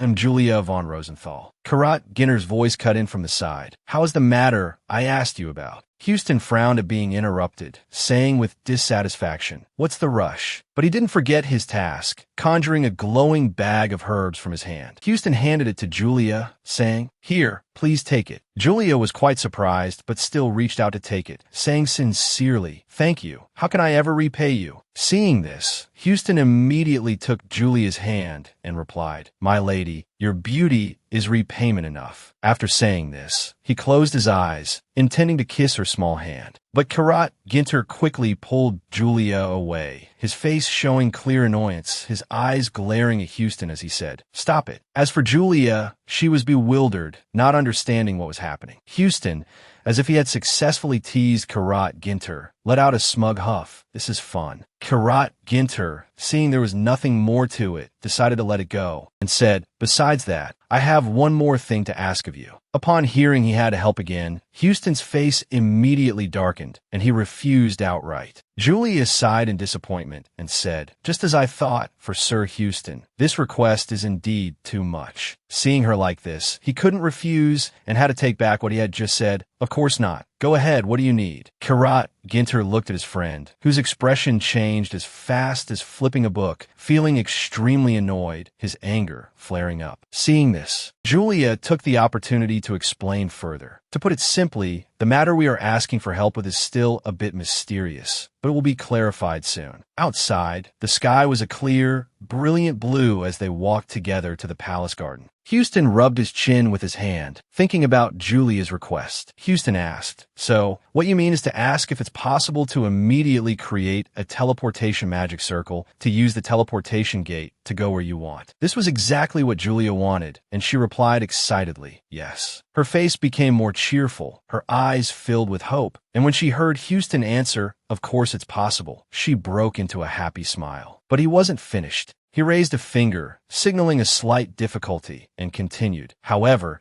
there are many rules that cannot be broken. The Magic Tower's teleportation gate is forbidden for outsiders to use, only with a valid reason, and after going through many procedures is its use permitted. But I cannot disclose that reason." Julia knew it couldn't be done immediately and said with disappointment, "Even so, the culprit could still be a member of the Magic Tower." Houston used a bit of his magical power, snapped his fingers, and said, "Is that so? In that case." Before Julia could understand, just as she let out a sound, boom, the scene before her eyes had turned into a beach. Julia appeared on a golden sandy beach, lined with coconut trees and coral reefs. She was utterly astonished, both shocked and bewildered. Did he just teleport me to the sea? In less than a second, just as Julia was about to lift her foot to look around, that flash of light appeared again, and she was teleported back to her original spot. Houston said, acting very cool, "Bingo." As for Karat Ginter, he was quite worried about Julia, not knowing where she had just gone. He was confident in his magic, stating decisively, "If you just need to teleport, I can help." As could be seen, an image of the entire kingdom's map appeared at Houston's feet. A circle of light also appeared around him, and he began to explain. The range is a radius of 80 miles. If we use a magic amplification device, we can expand the range even further. It may not be as far as the teleportation gate, but it's quite useful, isn't it? Julia suddenly asked. "Even if we don't specify the reason, you will still help?" Houston replied, a bit embarrassed.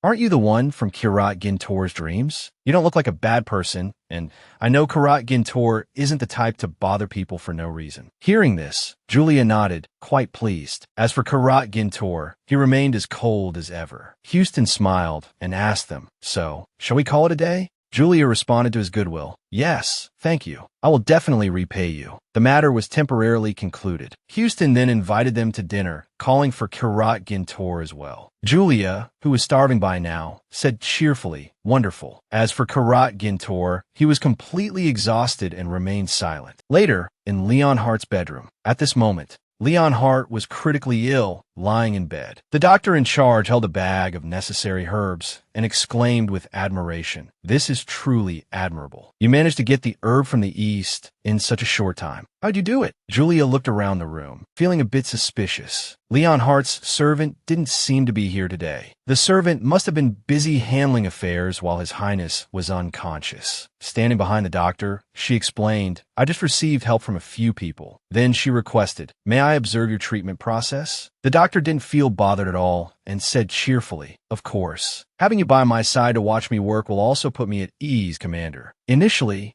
Julia was still suspicious of the man before her, but after hearing these words, she began to feel more at ease and let her guard down. Just as I thought, I don't see anything suspicious about this doctor. So she asked further, so, how long will it take? The doctor began his preparations, holding a few flower stalks and saying, we have the water lily herb now, so it will be finished quickly. He placed them on a plate filled with precious herbs, then informed Julia, I will go prepare the medicine now. Please have a seat and wait here. Julia obediently replied, I understand. She immediately went to Leon Hart's side to check on his condition. He lay on the sickbed, looking to be in great pain, his body covered in bloodstains, his wounds clearly visible. She was reminded of the past again. In that moment, she had always thought, when you pierced my heart, were you also in this state of delirium? No, I can't go back to that time, so I will never know. Returning to the present, everything remained unchanged. Julia said angrily, I still hate you, the one who betrayed and hurt me. Fortunately, she continued, however, after I died, I was granted a new life. In her past life, when Leon Hart decided to descend to the underworld with Julia, choosing to pierce both their hearts with a sword, unlike him, who completely stopped breathing, she was different. She discovered a mysterious power flowing from her hand that brought her back to life, and she silently made a resolution. Now, you can no longer make me suffer. Sitting on the chair,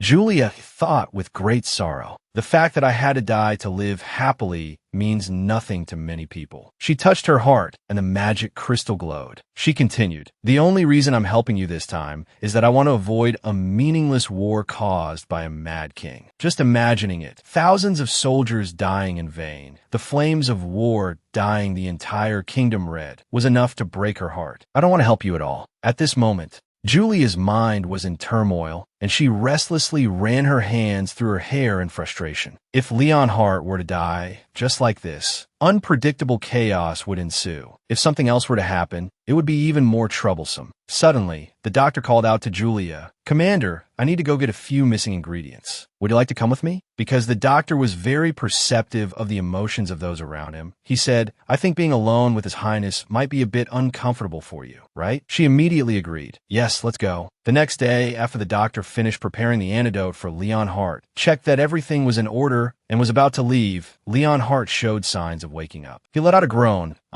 which startled the doctor. Seeing the good sign, the doctor quickly asked, Your Highness, are you feeling all right? Leon Hart, a little tired, slowly opened his eyes, thinking to himself, It feels like I've just woken up from a long nightmare. My body and mind are not in any pain. He no longer lay down, deciding to sit up and lean against the headboard, then asked about the situation. What happened? Hearing Leon Hart's question, the doctor quickly replied, Your Highness, a few days ago, you fell into a coma after mistakenly ingesting a certain type of herb. Fortunately, Miss Rosentine quickly found the antidote. Without that herb, things might have been much worse. This left Leon Hart utterly surprised and astonished. His eyes widened as he looked towards the bronze censer he often used for incense in his room. Leon Hart asked suspiciously, What do you mean by a certain type of herb? Could it be the censer in my room? The doctor, seeing his alarm, explained in detail. That scent is created from a lotus herb originating from the eastern continent. It seems the maid responsible for lighting the censer has disappeared. Leon Hart's face darkened, and he said hesitantly, I was told it was an essential oil that helps me recover my vitality. The doctor continued, That substance affects the brain, weakening your Highness's decision-making ability. Furthermore, on days when your Highness does not inhale the scent, you may experience symptoms such as headaches, chills, and sudden mood swings. His words were not wrong at all. Leon Hart recalled his recent days, and indeed, those signs were there. Sometimes his head throbbed as if it were being split by an axe, forcing him to clutch it. Sometimes he was inexplicably irritable, and sometimes he was so cold he broke into a sweat. Leon Hart began to wonder when he had been poisoned. He remembered Lucas once saying that he himself had ordered the maid to prepare the censer. He tried to recall the girl's image, but couldn't remember her face clearly. It was the maid from the east who prepared the censer, he said. Suddenly startled,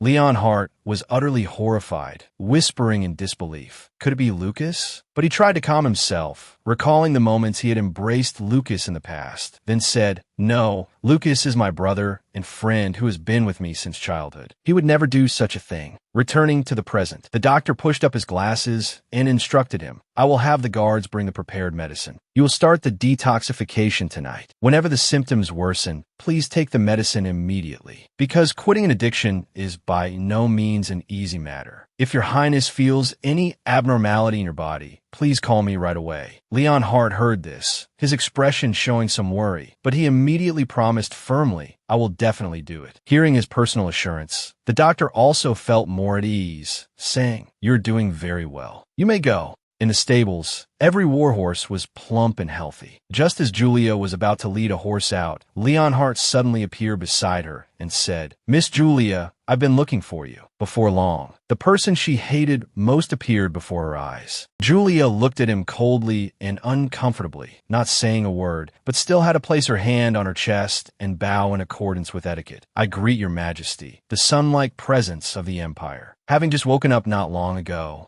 he temporarily set aside his fatigue and regained his overwhelming confidence, saying, I heard from the doctor. It was you who saved me. Julia knew it was her doing, but she dared not be disrespectful, still bowing her head and saying, As a knight, I was only fulfilling my duty, your majesty. Suddenly, a maple leaf gently fell from the sky, and the sun was also gradually setting in the west. Leon Hart said, quite surprised, Is that all? If you have any wish, just tell me, and I will do my best to grant it. This is not an offer that just anyone can easily get. At Leon Hart's offer, Julia fell silent, seemingly thinking about something. Finally, she spoke. My wish is for your majesty to become a shield that protects the people, to become a great monarch who leads an era of peace. The scene at this moment was beautiful, as if they were standing before a church glittering with light, with a myriad of flowers vying to show off their beauty. Leon Hart's eyes widened in astonishment as he looked at her. Then he calmed down and replied gently, From the very first day I met you, you have been testing me. Am I that untrustworthy to you?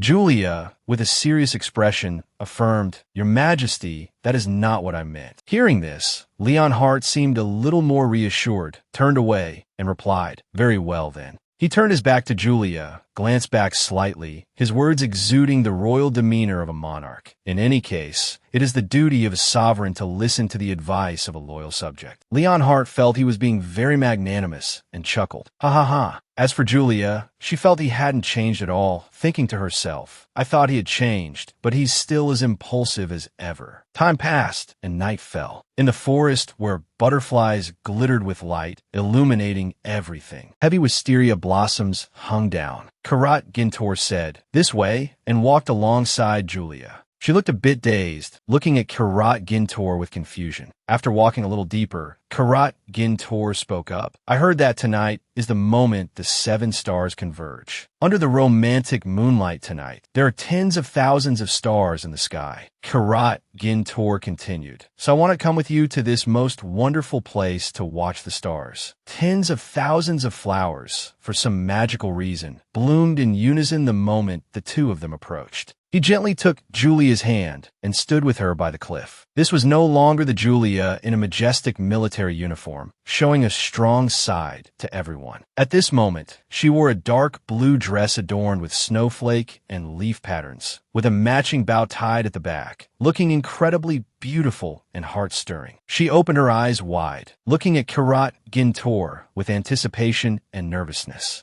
When Karat Gintor gently lifted her hand, Julia asked with some doubt, Is it because of that legend? Karat Gintor, worried that Julia would be unhappy, quickly asked, You don't like it? That was not Julia's intention. She blushed beet red in embarrassment and shook her head repeatedly. So Karat Gintor told her the legend. The 7 brightest stars in the night sky were created when the god of creation turned his 7 beloved daughters into stars. He did this so that every 100 years they could reunite and illuminate the world together. The images of the god's daughters were all young women in their 20s, with golden hair, a halo behind their backs, and a scepter in hand. He continued, It is said that on this day, if you watch the stars with the one you love, you will receive the blessings of the gods and be together forever. The small, colorful flowers beside them also swayed gently in the wind. And there are fireflies too, Julia exclaimed in amazement. Do you want to be with me forever, Sir Karat? He replied without a moment's hesitation. only if you want to.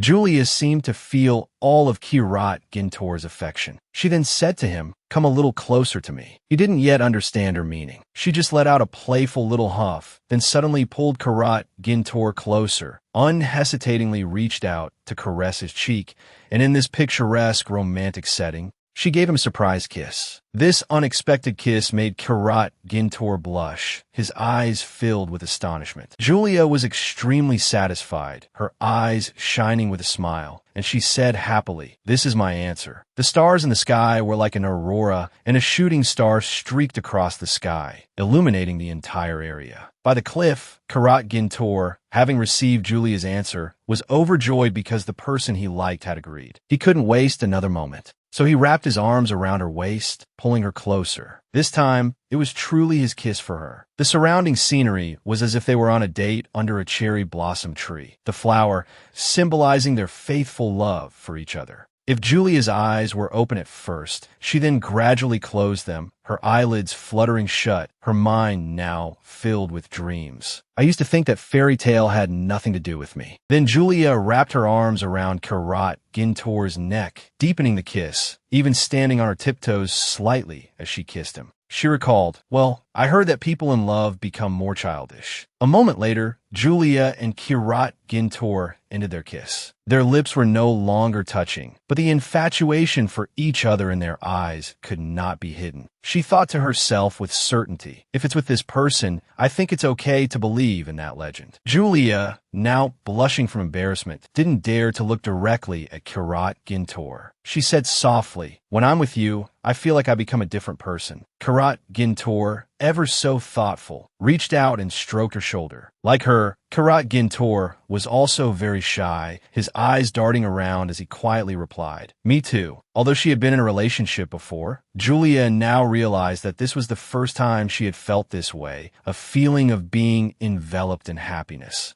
Looking at the small, beautiful flowers, she gathered her courage and said, "Have I told you, Kirat Gintor? You always make me feel happy." As she said this, she beamed like a hydrangea in full bloom. They kissed again. Kirat Gintor felt both lucky and a little flustered. He confessed to her, "Julia, being able to be the one by your side makes me incredibly happy." At this moment, countless rays of light surrounded them, as if it were a sign of the 7 fairies blessing the young lovers. Afterwards, the two of them chatted together. Julia felt it was strange and said, "Now that I think about it, are you also interested in these kinds of legends, Sir Kirat?" Kirat Gintor didn't hide it from her. Kirat Gintor replied, "Because I'm trying to be able to be with you. Also because I recently read about it in a book." Although this matter was trivial, it was enough to make Julia feel happy, and she giggled softly. Although he was a bit embarrassed, just being able to make the person he loved happier and happier made him laugh along with her. They were so lovely. One autumn afternoon, in the palace grounds, the gentle sunlight shone on all the small paths, and the trees had completely changed to their autumn leaves. Judy was alone, enjoying the last of the fading autumn air, closing her eyes to feel the cool breeze brush past her hair, and said with pleasure, "Autumn is almost over." Just then, someone suddenly called her from a distance.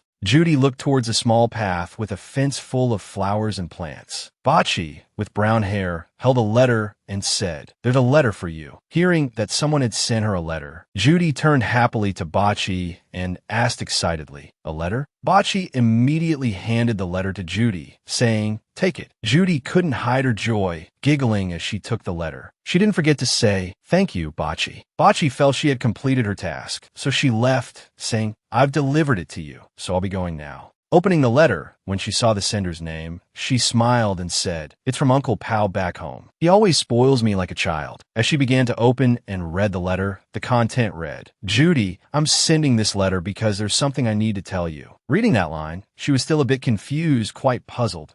The next lines in Uncle Pao's letter read, "Not long ago, a red-haired witch appeared in the village. That mad witch burned down the entire village. She also brought a horde of monsters, killing everyone and causing chaos. Moreover, the mysterious spell she uses can instantly snatch away people's souls. Those who lost their loved ones tried to rise up for revenge, but in the end, they only died tragically. That place is now deserted, with very few survivors left." The letter's content, she read, stopped there. which made Judy break out in a cold sweat all over, her face filled with fear, her hands trembling, so horrified that she could only exclaim, "Oh my God." The content was very long. The words on the paper continued, "I don't know how to say this, but your family has also become a sacrifice for that witch." At the same time, the image of a haggard Uncle Pow, his body covered in blood, alone in a rickety wooden house, appeared in her mind along with the letter's content. "Our lives have no meaning anymore. Therefore, the remaining survivors and I plan to go hunt down that witch." In his final instructions, he hoped she would never think of returning to the village. "You must stay by the young lady's side and protect yourself well." At this point, the news of her family's misfortune caused her to break down completely, her eyes heavy, tears streaming down her face, unable to believe it was true, muttering, "No, Uncle Pow, it can't be." Although the letter described the difficulties and dangers ahead, every word from Uncle Pow was filled with an ironclad faith. "When peace one day returns, I hope you can come to the village cemetery and offer a glass of wine to the deceased." Judy could no longer hold back. Her tears fell like rain, smudging the ink on the letter. Her heart ached as if it were being cut. She collapsed to the ground, clutching the letter, feeling as if her heart was being torn apart by someone, and said in a daze, "He wrote this letter a month ago." She cried as she thought, "Even if I rushed back, it would take 10 days. What am I supposed to do now?"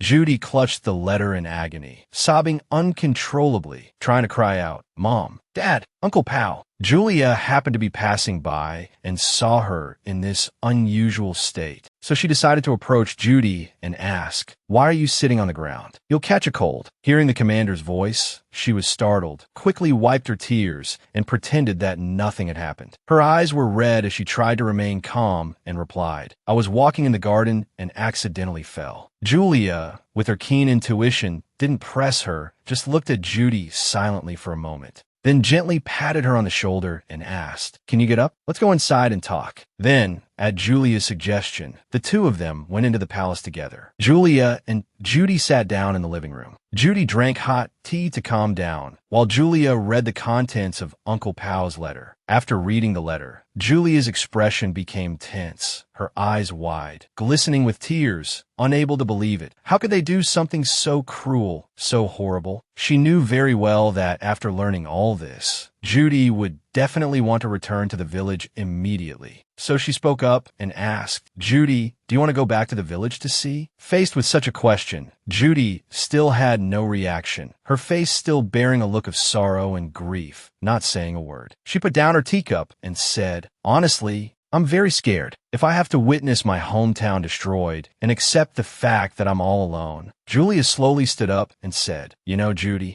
Then she slowly walked over to her, using sincere words to give her strength. "We may not be related by blood, but you are also my family." Julia gently took Judy's hand and continued, "You are my friend and also my little sister. So don't say that you're all alone." Judy seemed to feel Julia's understanding and concern, deeply moved, a warmth spreading through her heart, her eyes welling up, her voice trembling as she called out, "My lady." Julia's firm and powerful voice echoed throughout the residence. "I will inform Robert. So be strong now. You should rest for a while and calm your spirit." Judy, not knowing what else she could do at this point, replied gratefully, "Thank you, my lady." Elsewhere at night, Farron Palace, with its distinct East Asian architectural style. In the bedroom, Aisha was holding a sparkling red diamond in her hand. Looking at it for a moment, she was still a little suspicious. Is this really the Saintess's heart? Aisha began to think about the events related to this diamond, recalling the scene where she used a fake gemstone to swap it. This was because the night before, Aisha was walking alongside the king of Farron. The king told her that the kingdom's treasury could only be accessed through the maze in the basement. Arriving at the door, Aisha showed great interest, looking left and right. The king then said to her, "Everything here?" Before he could finish a sentence, he immediately inserted the key into the lock, turned it with force, and the door swung open. He then revealed, "The Saintess's heart is carefully kept in this secret room." Aisha's eyes widened in amazement.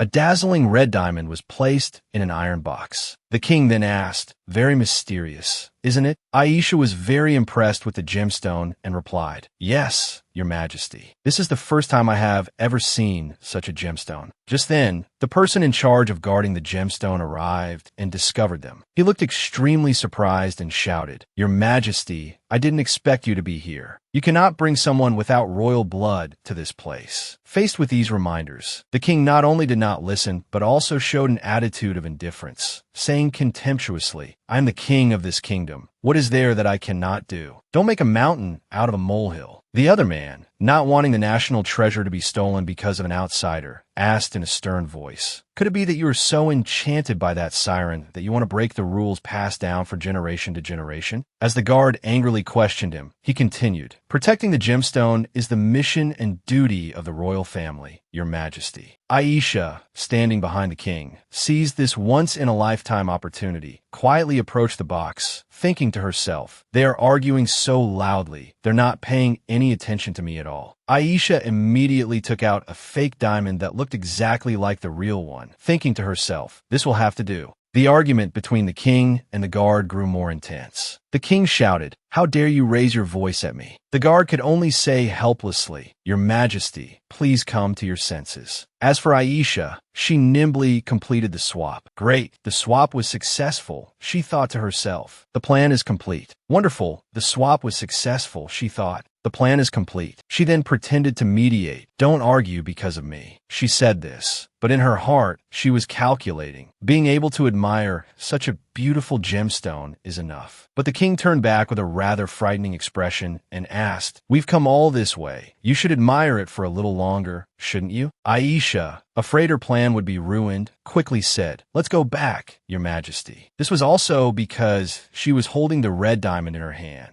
She thought nonchalantly, "If I could live here, basking in the king's love, it wouldn't be so bad." Just then, a red smoke suddenly appeared, which startled her, giving her a bad feeling. Suddenly, the red-haired witch appeared from behind the smoke, her voice full of danger. "Long time no see, my lady." Aisha stumbled back behind the bed, stammering, "Why do you always appear so suddenly, without any warning? Do you know how to use magic?" The red-haired witch, Rebecca, burst out laughing. "Only you can see me, so there's no need to worry." Then she asked, "What about the Saintess's heart?" Hearing the question about the diamond, Aisha clenched it tightly, held out her hand, so angry her hair stood on end, and shouted, "Take it already. If anyone finds out I stole it, I'm dead for sure." Rebecca took the diamond, achieving her goal, and sneered, "What a coward." As soon as she took it, a surge of power enveloped her. Rebecca then asked Aisha, "Are you ready? You have to return to the Empire, right?" Aisha had some lingering attachments and told Rebecca her decision. "I'm going to stay here. That person in the cloak said they would help me get my revenge." Rebecca was slightly surprised and asked again, "The master said that?" After saying that, she disappeared instantly. Aisha was about to say something more and shouted, "Wait."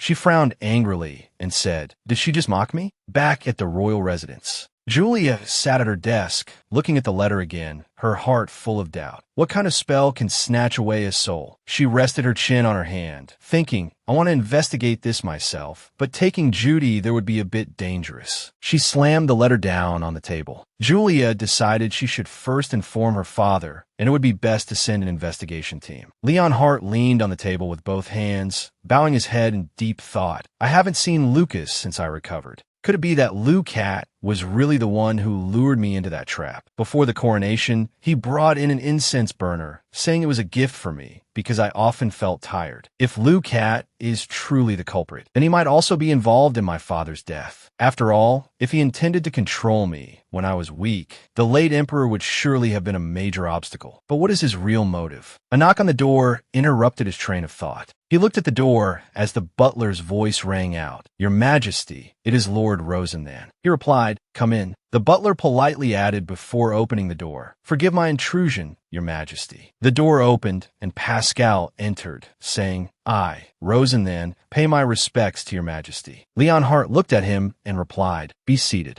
I heard there was an urgent matter. What is it? Pascal frowned and said, I have received news that the village of Alaman, located on the outskirts of the empire, was brutally destroyed a month ago. I feel the culprit may have also attacked neighboring villages. With your majesty's permission, I wish to dispatch a team to investigate this matter. Leon Hart, with a solemn expression, said to him, Tell me the details. Pascal held out a piece of paper to him, saying, First, I ask your majesty to look at this. Leon Hart took the paper, looked at it, and said with a puzzled expression, This is... Leon Hart sat on the chair, one hand on his chin, and said, To think that such a thing has happened, it's truly terrible. Although it seems suspicious, do you really intend to go investigate personally just because of a maid's words? Isn't sending an investigation team enough? Upon hearing this, Pascal said, That child is like a daughter to me, your majesty. If I do not go, Lady Julia will go herself. Leon Hart looked at him and replied, She must be very close to that maid as well. I understand. Since this matter is important, you may go and investigate. Pascal asked him, May I ask, does Her Majesty know where your aide is currently? Leon Hart asked back, You mean Lucat? Rebecca held up a purple orb of light in her hand, her face beaming, and said to the man in the black cloak before her, I have obtained the saintess's heart. With this, it should be enough to resurrect her, right? The man in the black cloak said, We need a vessel to contain the soul. Go bring Aisha here.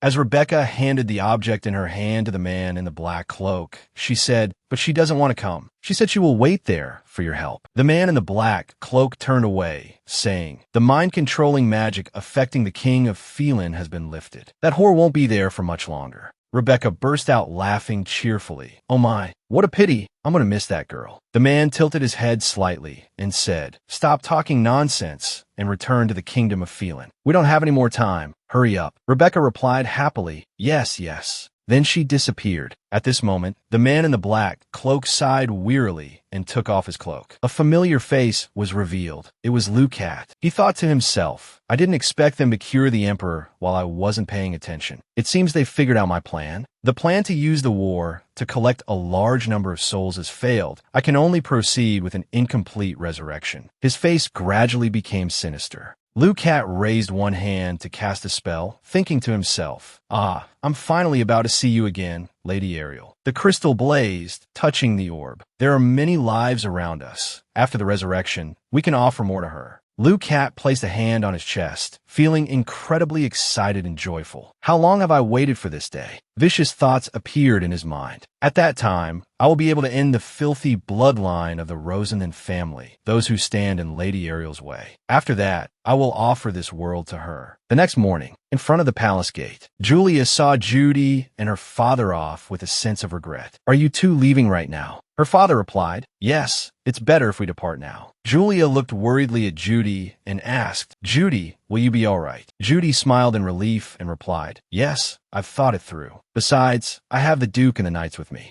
She clutched her handbag tightly and said reassuringly, I can get through this because my lady said she would always be with me. Then she looked at Julia, smiling brightly. This time, I want to be a little braver too. Julia squeezed Judy's hand, saying her final words before parting. Then I won't keep you any longer. Please take care. Judy smiled and replied, You don't need to worry, my lady. Duke Pascal, seeing that it was getting late, urged, Get in the carriage, Judy. She hurriedly got in. Yes, your grace. She waved goodbye to her lady. I'll be back soon, my lady. Julia gently advised, Remember to always stay by my father's side. Don't get too excited. Her father handed her an orb. Julia, take this. She recognized the orb. This is a communication sphere. He leaned down and whispered in her ear, I borrowed it from the magic tower. And what's more, His Majesty the Emperor's aide seems to have disappeared. He said with a grave expression, Considering the current situation, that person is likely connected to the witch. She replied, I think so too. He continued, He has escaped, so I don't know what he will do next. You must be careful. After saying that, he prepared to turn and leave. If we find any trace of the witch in Judy's hometown, I will contact you through the communication sphere. Hearing this, Julia wanted to go with him. Father, I think I should also, but he firmly rejected her intention. You may not. Her father turned back to remind her, "You have your own duties. Besides, during this time, you must also protect your position well." Pascal hoped his daughter could be at ease. "Leave the information gathering to me." She had no choice but to obey. "Yes, father, please take care." Then, the carriage departed. Elsewhere, at the Phelan Palace, "Your Majesty." A servant entered and bowed. "Good morning, Your Majesty." He replied, "Mem." The servant reported to him, "Lady Aisha is waiting for you in the dining hall." He asked, "Who is Aisha?" "Don't you remember, I usually dine in my private chambers." The servant immediately said, "Isn't she the one Your Majesty has favored most these past few days? You have always dined with her in the dining hall." Hearing this, the king glanced at the servant. He replied nonchalantly, "How strange, I don't remember anything." Seeing this, the servant cried out in fear, but His Majesty still agreed. "I see. Now lead me to the dining hall." The servant replied happily, "Yes." Aisha sat in the dining hall, a table full of exquisite delicacies before her. She placed a hand on her chest, reassuring herself, "I don't have to live like before anymore." The dining hall door opened. A brown-haired man walked in. Aisha stood up to greet the man. "You've arrived, Your Majesty. I have prepared a delicious meal for you." The man paid no attention to her words and continued walking towards her. The king lifted Aisha's chin. Aisha was momentarily startled. "You are Aisha." The king examined Aisha's face from left to right, muttering, "Is this the person I have been favoring all this time?" Aisha stepped back in fear. "Your Majesty, why are you suddenly saying—" The man cut her off. "Who are you?" At this moment, the horror on Aisha's face could no longer be hidden. "Your Majesty." The man looked at Aisha with contempt. "I do not remember this woman. Why did you let a stranger in here?" He turned his face away in disgust. "How repulsive. Get her out of the dining hall immediately." Aisha was extremely anxious. "It can't be. What on earth happened?" The man walked out of the room, slamming the door shut. "Bring the food to my chambers." The servant replied respectfully, "Yes, Your Majesty." Aisha remained silent. She returned to her bedroom and sat on the bed, thinking, just yesterday, His Majesty was such a gentle person. Thinking of him looking at her with that cold gaze, she despondently buried her face in her hands. To think I actually believed I wouldn't have to live a miserable life anymore. A fluctuation of magical energy appeared in the room. A charming voice rang out. "Just as I predicted, your expression is truly interesting." Aisha was startled and looked up. "It was you, wasn't it?" A red-haired woman appeared from the magical fluctuation, smiling as she replied, "What do you mean?" Aisha questioned her. "I'm asking what you did to the king." Rebecca replied, "About that, you must have known the king was under mind control, right? That mind control spell was just lifted." Hearing this news, Aisha screamed in horror. "What?" At that moment, it was extremely noisy outside. "Find that blonde witch at once. His Majesty has ordered her to be locked in the underground dungeon." Hearing these words, Aisha was scared out of her wits, while Rebecca gloated at her misfortune. She gave Aisha a sly smile. "It seems that king of yours has heard everything you've done." The door was being pounded on, and a commotion could be heard from outside. "The door is locked." With a loud bang, two men burst through the door. Aisha covered her ears in fear, tried to escape this suffocating reality. Rebecca looked satisfied. "What do you want now? If you want to stay here, I won't stop you." "It seems everything is about to fall apart, isn't it?" Aisha was in agony. "Why can't this world just leave me alone for a moment?" Outside the door, the soldiers were still shouting, "Hurry, don't let that witch escape." "Harder, push from the door crack." Aisha's face gradually became fierce. "It can't end like this." Aisha accepted Rebecca's deal. "Get me out of here, and I'll do as you say." Rebecca smiled and snapped her fingers. In an instant, Aisha and Rebecca appeared in the sky outside the castle. At that moment, the soldiers had broken into the room. "Where is the witch?" "I just heard that the blonde, which made a deal with the demon. Find her quickly." Hearing these words, Aisha couldn't contain her anger. "Those bastards. This morning they were flattering me, hoping to get on my good side. And now, this is infuriating." Rebecca interrupted her. "It will take us a little more time to reach the empire. Hold on tight." Rebecca smiled at Aisha. "I like obedient children." Aisha said resentfully, "I don't want to." At night, in a luxurious mansion, Julia was studying a document, the staff that the fire witch once used. The witch needs this staff for her power to be complete. Therefore, I must find it before she does. Julia began to think about clues. She thought of her ancestor's tomb. records of the feng shui magic teachings in the Rosenan family's ancestral tomb. I heard he was chosen to be buried with it because it cannot be destroyed by ordinary power. Julia imagined a middle-aged man lying in a coffin full of fresh flowers, his hands still clutching the staff. Julia continued to ponder. If it were me, using the power of Iris, I could probably destroy it. Suddenly, there was a sharp knock on the door. The maid's voice came from outside. "My lady, you have a visitor." Julia seemed a little surprised. "Huh, at this hour, who could it be?" The maid hesitated slightly as she reported from outside the study. In the study, the fireplace was lit and coffee and pastries were set on the table. Leon Hart took sips of his coffee, which was getting colder by the minute. Julia looked at him unhappily, thinking, what is this guy doing here? Leon Hart put down his coffee cup and said with a serious expression, "There is something I need your help with. Do you know Lou Cat's identity? Weren't you the one who noticed something was wrong and saved me?" Julia also became serious. "Unfortunately, I do not know, but if I'm not mistaken, that person is plotting something extremely dangerous." As she spoke, an image of a sorcerer protected by a purple venomous snake appeared in her mind. Julia continued, "To find his hiding place and evidence of his deeds, my father has already sent people to investigate." Leon Hart was silent for a moment, then spoke. "Tell me the details. What do you think Lou Cat wanted to do after turning me into a puppet?" Julia pieced the events together and analyzed. "I believe he wanted to start a war." Leon Hart asked curiously, "What is the reason?" Julia continued her analysis. "Someone wants to resurrect a dangerous entity. I believe that person is Lou Cat. The resurrection ritual requires fresh blood and human souls. If a war were to break out, he could collect a large amount of blood and souls without arousing suspicion." Leon Hart asked further, "Who does he want to resurrect?" Julia replied, "I do not know yet." After hearing Julia's analysis, Leon Hart offered his own speculation. "If he can no longer use me, he must be looking for another way to achieve his goal." Julia continued, "Everything I've just said is merely my own judgment." Leon Hart stood up, preparing to leave. "You have told me these things, I will be going now. I just thought of something that needs to be handled immediately." Julia politely saw him off. "I will see your majesty out." Leon Hart refused. "There's no need. I have my guards with me. You should rest." In a dark and treacherous forest, a man and a woman were hunting a poor child. The man, holding a large pickaxe, threatened loudly, "Ah, come here." The boy ran desperately deeper into the forest, out of breath. Behind him, Lou Cat's voice still echoed. Suddenly, the boy tripped over a rock in the path and fell forward. His two pursuers caught him, their eyes filled with murderous intent. The boy cried out in fear, "Father, mother." But in response to his plea, his father said coldly, "We finally caught you."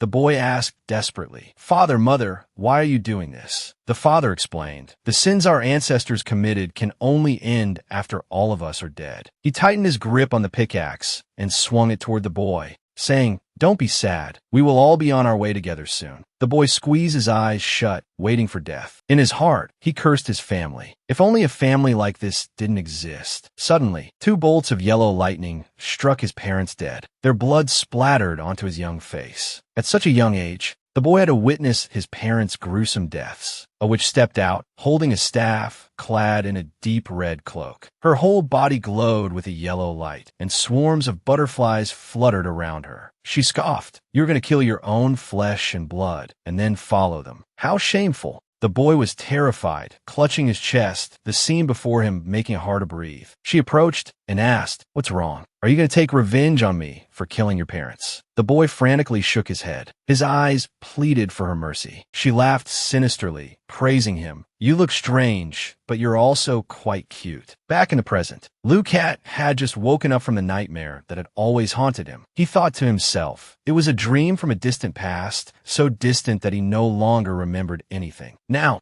he was grateful for Lady Ariel's mercy back then, for she had ended his short and painful life. Therefore, his life and soul both belonged to Lady Ariel. Rebecca appeared, waking him. "What are you thinking about so intently?" Lou Cat denied it. "I was just dozing off for a moment." She was suspicious. "How strange." Lou Cat changed the subject. "How is your work coming along?" She replied, "As you commanded, I have sent Aisha a very splendid dress." Lou Cat stood up and praised. "Well done. Let us go and prepare for the ceremony." The scene changes to a magnificent castle. Julia, holding a book, asked Cien. Cien, do you know where this place is? He wondered, what's so strange about this tattered old book? She turned her face away angrily. If you don't know, then forget it. Seeing her angry, he said, give it here, let me at least take a look. He opened the book, sighed, and began to read. The book told of Merstan Castle, with a fire which once lived. One must cross a lake ruled by a fairy, climb a steep cliff full of vines, and then pass through the Demon King's forest of thorns to get there. As all related documents have been destroyed, the exact location cannot be found. He asked in surprise, the Fire Witch. Isn't that just a legend? Julia affirmed, it's not. He shook his head, laughing in disbelief. You're kidding. She seriously proposed. Cien, it may sound strange, but I have to go to this place. He said, are you serious? She immediately nodded, her eyes determined. Cien sighed. I know you always make troublesome requests, Commander. He explained to her that the place doesn't exist. If it involves cliffs and thorn forests, there are only a few places in the Empire with those things. But if the document isn't a book this old, some places might have been changed, right? Besides, I don't know what the Fairy Lake or the Demon King's forest are. She rubbed her head and said, that does make it difficult. But he still agreed to help her find the place. He said to her, for now, let's mark all the possible locations on the map and compare them with the records in the book. But he reminded her, don't get your hopes up too high. She replied, then I'm counting on you, Cien.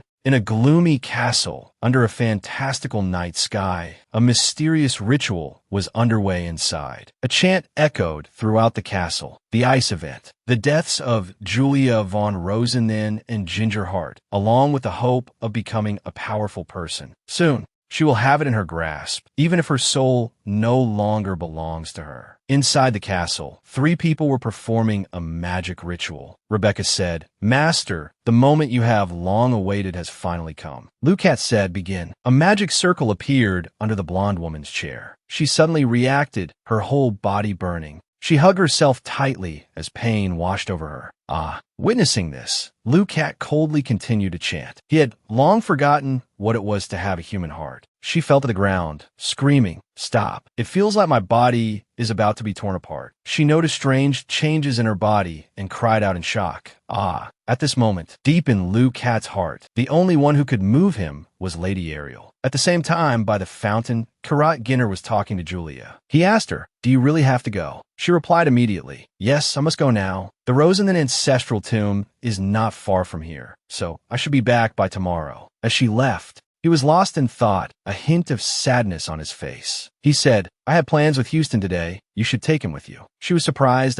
He continued, Houston knows how to use instant teleportation, so he can be of help to you. She said shyly, but asking him for such a thing is a bit. He said, he may be mischievous, but he's also very kind. I'm sure he'll agree to go with you. Even so, she was still a little hesitant to ask, as this was a very difficult mission. She said, even so, suddenly, Houston was standing behind them with his arms crossed, having been there for some time, and said, Are you talking about me? This startled Kirat Ginter. He looked at Houston with a sharp gaze and said, You've come at just the right time. Houston was surprised by his look. While he was still dazed, the two of them lifted him into the carriage. He thought to himself, What is happening? Julia got into the carriage and sat with him. He asked, You've kidnapped me. Now what are you going to do? Karat Ginter turned his head and said to the driver, You can go now. Seeing Houston's bewildered expression, Julia said, I'm sorry, but please come with me, Sir Houston. Houston said in astonishment, You too? Night in a certain forest. A woman in a large cloak stood next to a very young boy. It was the Fire Witch Ariel and Lucat. She looked toward the place not far away and said, That is my castle. The boy looked towards the magnificent yet eerie castle. However, it didn't seem to frighten him. He just thought curiously, Is that a witch's castle? He turned his head and asked in a doubtful tone, Are you really going to keep me? She didn't even look at him, replying indifferently, You have nowhere else to go. Her expression gradually changed, her eyes revealing a greedy look, and her voice filled with confidence as she said, I think I'm about to take over the entire earth. You should lend me a hand. The young boy seemed unconcerned by her words and asked coldly, What can I do to help the Fire Witch? She replied gently, I'll see what you can do. In a lavish room adorned with countless candles,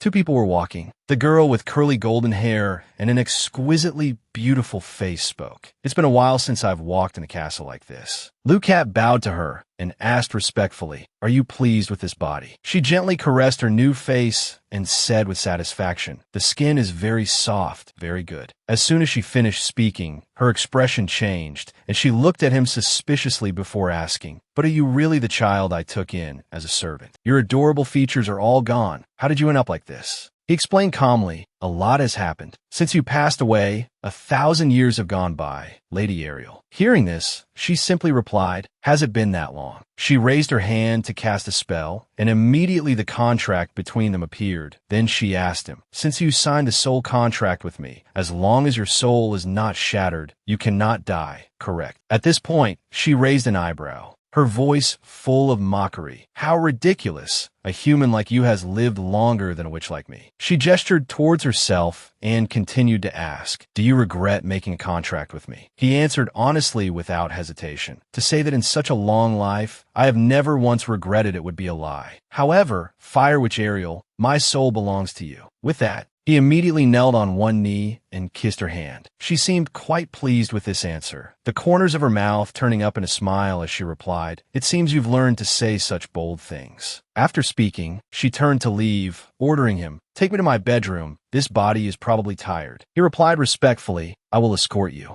Night fell on Duke Damien's mansion. Cien was still in his room, painstakingly studying the location maps, thinking to himself, "There are about 5 possible locations for the witch's castle within the Empire, but I can't rule out the possibility that it's outside the Empire." He stroked his chin, closing his eyes in deep thought, sighing internally, "What a headache." As he was concentrating, a voice suddenly called from outside, "Brother, may I come in?" As soon as the words were spoken, he recognized the voice and replied, "Is that you, Luciola? Come in." The little girl approached, and he showed a displeased look, even using a scolding tone. "What are you doing? Why aren't you asleep yet? It's time for children to be in bed." Hearing this, the little girl frowned, ran over and punched him, saying angrily, "I'm not a child." He cried out in pain. After teaching him a lesson, her eyes were drawn to the documents still on the table, and she asked in surprise, "You're still working this late?" He rubbed the sore spot and sighed. "The commander's request is too difficult." The little girl replied sympathetically, "I understand." She turned to help him, saying, "Let me see." She looked at the map thoughtfully,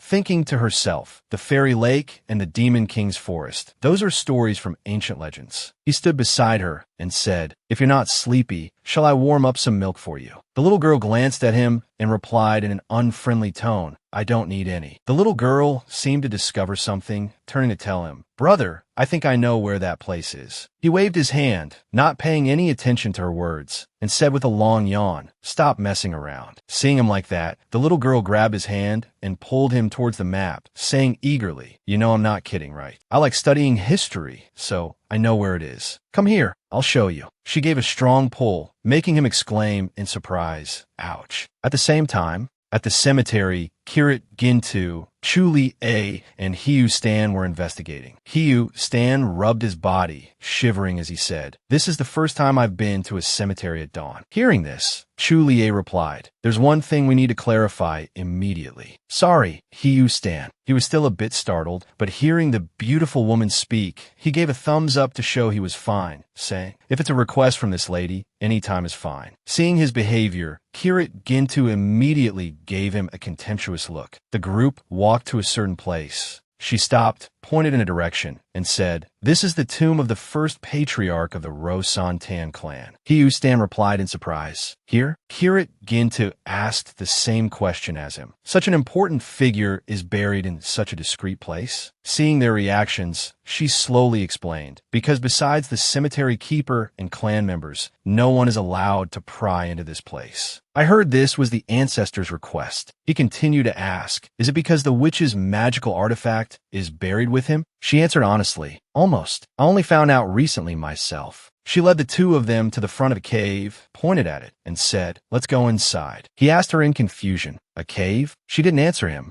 but cast a magic spell. The two behind her watched, their eyes wide with incomprehension. He exclaimed, "Oh," in amazement. Kirit Gintu asked curiously, "It seems this is a secret place. Can outsiders like us enter? She smiled and replied, That's right. Only the magical power of a Rose-San-Tan clan member can open it. If it's not me or my father, it cannot be opened. She leaned close to his ear, whispering, Besides, you won't be an outsider for much longer, so... Hearing this, Kirit Ginta's cheeks slowly turned red. He turned his face away, raising a hand to hide his embarrassment. Hiyu, Stan stood aside, witnessing everything, looking smugly at Kirit Gintu, and silently cursed in his heart. Idiot. Chulie urged, Let's go down. They fumbled their way down the stairs. Kirit Ginta looked around as he walked, exclaiming, I can't believe a place like this exists. Approaching a coffin, Chulie stopped, her expression pensive. Suddenly, Kirit Ginta spoke from behind her, So there's a path to the coffin. She was startled, thinking sadly, Even for me, opening an ancestor's coffin feels unsettling. Suddenly, Kirit Ginta leaned close to her ear, asking softly, Can you do it? Her face paled, but she stubbornly said, Of course I can. Then she gathered her courage and told herself, It has come to this, I can't give up. This is an extremely urgent matter. Ancestors, please forgive me. She placed her hand on the coffin lid to push it. A sudden flash of light erupted from within, forcefully pulling her in. The two beside her were shocked, unable to do anything, and could only watch helplessly as she disappeared. Kirit Gintu and Hiyu Stan shouted one after another. Chulie, young miss. At that moment, inside the coffin, a man entirely snow white stood there, looking at Chulie, who was staggering from the recent shock. He spoke, You have finally come, child. Chulie looked at him in astonishment, saying doubtfully, could it be a stranger? Before she could finish, he closed his eyes and calmly interrupted, I am the lingering soul of Ho Goat von Rose-San-Tan. I have always been here, waiting for someone about to choose their path in life. Your arrival here means you already possess the key. Hearing him speak, Chulie had a bewildered and uncomprehending expression. He held out a scepter towards her, continuing to explain. This is the scepter of a Ryo. It can only be destroyed by the power of AI writ. Take it, and I will bestow my power upon you. Chulie was a little confused, but still replied, Yes. As soon as she touched the scepter, a magical light flared up. At this moment, as the two of them held the scepter together, it began to emit strange sounds. Click, clack. Hearing this, Ho Goat speculated. The scepter is screaming, searching for its master. In that case, has a Ryo finally been resurrected? A look of disbelief appeared in Chulie's eyes, and she told him the information she had. I heard that someone is trying to resurrect her. He frowned, his voice slightly urgent. After this is over, go find a Ryo. Only you, who have received this power, can eliminate her. Think about destroying this scepter. Release all of your power. Chulie replied confidently, Yes. With that, he let go of the scepter, leaving Chulie enveloped by the spiritual aura and strange sounds. The volume of those noises grew louder and louder. She was panicked by these things, thinking to herself, this piercing sound. It feels like my eardrums are about to burst. The scepter began to shake more violently. Ho Goat, standing beside her, loudly reminded her, a little more power. She also shouted back, Yes. He spoke to her again, resolutely. Don't hold anything back. Release all your spiritual energy. A flame erupted at her feet, so she gripped the scepter even tighter, pouring all her strength into it. Her gaze became more determined, and she told herself, just a little more. A loud explosion rang out. The scepter in her hand shattered into many pieces, then vanished. She had finally done it. She panted, catching her breath. Ho Goat looked at her with satisfaction and said, Since the scepter is gone, Ryo will not be able to use her full power. She gasped for breath, looking at her hands, a flicker of fear flashing through her mind. If I hadn't been able to destroy this scepter, I might have been swallowed by that giant flame. Her legs gave way, and she collapsed to the ground, thinking wearily. Even so, thanks to this, I've exhausted all my strength. Ho Goat interrupted her thoughts, saying, My task is complete. After waiting for so many years, I can finally rest in peace. My descendant, I wish you luck. After speaking, he raised his hand to cast a spell, and Chulie just had time to say, Sir Ho Goat, please wait, before she was pulled back to the original space by a powerful force. She screamed in terror. Fortunately, Kirit Ginta managed to catch her in time. Kirit Gintu was extremely worried and hurriedly asked, "What happened?" She was in so much pain she could only cry out. But she quickly realized she was held securely in Kirit Gintu's arms and quickly said, "Thank you for catching me, Kirit Gintu." She continued to answer his question. "I'm not sure either, but I think I met the lingering soul of Lord Hogoat." Hiyu Stan, standing behind her, heard what she said. His face turned pale, and his voice trembled as he repeated, "Lingering soul. You mean a ghost?" Kirit Gintu immediately turned his head, glaring at Hiyu Stan with a warning look, his tone full of deterrence. Chulia gently patted Kirit Gintu, signaling him to put her down, and said urgently, "That's right. We don't have time for this now. Kirit Gintu, Mr. Hiyu Stan, let's hurry back to the capital. I think the sign of resurrection has appeared." Hiyu Stan asked her again in confusion. The sign of resurrection? She looked at him and began to recount what she had just experienced, saying that her ancestor had sensed Ari-Eo's power. "We should go back right now." In Ari-Eo's castle, a piercing scream rang out.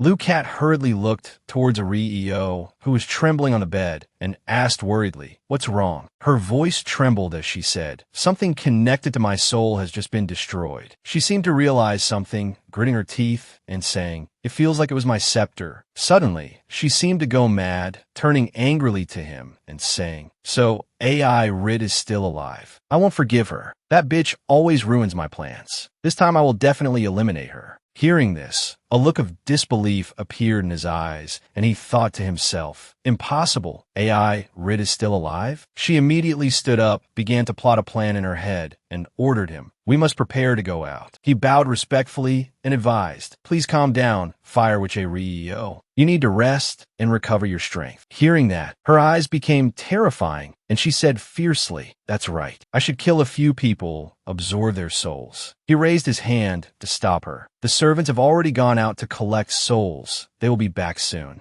He spoke respectfully again. "Now is not the time. Please rest a little longer." In a desolate, ruined village, a man's voice urgently ordered everyone, "Bring the supplies and water here. Prepare beds for the wounded." Everyone replied in unison, "Yes, Commander." Chulier came and sat down in front of Uncle Pao, who was covered in wounds, and asked worriedly, "Your wounds look very serious. Are you okay?" He took her hand, saying with some regret, "I've made you worry. I shouldn't have sent you that letter." She looked at him. The wounds didn't seem too serious, and she felt a little more at ease, saying, "I'm so glad you're safe and sound." At this moment, Patkin approached the two of them and asked, "While the village is being rebuilt, how do you feel about staying in the capital?" He continued solemnly, "His Majesty has declared that he will support the reconstruction of the villages affected by the disaster. If you request to stay here, it will surely be an additional burden on everyone." The old man, though reluctant to leave, also asked what would be best, and then agreed. "I understand. Let's do that." A blood-curdling scream interrupted the conversation. Patkin immediately became alert, drew his sword, and shouted loudly, "Is it monsters again?" A soldier ran while reporting the situation to him. "There are a lot of them this time, Commander." Another soldier added, "There's blood on their mouths." As soon as the words were out, a roaring monster charged towards the soldier. He didn't have time to counterattack. His face turned pale as he cried out, "Ouch." Luckily, Patkin managed to raise his sword and stab it in time, fresh blood splattering all over his face. He continued to urge everyone to prepare for battle, saying, "They haven't stopped attacking. Investigation team, all units prepare for battle." Everyone shouted in unison, "Yes, Commander." He said sarcastically, "I didn't expect there were still little rats returning to the village." Rope Betsie appeared, looked at him, and sneered, "Are you a knight? But you look pretty old." He looked at her, frowned, and said, "You're that red-haired witch." She asked pretentiously, "Am I a witch?" Then she began to cast magic, provoking him. "Then why don't you show this with what you've got?" Patkin was in a fierce battle with Robet. He asked while swinging his sword, "You're a henchman of the Fire Witch, aren't you?" She pouted and smiled. Maybe, maybe not. At this point, he was exhausted, but his face showed no fear. The moves she unleashed were all neutralized by him one by one. He panted, thinking to himself, "My sword can't even touch her." He was angry that his skills were no match for his opponents. Seeing him in such a pathetic state, Robetsa burst out in mocking laughter. "How boring. Are you tired already?" Just then, a striking blue orb of light appeared, and from it came a person's voice. Robetse returned to the castle. She said while casting a spell, "I'll be back as soon as I kill all these rats." Pat Kim was surprised, silently analyzing the voice. The orb of light spoke again. Return immediately. Fire which a re-eo is angry. She said impatiently, well, I know. She silently cursed that messenger for always acting on his own. He said cautiously, that voice, it's of a courtier who once served his majesty. She nonchalantly flipped through her magic book. Oh, you're from the castle too, what a surprise. Then she immediately cast a very powerful spell, chains full of sharp hooks. It has nothing to do with me anyway. Let's end this. Just like that. He was tightly bound by iron chains. A chain suddenly lunged towards Pat Can. He was too exhausted to defend himself. The cold chain pierced through his body, and fresh blood sprayed out like rain. He fell down in pain. Robet Ca cast a spell, ending his life. His blood-soaked face looked towards her as his consciousness faded, a desperate call echoing incessantly. Wake up, father. A cold sword aura shattered Robet Ca's magic. Chulie stood before the powerful opponent, fearlessly declaring, from now on, your opponent is me. He trembled. My child, why did you come here? She answered him, drenched in sweat. As long as the witch is alive, I feel that no place is safe. Therefore, I used magic to stop her. Robet Ca held her head high. He's your father? Speaking of your ice abilities, Robet Ca's ambition was clear. So, you are Chulie von Rosantan. Chulie moved at her fastest speed. How do you know me? She thought in surprise. Since when did Robet Ca? But then she immediately sneered, her figure already on the roof of a nearby house. It seems your father has escaped a re-eo's curse, hasn't he? Then Robet Ca bowed again, saying politely, come visit the castle another day. We will be waiting. With that, a stream of reddish-purple air swept her away. Chulia shouted desperately, stop right there. Then she blamed herself. Damn it, I should have been faster. At this moment, Kirit Gintu and Hiu Stan walked over. Kirit Gina looked at the scene, asking Chulia worriedly, what happened? Hiu Stan beside them clicked his tongue. I really hate monsters. She pouted and said, my father was seriously injured because I was late. He placed a hand on her shoulder, saying nothing. Her father tremblingly reached out his hand towards her. Chulie, I'm fine, don't cry. Hiu Stan knelt on one knee beside them and said, healing magic isn't my specialty. But his word surprised Chulie a little. He cast a healing spell as he spoke. Luckily, she didn't hit a vital spot. I'll stop the bleeding first, help you recover your strength. Chulie said softly, what a good friend. Who are you? Hiu Stan replied, I'm a friend of Kirit Gintu. The divine beast has absorbed the souls created by that witch. He continued, that is black magic from that era. Hakan also agreed with him. That's right, we almost suffered the same fate. That person is Lu Cat's henchman. The man then advised, I will stay a little longer. You two should go and pursue that witch. But Chulie was still worried. Will father be okay? Hakan was lying down,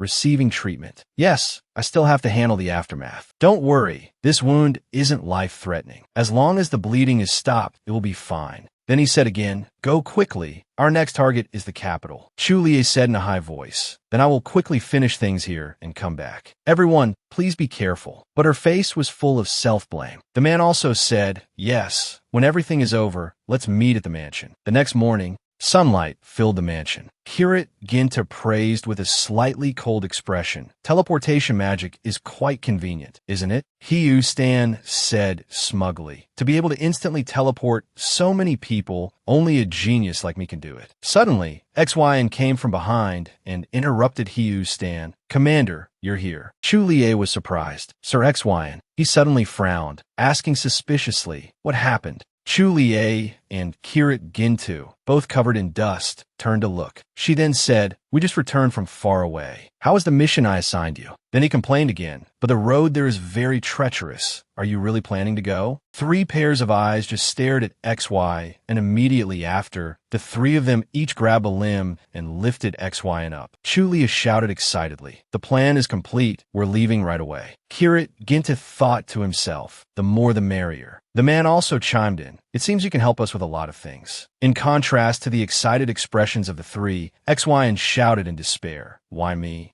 In a large mansion, in the middle of the room, Xyn was tied tightly to a chair with the other three beside him. Xyan shouted impatiently, "Let me go! Let me go!" Chu Lie, wearing her dirt-stained clothes, spoke up. "The Fire Witch's castle might be in a place like this. Can we get there through a teleportation gate?" Hiyu Stan rested his chin on his hand and replied, "It's a bit difficult, but it's possible. I might have to bring an energy amplification device from the magic tower." Kirit Ginta turned to Chu Lie and said, "Then let's prepare our equipment and set off tomorrow." She replied, After saying that, Kirit Ginta turned his head and glared fiercely at Xyan, saying in a scary tone, "As for Xyan, this guy who's good at running away, it's best to keep him tied up here." Seeing Kirit Ginta's terrifying gaze, Xyan could only stammer, Chu Lie walked over to Xyan's side, comforting him. "This is something I have to do, so you don't need to help me." "Sir Xyan, I only captured you because you annoy me."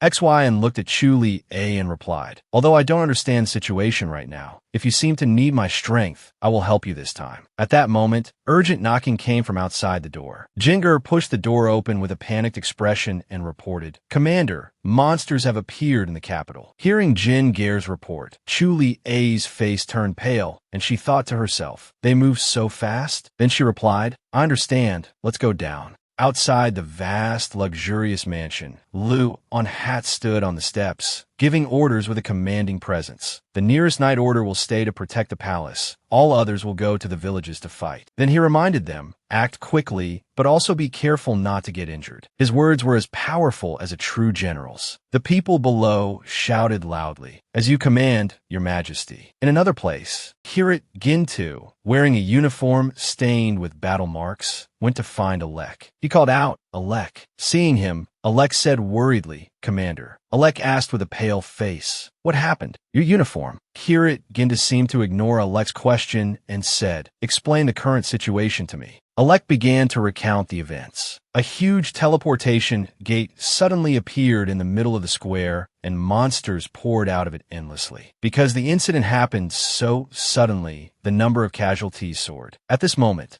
Luan had approached the three people who were talking. He spoke, "Lady Chu Lie, so you are here." Seeing Luan had appear, Kirit Gintu and Chu Lie both bowed respectfully. "Greetings, Your Majesty, the son of the Empire." Luan Hat paid no mind to their greeting, instead looking away with an unhappy expression. Then he said, "I just spoke with Duke Rose Santan. I have heard about your mission." He continued to ask, "Is this related to your mission?" "A gate that releases monsters, a jewel that sucks people's souls. Both of these things are very strange." Chu Lie listened silently with a determined expression. Then she answered Luan Hat, "Yes, that is correct." As she spoke, a powerful blue aura condensed in her hand. But she had already summoned her sword, tracing a beautiful trajectory. She said, "As long as I plunge this sword into the Fire Witch's heart, all disasters will end." Hearing her words, Luan Hat lowered his eyes, his gaze filled with complex emotions. He spoke, "The swordsmen are an important force. In this situation, it would be very dangerous to let everyone leave." Then Luan Hat placed a hand on his chest with a solemn expression. He said in a decisive voice, "Even so, I believe you all can do it. Trusting you all, that is the responsibility of an emperor." In a magnificent castle, a man's voice said, "You all go. I will ensure the safety of the capital." Luan Hat, dressed in fine clothes, walked ahead. From behind came another man's voice, "Thank you, Your Majesty." Hiyu Stan, wearing a white shirt with a cloak over his shoulder. "I have used magic to set up a barrier around the palace. You can bring the people into the palace."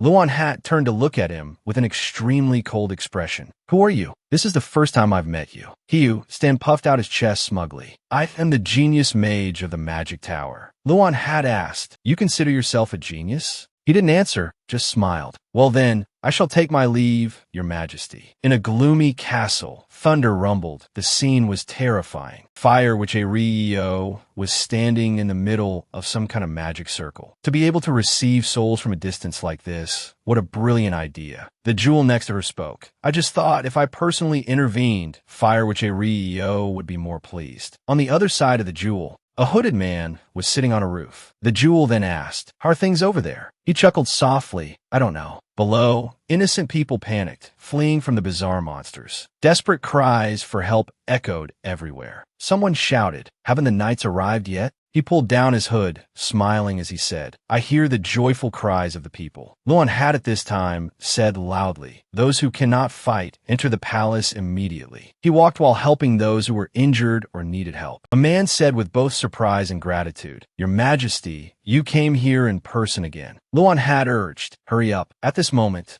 a dam appeared to support Luan Hat. It's dangerous. Please return to the palace. Luan Hat completely ignored his advice. I can at least protect myself. He continued, I entrust the command of the knights to you, Adam. Adam immediately obeyed. At this moment, Lu Cat finally noticed him, thinking to himself, we finally meet. It seems His Majesty is finally acting like an adult. Then he gave a cunning smile. Then he said to the jewel, something came up. I'll stop transmitting from here. I'll be back later. Lu Cat's words surprised Fire Witch Eo a little, and she turned to Robet Say beside her and asked, what happened? That Robet Say answered nonchalantly, how should I know? He probably just meant an acquaintance. Fire Witch Eo said irritably, as long as I can continue to receive souls like this, nothing else matters. Suddenly, that Robet seemed to sense something. Fire Witch Eo, your hair seems to be gradually turning red. Fire Witch Eo said proudly, that proves my power is gradually recovering. At another mansion, a girl with silver hair mixed with blue strands was tying up her hair. Then she gently put on her gloves. Finally, the moment that will decide the outcome of the battle awaits me. Chulier stood by the window, lost in thought. If I fail, maybe I can return to the past. If it was the past where I was all alone, I probably couldn't have done this. But now, I have reliable companions. She made up her mind. This time, I will seize my own destiny. A voice urged from outside the door. Let's go, Chulier. She turned to look at the room, a determined smile on her face. Julia quickly stepped out. Yeah, coming. Night gradually fell, and everything became dark and frightening. Stan asked the people who had followed him all this way. It's not here. As he rested his scepter on the ground, he thought again. I don't think this is the place. Julia then opened the map in her hand. She said, we need to go a little further north. I know, but Kirit Ginter instinctively asked, what's wrong? Stan answered, this is the first time I've teleported such a long distance. He added, not to mention it feels like someone is interfering with my magic. Stan said, if the fire which has been revived, this isn't strange. After all, this entire mountain is her territory. Stan looked at the scepter, murmuring softly, let's try again now. The deeper they went, Stan suddenly felt alarmed. He said, it must be around here somewhere. Julia felt something strange behind her. She thought to herself, that's not the sound of trees. She suddenly pulled hard, shouting loudly. Julia explained, the book says this is the forest of thorns ruled by the Demon King. The entire forest might be an illusion created by distorted space. Julia's words astonished the other three knights. Cyan was surprised though. Stan scratched his head, looking confused. I was too tired to notice. Kirit Ginter explained to Stan with a wry smile, we should have arrived before dawn. A few minutes later, a knight pointed to a majestic but gloomy and cold castle and said, we finally see the castle. Let's go. Inside the huge mansion, two knights were fighting fiercely. It was none other than Lookit and Leon Hart. Lookit said, I have used a special barrier to surround this area. No one will come to save you. Just as I predicted, you are the mastermind. If you had done as I asked, this wouldn't have happened. Leon Hart said in astonishment, what? You mean you want me to live as your puppet? Leon Hart immediately swung his sword at Lookit. Lookit laughed triumphantly. Suddenly, Lookit cast some kind of spell, controlling Leon Hart's power. Lookit said, when night falls, the poison will begin to spread throughout the capital. Leon Hart gasped for breath with difficulty. Lookit continued, if you can find and kill me before then, the poison will disappear. But this useless body of yours can't do anything, Your Majesty. Lookit said to Leon Hart in a provocative tone, if you can, try to overcome this crisis. Leon Hart cried softly, Your Majesty. The scene shifts to our knights. Ricky felt something falling. What is that? When Ricky turned around and saw a foot falling from nowhere, he was scared out of his wits. When Ricky realized it was His Majesty, he was even more astonished. Leon Hart was now panting, having been attacked by Lookit's energy. He said while panting, the place where Kirit Ginter and the others are going is surely Lookit's place. That way, they can deal with him. What I need to do is to stop the poison from spreading throughout the capital. Ricky felt a mark on his neck, as if he had been strangled. Was it caused by a monster? Leon Hart doubtfully asked the person in front of him. So you're Ricky shouted loudly. My name is Ricky from the Winter Legion. Leonhardt pulled Ricky closer and ordered, Ricky, gather all the mages here to my study. Can you do it as fast as possible? Ricky replied, yes, I can do it. Leonhardt was very pleased with Ricky. Then go quickly. Ricky, feeling uneasy, asked Leonhardt again. Your Majesty, are you all right? Leonhardt shouted, go now. Ricky immediately ran off to carry out the task Leonhardt had given him. He replied, yes. At this moment, our 4 knights had finally reached their destination, standing before the gloomy mansion. Stan panted, I'm so tired. How many teleportation gates have I used? Kirit Ginter sternly reminded him to focus. Cyan asked Julia, but what do we do after this? Julia answered, a little flustered. I don't know, I haven't thought about it. Let's talk after we're done. Stan didn't understand. As always, you have no plan at all. In the room, Rebecca had a cruel smile on her lips. She laughed and said, ha ha ha, I didn't expect you to show up so quickly. How should we deal with these thieves who dare to barge in through the main door? Have they come out to greet us? Julia remembered that woman, the one who tried to kill her father. Seeing this, Kirit Ginter advised her, you can't lose your cool. Julia, don't we have other things to do? Kirit Ginter said decisively, I'll deal with this one. You guys go inside and handle the others. Rebecca said indifferently, I wonder what you're planning, huh? The 3 knights were full of fighting spirit, and Julia also said, I will fight too. Julia was helped by Stan. My lady, this way please. Rebecca was suddenly attacked from behind, controlled by Kirit Ginter, stabbing through her heart. Rebecca laughed sinisterly, saying in a provocative tone, what do you think you're doing? Kirit Ginter said coldly, don't bother her. It turns out she doesn't have a heart. For some reason, in a magnificent castle, Kirit Ginter continuously broke through the lines of defense set up by Rebecca. Kirit Ginter defeated Rebecca's minions one by one. He fought while asking, where's the fire witch? The opponent replied, who knows? She weaved through the corners of the house, laughing and saying, ah, you're quite agile. I don't dislike strong men. Subconsciously, Kirit Ginter realized. So, she's a conscious puppet. Would it be better to burn her? Kirit Ginter thought he could destroy her, but unexpectedly, a monster appeared behind her, waiting for her command to attack him. She asked, but so what? She continued, you can't kill me that easily. A deafening roar echoed. Boom. Oh my god, Grugru. It was a dragon-like monster with terrifying fangs, her minion. Kirit Ginter thought to himself, a dragon. When it breathed fire, he immediately dodged the sea of flames. As he ran, he looked back, and it was her saying, even if you're attracted by the dragon, don't forget about me. Kirit Ginter didn't reply, but at that moment, he just wanted to get away from her and deal with the dragon first. With that thought, he immediately used his sword to slay it. It was just a dragon created by magic, much weaker than a real one. The giant dragon screamed in agony. Aya! At this very moment, because he possessed the strength to take down that ferocious giant dragon. Rebecca's eyes widened. Unable to believe he could defeat it, she thought to herself, what is he doing? The giant dragon roared. Aha! Now Kirit Ginter was controlling the dragon.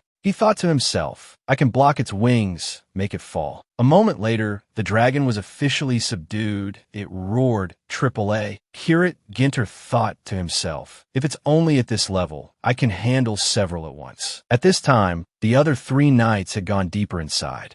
Stan was exhausted.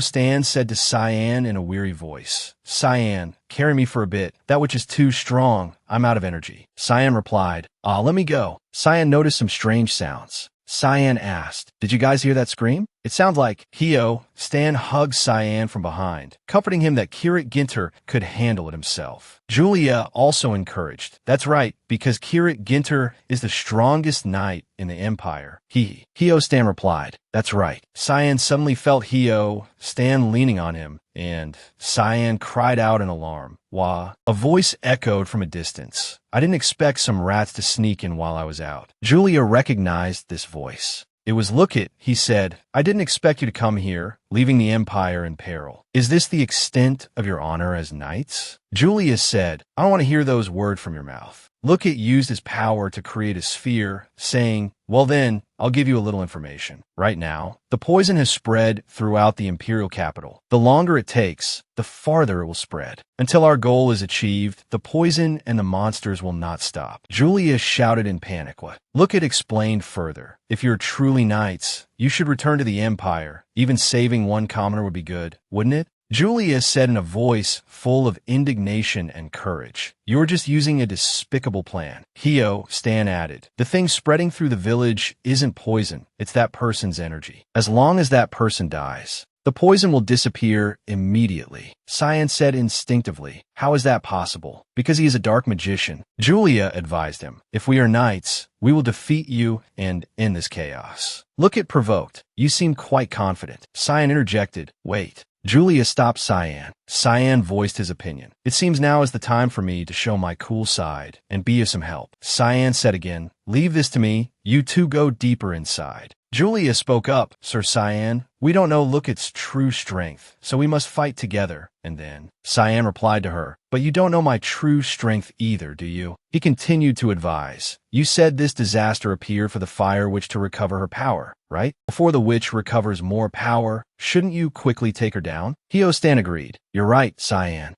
Julia was confused. Even you, Sir Hio Stan. Hio Stan brought his sword before her. The only way to completely destroy the Fire Witch is with your sword. Hio Stan slammed his sword on the ground. Let's go, my lady. Lookit blocked them. Do you think I'll let you go? Cyan blocked Lookit's path, saying, you can't ignore me. You know that, right? Over here, Hio Stan and Julia went deeper into the giant castle. Hio Stan said to Julia, is it okay to leave him to handle it alone? Hio Stan said again, I only met Sir Cyan today, so I can't guarantee it. But he's not a weak person, right? If this is an emergency, we need to trust our comrades and share the tasks. Hio Stan said in a solemn voice, my mission is to take you to the Fire Witch. Julia replied, I understand. We have no time to waste. I must defeat the Fire Witch and end this disaster quickly. Julia felt the two energies in her body reacting violently to something. It feels like they're guiding us. It seems the Fire Witch is near us. Let's go, Hio Stan. A green poisonous gas was enveloping the palace. The mages above the palace were using their magic to dispel the poisonous gas. Everyone was shouting loudly, informing each other, purge the poison. We can't let it spread outside the capital. Understood. At this moment, Leon Hart was observing the situation through the window. Duke Damien stood behind him, bowing and saying to him, Your Majesty, if this continues, the mages and priests will also be in danger. Leon Hart still looked out the window with a sad gaze. He said, I know, Duke Damien. In his mind, thoughts swirled. It might be a poison with no antidote. If it spreads to the crowd outside the barrier, we won't be able to handle it completely. Then, he returned to his seat, saying as he walked, we just need to wait one more day. Duke Damien immediately objected upon hearing this. Your Majesty, that is too risky. Hearing these words, he thought to himself, this disaster can only end after Lookit is dead. Even though this is very risky, we must control the current situation. After sitting down, he began to ask, how is the request for the magic tower to send more mages going? The thoughts in his head had not stopped. We can only wait for Julia and her comrades to solve the problem at its root.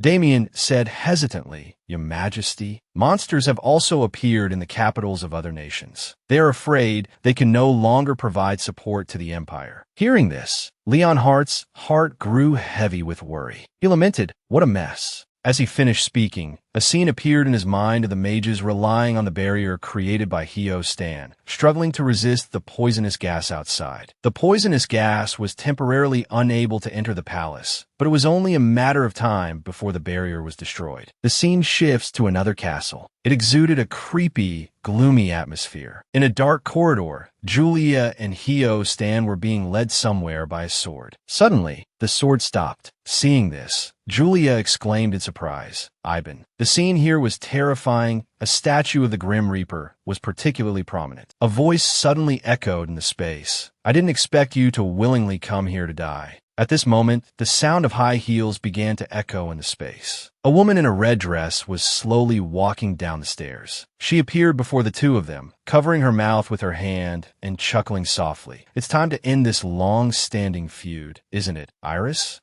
Julia looked at the woman, feeling a little uneasy. She thought to herself, Aisha, that woman. At this moment, a ring of fire surrounded her. Julia stood in front of Dee, thinking to herself, no, Aisha can't be this cruel, so that red hair means. The other woman was still staring at the two of them. Suddenly, she spoke. You don't seem to be Iris. As she finished speaking, she lunged forward and grabbed Julia by the throat, pressing her against the wall and shouting, "Show your true form, demon." The woman's eyes turned white with anger. She said, "Why do you have Iris's power?" Seeing this, Julia was not afraid, but instead smiled coldly. "I've finally found you." While the woman was still surprised, Julia used her sword to cut a line on her cheek, saying, "I am Julia von Rosentain." She pointed her sword at the woman, declaring loudly, "I will punish you for the chaos you have caused throughout the Empire." Hearing her words, the woman looked astonished. She muttered, "You said Rosentain. Not only does the cursed blood of the Rosentain family still exist, but their descendant has personally come to my door." As she finished speaking, the flames around her burned even more fiercely. Seeing this scene, Hiostan looked frightened. He thought to himself, "The pressure is so strong. This won't be easy." Julia turned her head slightly and said to her comrade, "Hiostan, you go down and bring Kirit Ginter and Cyan up here." Hearing her, Hiostan was surprised. "Huh? A sound."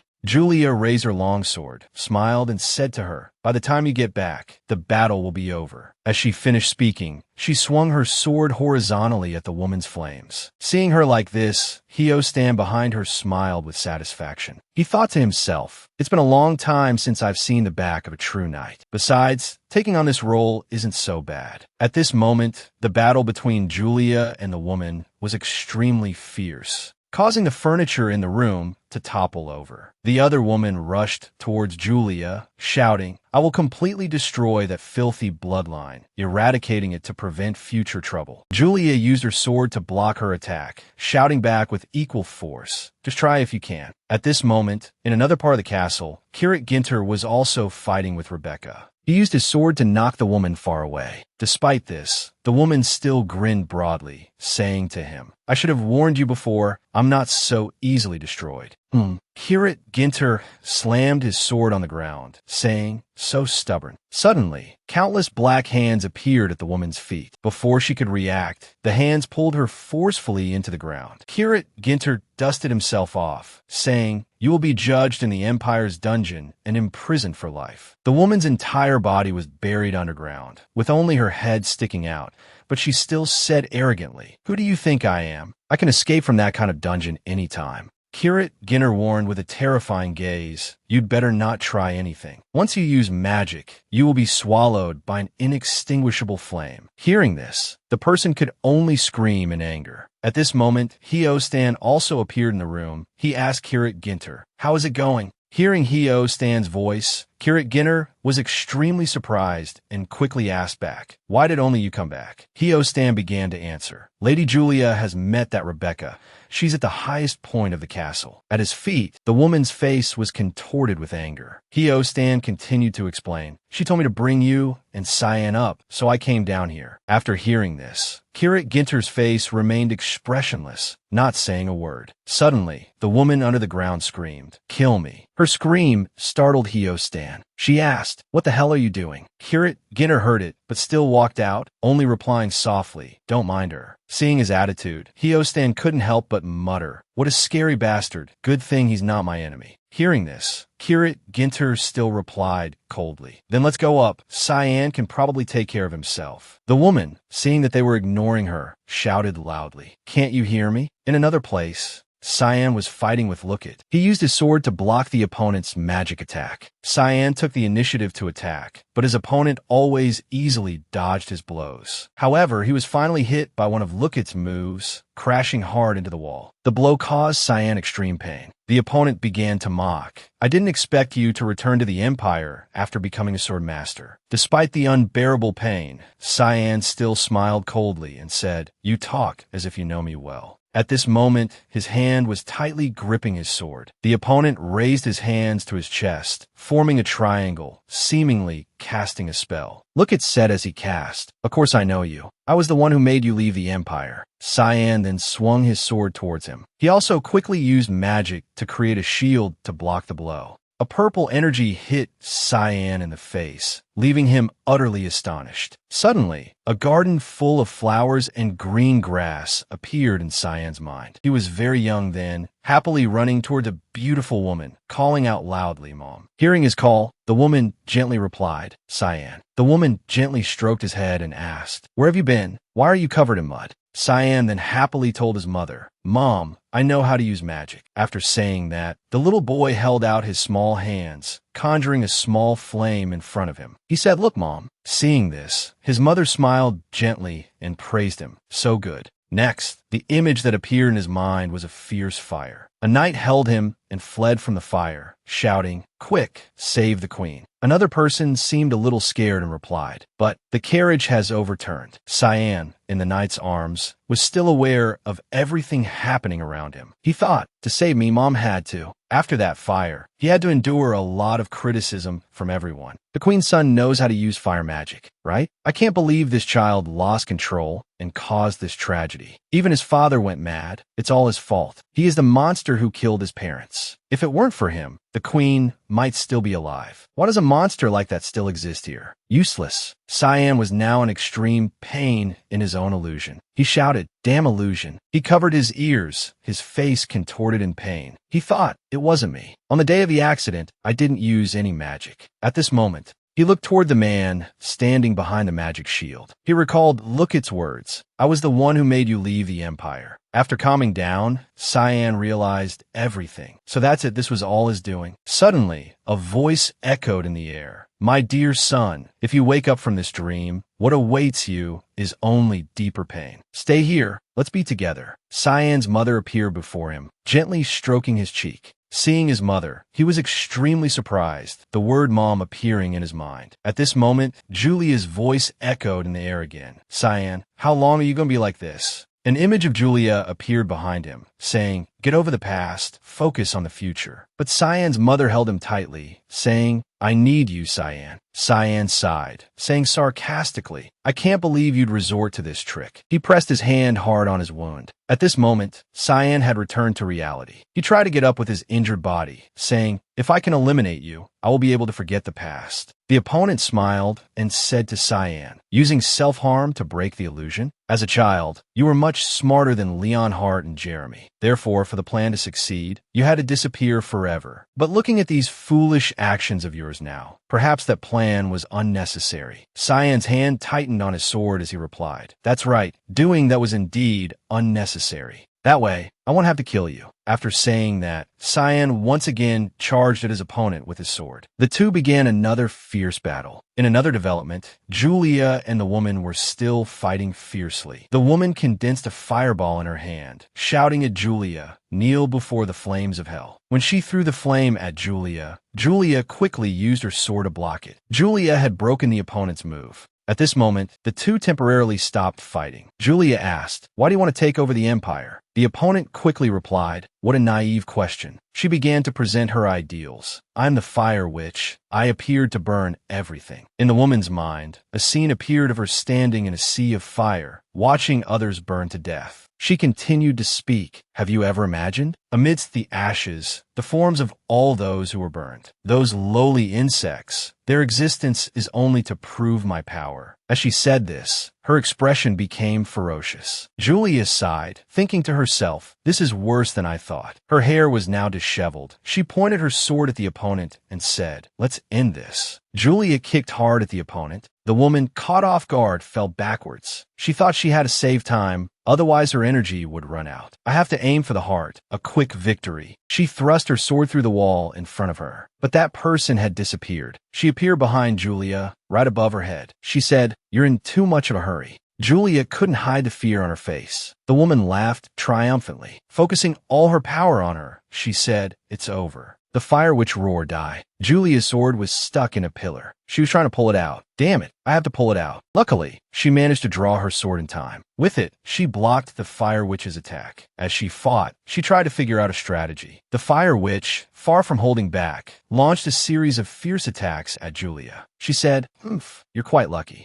The sword in Julia's hand suddenly spoke. "Descendant of the Rosentain family, I will show you my power." A blue light emanated, enveloping the blade. Just like that, she ran behind Ariel. She thought she had to get behind her. The sword's power formed a wall of ice, blocking the fire witch's power. Both launched fierce attacks at each other. Neither would give in. The fire witch unleashed her fire power, aggressively telling her, "I'll melt it in an instant." Suddenly, ice covered her entire body. It left her unable to move, and she shouted in anger, "Iris." Taking that chance, Julia appeared behind her. She swung her sword, attacking from behind, and stabbed the fire witch straight through the chest. Don't get distracted. I will pour all my energy into this sword. Elsewhere, where Xian and Look It suddenly coughed up blood. He clutched his chest in pain. Xian turned to look at him in alarm. He felt as if his heart was being squeezed, bound tightly by chains to the point of suffocation. Something has happened to Ariel's soul. He looked at his blood-soaked hand, thinking to himself, if this continues, the soul bound by my contract will also disappear. Just then, Houston and Kirat Ginter appear at the same time. Houston asked, "What's the situation?" Look It was now emitting an extremely powerful, murderous aura. The atmosphere grew even darker. Xian, horrified, couldn't believe his eyes and asked, "What's suddenly wrong with you?" The murderous aura emanating from Look It grew thicker. He whispered darkly, "Before that, I must drag everyone else down to hell with me." Houston seemed to have noticed something. Black tears. He wants to destroy this place. He shouted, telling everyone to evacuate to a safe place. "Xian, hurry. This way. I'll put up a barrier. It's all over." Xian said in a panic as he ran. What on earth is wrong with him? Boom. A loud explosion rang out, and everything around them collapsed. Houston, Kirat Ginter, and Xian were enveloped in a protective barrier. Houston said, "If we had been a second later, we would have been in trouble." Xian held his head, still in shock from the explosion. The maids were astonished to see Kirat Ginter walk in carrying Julia. They cried out in worry, "My lady, what happened?" He looked up and said, "She's just fallen asleep. She used up all her energy. Please take me to her room." The maid immediately ran off, saying, "This way, please." Entering the magnificent palace, the head maid approached, bowed, and said, "Sir, we have prepared a room for you, along with a change of clothes." Then she pushed up her glasses and said sternly, "Could you please give Our Lady some space to rest and recover?" Hearing this, Kirat Ginter thought with some concern, it is a bit strange to insist on entering a young lady's room. Then he decided, "All right, take me to my room." A week later, in Julia's room, she had just woken up, rubbing her eyes and thinking, "My eyes are so tired." Suddenly, she turned her head and was surprised to see Kirat Ginter. As she got out of bed, she thought, "I don't remember anything after returning to the Empire. Did Kirat Ginter bring me back? He's so adorable, even when he's sleeping." Then she slowly approached him as he slept soundly. As soon as she got close, he opened his eyes and asked, "You're awake, Julia. How are you feeling?" Without a second thought, she immediately sat on his lap and said, "My head hurts a little, but other than that, nothing." Seeing her like this, he shyly turned his face away. Then she asked, "But where are Xian and Houston?" He said they were being treated at his mansion, that Houston had used magic, and Xian was seriously injured. Hearing that, she asked with great concern, "Don't you need to go see them?" He said, "Alex will take good care of them, so you don't need to worry." Julia began to think, "I should go see how they are." Suddenly, her stomach rumbled. She blushed with embarrassment and said, "Why is my stomach making that noise?" Kirat Ginter smiled and said, "Get changed and come downstairs. I think you're better now. You can eat something simple." A little later, in the dining room, the maids were constantly worrying about her, asking, "My lady, do you know how worried we were for you? How is your health?" Julia said as she ate, "Thank you, everyone, I'm fine." Suddenly, she turned her head and asked, "That's right, we're father and Judy." The maid beside her turned away, thought for a moment, and said, "Not long ago, we received a letter from Judy. She said she might return today. She must have had a lot to take care of in her hometown." Hearing that, she asked while sipping her soup, "Is that so?" On his side, Kirat Ginter said, "The mansion is so lively today." Julia replied, "Everyone is very kind, aren't they? After we see father, let's go to your mansion. I want to see them and thank them." Hearing her say that, Kirat Ginter said, "I think it would be better for you to rest more. You might still have wounds that haven't fully healed." She immediately said, "I'm completely fine, so Kirat Ginter doesn't need to worry." Then she smiled brightly like a flower and added, "For dinner, let's go somewhere a little fancy. After all, it's been a long time since we've had a vacation." You're still eating and already thinking about the next meal. Hearing that, Kirat Ginter was stunned for a moment, then replied, "I understand. From what I've seen, The villages also seem to be holding festivals. The palace has prepared a warm, welcoming ceremony for us. She asked in surprise. For us. He immediately said, that's right, especially after the people have gone through a serious disaster. This is surely to appease the people and help them overcome their difficulties. There will also be a state funeral for those who have passed. Julia's heart began to feel heavy. She thought, if I had been a little faster, fewer people would have had to be sacrificed. Kirat Ginter looked at her in silence, then placed his hand on hers and said, Julia, you worry about too many things. Right now, you need to focus on recovering your health. She sighed in relief and replied, I understand, Kirat Ginter. That night, she was walking down the hallway when she met a figure. It turned out to be Judy. She was smiling at Julia. Julia was extremely surprised. The two hugged each other tightly. Judy said happily, I missed you so much, my lady. It's so good that you're safe and sound. She kept asking Julia, how was your trip, my lady? Do you know how worried I was? Were you injured? Julia smiled and replied, yes, everyone helped me a lot. Judy suddenly noticed a slight change in Julia's attire and asked, my lady, this outfit. Julia said a little shyly, since you weren't here, Bachi helped me get dressed. Does it look strange? Hearing that, Judy looked as if she'd been struck by lightning, asking in utter amazement, Bachi. Then Judy rushed to Julia, saying excitedly, it's so cute. I thought a cool lady like you wouldn't like a cute style, but it seems many things have changed after falling in love, haven't they? Julia's face suddenly darkened, and she asked, Father is back too, isn't he? Is he in his bedroom? Judy said cheerfully, the Duke is in his study. He said he had urgent business to attend to. At this point, she suddenly paused, then said in a panic, my lady, those were the Duke's words, but she pushed Julia, saying, never mind, it's better if you hear it from him yourself. Seeing this, Julia wondered, why are you suddenly acting like this? A moment later, she walked over. At that moment, she stood before a door, knocked, and said, Father, it's Julia. The person inside immediately said, come in. She slowly pushed the door open, constantly thinking, what is going on? Why was Judy acting like that? As soon as she entered, she was so shocked her eyes widened. Before her was an incredibly handsome man. The person saw her, smiled, and said, long time no see, Julia. She asked in confusion, who are you? Hakan said, you don't recognize your own father anymore. My voice hasn't changed, has it? Then he put the documents down on the table and asked, do I look that strange? She replied, a bit awkwardly, yes, a little. At this moment, he slowly took off his glasses and said, about a week ago, my appearance changed. It seems our family's curse disappeared after the witch was destroyed. Not only has my appearance changed, but the unbalanced flow of magic in my body has also returned to normal. Hearing these words, Julia smiled and thought to herself, I see. After Ariel and Iris disappeared together, the family curse was lifted. Thinking this, she exclaimed, that's wonderful. You look so handsome, father.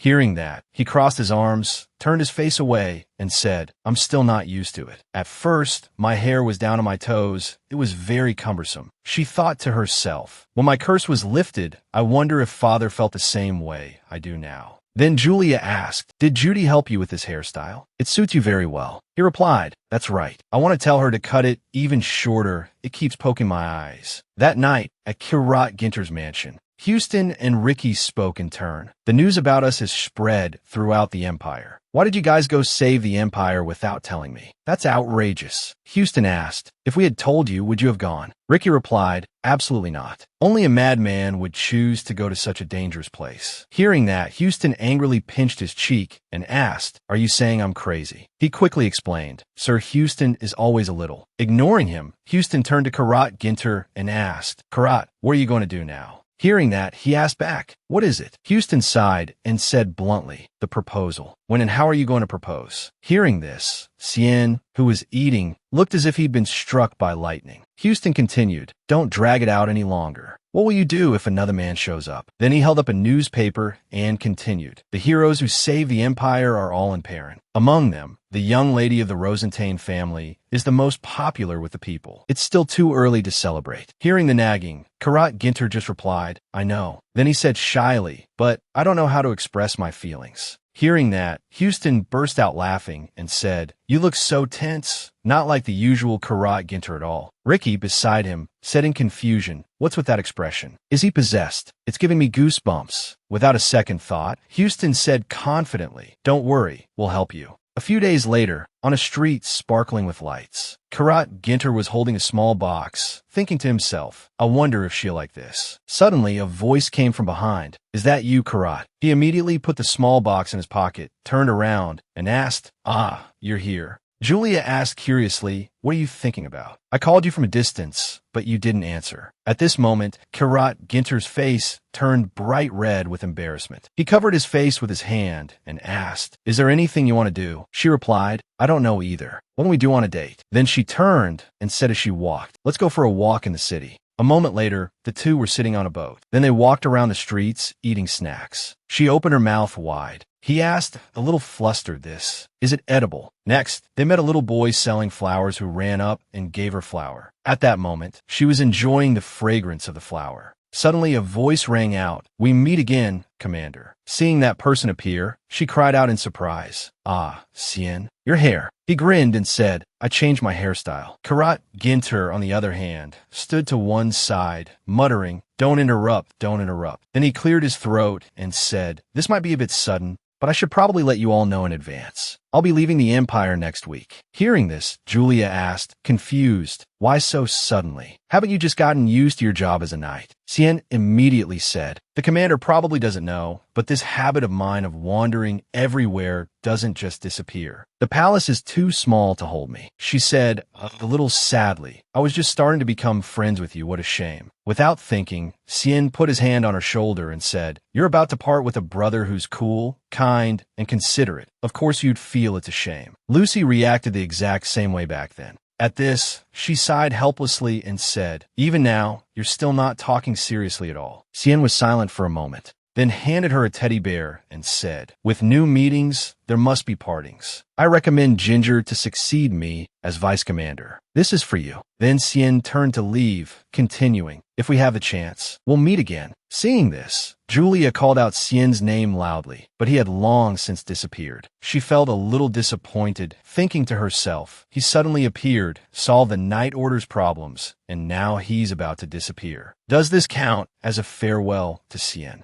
At that moment, Karat Ginter walked over and said, He's a very useful person. Wouldn't it be better to keep him? She immediately shook her head and said, Even if I tried to hold him back, he would leave sooner or later. We have to respect his decision. After that, Julia smiled and said to Karat Ginter, Let's go see the lake just like the old days. The two of them were now hand in hand, chatting as they walked. Even though it was winter, the flowers were in full bloom. Karat Ginter was now worrying to himself. He recalled what Houston had said. Trust me, I'll set up a suitable scene. He thought to himself, did Houston arrange this too? I can't hesitate any longer. With that thought, he turned his head and called out, Julia. She turned her head to look at him. Then he asked, Julia, do you like me? She asked back, flustered, Why are you suddenly asking that? She blushed and said, Of course, I like you the most. Hearing that, his face also turned bright red. Seeing him say nothing, she asked, Was that the wrong answer? He immediately came to his senses and replied, No. Then he took her hand and confessed his feelings. Not long ago, you always looked like you were being chased by something. So, I want to share the burden on your shoulders. He didn't dare to look her straight in the eye at this moment, saying, But now, I need you more. I want to build a family. I want to have a child like you. If I could spend my whole life with you, how wonderful that would be. Julia, in my future plans, there's only you. Then he slowly knelt on one knee, took out the ring box, and said, I will make you happy. So, can you give me a chance? Julia couldn't help but say in surprise, What should I do? Just being by your side already makes me very happy. Karat Ginter showed a clear look of surprise. This was not the answer he expected. He asked worriedly, Is this a rejection? Hearing that, she laughed and said, No, who could reject someone as perfect as you? Then she held out her hand and asked, Aren't you going to put the ring on me? He no longer hesitated and placed the ring on her finger. At this moment, her heart was filled with joy, and she thought to herself, a proposal on the day of the first snow. Julia stood on her tiptoes and took a step forward. She smiled radiantly, held up her hand, and asked Karat Ginter, How is it? He said nothing, only kissing the back of her hand. Not only that, he pulled her towards him, placed a kiss on her forehead, and said, So lovely. You are the loveliest person in the world. A clear voice rang out, Have you found the young lady's gloves? A maid who was doing Julia's makeup said, Found them. They're right here. All around was a bustling, busy scene, they seem to be busily preparing for something very important. Hand me the perfume, the jasmine-scented one. Yes, I'll bring it right away. A beautiful bouquet of fresh flowers was placed neatly on the table. Don't forget that bouquet. It's best to always keep it by the young lady's side, right? A man with brilliant platinum hair, dressed in an elegant black suit. That person entered Julia's dressing room and asked, still this noisy on the wedding day. Seeing someone enter, everyone hurriedly greeted, "Ah, your Grace the Duke." The girls, while preparing Julia, cheerfully chatted with the Duke. "Thank you for caring even for servants like us. We love these dresses and jewelry." He replied smugly, "Of course I have to take good care of everyone. You're all like my own daughters." It turned out to be Julia's father. His name was Pacan. His current appearance captivated thousands of young women. "So handsome, Your Grace." Pacan thought with dissatisfaction. "After my appearance changed, no matter what I say, they reply like that. Do I have no dignity left?" He quickly looked at his daughter, asking Julia, "Are you nervous?" Julia happily replied to her father, "Not at all, father, because today I can be with Karat." Seeing his daughter's happy smile, he couldn't hide the joy in his heart either. "Your happiness is enough. I'll go on ahead." Julia replied respectfully, "Yes, father." The maids beside them were also happy for them. Their cheeks flushed, saying, "So romantic, so lovely." Suddenly, Judy entered with tears in her eyes, sobbing, "My lady, I still can't believe you're getting married." The maid doing makeup beside her saw this and quickly teased, "On such a happy day, why are you crying? Judy is such a crybaby." Judy also sobbed in reply, "You can cry from happiness too." The girl looked up, her face smiling but her eyes blurred with tears. "Now that the burden on your shoulders has been lifted, you must be happy. Promise me." Julia looked at Judy, moved. Then the two made a pinky promise. "I promise." Julia smiled and said, "Besides, you'll be coming with me, Judy, so don't act like we're about to be separated." Judy held her hand tightly, sobbing, "But, my lady, please stay with me forever." A maid beside them said impatiently, "Judy, stand still. Your tears will wet the dress." Leon Hart approached Karat Ginter to congratulate him. "Congratulations, Karat Ginter." Karat Ginter also hurriedly bowed respectfully and replied, "Thank you, Your Majesty." Leon Hart patted his shoulder and said, "You've built a powerful army. The groom doesn't need to be so tense." Karat Ginter asked worriedly, "Is it that obvious?" Leon Hart laughed and replied, "Yes. This is the first time I've seen you so tense." Suddenly, the atmosphere turned serious, and he asked Karat Ginter, "Commander Ginter, are you happy right now?" Commander Karat Ginter replied happily, "Yes, happier than anyone else in this world." Leon Hart saw his face radiant with happiness and said with satisfaction, "That's good then." Karat Ginter politely teased, "Your Majesty, you should also find a wife soon." Leon Hart was a little embarrassed after hearing that, turned his face away, and said, "I'll take care of my own affairs." The officiant spoke up, "Let us begin the ceremony. First, the groom will enter." As he finished speaking, everyone simultaneously turned towards the aisle in the middle of the hall. The groom, in a solemn black formal suit, walked step by step towards the altar. The voice spoke again, "Please give him a warm round of applause." Karat Ginter, elegant and capturing everyone's gaze, quickly entered the wedding hall. Leon Hart also quickly added, "Now, the main character of today, the bride, will enter." The people below also hurriedly looked down, searching for the bride's figure. Pacan offered his arm to his daughter. He gave a gentle smile, gently guiding Julia towards Karat Ginter. The sight of the father and daughter appearing together livened up the entire hall. Our goddess, Karat Ginter, standing on the altar, couldn't hide his own shyness. He was moved by Julia's sublime beauty. "You are so beautiful, Julia." Julia replied happily, "You too, my love." Pacan, standing beside them, instructed, "Sir Ginter, please take good care of Julia." Karat Ginter bowed respectfully, extending his hand to take Julia's. "Please trust me." Thus, the bride and groom were both in position. Leon Hart continued to officiate the ceremony. "First of all, I would like to thank you all for attending this wedding today. We will remember this special moment, witnessing the loving union between the Ginter family and the Rosentain family. These two will marry, become a family, and we wish them a happy life. Those of you present today, please pray for the eternal love of these two and support them on their new journey. May God bless them. As he finished, everyone below sincerely felt happy for this perfect and beautiful couple. Next is the ring exchange. Judy heard the instruction and hurriedly brought the two precious rings forward. Next, we will exchange rings. Kirat, Ginter, and Julia took turns putting the rings on each other. After completing the ceremony they had been waiting for, it was finally the last part. After the two have said their vows, the groom may kiss the bride. Kirat, Ginter gently lifted her face and softly kissed her lips. Judy shyly covered her face, but through the gaps in her fingers, her eyes were full of love, witnessing the romantic moment before her. Leonhard declared, "I now pronounce you officially husband and wife." The next morning, in the bedroom of a mansion, a voice called out, "Julia, wake up for breakfast." It was Kirat Ginter's voice. Hearing it, Julia sat up with her eyes half closed. She rubbed her sleepy eyes and asked drowsily, "You're already awake?" Kirat Ginter saw his wife's adorable appearance. His face flushed as he said, "I couldn't sleep at all." Julia became more alert and hurriedly put on her slippers. "How long are you going to be this tense?"